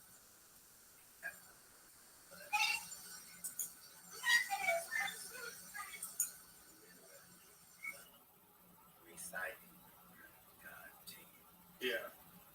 And he becomes the holder of all that information. All holders of all information. Yep. It's like a human pattern that people follow, even if they just run an internet company, even if they run a social media company. They follow that same pattern. Well, because everything in the universe, everything on this planet, everything that we can look at in the wildlife or plant life or everything is a format. Everything is that way. Yeah, that's one of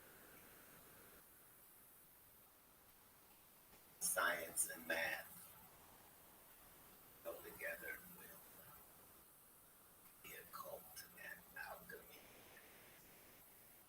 These things are based on things like even the Smurfs story, right? The Smurfs are based on something? Well, religious people would say, "Oh, you can't watch the Smurfs. It's bad because they have witchcraft and stuff in there." But the whole thing is based on this the homunculus, the idea that you can create a human life without a mother or a father. So That's what the Smurfs are based on?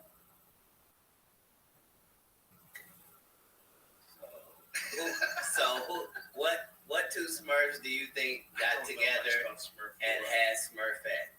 She was the only female of the Smurfs. So it's a good question. Well, it's not a question in the Smurfs. They tell you that Gargamel made Smurfette. But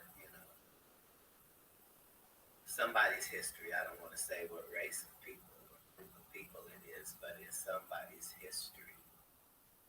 There was this homunculus thing. Like a genetically engineered human? Life form. Creature. Right. Whoa. And so, it's spoken of in history very sparingly. But, a lot of things in the world are about perception, Yeah. So we don't believe that there's clones. We don't believe that because we don't feel like we have the technology. But the truth is, if you go body part to body part, you'll go, what if I lost 2 legs? Well, we can give you 2 legs. Well, what about 2 arms? I can give you 2 arms. Okay, well, what about the heart? No problem. What about the, we're already. Yeah. All you'd have to do is make a clone brain dead. Figure out how to engineer a brain dead clone that'll grow organs for you. And then they'll make clone of Levi. Because then you'll never have to worry. Hey, cat, you need a new heart? Guess what? This is the same pathway that everybody is on in all of these departments. Like this is like people spend their life trying to find a cure for a cancer. You know what I mean? Yeah. And working as hard as they can every single day. You know what I mean? Unsuccessful.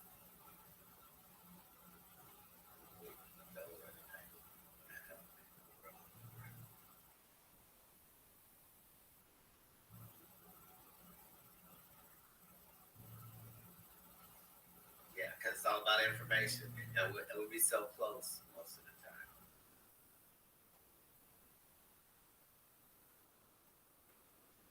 But that's how you can see when we've had influence from something else. Well, I think it's very possible that we have. It's just so frustrating. It's one of those things where life would change forever if you had undeniable contact with something. It would just change forever. Your perception of life, you need just to drive through the in and out drive through different. Everything would be different. Right, but Taking a shit would be different. There's aliens out there. You can say that about smelling salt syrup or mushrooms. You can say that about lots of things. Yeah, but about that specifically, if we knew that was real, because I think it's probably true, but I still hold open the path, the possibility that it's all bullshit. Here's the whole thing. No one who has ever seen more space or the universe than you and I has ever seen anything that was bullshit. What do you mean? In the universe. But what I mean is like fake UFO footage. There's a lot of fake footage. I would want to see, if you could see something yourself, and I have good friends that have. I have good friends that have had experiences that they say there is no fucking way that is us. That this is something else. Right, just understand that part of the job in any of these circumstances is to kick up kerfuffle. Like, right. That's part of it. Like, if you live in Florida, you see how many times things go off into space. There's a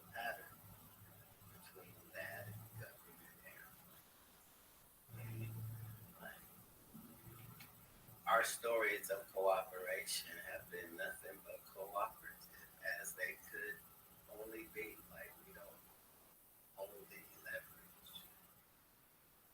I think some of the shit that we're saying in our stuff. Right. I'm saying, but nobody will have a way of, like, as advanced as we are, we still gotta let that balloon fly over, right? Yeah.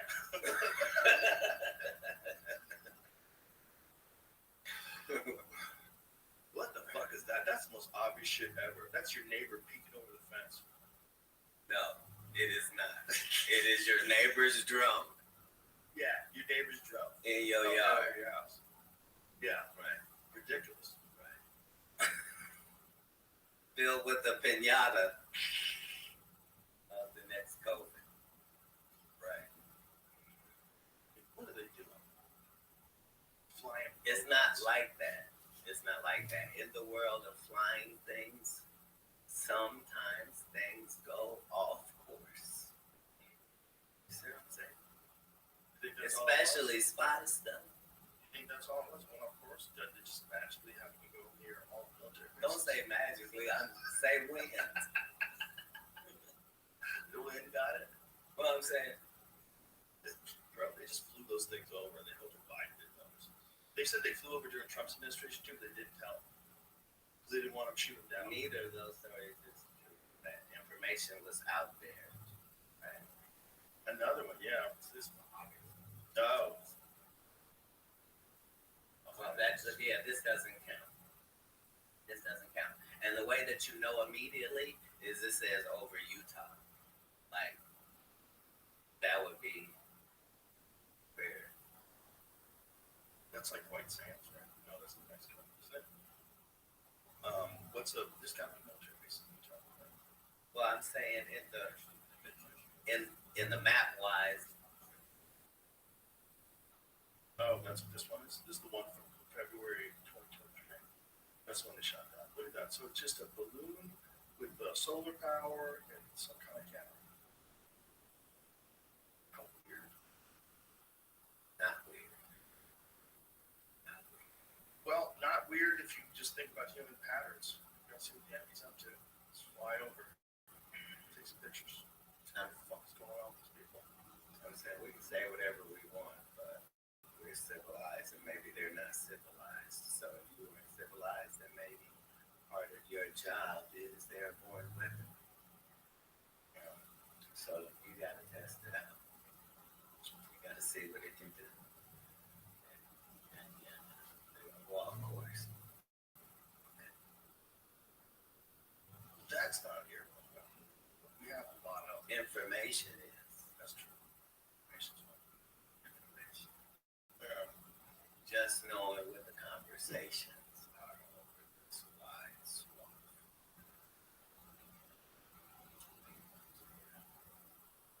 Because at the end of all these information-driven society places is analytics, and that's just it. No, it's all right. We'll be fine. I just wonder where it's all headed because it seems like we're building towards it now. I think about it all the time.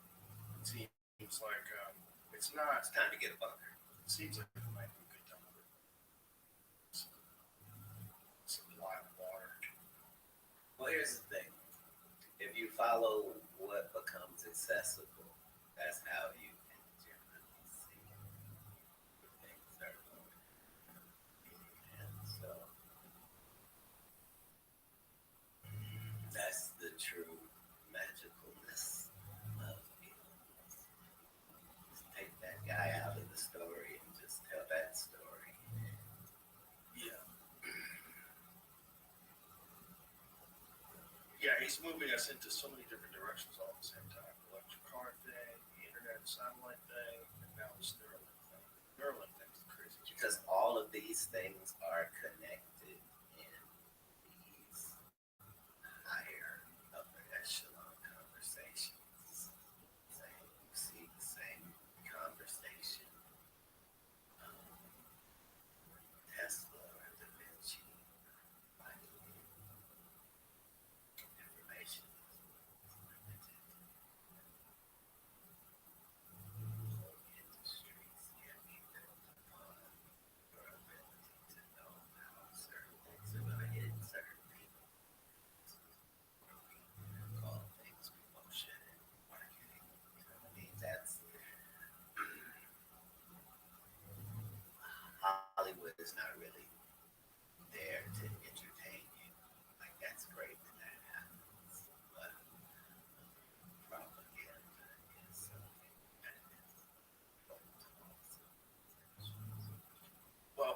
propaganda in Hollywood movies is built into the ingredients list. It's like if you want flour, you need wheat.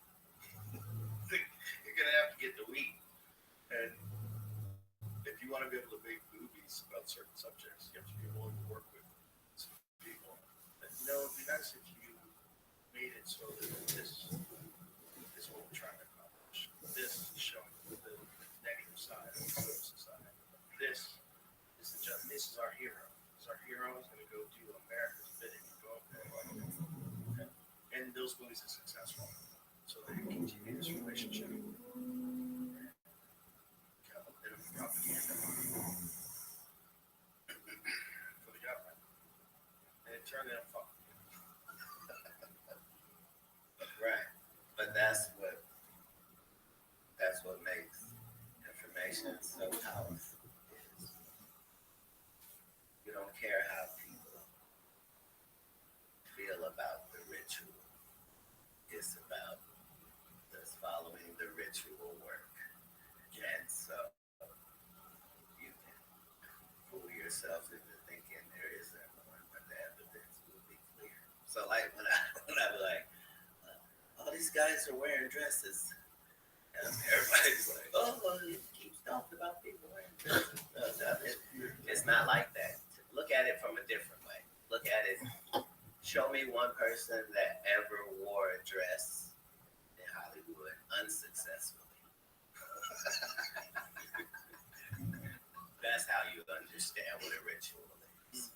So 20 years ago, I knew that transgenders was going to be a thing. It wasn't because I was a prophet. It was just I had gotten so much information that I understood that things are secular.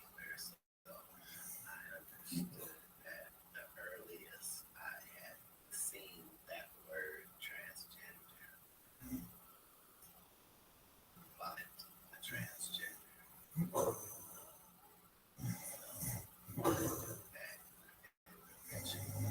The transgender to show allegiance to him, you had to kiss his ass ring. Really? And it said both those things. So I have both of those things will become popular in the future. And that somehow all people that go would be normalized. The sheep being always swimming.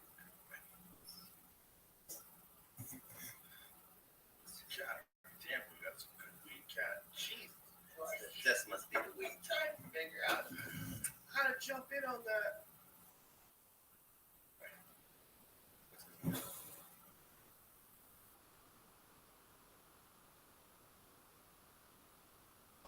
It's just where we are experiencing it. Like the mark of the beast thing we were talking about earlier. If that is not, I think if you got to tell a story for so many years, before anybody ever even figured out how to write it down, you're telling a story about a civilization that allowed people to brain.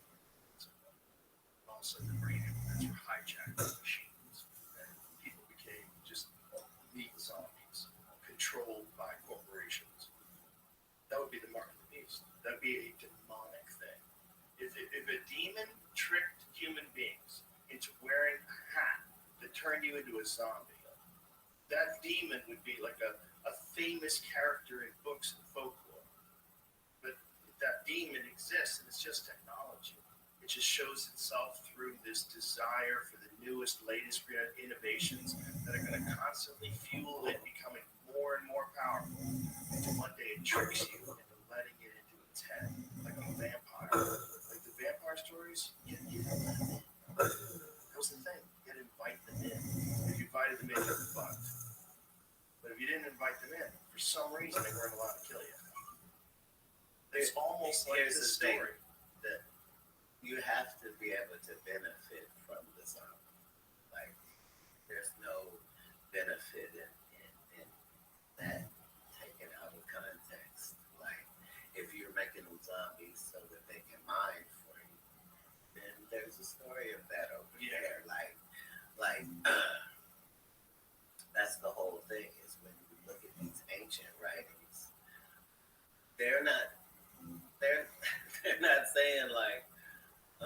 Yeah, so he was from another world, and we had to bring him our kids, and he would eat them in front of us. And like, they're not telling those stories. They're saying like agriculture, Knowledge. literature, and Cosmology. right. Explain the origin of life. Yeah. Like, show the double helix DNA. To a fault. Yeah. Nobody's saying anything outside of mathematic parameters.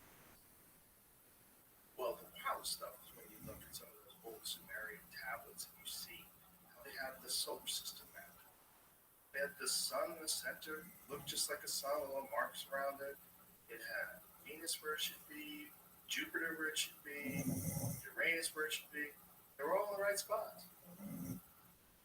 It's crazy. The Ethiopian tribe had the same. That's what I'm saying. Crazy. Like, no, Crazy. it's not. Yeah, but there is no craziness. Everything lines up. The same grids. That's just nuts. Yeah, I mean, I don't know what the conventional explanation for that is. Is that Zechariah Sitchin guy who said all this stuff? He was often criticized. The people said that he took things too far. His analysis went too far, and he just went into speculation. But goddamn, a lot of the stuff he was saying, like you could see the implication in the actual tablets themselves. They show these gigantic beings with these little tiny people like sitting on their laps, and the people have tails. Have you seen those? It looks like genetic engineering. Maybe it's a tail. Maybe it's piping. What? Jesus, right. You understand Right. what I'm? Oh yeah. What I'm saying is nobody's telling these outlandish. Right. But they're all kind of all saying the same thing. There's some higher power that comes, gives you structure, tells you what to do and how to live. And every society. Information. That's what they give. They give you information. Yeah. Every story, every civilization, every time. Yeah. Yeah, that's it. And that's what we're all thirsty for. You know? Well, we're thirsty to monetize. That's too.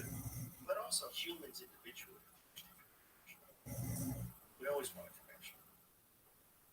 We want gossip, we want news, we want bullshit, we want science.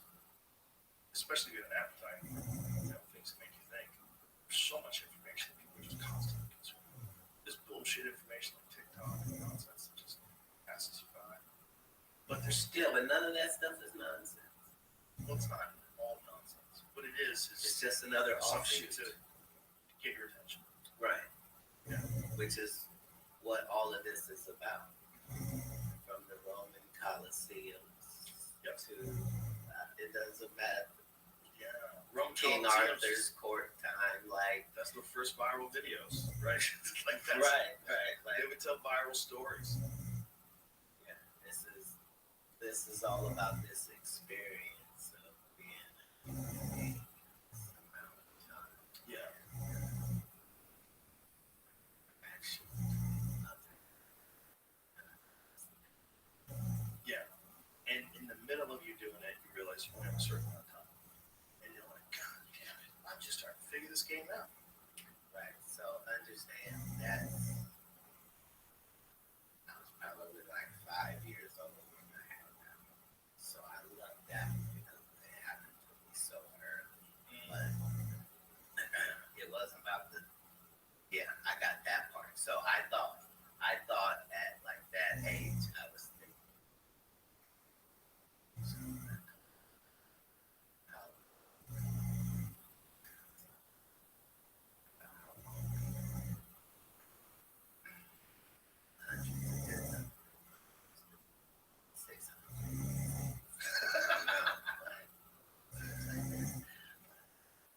I'm just gonna space it out 7 years at a time.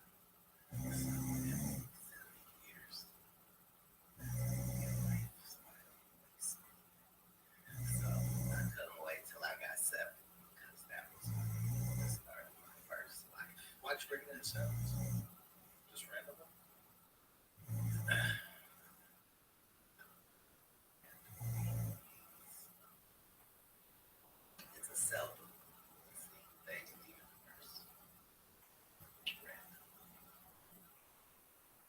So just 7 seemed like a good number? Was it instinctual or was it to people around the globe. 7? Yeah, it's a lucky number. That's why I asked. Yeah, well, I'm saying not for no reason. I'm saying if you like math, I'm saying it's a great number. That's how you know that the pyramids are about something because of what they represent mathematically. That level of mathematical information is another step in civilization. Yeah, the idea that that was just by accident. Trigonometry is not. Yeah. Also that they figured out, there's some measurements. I don't want to bore anybody with this, but it's the measurements of the height, width, and the mass of the pyramid in comparison to the circumference of Earth. It's like they knew so much about like where constellations would be at certain times of the year, like in the summer solstice. It's just wild shit, man. Right, but all in stone.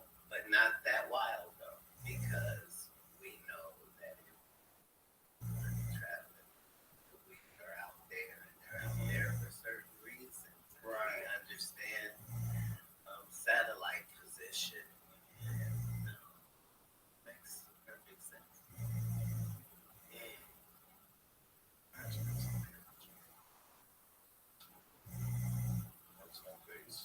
Well, I'm saying it's not different than how we would treat a planet that we have. No, not at all. Not different at all.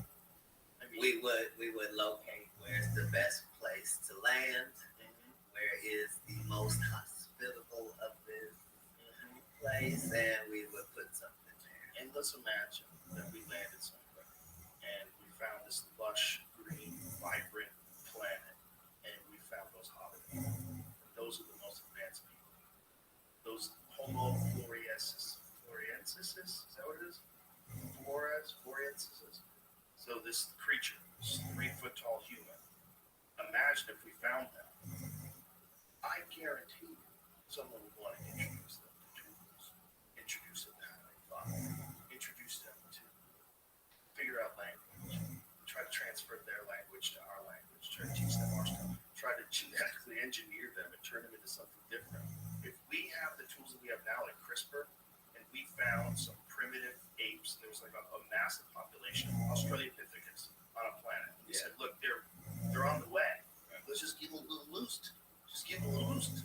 That's what But not too much. Not too much. And that's what you see with all of the UFO stories is they keep popping up in these times when we as a civilization are getting ready to F it up.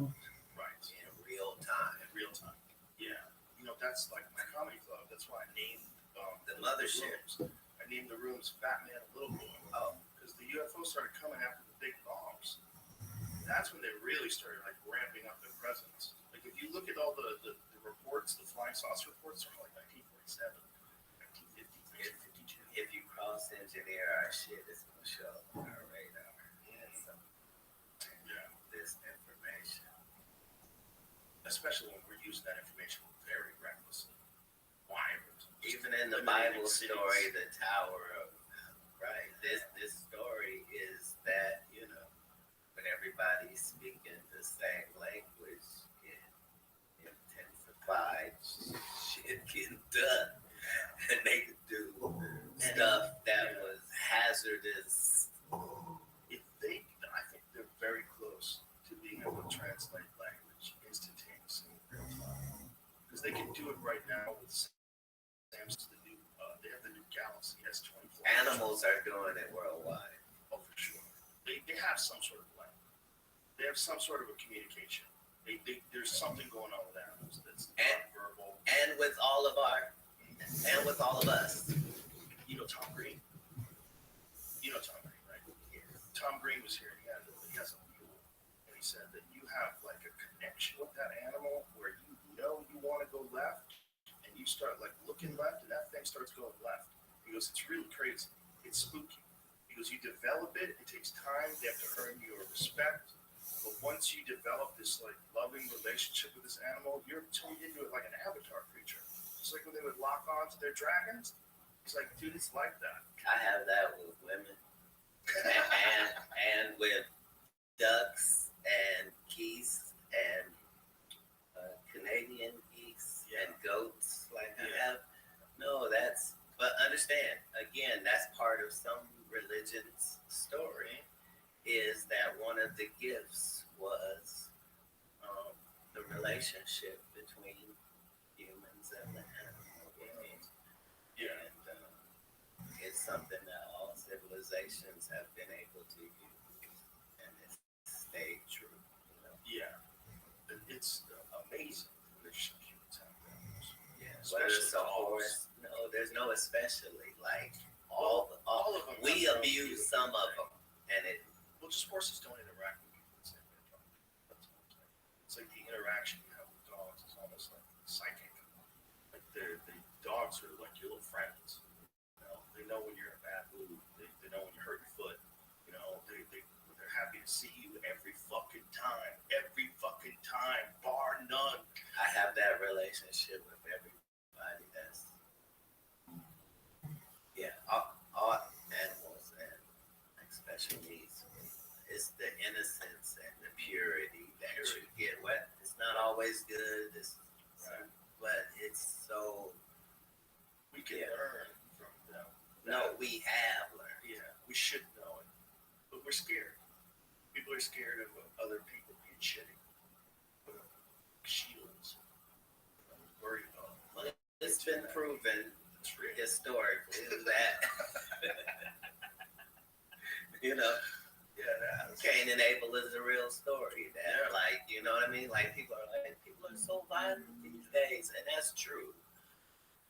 But people have been violent. Like there was this point where humankind learned that they could take a life, change things. Especially take a life. But I'm figuring it's sports, bows and arrows and short. What do you think the story of Sodom and Gomorrah is about? Because I was just reading that last night. Remember this? Yeah. But that's what took them out. That like plague. Because 69 times I've gotten canceled in this one conversation. No, the stories of Sodom and Gomorrah, there's two speculations. Right. One of them was that God decided that they weren't hospitable enough. And the other one was God had decided that there was too much sin. Wait a minute, that's not speculation, that's in the book. Right. That verse. Right, but the respectability part, that they were not hospitable enough. Yeah, that was a part of it. That's part of it too. So God just decided that fuck this whole city. No. Right, it's the real story. Okay, so turn it into pillars of salt. 2 cities, right? And he said, "Find me 50 good men," and I won't do this. And then I think he said, "Find me 10 good men." Okay, so this story is generally used to say that God doesn't like homosexuals. This is the story that highlights that. Okay, so it's not just sin. It's not just because sodomy is even technically like oral sex. The meaning of that word comes from sodomy. Right. So that's why I said it's technically includes a lot of things. It's deviant sex. I got pissed so bad. Can we come back to this? Sodomy. Come back to this. I would love that. Okay, let's take it. Sodomy. Yeah. So it tells several stories, but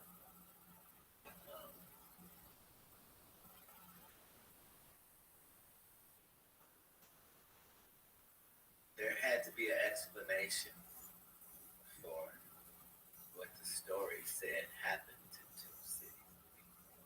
Right. Kind of be a reason to tell that story. Most likely. To tell this story, it requires all of those people to really have been killed during circumstances.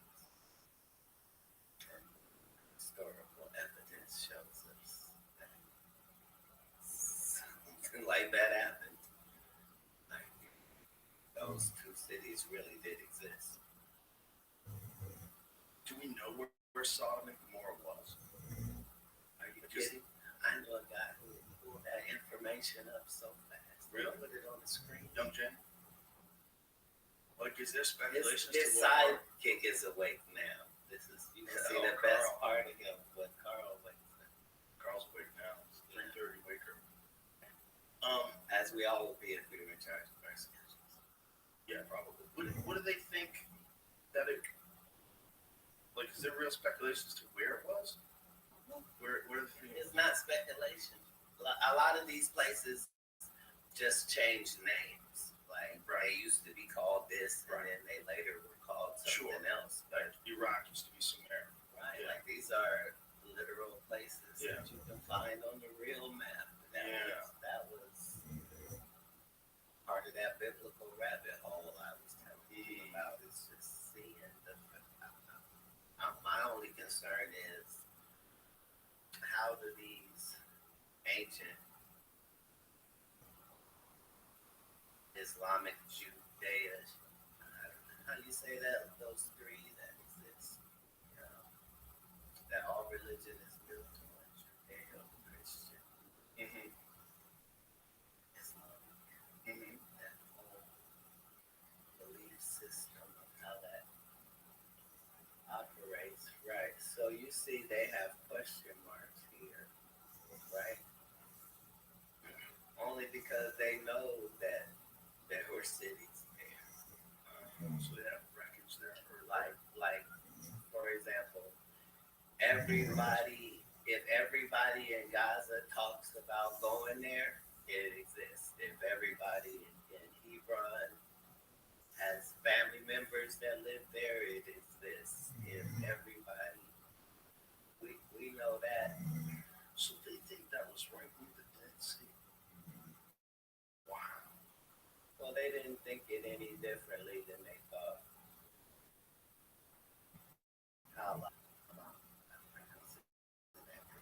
Like places, like people throughout history, if you show any body of water, those are always spots. Water is its own commodity and currency at all points, and that was the Dead Sea. But that's everything. Was the Dead Sea always the Dead Sea? Because, goddamn, there's so much interesting stuff that came from that part of the world. That's how they found the Dead But Sea. a lot of the stuff that was supposed to be unbelievable was all based on something real. Like, right, how long was it the Dead Sea? Long before they knew what high salt content was. Right. Or they might have called it high salt content sea. But what they were trying to say is stuff's not growing here. Okay? Don't come here as a fishing spot. Right? It's a good spot to gather salt. Which at that point in time was valuable as anything. Salt did go to war for salt. Salt allowed people to preserve their food. Salt was insanely valuable. Understand the whole portions because at the end of the day, for all people, it comes down to quality of life. So the jump that was made between people eating food that you had to kill yourself catching just so that you could put it over some hot so that you could get it where you could eat it and eating it like you. That experience to seasoning your food and, order from the best place because They eat too much spaghetti so you get fat. Right. That's part of the greatness of human experience and has been that part of being a king or being royalty through all civilizations was being able to experience best culinary things because if you believe in God, that's one of the attributes that makes you believe in it because every vegetable, let's say, that you would have, and it gets to the point where it would spoil and it would be useless, you have to throw it away, it becomes worth more money. Because it's compost. No. So, like if you have potatoes, right? And so you have potatoes, but now you got too many potatoes. You get vodka from that. And if you have too much rice, you could get sake from that. If you got too much barley, and if you everything that you could have too much of, we got too many grapes, you get wine from that. The whole, that's why alcohol is called spirits, because it's literally a gift from God. Just something that's just for your milk. Once it's going bad, that's where cheese comes in. Like whatever it is you would be having as a commodity. Grapes to raisins, wherever. Like this is why I believe that. Because of the certain things that are just done for the So you think there's a reason why all these things exist, why like rotting fruit can become alcohol can put you in a different state of mind. All of it is connected together so that you discover and figure it out. unless you can figure out the benefit that mushroom gets from being hallucinated. Or the frog, that's the special ones. What special benefit did that frog get from that? Right. Why is a frog making DMT? Is he living a better life as a frog? Does he live under the effects residually of Constantly carrying around DMT. Right. Well, they secrete it when they're scared, right? You have the whole idea that you take them and you rub them on a windshield. It's weaponized from the beginning. Yeah. Right. They're scared because they think they're gonna die, so their body's producing it. Well, Just like ours. the inventor of perfumes and colognes was whoever saw a skunk in action first. Because, that's when someone was able to see how powerful smell is, even from a distance, and the aerosol, like, we've learned so much from that world. That's how we know, like, we were able to look at animals and insects and understand that we would be able to a helicopter after we got past local border and they like we understood because we had seen the hummingbird, you know what I mean? Like we had seen how things were. Have you ever seen those Egyptian gliders? They found these gliders, these wooden things that they carved that looked like fucking planes. And they were in some of the tombs that they had found. Thousands of years old.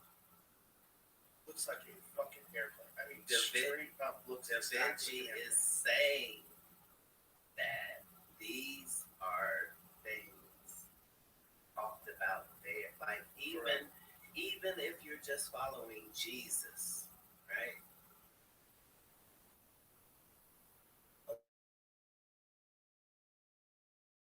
Okay, it's how he grew up and got it. When it comes to him going to get information, he went to this specific place that we're talking about to get information and to get that's not.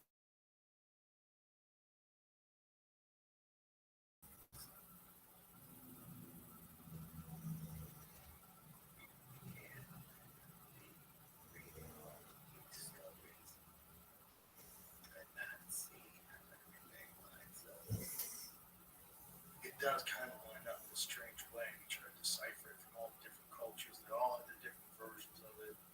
But at the end of it, there's a lot of similarities.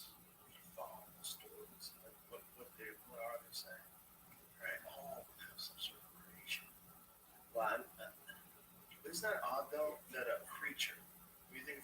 Jesus.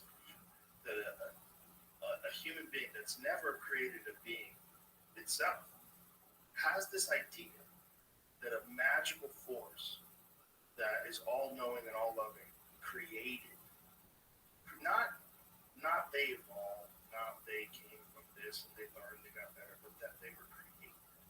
That seems like a universal story, a created story. That's only because the duck that's outside of my house right now believes that. So the duck is sitting on 6 eggs on a nest right by the house, right by a 250-pound dog, an alibi, and believes that it has life that is sitting on, and it's gonna come, and that there's somebody there that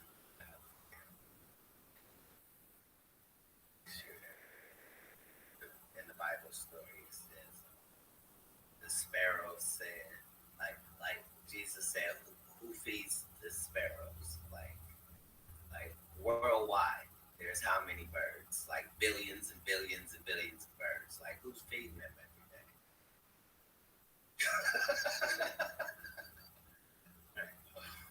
Yeah, because what you're looking for is you need to find a mistake. That's how we would know maybe there's no creator.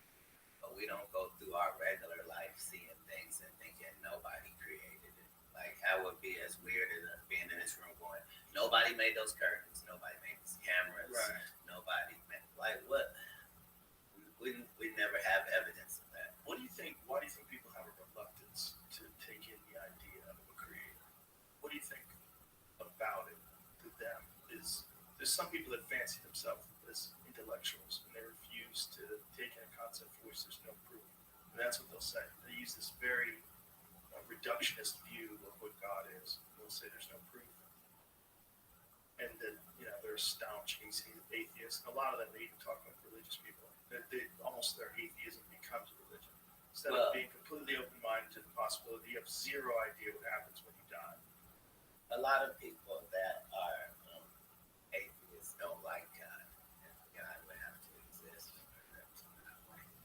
So the whole thing is, if you were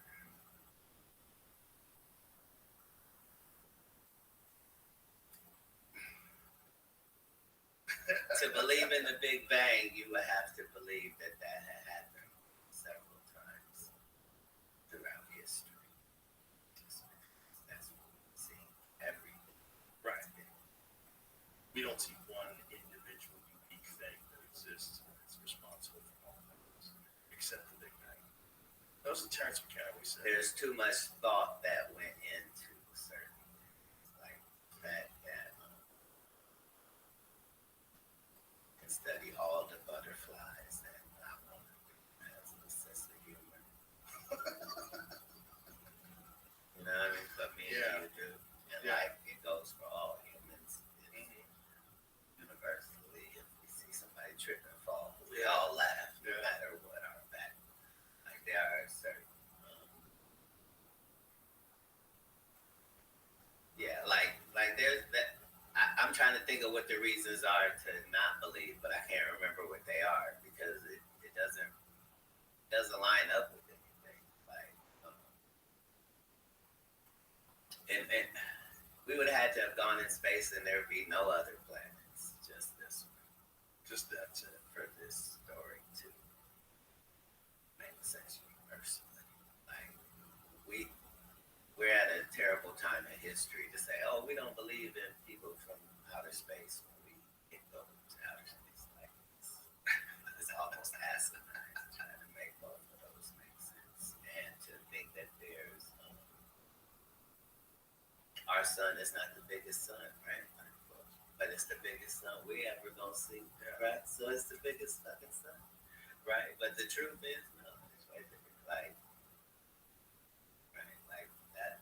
A thought went into picking this particular sun for this planet and the moon and the positioning of much as if you were building a house, like the particulars and like here, Rock, to make sure that throughout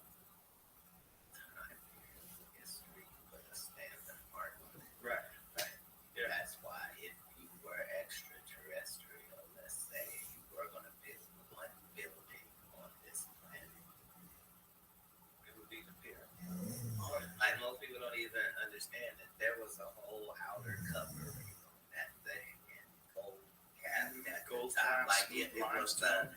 it was a planetary. Yeah. You might be right. It makes more sense than the idea that these people push those things in place. And got them hundreds of miles out of the mountain with ropes. Throughout history, we have not done it. And not 150 years from now. Right. Now. Right. Now. Always. All through history. Right. So to be thinking that this particular civilization, oh, you know what we all care about? When he gonna die. I dedicate my life to when he gonna die. I'm gonna die while I. Yeah. It's also the sheer mass. 3,200,000 stones in the Great Pyramid. That is so much mass. All of the wonders of the world are truly that. Yeah. Yeah. Yeah, there's a bunch of them too. The wild shit that they're digging out of Turkey is nuts too. That's the Göbekli Tepe place where they found 12,000-year-old structures back at the time they thought people were just using sticks and stones. Hunter-gatherers. No, because the whole time they were saying that it was there. But understand, these are the things worthy of a war. Yeah, see what I'm saying? All throughout history, like, you know what I mean? Yeah. That's the only thing a rational person can take from Hitler's story is being able to see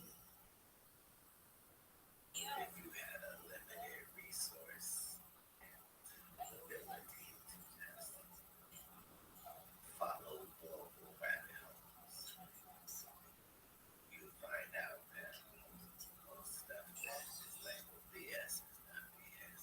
BS is very hard to do. Well, the thing that's real weird is the Nazis were really into the occult. At some point, the information process that was required. So It was required to be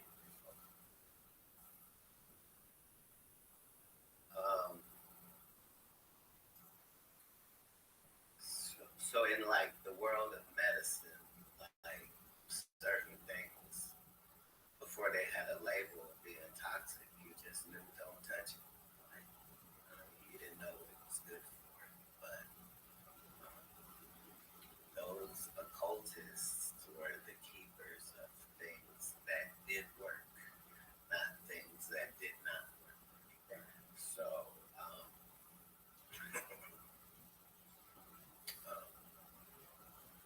but throughout history, that whole process of thinking, anything that could fall into the alchemy conversation was seen as occult based. It meant doing something unnatural. So even like the blacksmith was considered part of that. Really? Because he had an unnatural relationship with elements. He was able to take this and turn it into forged steel. Yeah. Oh, that makes sense.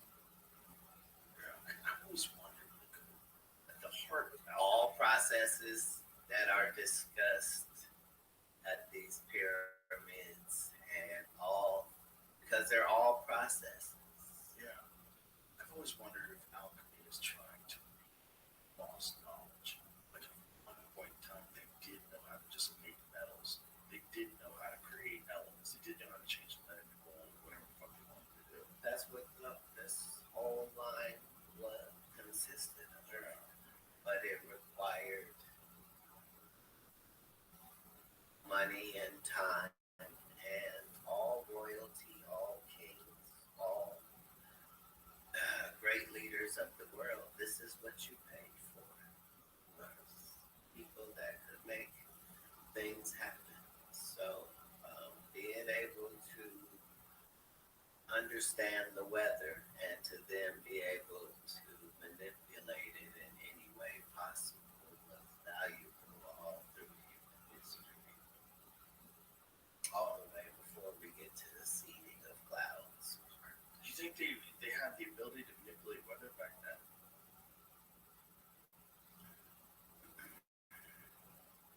It'd be wild if they did. If that's what caused the Sahara Desert to emerge. Because all that shit used to be lush tropical rainforest. Imagine if that's humans fucking with cloud seeding. They just ruined it. Well, that wouldn't explain how that has its own environment. That's just as bad. It goes to further back up what I was telling you about how it seems like somebody put thought into every scenario you might be in. So let's say you lived in one of them deserts and all you had was cactus. Guess what? You can take that cactus and make tequila too. True. Like every part of the process, like people figure something out. Not people figure something out. Something is there to be figured out. Right. That's what the indigenous people said about ayahuasca. They said the plants told them how to make it. The mushrooms told them how to make it. As a person that loves nature, you know that most of your experience in nature is based upon how other things react. You know what I mean? So you don't know that this is poisonous except for the fact that doesn't look like anything's eating whatever from here. Looks like it's avoiding it. Like these are real things, and that requires creation as well.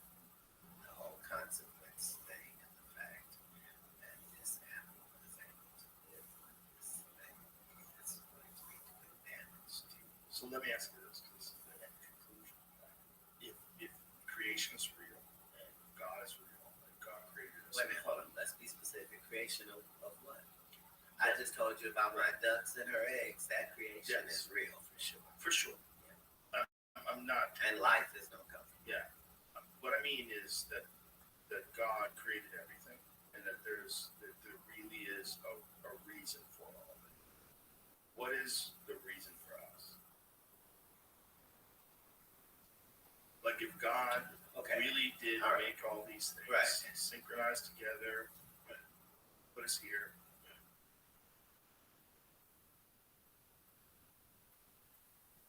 First of all, I'm grateful if you're not. I'm very grateful. I'm very grateful. What an experience. Amazing time. Right?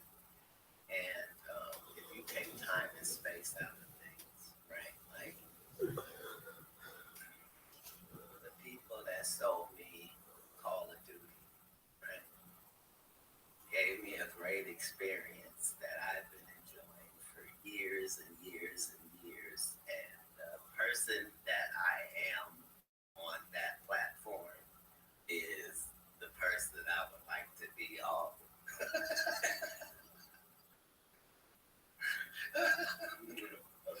An experience has been delivered. It would be like saying,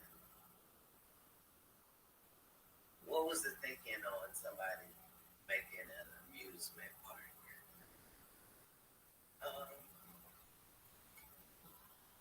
To amuse people so that they can have a full experience and be able to enjoy it. You know that because things happen, like the humor thing that I was telling you about, and health, and how important good health is over the opposite of that, and how everything works without you needing to micromanage it. Your heart doesn't require you to count its beats, and your the percentage of brains that are working perfectly versus the ones that are not. Like all of the processes needed to run you are just too well done to be thrown away. Like not important, because if you learn about it, you'll learn about the whole workings of the universe, and it's like that in too many different places for us to ignore the fact that we get a chance to have that experience while at the same time looking at a dog and understanding that our life is 1 billion times greater than Fido's, and we can make sure Fido has a glorious, and ours is still so magnificent that we're in control of certain things, and that we can not get things right and then get it right, and not know things and then know things, and then, you know, it's a wonderful experience that was created. It is a wonderful experience, and we seem to have by far the most unique one on the planet. We seem very different than everything else. Very different than everything else. Even though we're a part of it, yet purpose. That's why I was wondering. Super efficient. What are we here for? What is the purpose? Is it just to enjoy and be grateful, which is great? Like one of the things that terrifies people. It's a very interesting concept that terrifies people. People are terrified of living the same life over and over and over again. If you tell people that the journey of your soul is that you will live your life over and over again until you get it right. And one day you'll get it right. In one lifetime you'll achieve it right. You're gonna go through the same lifetime over and over and over again until you get it right. People are terrified of that. But I say, right, but that will require a creator, though. Sure, but what I'm saying is, why would you be terrified of that when you're not terrified to exist right now? Why are you terrified of existing right now forever? I don't find that terrifying. If you enjoy now. If you enjoy now, now's great. Whenever you die is forever. You know what I mean? So I know and have known in my life that I'm going to live forever. I know I'll die. I know I'm going to live forever until then, and then live beyond that. You know? Well, there certainly is a better approach to life that gives you comfort. And that's what... No, that's what history shows us. History has shown us that. And what? That human beings are still here, not because of our wise decision making. Nobody's story says that.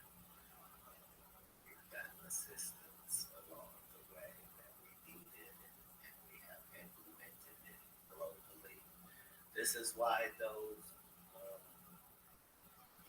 one world people exist, because it's a very powerful concept to have, and far too lucrative and beneficial to not be attempted. Yeah, I mean, I was talking about some global power organization. I would try to co-opt every single leader, try to suck them in, offer support, bring them out to wherever the fuck I have my big ass meetings, fly everybody in private jets to talk about the climate crisis. All organizations have to follow the same rules. Yeah, that's wild. Recruitment is an important facet of all. We have to get some young global leaders. Well, understand this is the only reason that we can talk about these big Illuminati-like entities in this period of time. It's just because of time. Like, they aged out like you can't get in. So everybody got decrepit over there, and they can't exchange really this period of history. So that's how we ended up with throughout history. It really is much easier to get people to not tell you. Right, that's part of it. As you go to the world and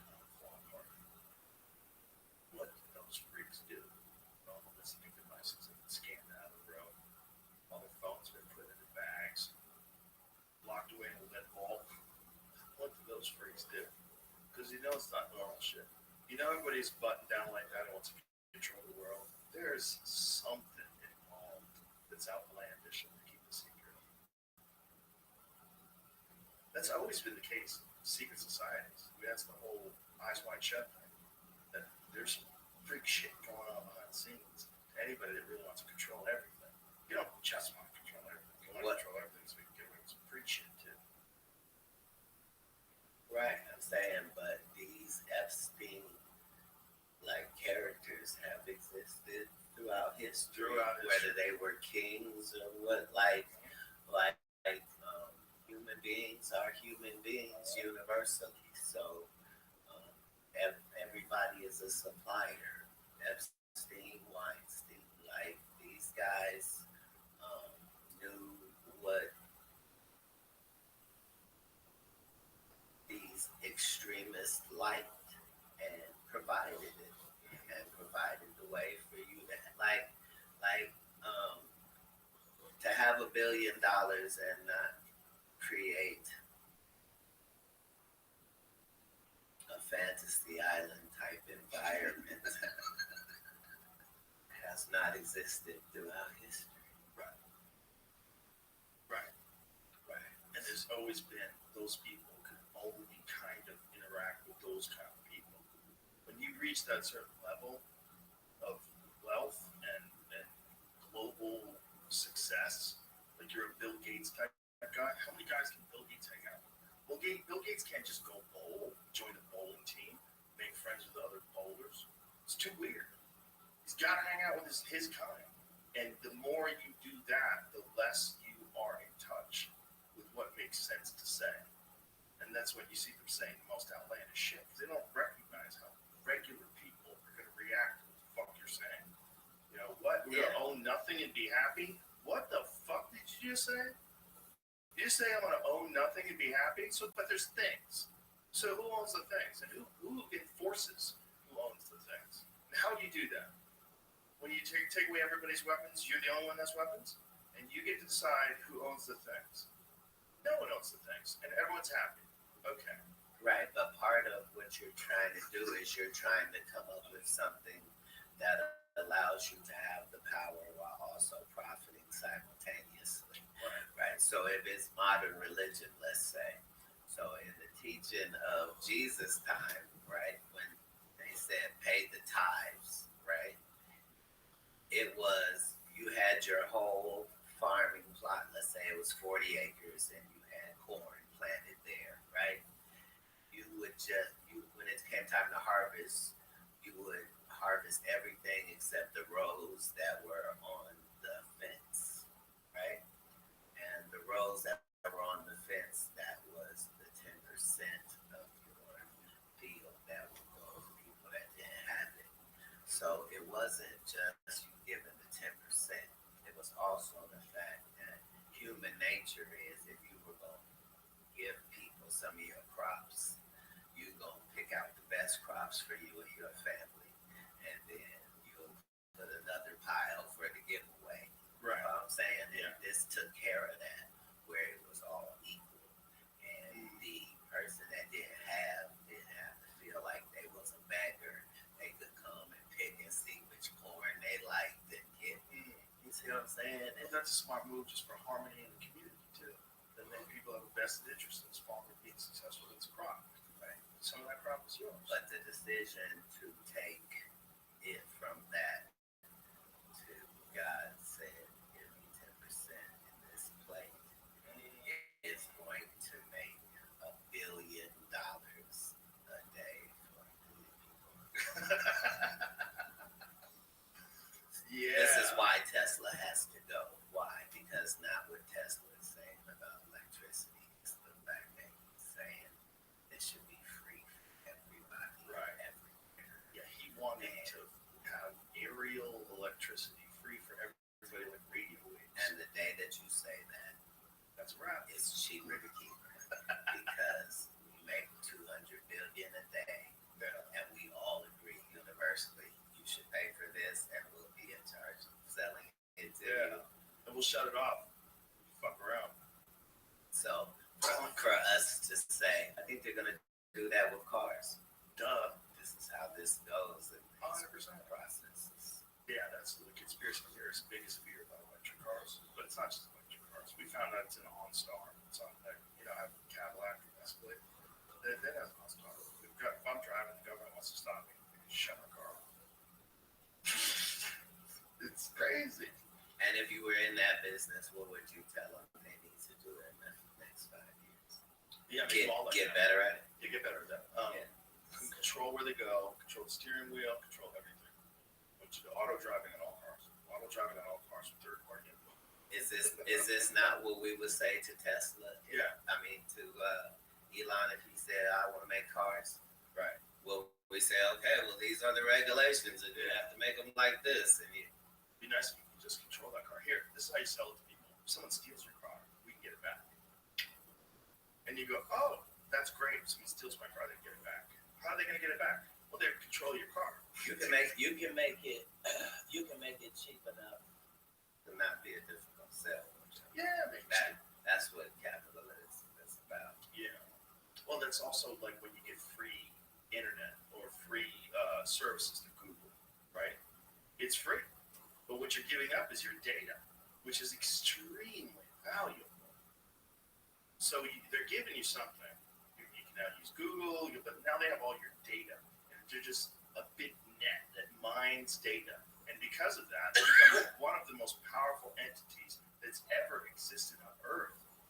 There was a story that we learned this from fishermen, how a net works and how much it's important to get as much in as you possibly can, and that's where analytics live. Yes. Where the DNA industry is built off of is the fact of the future. Like at that same point that you're saying that we'll have those cars that do that, they'll be able to predict crime. Oh yeah. And step in before certain things even happen. Or they'll probably instigate you to a certain level of stress that they could indicate that you're about to commit crime. And then they come and get you. They won't need to be that nefarious, only because some of this stuff we know already. It just requires profiling that we're not comfortable with. Like worldwide, most terrible crimes are committed by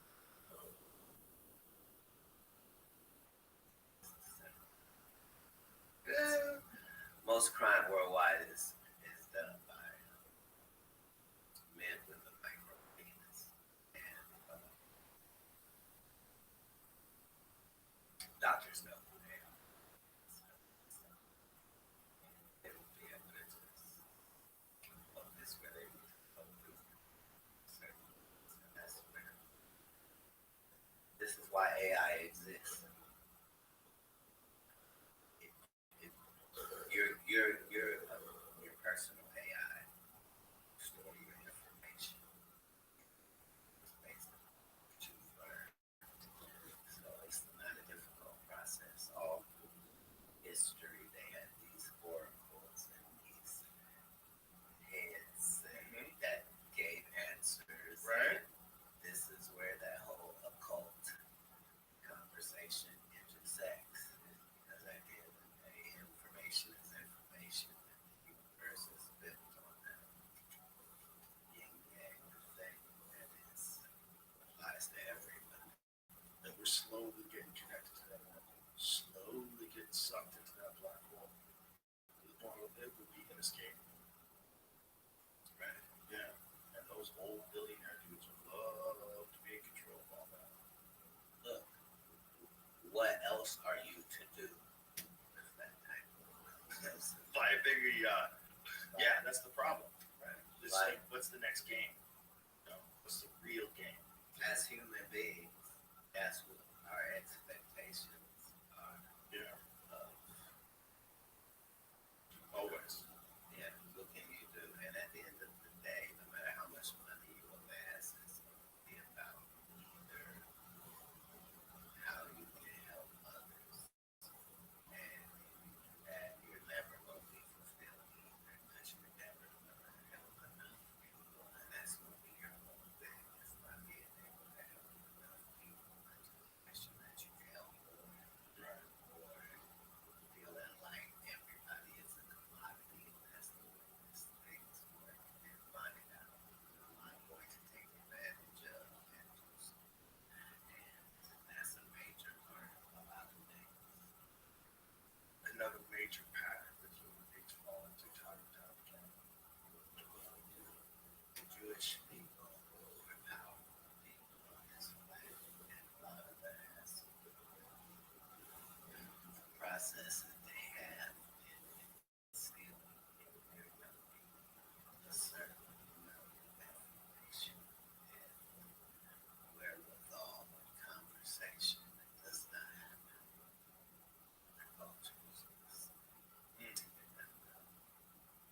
again, it goes back to information.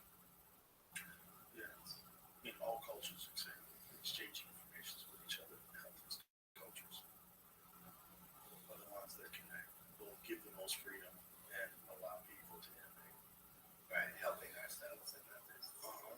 Yeah.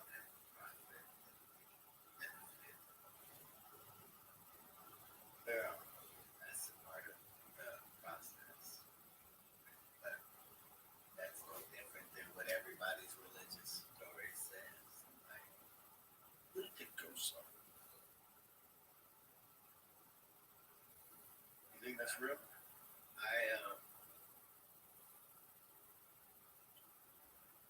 Interestingly, I don't believe in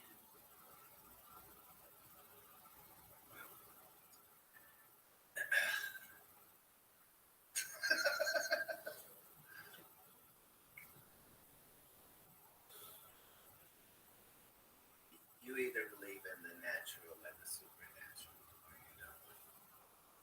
And there are facets to it. You don't believe in anything supernatural. And I would assume that means you don't believe in God either. It's like I was telling you earlier. Like I don't know how you could be a Christian and not believe in extraterrestrials. It's in your book. It says there was a war in heaven and God was fighting Satan and threw him down here. This is taking place. So. Also, in the Old Testament, Ezekiel's story. Ezekiel's story is essentially about a UFO encounter. I was really frustrated as a black person.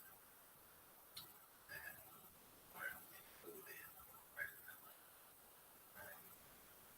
And so I was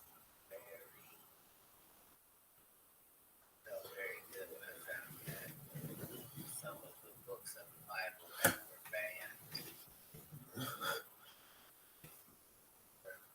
because they had black guys in them. Really? What books of the Bible? This is in the New Testament? Is this when they were Constantine? You've heard about the Book of Enoch. Yes.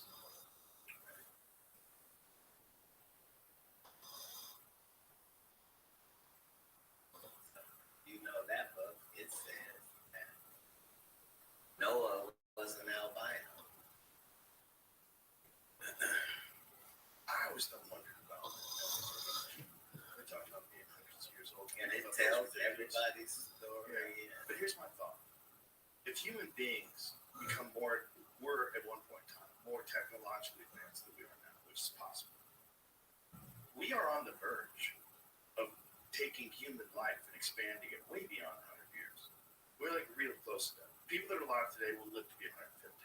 I'm not qualified to be having any of this conversation. I'm barely qualified because I've talked to a lot of qualified people. Disclaimer, but understand, we know more now. Like we know that the Earth is not spinning now the same way that it once was. Know that. We get slightly different, measurably different, right?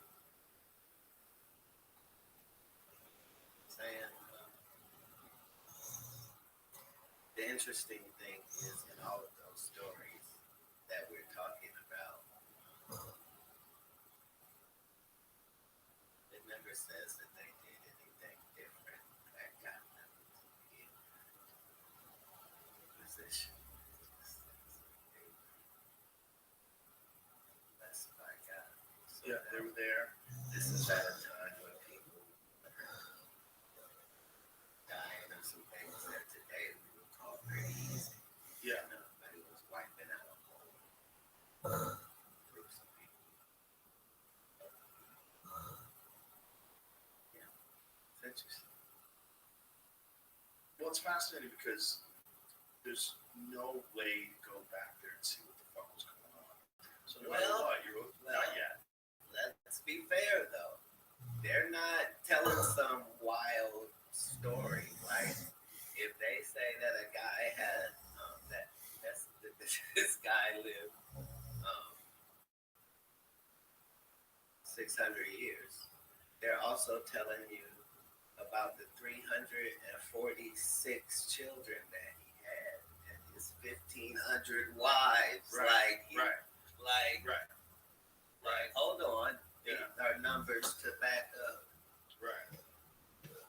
If human beings do live to be 500 years old, that's a real possibility. That would be the only way that you could show that. Yeah. Is by talking about all the wives and all the children. And if you do take what we know now, in terms of like what they are capable of doing now with human beings and lengthening telomeres, there's a lot of different methodologies that they're using that they believe will extend human life. Use of metformin, NMN, hyperbaric chambers, there's a bunch of different things they're doing. And then there's CRISPR, where they're doing genetic engineering on kids now. And in China, they did a genetic engineering that would make the children more likely to be brilliant, more likely to be super intelligent. Sir, why are you acting surprised by key components of the breeding process? Right. True. Right. If we're talking about Frisians, or if we're talking about German Shepherds or Doberman Pinschers, this is perfectly fine, right? Right. For me to say that thanks to these reasons, this dog is the sheer example of the conformation of the breed, and that his attributes are his intelligence and his loyalty and his right. This is all part you could do that shit in a test tube for your kid. Why wouldn't you do it? That's what I think they're going to start off with normal stuff. It all starts off as normal stuff, though, because it's abnormal. So the first thing you're doing is, okay, so we're in charge of, like, how could you not? How could you not? Is more the question to be had. And that's why in that profession, they're allowed to do certain things and then tell you they're not going to do them. Yes. That's a key component. Yeah. We're not. We changed it. Yeah, if they're telling you that there's no clone, the guy telling you is probably a fucking clone. At this point, I have no doubt that they've made human clones. They made dog clones. You can get your dog cloned. If your dog's gonna die, you can get the DNA from your dog and clone it, and it'll be eerily similar to your dog. They think including some personality traits, which is just very bizarre, very Pet Cemetery. But they can do that. Why can't they do that to people? They can. Well, here's the thing. Before this goes up.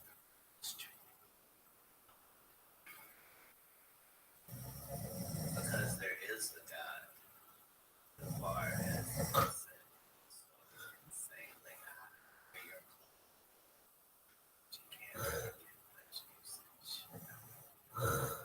So if there is a God, you have a clone. The clone doesn't have a soul because you don't have a soul to give that clone. Or a personality. Or certain things like the subconscious. Like that's not available on the market. Lungs are, heart is, arms are. Right. But subconscious, we still don't have the understanding of that, or how we're able to be as brilliant as we are in this world while only using a portion of though there are those of us that know what the pineal gland, what medicine says it's for, and that would be, and so those people's job is to make sure that there's fluoride in all the water. So your pineal gland will shrivel. Get calcified or whatever happens to it. That's all. The fluoride thing is wild. The fact that people aren't up in arms about them putting fluoride in your fucking drinking water is so crazy. It's so unnecessary. It's brilliant on the other end, though. Oh, yeah. So what happened is the reason people have that relationship is they cleaned up the water at the same time that we did that. You know what I'm saying? So people at that time just remember the water not being that great, and then all of a sudden the water was really great. And it's got fluoride, and it's good for you. Good for your teeth. Despite the fact that there's direct correlations between high levels of fluoride in drinking water and the low IQs. I think it lowers people's IQs. I think it's terrible for you. Fluoride's dangerous. You're not supposed to swallow toothpaste. Whatever you're saying, people won't find out about that for 100 years, and I'm not even going to be. Yeah, most of these decisions are made like that. Yeah. Most people are terribly unaware. When you bring up, they always say it's good for your teeth. Like, don't you brush your fucking teeth? Why do you need fluoride? Why do you need fluoride in your water? Are you sure that's why your teeth aren't falling out? It's the fact that people don't understand that it's a toxic thing that you can't buy or purchase or handle. It's in your drinking water. Like, and it's not do you any good other than supposedly it's good for your teeth. Well, even if it was. Yeah, even if it was. Even if it was great for your teeth and your bones, you're drinking it with the way you be trying to. But use water toothpaste. I'm not gonna let you take now that we went to fluoride. Like, we're gonna have to cut no further than that. Once you start having what they'll do, like, yeah, you understand everything's a campaign, and that's how you can approach it. Everything is right now. Who's making money on it? Where's the profit? How does this make sense? Why? Somewhere right now, the fluoride plants. What the fuck are they talking about? Somebody just introduced legislation to try to remove fluoride from some state. Drinking water. Some people are waking up to it. They're realizing that this is so unnecessary and obviously not good. Well, just understand that there are too many places that don't have clean water. So, True. Like Flint, Michigan. Still that water's fucked up.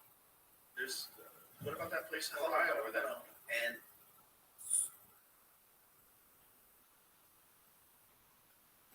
why? Because nobody wants it to be their fault, so nobody will take right. You understand how? Well, even the government. There's plenty of money for not even. Yeah. Like how are we allowed to have a foreign policy when we are violating the policies here? Right. You see what I'm saying? Like what do you mean the immigrants are getting a check and we're putting them up in places that what? You mean in the homeless people's face? Right, in the homeless people's faces. Like, right? Let us show you what we could have done. Right. Crazy. That's not okay as a society. No. Well, did you see the scam that they were trying to do in New York City? Where they were trying to give them debit cards for $10,000, but there's people getting cuts all along the way? That wasn't a scam. That was business that got uncovered. Yeah. And I'll prove it to you. When you go to jail in New York, everybody goes to Rikers Island. To Rikers Island. So if you got money on you when you go in, they give you a card when you leave, and it's got money.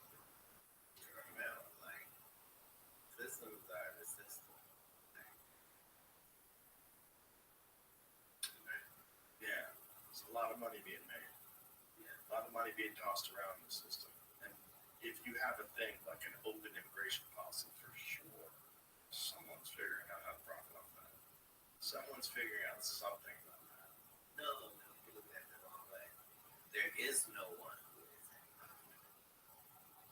Everyone's right. You know what I'm saying? How ridiculous is it for you to think you have the greatest country in the world and then it not be a big deal to get there? Of course. Of course. This is the bees saying, why do the they love our honey so much. Well, no one's shocked at that. What people are shocked at is that there's no effort whatsoever to stop the stem of illegal immigration. That's what people are freaked out about. Like, it seems like We're not freaked out about the loss of bees. I am. If all the bees are gone, we're going to die as a civilization because we didn't protect one of the most important insects in the whole ecosystem. Yeah. Right. So, and they take cell phone signals. Well, then imagine you never be forever, and all of a sudden someone's using cell phone signals everywhere. This is part of the purpose of religion in society.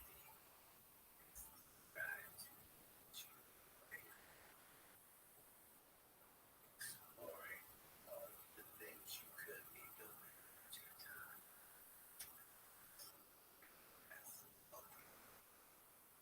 Look what you mean. Like principles of meditation.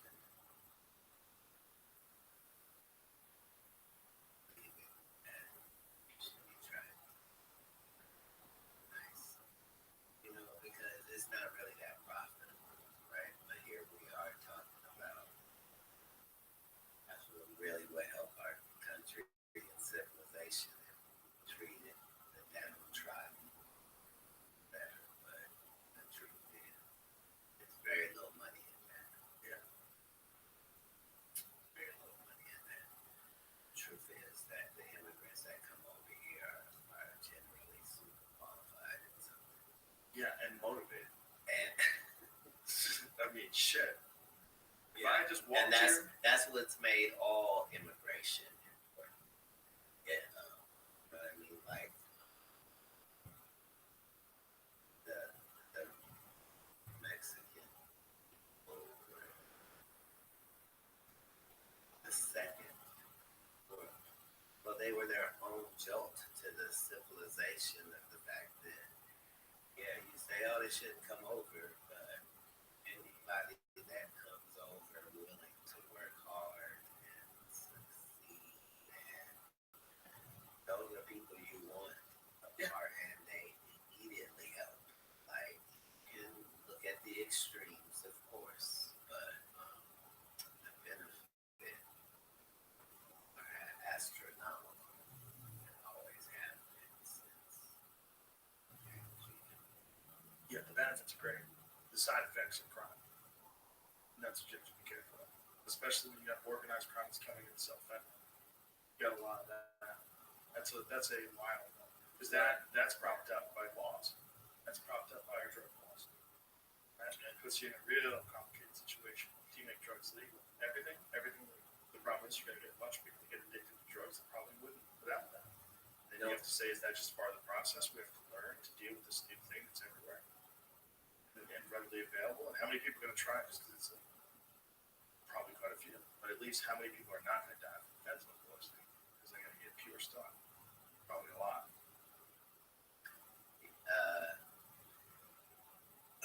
Yeah, talking fentanyl in specific, like it's a very difficult conversation to have because most of the things that we will all agree are terrible drugs aren't being used at the hospital. Right. So until that part gets like it's a bad look all the way around. But the bar has been set so high. Like everything that's called a drug nowadays is terrible. Like there's been no evolution. Well, that's part of the problem with keeping drugs illegal, and especially psychedelic drugs. Since 1970, it's like stymied human evolution, stymied research, stymied growth. What did? Keeping drugs illegal, keeping psychedelic drugs illegal. Look, if there Specifically psychedelic drugs. If there was a God, then he put a fail-safe on the drug so that have a barrier. And that's Richard Nixon. That's OD. OD, Yeah. Right, So, with those drugs. Right. So really what's happening is you're like, okay, whatever you're on, do it to your dead. And so, you know, statistic, that's gonna happen. You're gonna lose some people, but the people that's not doing it, they're not gonna start doing it. Like, Right. They're gonna learn from the people that died. Like you don't eat poison. you would think, but if that were true, nobody in the world would ever do heroin. Like, if you've ever seen somebody kick it, like, you would never do it. Like, it doesn't matter how it makes you feel if the end result is defecating and urinating in a puddle that you're laying in while he is naked. Then, like, Yeah. like, True. you would just call that poison. Yeah. You've learned. You've learned from other people. That's the thing. It's like we're reluctant to allow that factor into people's lives, but kind of have a lot of other factors. Well, a lot of these things were used sparingly and in context as well. You know what I'm saying? So yeah. Particularly on psychedelics, they're used in a ritualistic way. But that's like us saying, you know what, in that cooking show, they were using herbs and spices. Like, yeah, that goes with it. Right. Like, if somebody tells you that when they used to come through with the ball and the smoke and the incense, that at one point it was marijuana, right? Understand that it was setting the mood of the room. Like, you know what I mean? Like, that's how you know there is an occult. How could there not be? There's another side to everything. Personally, so. I've spent a long time in church. Just contact high. People down the aisles with balls filled with. Understand, this is not being consistently done. This is being done. You know what I mean? And so there's no such thing as you getting too much of it. You're not getting enough to do anything except relax. And relax is what you should be doing as we discuss what we're discussing. Yeah, it'll calm you down. It'll take the edge off. Yeah. You're not getting enough to have the munchies. And if you do, we'll probably have something for it. But I'm saying all throughout history, people have been searching for this connection. And we don't have historically any evidence of any groups of people doing something for no reason. Right. There was a element to this. So we have the stories of we went in this cave and crazy shit was down there, and like we now know that a lot of that existed. Like the air is not the same down there. Like it might have been a poisonous gas in there. And we know that, you know, these were things that were not known. So it's just fascinating to see the stories where we are now, see how advanced they were, these particular subjects, and that time weeded out. Yes. Yeah, there's probably something to all of them. Probably something to all stories from all cultures. There's a reason why they would want to tell them over and over and over again. One of the criteria for it to last over time. Like, that's what I understood.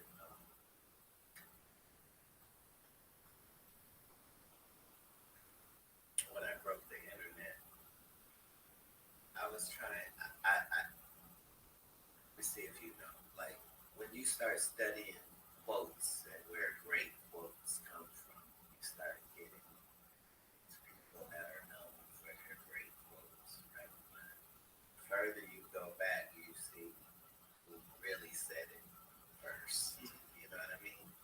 And that's what brings it full circle to that emerald tablet I was telling you about, right? Because 70% of it is something you've heard. Well, I can't wait to read it. I wasn't even aware of it, but it totally makes sense. Like there are things in it that are verbatim to the Bible, verbatim to the Quran, verbatim to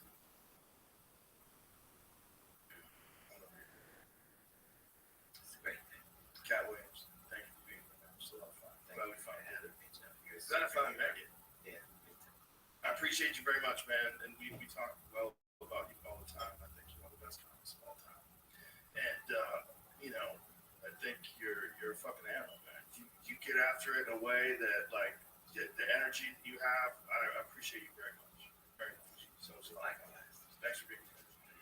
All right. Hi, everybody.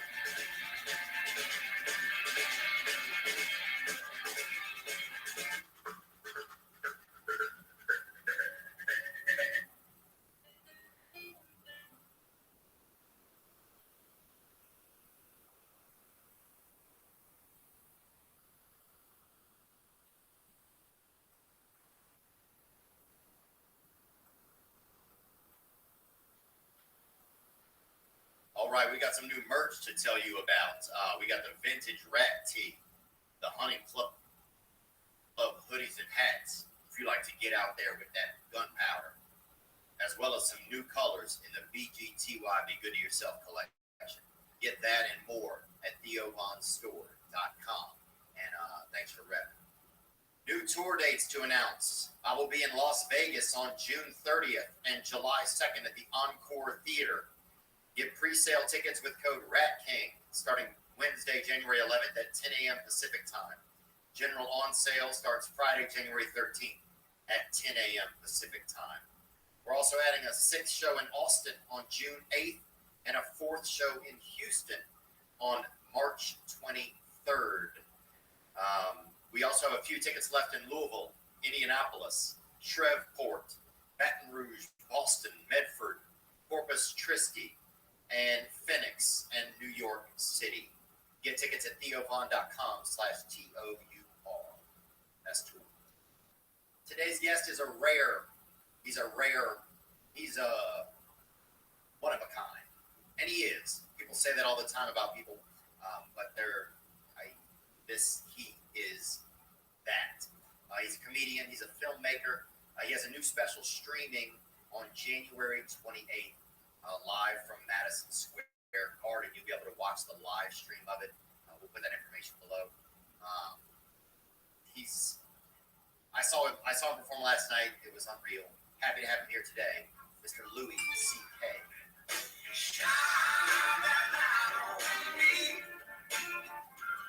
I'll sit and tell you my story.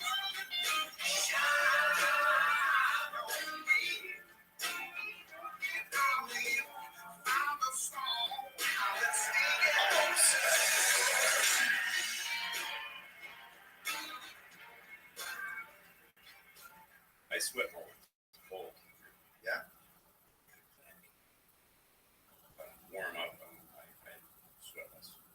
I used to have a buddy. I said about sweat, but it made me think about reptiles. I used to work on this farm, and we had a dude. After it would rain, he would go lay on the concrete. He would take his shirt off and would lay on the concrete, like really a reptile kind of guy.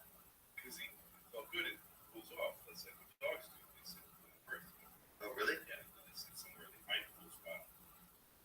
Yeah, I think it just felt good on his skin. After it would rain, he would take his shirt off. This dude named Lance. And, yeah, that's a good point. Yeah. People won't do that. But Yeah. like, I know that feels good, so I'm going to do it. Yeah. It's all right. Yeah, it is kind of nice. I think there's probably more stuff people would do in public if they were less probably like inhibited or whatever. About Oh, definitely. I was in a. Move this a little closer. Yeah, sure. I was in I think those places that are like it's like a chain restaurant, but it's a little better. You know what I mean? A little better. Yeah, like DJs. Yeah, that kind of thing. Yeah. I forget what it was, but it was daytime and it was really dead in there. In some, I don't know, Akron, Ohio, or somewhere. And some big lady came in, off the street, and you could tell they were like, okay, like they have something where they just let her come in. You know what I mean? Right. Let her come in. Let her smell everything. Yeah. She got stopped at the door one day and it got. So you know what I mean? But you can see like, okay, you see they went to the manager. He's like, it's okay. It's okay. There wasn't enough customers in there. She came in and she just started walking through the restaurant, and she takes the creamers, those metal tin creamers that are on the kind of places. She starts drinking the cream, and then she leaves. And I thought, if I wasn't worried about how that looks, I might do that. You know what I mean? Like, there's something about creamers. It's like, there's a kid that's kind of magical. This nice cold cream. Maybe she knows the time they just poured them, so they're nice and cold. But if you had no concern about, you might walk by a restaurant and go, I bet they got some nice cold creamers. I have myself. Yeah, that's true. Yeah, I can see that coming through and just kind of sniffing the cream, just having some. Yeah. Just being, I always want to like touch people on the back of their neck. Yeah. Wow, that's interesting. Because I feel like it's like the most kind of like, it's almost like a real parental place. Oh yeah, it's caring. Yeah. So you mean you're the parent? I don't know. I mean, maybe I would dress up in a suit or something, but I don't know if I would be like the parent. But I just, sometimes I want to do that. Even when I'm just talking to people, I want to like, almost like I'll put my hand on the back of their neck. We would know more about each other or something. Yeah. Be closer. You'd be an arm's length away. Yeah. When I was in school, in middle school. Escape that moment. Yeah, it's hard to escape it. So then I think you're there with like the honesty of whatever's really going on. When I was in middle school, if you got in a fight, they made you stand in the hall all day and hug each other like this. No shit. Yeah. Like, what do you mean? Like hands on each other's shoulders? Hands on each Like other's shoulders. Slow dance? Yeah. You and another dude? Yeah. And you're both going, this is bullshit. Yeah. Like for how long? Probably, I think I was out there for 4 hours one time, probably. No shit. Yeah, me and this kid Brad Castle. Did you there like blood on you from the fight still? And yeah, still pretty dirtied up. I mean, I will. Yeah, he got the best of me. But yeah, we were out there, and the kids would come through during that. Like, and you try to be kind of cool, like while it was in class, you would try to like just like be like you would kind of relax and be cool with each other. And then when the bell would ring and they would switch classes, you'd be like, "This is fucking gay, dude." Right. You know, you would like. But then you're alone out there during class time. Yeah. So you'd have to get to know each other. So you really would talk, probably, right? Yeah. I mean, would there be like a period of just like, man, fuck this, fuck this. But then you start going. So what do you like? What are you doing after school? Or where you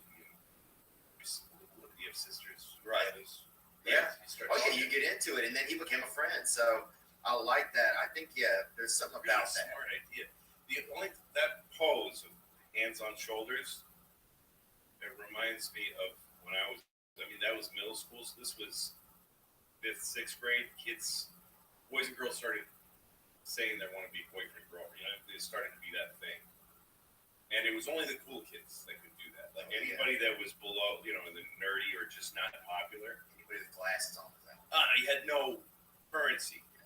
But all the cool kids got to hook up. Yeah. And so they would be like Mike McDougal and Samantha Stevens, these real people, are gonna kiss, and they did it as a tribe too. You didn't just walk up to girls. Like I walked up to girls and said, "You want to be my girlfriend?" They're like, "Well, I got to play, buddy. That's not how it's done." That's like somebody coming off the sidelines and just getting in the play. Hey, get the fuck out of here! Come in and just sipping your cream. Yeah. So you had to. It would be like they decide as a tribe. Mike and Amanda are going to be a couple. So Amanda's friends would push her, and Mike's would push him, and they'd have to go to some place and kiss, like behind a tree or something. Yeah, and they would stand like that with hands on shoulders, just that exact. And they'd be like looking over, like trying to look to the sides, and everybody's going, "Come on!" And everybody's, "Come on, Mike!" You like fucking screaming at him, and he's like, and. Amanda, don't be they're just whatever, and then they kiss, and everybody goes, "Oh!" And that was queers. Yeah, they're both queers. And one of them, stepdad, was there too. Like, what is that? Yeah. Come on, Mike. But But it's a similar thing of kids, two young people trying to. I've never heard that. That your school must have. That's a really creative and interesting.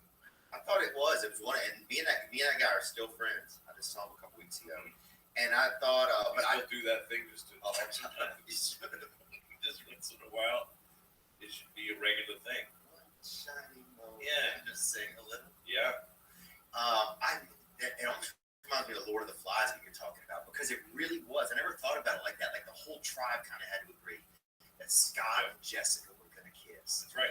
And then like if you were like a little bitch and would stand there and kind of like just like watch. Like some people were right up there, like nudging him in, but some people in the back just yelling. That's right. No, things were very tribal, medieval.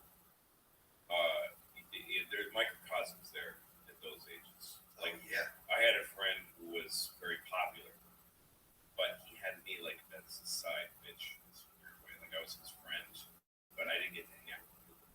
We lived close to each other. He lived 2 houses down from me, so he would hang out with me, just me and him. But when he was out with his boys, like I just wasn't invited. It was a weird thing. But one time I was playing basketball with him, and some guy from his group came over, and because he was kind of a leader, and he was telling this guy why he's out. And I hadn't seen that before. Like I just sat and listened. He was like saying, "Hey man, why are you mad at me? Everybody saying you're mad at me. Nobody talks to me." This other guy, like, why is nobody talking to me? It's because you changed. You're not cool anymore. He's like, "Yeah, I changed. I'm just being myself." He wouldn't give him the information. Like he hadn't done anything. He's just like, "You're just out, man. You're just not. It's not. You should look into yourself and decide. Wow, what did you do?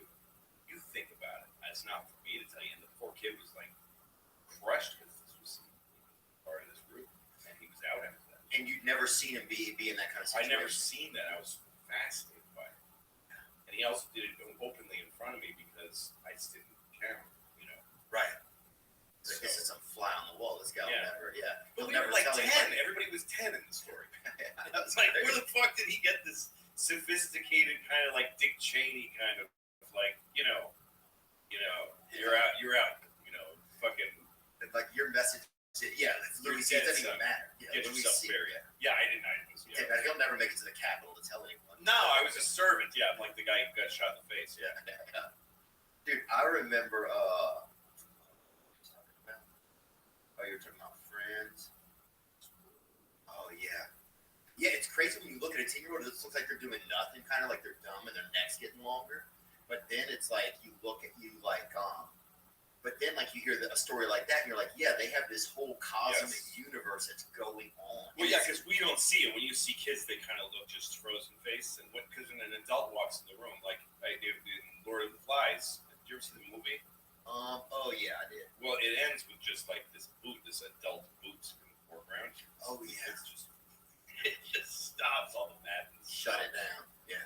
Yeah, but yeah, you're right. In their own world, they're so wild to think about that. Because I really get infatuated with those kind of times, man. Like, I love that kind of stuff. I love growing up. I love like the mystery of all of it. Like how everything was so crazy, and it was just, and the things you could do, man. We used to, like I remember the first time I ever touched a girl with breasts, right? They had this dude in our neighborhood. He was Elvis impersonator, right? And like on stage or just like, I'll say a little more life. Yeah. I mean, he walked around dressed like Elvis. Yeah. Okay. Walked around. I mean, he did as good as he could to get, to be there, And anyway, yeah, something happened to him. He got hit by he'd broken a leg or something, and they set it like he got it set locally, basically. Had somebody do it. So when it broke again, he had he had a national Elvis. Yes. So he was halfway to Elvis right there. He so that he started with that, and he was like, "Hey man, he started getting into it." Yeah, he was just a nice guy. I don't think even Elvis got started like that. So at least you could say it was grassroots kind right. of. So, or maybe he had a moment in the mirror where he's like this, and he goes, "I could either walk around like this, or I could put." Maybe it was a way to save it. Yeah, I think it probably saved him some face because he was probably very, very embarrassed. So anyway, his kids, he made them stay in the yard, right? He had an electric fence on their yard. And they were Pentecostals. And one of the girls let me touch her breast through that fucking fence, dude. And she wore a mother's nightgown, I remember. She wore like an adult woman. Wait a minute, I missed the connection. Who is she to the eldest? Daughter. And how old were you? 10 or maybe 11. And she was what? I don't know, 40. I don't know. But she, in my mind, she was right. She an adult. She had a little. It wasn't even a tit, one really. of the tits was. It wasn't even a tit. It was like a kid's breast. I mean, it was not a kid's breast. It was swell. Yes. Well, you were a kid. You can't be a child molester when you're 5. Thank you. Pretty well. Thank you. And I want to say that to everybody out there too. Yes. Yeah. All you kids out there. Yeah. You're not pedophiles. Yeah. But I remember still, dude. There's just so much fear reaching through that. The So was it a electricity. chain link fence? No, it was like a wire, and it's not a barbed wire. Pull up an electric fence, Zachary, if you don't mind. Well, yeah, it's like on wood, right? It's just a cord. Yes, it's like a very. Oh, so you reached your hand through the fence? Yeah. Yeah. Okay. There you go. So there was plenty. It wasn't like you were touching the fence. No, but it was so. So And she this came up to the fence. Yeah. Wearing her mother's nightgown. I swear to God, it was an adult. To me, it seemed maybe so adult also too. I just want a little context, Okay. like before and after. Yeah, Because what I'm picturing with this picture that you're showing of like this fence in a field, which is where electric fences are usually a desolate place. Right, this was I undesolate. just picture this girl with like wind flapping around this thing, and then you just come, and then you just do this. This was that's the way you get, like scanning your hands so you can get into the chamber. But I mean, was it like, did you make a plan, or did you see her across? Did you see her across the fence and go, "Hi, Becky," and then you came to talk, and then she said, "Would you like to touch my breast?" Was it like that? I knew she liked me. Okay. And I knew that they couldn't get out. Like their dad did not let. Like they didn't have a babysitter, so they would just lock the gate or whatever. Right? Yeah. And so. Those times for something. Oh yeah, I don't know. I mean, it was like, yeah, in our area, I think if you had a gate, that was your step. That was like your dad. Okay. For a lot of latchkey. Yeah, just like that. Yeah. So, but I remember, I got close and just, she knew I liked her, and I think she'd been a little bit. She had dated. I think she'd been on a date. Okay. So she had maybe a little more, I felt like she had that was experience. at that age. There was that thing where some of us had done it, some of us hadn't. Yeah. Oh, and it was such we heard that there was a summer where somebody like got a boner or like got a sex on a pool toy or something, and people were losing their shit. Yeah, the kid who got rejected by my friend, he went rogue. He became a bit of a nut. So then when we were all in middle school or about to be in middle school, he started doing some drugs and stuff. And he would, at Halloween, I remember, he would wait till the end of the night and fucking take kids' candy. Like, he would take full sacks. He would just walk up to kids and just grab and get the fuck away from me. And he didn't even like the candy. He was really fucked up. But I found it bad. I sort of latched myself to him. Like, I went from that other friend. I'm like, this is the guy. I think this is somebody worth knowing now. But he was the first kid I knew who had like a shit ton of porn and stuff. And so, and he was the first person I talked about sex with. And he was like, I want to, someday I gotta fuck a woman. So, so then I heard that he fucked a girl. Oh, wow. And I remember I saw him in a park and I heard that he fucked a girl. And I ran to him. Yes, And I said, hey man, I heard you fucked a girl. And he said,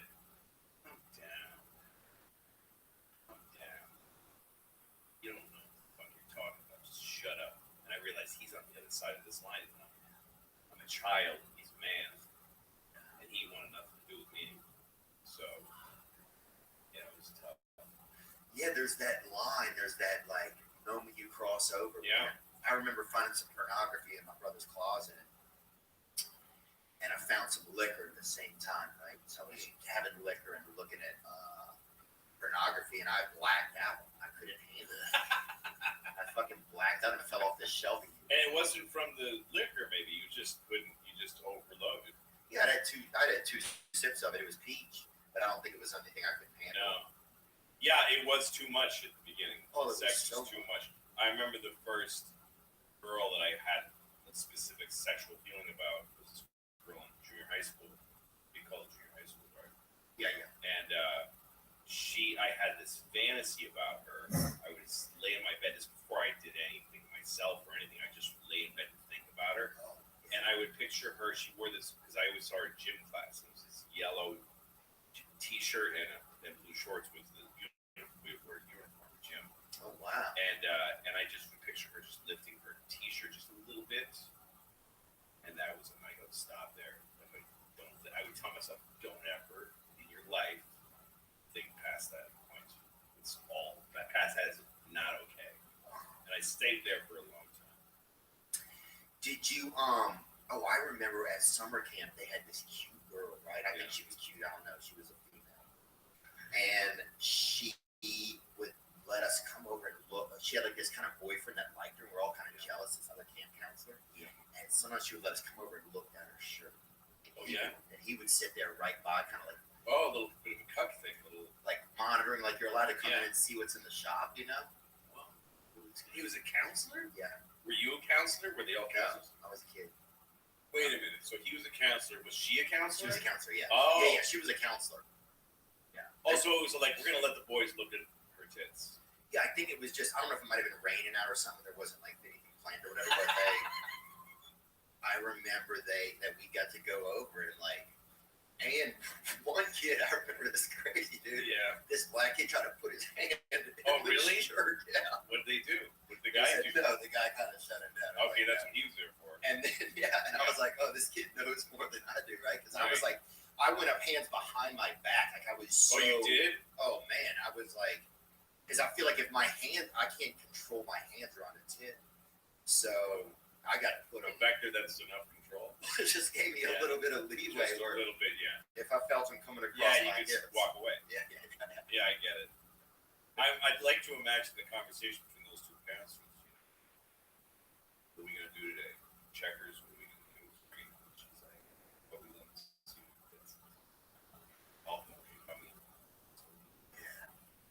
That's wild. Yeah, it was just, but it's crazy how like moments were so, I don't know. There was nothing stronger in the world to me than some of those moments of being a child, especially when like sexualization came into things. A giant. I mean, I had a really slow build. I wasn't like popular group, so I didn't kiss a girl. Until high school, until sophomore year. It's kind of normal. I guess maybe it is. Yeah. But you had the good-looking friend that would kiss girls. Oh yeah, there was a couple. I remember this guy Mike, walking with him once from school. We could leave, go out for lunch and stuff at high school, and he took his shirt off in the summer, so he was just walking in shorts or something. And girls were catcalling. And I never heard of that. Of girls there going, "Oh, Mike, come on, baby, give it to me," and he'd go like, "No, not for you." He was like kind of coy, and I never knew that girls like lusted after guys.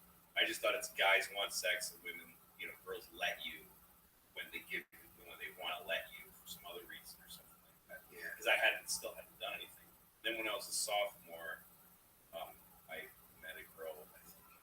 Well, there was a girl that I went on a date with who I just fell in love with. Oh, and we kissed and we fell in love with her. And then she lost interest immediately, so I got heartbroken right away. But we only ever kissed. But this girl, Becky, was the first girl that she was like, let me touch her tits. Oh. Let me put my hand in her jeans. Oh. But it was like all at once. Becky. Just those two. The early things were all things you do for them. I mean, the idea they're going to touch your dick is like that. That was crazy. Never going to happen. No. The first like 3 bases are all shit you do for them. Yeah, and my penis hurt so much. I've been touching it so much. It was always in pain. I felt like. Yeah. I was like, no. Self-abuse. Oh, dude. Too much. Yeah, like if I treated anything as bad as I treated my penis, it would be unbelievable. Imagine you get a little guy around and you just beat him on the back and he'll actually spit up. And it feels really good. When he spits, you're like, yeah. It would be hard not to beat the shit out of that kid every day. Dude. Every day. I would hire other people to come beat him. The NFL playoff picture is locked in, and my go-to place for wild card round action is DraftKings Sports Book. It's an official sports betting partner of the NFL. To kick off the road to the Super Bowl 57, new customers can bet just $5 and get $200 in free bets instantly. If you don't have an issue with gambling, then I think this is the place to do it. Plus, all new and existing customers can get a no-sweat bet each day of the wild card round this weekend. Just place any NFL bet of your choice, and if it loses, you'll get a free bet back up to $10. Action's so good, why bet NFL playoffs anywhere else? Download the DraftKings Sportsbook app and use code THEO. New customers can bet $5 on the NFL and get $200 in free bets instantly. Only at DraftKings Sportsbook with code THEO. Minimum age and eligibility restrictions apply. See show notes for details. Do you hope to grow your e-commerce business in the new year? You may be selling pool toys. You may be selling templates. Somebody likes something on their wrist. You know, some people, they show their wrist. They don't want a naked wrist. I understand it. But if you're selling anything, then you might face some e-commerce challenges in the coming year, especially after the holidays with people returning things and things don't fit, you know. I ordered a bikini and this is a damn a onesie, you know. ShipStation can help you figure all of this out. That's right, ShipStation helps you get through things faster, whether you run a side hustle or a giant warehouse. Keep customers happy and fulfill more orders than ever, all while cutting shipping costs and managing it all from a single dashboard.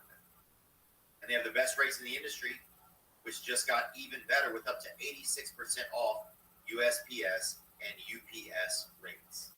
It's not a question of if you should switch to ShipStation, but why you haven't already.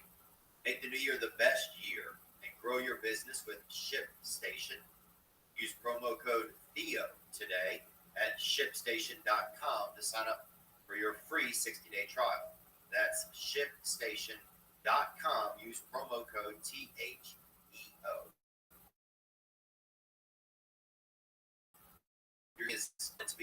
Want it to be easy. ShipStation. Make ship happen.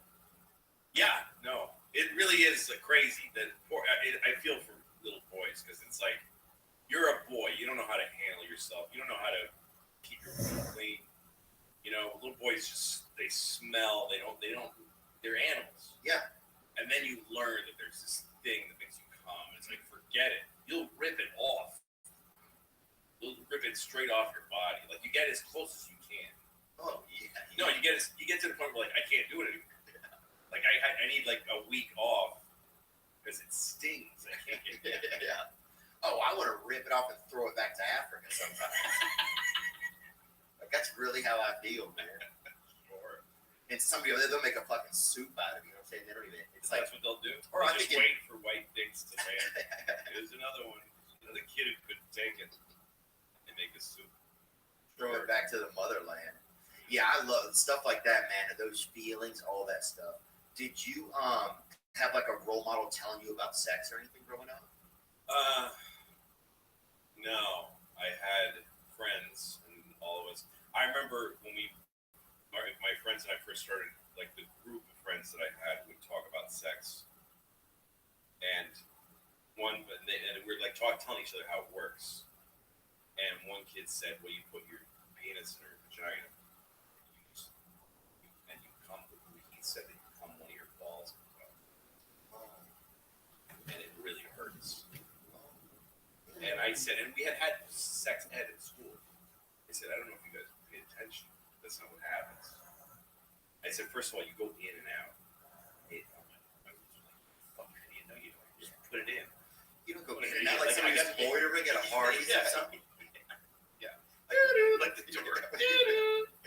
No, you just go. You just leave it. But no, my father taught me. My father's an odd guy, and he sat me down, and he said, "I think my mother told me to talk to him." I had three older sisters. I was the only boy, so she said, "You need to talk to him." And what he told me was, he said, "When you have sex with a woman, to make her desire, so enter her." He just skipped all the, like how it works. He just said, "You enter her a little bit, you touch, just barely touch her, you come out." He's Mexican, and he had a weird sort of tradition. Say that you woman again, just come out again, and you keep withholding until she can't stand it, and only then you will penetrate her and she'll come like a rocket. Like he taught me how to make a woman come. He wasn't wrong, right? He wasn't wrong, but I think you need to tell a little kid someone should first before you get to like how to make a middle-aged woman come. Yeah, that's great. Yeah. But that's what he was like. He was very narcissistic. Yeah, Who taught you about sex? I mean, did you have? I'm asking the same question. Mentor. Yeah, thanks for asking, man. My dad was 70 when I was born, so my dad was an older guy. And so he would always tell me he had dated chicks' grandmothers that were like in my class and stuff like that. And he would show me like poems that he had written, and they were like on paper that was like disintegrating. It was. Also, he was teaching you about romance. Yeah, my dad was more of a romance. That's nice. So he was teaching me about romance, but nothing about sex. One time I saw him. I think he had cancer or something. But he was walking down the hall, and like, I thought he was going to have like, he had a new girlfriend, and we were at her house. She had a nice house, and she made all this like beef brisket or whatever I'd never even seen. Yeah.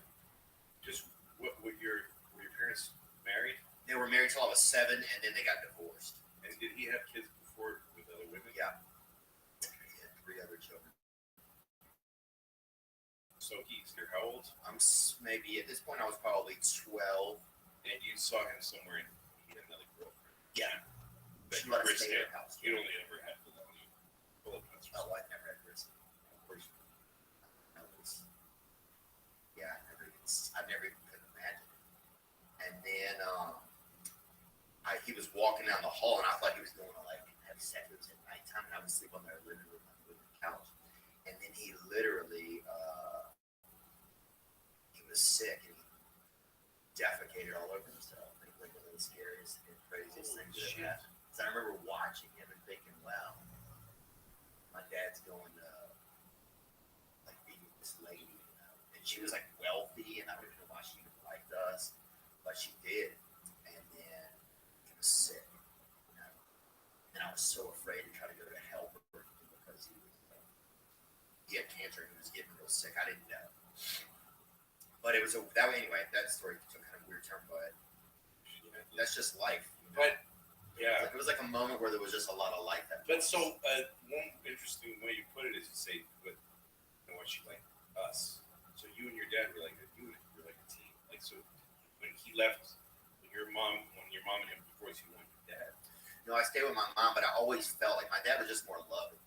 Yeah. Like mom has like kind of like an emotional kind of autism, like she can't really show you affection, kind of. That's hard. And There's a lot of difference. Is there? Yeah. So it was just kind of like, but she's a hard worker and stuff. But anyway, it was so then, and I was kind of infatuated by my dad because nothing he did, he was just older, so everything was off a little. It didn't make sense. And it was kind of, I think it was more fascinating, you know, being around him. Yeah, I felt that way about my dad a little bit. Because he wasn't like any of my friends' dads. He was a strange guy. He was a Mexican. Very serious dude. A bit like a European Mexican, you know. There's a lot of different kinds of Mexicans. I lived there till I was about 7. But yeah, he was weird. So I was fascinated by him. But he didn't show much interest. I just remember him always looking at his eye level. Like he didn't look down at me much. I just always looked up at his face and he was looking that way. Wow. And it's hard, but I feel more bad for him because he was alone up there. I didn't think about that. I do now. Yeah. He's, very, very old, chair like this, and he's alone. No, we don't go see him much, me and my sisters. Yeah. Now my mom, when she died in her last year of life, she was, we were like there.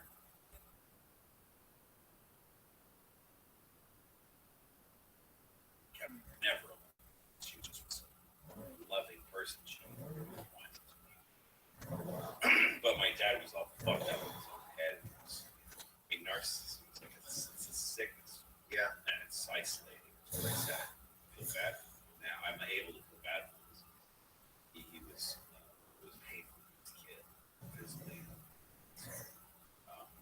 But I'm past that. 55 years, it takes some time. Were you surprised how long it took to get past that kind of stuff? Because I find it interesting. A lot of our audience is like kind of guys that kind of like are still figuring things out. It's kind of like a lot of late bloomers.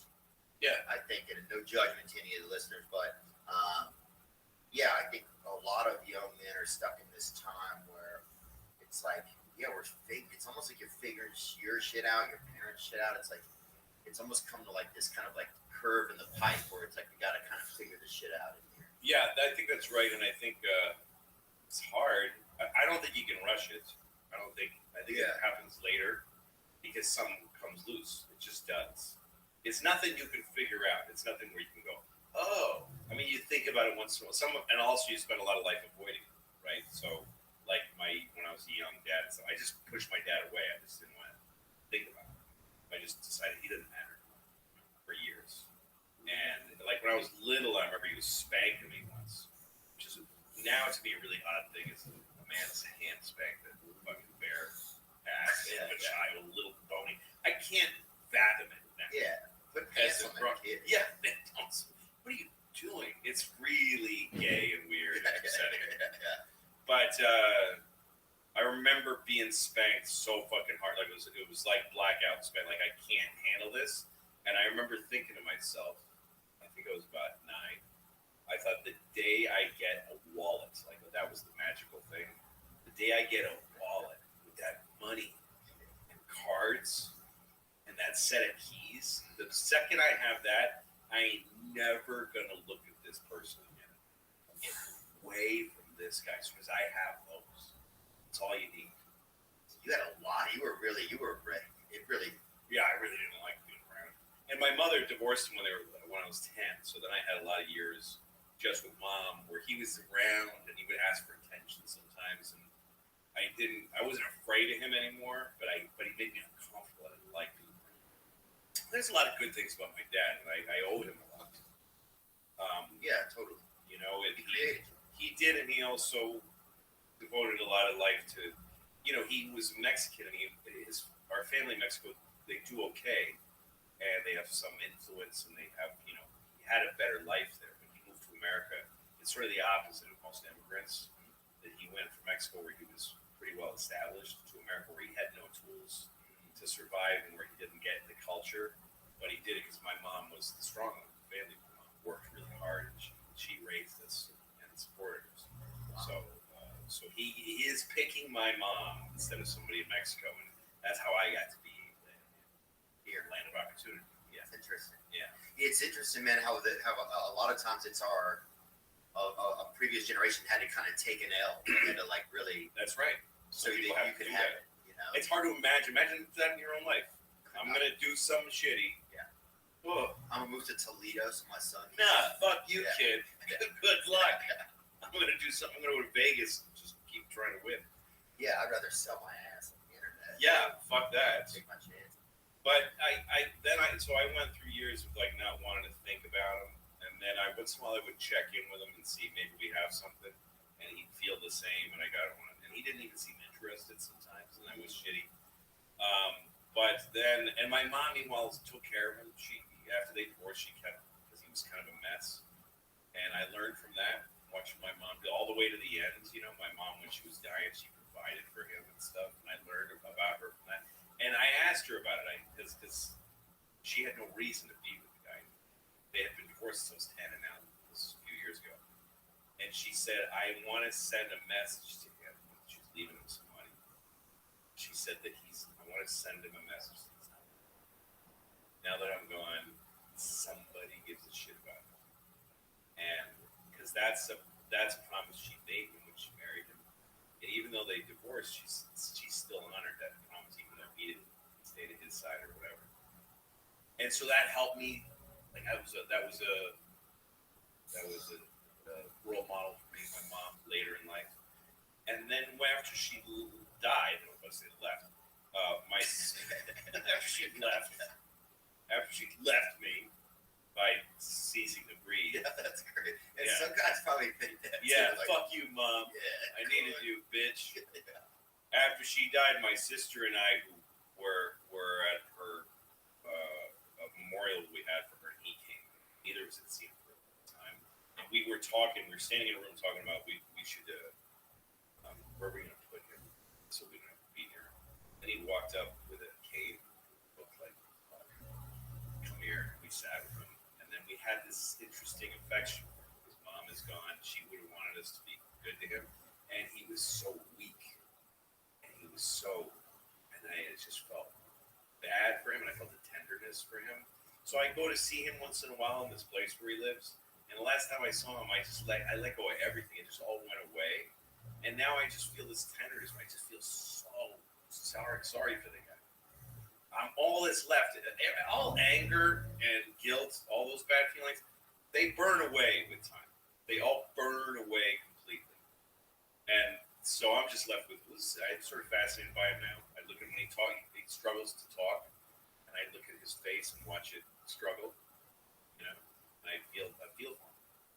Maybe long answer, sorry. No, but it's kind of a beautiful answer. It's about how life is, It's like, it's funny when you go back to see like kind of the dragon, whatever the dragon is, and time has affected it and it's changed.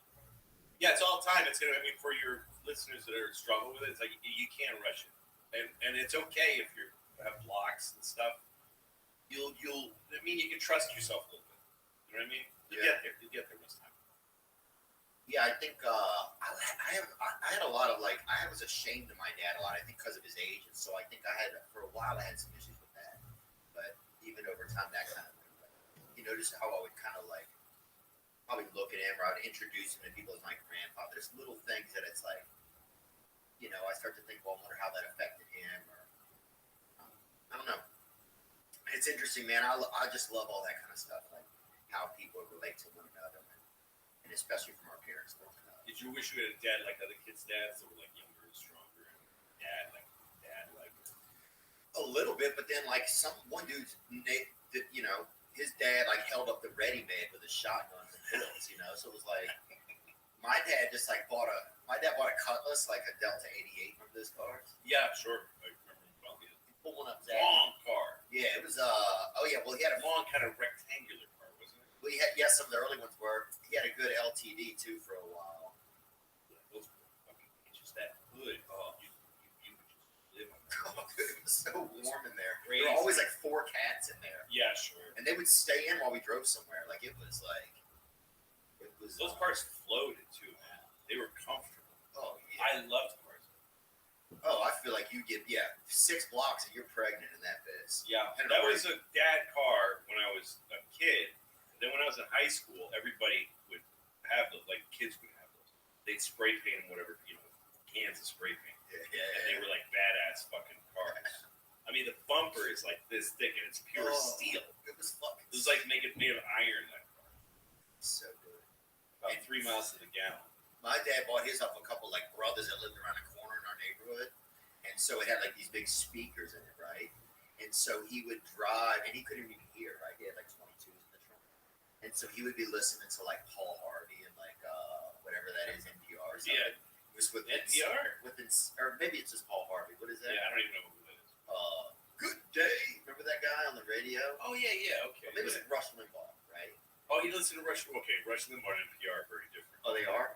So he would listen to Rush Limbaugh or those guys, and then it would be but it would be with bass, right? So he would just be driving around, listening to insane, real bottom to it. Rush Limbaugh. It was unbelievable. He always had his car was just stacked with just bullshit because my dad got this job going to he would go to colleges and sign people up for credit cards, like that guy or whatever. Oh.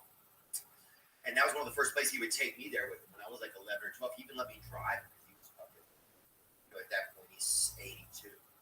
So so as soon as I was about like 5, maybe 6 or 7, he let me drive him over there. And then I would stand on the table and like bark at people to come over and get the credit card thing. Yeah. And I think maybe that's where some of like my first semblance of like getting on stage or like, Yeah. saying stuff or whatever kind of came from. But yeah, that kind of stuff, man. I love thinking about growing up and what happened, how it affects us now. We had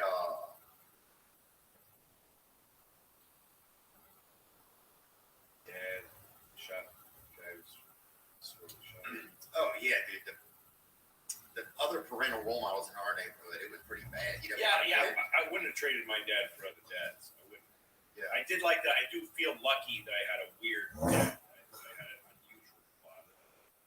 My mom used to say that he's not boring, you know, and it makes you who you are. I mean, you have a very specific background and a very, very, very rare upbringing, and that's a great thing for you. Right, yeah. At the time, it felt painful, but now I realize, wow, this was all part of the plan. That's right. We had that. Now, I did admire like that Magnum PI dad with the fucking like, it's the hair coming up around the bottom of the shorts. Like the hair was like trying to get back up to his mustache. You know, it was like, this hair has a plan. That's like, right. Fucking dude, it is. And we had to go out there and push this one dude. Glenn, his dad, had that big dish, that DirecTV dish. Oh yeah, sure. We had to push that bitch to get the porn, so we have to go out there. Oh. You had to earn it, you know. Wow, yeah. And we'd have to get that Cinemax, and we'd fucking put your shoulder into it, or you couldn't come. That was That's right. I remember that Cinemax and that stuff. I remember home box office. HBO was the first thing, and I mean, I don't know how old are you again? I'm 42. Okay, so I'm 55, and I remember first there was just television. I don't know. You probably didn't go back then. It was just terrestrial. I mean, it was just the antennas. Yeah. And no TV got really good reception. No TV in the world got a reliable picture. I mean, that's the way I remember it. It's just always maybe some rich people, but you're still beholden to weather. You know, phones didn't sound so good. Like everything was a little wonky, and the channels were, whatever different cities, but it was usually like 2, 4, 5. So it was like ABC, CBS, and NBC. Right. And then Fox came along, and it was like, that's interesting. And then you have this UHF channels, which was this other dial. You'd put your dial that just has 7 numbers on U, and UHF had like 50 channels that were a different frequency, and those were local stations that had like a lot of them showed the local sports would be there. Right. In Boston, it was Channel 38 was the Red Sox, and then they had Movie Loft where they'd show old movies. So that's where you could see stuff like that with thousands of commercials and stuff. Right. But then HBO came along, and it was a box that you put on top of your television. Oh, that's what they call home box office. Yes, home box office, and also the idea of like a box office movie. And it had an antenna, and but it scrambled. It brought in HBO was a scrambled channel, and this thing was the decoder. I think it was still by antenna at first. And they had like dirty movies, violent movies, stand-up comedy with cursing, and boxing, and it was fucking incredible. And then another company called Starcase came along, and they were competitors, but both. And then they had a cable, and it was like, we'll bring it to you in a cable. And then cable TV was like everything. It's crazy. Came hundreds of channels. But that was that thing that HBO did was like, where you could see anything. That changed the game. Yeah, because otherwise you wait until the movie goes through town. Right. There wasn't, and around then VCRs started up, and then you could get those cassettes. Yeah, we had VHS, as I remember, VHS, was big. We had to ride our bike to go get it, and they had that porn room. Remember the room? Sure. I worked in a video store. Oh, you did? When I was a kid, in high school. So I got a little overly too quickly exposed. Like, we had a porn room, and I would run. The guy that owned the store was he just gave me the keys. He made me run the store. Oh my God. So yeah, after I would wait, I would like look at the clock, wait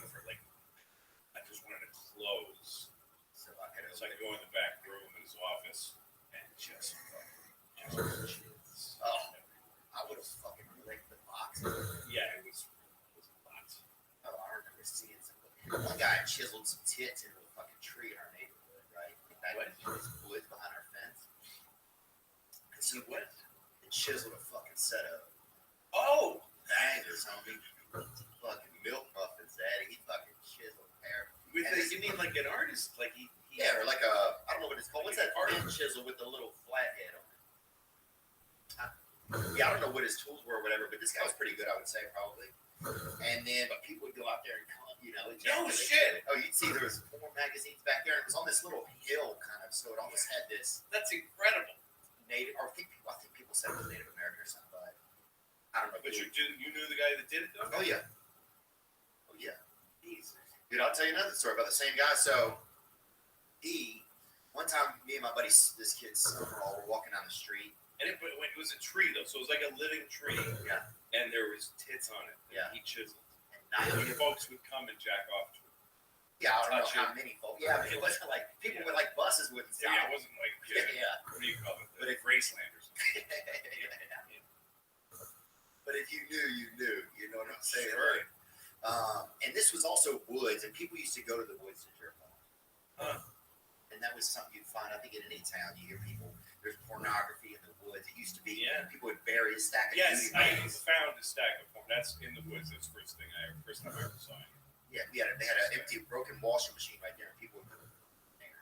Right. And so you get the, get your get that deal out, and then Now the first porn I ever jerked off to was some girl tits, shorts, and she had gravel. Yeah, it's like kind of in the dirt. oh yeah, that magazine. Just like pock marks in the gravel. Life is sad. Yeah, but it's real, dude. God, and look, in some cultures you still find that. Yeah. So go ahead. I don't mean to interrupt you. So No, that was it. There would be, you would ejaculate to that, and but it was a different. Yeah, people would go into the woods. It's almost like, you bring it back to nature. I mean, my dad, I remember caught us jerking off one time. He made us bury it in the yard, bury the semen in the yard, to make it like respectful or something. Yeah. But you would wait a minute. How did he caught whippers? You said he caught us jerking. yeah. Well, I guess it was just me, but I say us up for a little. I do that a lot.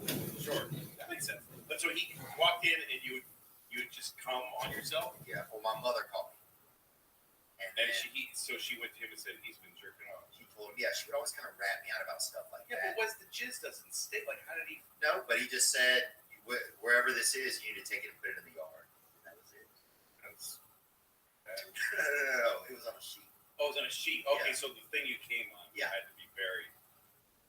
That would kind of, it made me create a respect for him, I think, and it gave me a kind of an affinity for nature. Sure.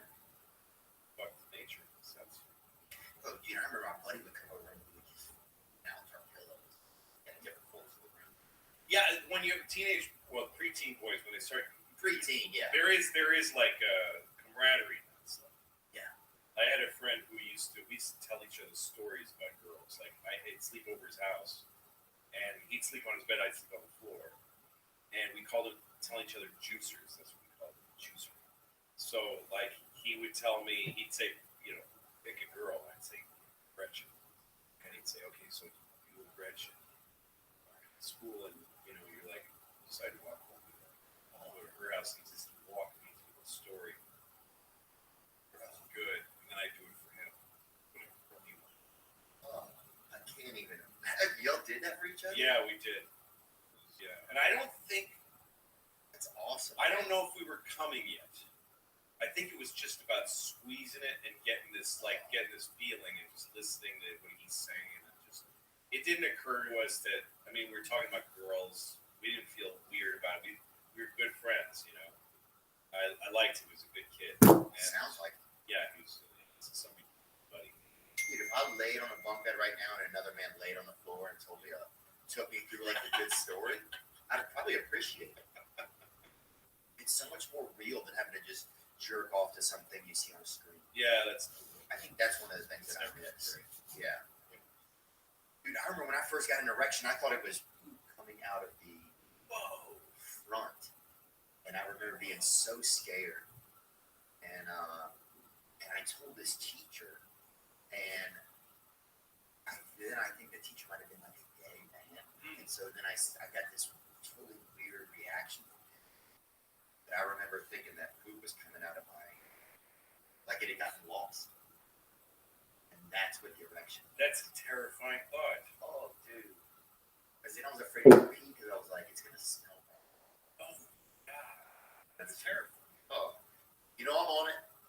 Look at my wig, baby. I'm wigged up and wigged out. I'm wigging. That's right.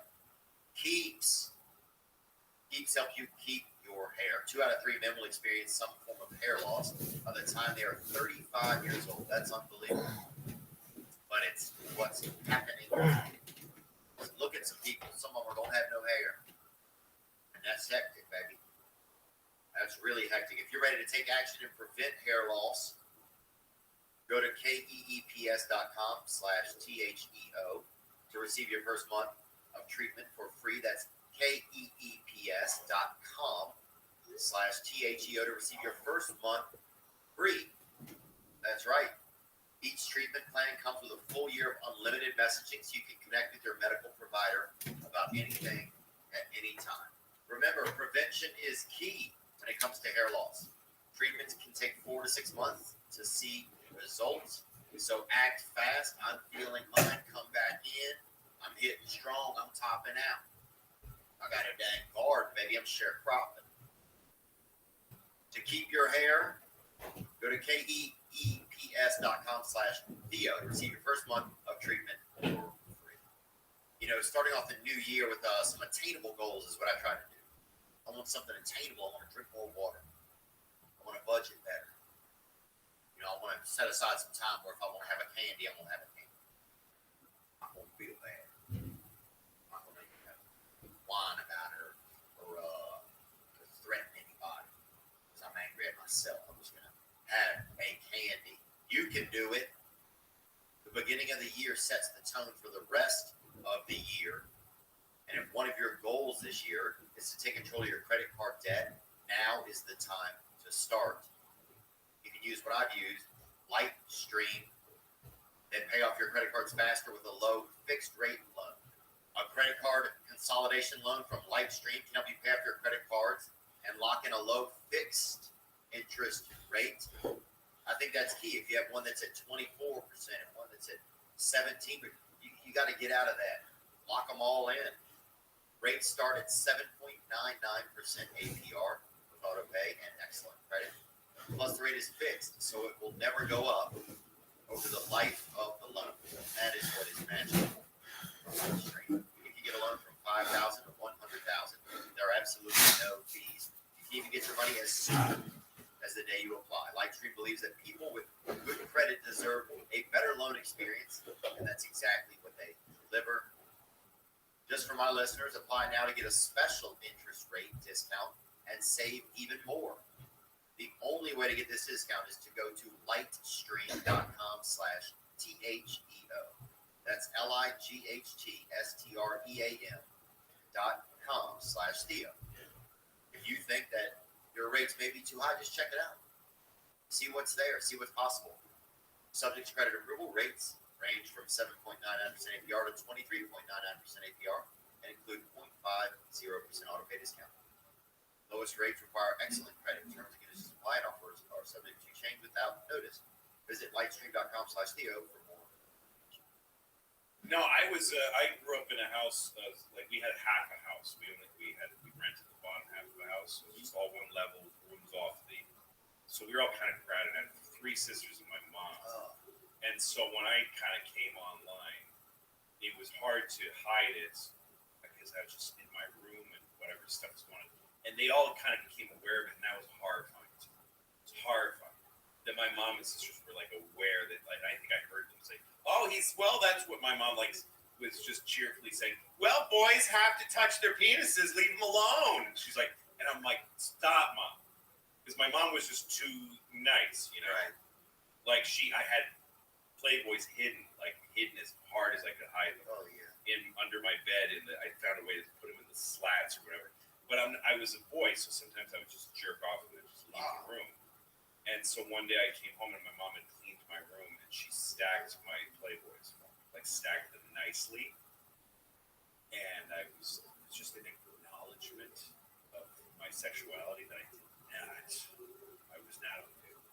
It's hard. I appreciate it, man. Yeah. But man, that's so interesting. Yeah, it's like our sexuality. It really is. It's yours, and it's like kind of the only thing that, especially like in American culture, it's very hidden. It's like, I don't know. It's the only thing that I had. Like, I remember. Yeah, I don't know. Whatever you're saying, it kind of makes me feel something. It's like, that's my thing. I think I felt a lot in the world like I didn't have everything else was up to someone else. Right. Like the environment I was put into, the family I had to live with, the financial circumstance, the media files or whatever in our area. All of that shit was somebody else's doing, But this thing, mine, That's a very profound thing you're saying. It's very true. And so I think, because I've always had a tough time with like sexual connection, like in my 20s, I couldn't even, I had so much sexual anxiety in my 20s, it was hard to even engage, so it was man, yeah, it's just interesting to hear that kind of stuff. Yeah, because then you discover this thing and it is yours in a wilderness, in a world like you're saying. I think it's like that for any kid that age. And then you have this weird task of taking that to the world and offering it to somebody else. Right. And bringing it to their hands. That's very scary. And everybody has a hard time. I think that's fundamentally why people have societally issues with sex. Why there's always sexual puritanialism that comes from one place or another. Yeah. Is because everyone is just not sure how to handle that thing. Because it's so tender. It's a very, I did once, it's not something I talk about a lot because it's very private for me, but I did the psychedelic drug therapy treatment. Ketamine? No, it was MDMA.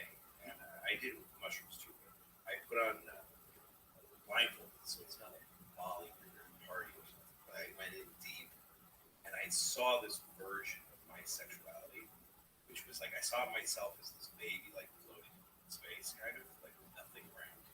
And then not directly from the dick part, but kind of like the umbilical cord, somewhere in between was this purple cord. And I saw it as kind of like a lifeline, but also an outgoing thing, And I saw it as incredibly fragile. And if you could have taken a bow from a violin and rung on it, it would have made a crazy, sorrowful sound. It was just and I saw it as this deep want, but also something ancient about it. I thought, and the thought I had in my head was, you need to respect that, and you need to.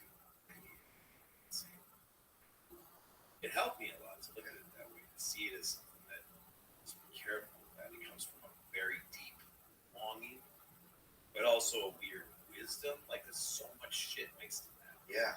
And it's so, you passed out the first time that you encountered it. It's just so much. And you're given it as a boy, you're going, here it is. Here's the craziest thing in the whole world, and it's yours now. But it's yours. So yeah, to take that and combine it with somebody else and say, I want to share this with you. That is big stuff. And most people wear a lot of armor when they do it. Yeah. They wear a lot of armor. They would do a lot of, they become somebody else kind of people sexually a little bit, or you play a role, or you do something to come at it in a way that you're going to survive it and be okay, and be, but satisfy it. It's untangling. It's a fucking mess for everybody. Wow, it is. It is untangleable. Yeah, I had a girl just kind of break up with me recently. I just started kind of dating. We just kind of started. She fucking shut it down. But I remember being, yeah, thanks, man. I remember being like, the part that kind of upset me the most was I told her that I liked her. And it was like, it was just so much risk in that. Like, admitting that for some reason, there was just so much vulnerability around it. I'm going to say, I like it. Because I was afraid that the truth would be that she didn't like me. And I think it goes back to some of those, like this kind of pain that's not even, I don't know if it's mine, but it's just been in my system, my DNA or somewhere, that you're going to share, you're going to say, here I am. Yeah. And somebody's going to say, not today, right? You can sip out the cream. That's weird if you're a comic, because I love telling women I like them. I love it. And since I was a kid, I was like that. When I started liking girls, I'd walk up to them and say, "You're beautiful, great. I want to go out with you, or whatever." And then in junior high school, before I'd ever kissed a girl, I learned a thing, which was that all the hottest girls, the top shelf girls, they'll talk to you. They like people. You know what I mean? Like, they'd be aloof if you're trying to pick them up. But I started making friends with them. And I got to know them really well. Like, I talked on the phone for hours with, like, the hottest girls. And I just liked being near them. I just liked knowing them, you know? And I would tell them, like, I tell them I'm attracted to them, but I accepted that it wasn't, you know, just I wasn't in the market, you know, marketplace. But it never bothered me, the thing of telling them.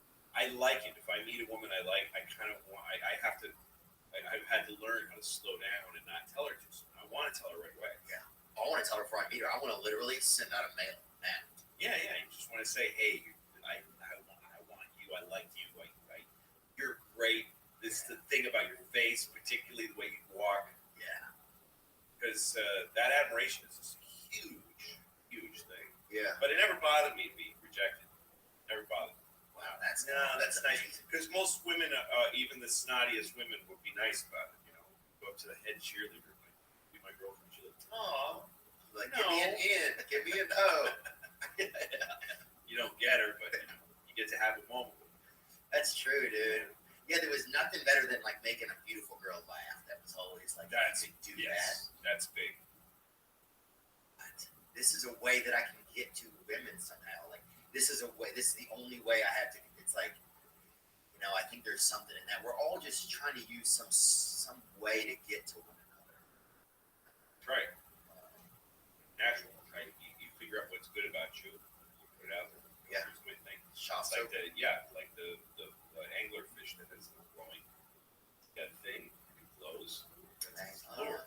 Oh, it is? Deep sea anglerfish. It's the ugliest fish in the world. Bring him up. I think it's called a deep sea angler. And he's got a little stick on his head with a glowing thing on it. It's a waiter? Yeah, he lures chicks.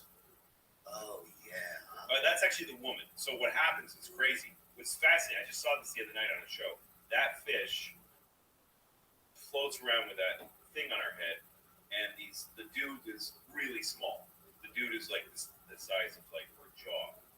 And the dude sees that and also gets the smell. She puts a smell in the water, and he follows her and he sees the light. And these folks live in total darkness. They can't see that. They're so below the surface. There's no light. And they're still coming down there? They're still down there having a fun. Yeah. So she floats around just like this with those fucked up eyes in the dark. And this dude when he sees that glow, like he's in darkness, and then he sees that glow, he's like, pussy. Pussy. And the odds are so low for him. Because if he's not a fucking great swimmer, he sees the glow, and then he watches it fade, and he's fucked, and he dies. But the best of the anglerfish is how they select. He can get to it, and he smells. He uses the smell and the light, and then he latches himself. He's got teeth that latch under her belly, and he keeps biting, and she fights him because she only wants the best. Yes, exactly like Marv Albert biting that ass. He didn't know what he really was, you know. And then he finally latches on, and then his face becomes part of her belly, and her legs fuse. And then he's fused to her by the mouth for the rest of his life. Where's this happening, in Vegas? heavy for you can get anything big. No, that's But then her bloodstream is feeding him, and she eats, she does life, It goes into him. and he just sits there, he just constantly comes out of his mouth into her belly and gets food back, and he's done. He's like, I don't need a fucking thing. This is like the ultimate fucking that kind of guy who finds a woman and just latches on. And they need that lifelong connection because it's so hard to find each other. With his dark. Yeah, so she can't keep looking for new guys. So this is it. Oh, dude. It's honestly one of the most romantic things I've ever It is. heard It's in a kind of weird beautiful, way. right? But Yeah. it's that glow. So I don't remember. Yeah. So everybody's got that. You got whatever your glow is. You figure out this is my thing. Put it out in the world, whatever it is. No, it's laughing, making girls laugh. I remember being at some party, high school, with kids. I always felt like these were dudes that were like with girls, and everybody was cool, and I was just I was starting to do drugs, and I was starting to get cynical and not like stuff. I was starting to get kind of crabby about life. It just worked out well. It has. And so these girls, really cute girls, were with these guys, and they're all being dudes. They're like wearing shirts that show off their shoulders and their tan, and their shoes fit. Yeah, perfectly. And they're like cool dudes, and they're starting to get a little sensual, like getting into like their haircuts are a little 80s and stuff. And they're all talking. One of them said something like, I don't remember the words, but he said something like this, like impressive. Yeah. And I said like something like this, like fuck you, like yeah, whatever, buddy. But I said it well, and the two girls died laughing, like they had tears. They were like, oh my god, because I just destroyed the dude that they kind of wanted. Yeah, Bryce. Yes, Bryce got fucking, and Bryce looked at me like, what just happened? No, none of the dudes understood what just happened. Yeah, who's this wizard? Yeah, and they were all sitting in a circle. I was standing above them, and I remember looking down at these girls and going, I have a fucking power that none of these guys have. Like, I just made them come. And there's no way you guys have made these girls come. Everybody's like 17. But there is that feeling when you're on stage, you see like a guy and a girl, and the girl's just crumbles, and you're like, I'm fucking your girlfriend right in front of you. It is. That's a win. Yeah, it is. That's a win. Yeah, it's like you have to get scenes. You have to get. I'm trying to think of. I would do it. I got people to laugh because I didn't trust the world very much, and so I knew if people were laughing that they couldn't not like me and be laughing at the same time. It was like this moment of solace, like. Yes, I recognize that. Like I could take it. I want to talk about your movie. I want to talk about your show from last night. I have to pee. Yeah, I'll pee too. Yeah. Dude, the show was awesome, man. Oh, last night you came. Yeah. Man, it is. Yeah, you are I mean, it is. I felt like I left out of there with like shit on my shoes, but it was your shit. I didn't beat the shit on your shoes. I know you didn't. But that's what happens to me. Self-comedians. Yeah. I know what you mean. How long have you been doing it? I've been doing it maybe 18 years, I think. Oh, that's not very long at all. Is that true when you say that? Yeah, that's a really short amount of time. I mean, you got it all ahead of you. Yeah, I'm starting to feel like that. I realize that I need to get out. Like, I love telling stories, so I love telling stories. And like Jerry Clowers, like my favorite comedian. He was like, he's one of the best-selling comedians ever, like of albums and stuff. But he was like the Southern, he was like this kind of Southern storyteller. But I love that kind of stuff. But that's him right there. Yeah, I know that face. Yeah. So he, but yeah, I walked out and I was like, Jesus Christ, who am I anymore? This is what I felt like walking out of your show. Like, are my beliefs intact? I remember even going like this when I walked out. Yeah. What gives you a kick when you're up there? Like, do you find, like, is it still the humor that gives you the kick? Is it an uncomfortability? Is it like a control? Do you have any sense of that kind of? I think it's a lot of things all at once. It's probably why I like it. It's a shitload of things firing at the same time. It's a lot, but I'm in control. And in the ways that I'm not are exciting. It's like sailing in a way. It's like I know how to do all this stuff, but I'm still feeling a little. I'm like, I don't know, guys. But I've also got that veteran seen this. I know how this goes. And some shows are more fun than others. The night before I shot this, last night for a special. That's right. And that's coming out when? Like probably February, but I'm doing the Madison Square Garden at the end of this month. Okay.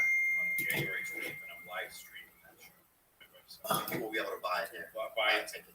Yes, they'll be able to buy the show and watch it for like 10 days. Then I'm taking it down. I just want to share that night because I used to play the Garden all the time. I haven't been there in years, and I don't want to return to that. I don't want to be an arena comic. I don't like the kind of pro circuit thing anymore. I just want to do stand-up because I love it. But I got back there, and we sold it out. I'm doing it in the round. I'm standing in the center. And so I want to just do it that one night so I can really appreciate it for what it is. Because when I used to do it a lot, it was like I was taking the subway. And there's a sadness that I didn't see how great that was. Now I understand how great it was to have that opportunity. So coming back there, calling that special Back to the Garden, and so folks can live stream and watch it during the show. Wow. And then I'll leave it up for like 10 days just to stream. But then it'll come down and go away. But what I shot last night, it'll be the same material, but that's the special for this year. And that'll go on the website. That'll go on the website for $10. So. Dude, yeah, I would. Anybody, I think I would maybe watch it again. That's insane for somebody to say these days. Watch anything again. Yeah. Because there's so many things. It's like it really is just so many levels of what's going on. You know, I worked hard on this show. But anyway, so the night before we did 2 nights because we were special. So I did Saturday night, and that was fucking dream pop. That was just like massaged. It just felt so good. Wow. Like I just felt like it was easy.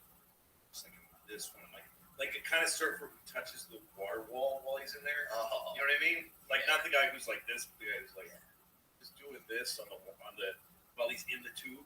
You know? Yeah. Oh, He's kind of like caressing, just touching the nipple of the ocean. You know? Like that's what Saturday night felt like. And everything was just. I didn't have to think about anything, and it was the perfect thing for me when I'm really feeling the things I'm saying. 100%. I'm not in my head about how's this show going, what comes next, how do I say this is the pace of it. I'm really thinking like, here's what I feel. Like, Jesus, like, and I really feel it. And it just was sublime great. And last night was not as easy. Like, that was hard. That's hard too. Yes. You can't replicate you can't cheat your brain to know that you weren't on that. No, you can't. On that high. You can't, and you have to. I mean, it all comes with experience. So some early times in my life, a great show could ruin a bad show. Because the bad one, I just go, where are you? What happened? But once you know, like to me, it's like the show's going to be as good no matter what. I'm going to get the same outcome every single show. The difference is going to be how much. Last night it was like, all right, you fucks. And I had to really I felt like I had to really try harder. And probably when I edit it, the second show will probably be a better show for watching. Because it's not fun to watch a comedian. Hey man, it's not the comfort of a comedian. It's not funny. Yeah, it's watching the guy test the water to see if it's cold. It's not as much the guy sitting in the hot tub. That's right. But the thing, I guess, one of the things I love is going places, because there's some places where you know the laughs are. There's some places we know everybody laughs at. And it's fun to say those things and be good at them and get the laughs that you do. But I like taking people places where they don't even like to think about it. They don't even like to let alone talk about it or let alone hear about it in the show. But I know what's going to come. I know it's going to be okay. So I'm okay with it. There's great power as a comedian. Being okay with being okay with it, you just brought something up with them like, fuck it. And you got this tight in there, and you know that tightness is nice to take that, and then when they start to calm down a little bit, like you see it in their faces, like I've never laughed at this, so now I'm in a new place in my mind. That's, I think, a very powerful thing about it. Yeah. It's an opportunity to say stuff that's not appropriate. It's not. All the comedy is on some level of saying something you shouldn't have said. It's either you're saying something because it's too private, like it's too you're oversharing, or which people love.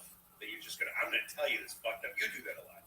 Just like I'm gonna tell you something really personal. Yeah, you need to know. So you shouldn't have said that. Usually in a real regular conversation or in politics or whatever, you don't say things like that. The other you shouldn't have said is because it's so stupid. Just a stupid thing. Everybody knows that's not true. What are you saying? Yeah. The other one is that's fucking crazy. That's crazy. That doesn't make any sense. These are all different kinds of humor, but they're all based in saying something you shouldn't have said. And then the other one is like, man, that's not cool. That's not cool to say that. Nobody likes that. That makes people mad. And then there's just like, that's wrong. That's morally wrong to say that. And all of those things, if you can take people to those places, which are all fear places, fear of intimacy, fear of the insane, which is a good, interesting kind of fear, the fear of of truth or fiction, and fear of castigation by the masses, and fear of morality, of badness. You can take people to those places, make them laugh, make them happy to be there, make them feel like this is okay. Then suddenly they're there safely, and that's expanding where you want to go with your mind. Because this is a cage, and it keeps you from seeing like this much to life outside of what you're supposed to be thinking about. That's a narrow trip. So either way, the trip of life is short. Right? You could do short narrow, or you can do short broad. I mean, it's a little high fluid, but it's how I feel about it. No, it's honestly how I feel about doing stand-up. It makes sense hearing you say that and watching. And sometimes also just joke. It's just I love the mechanics of jokes. I love I just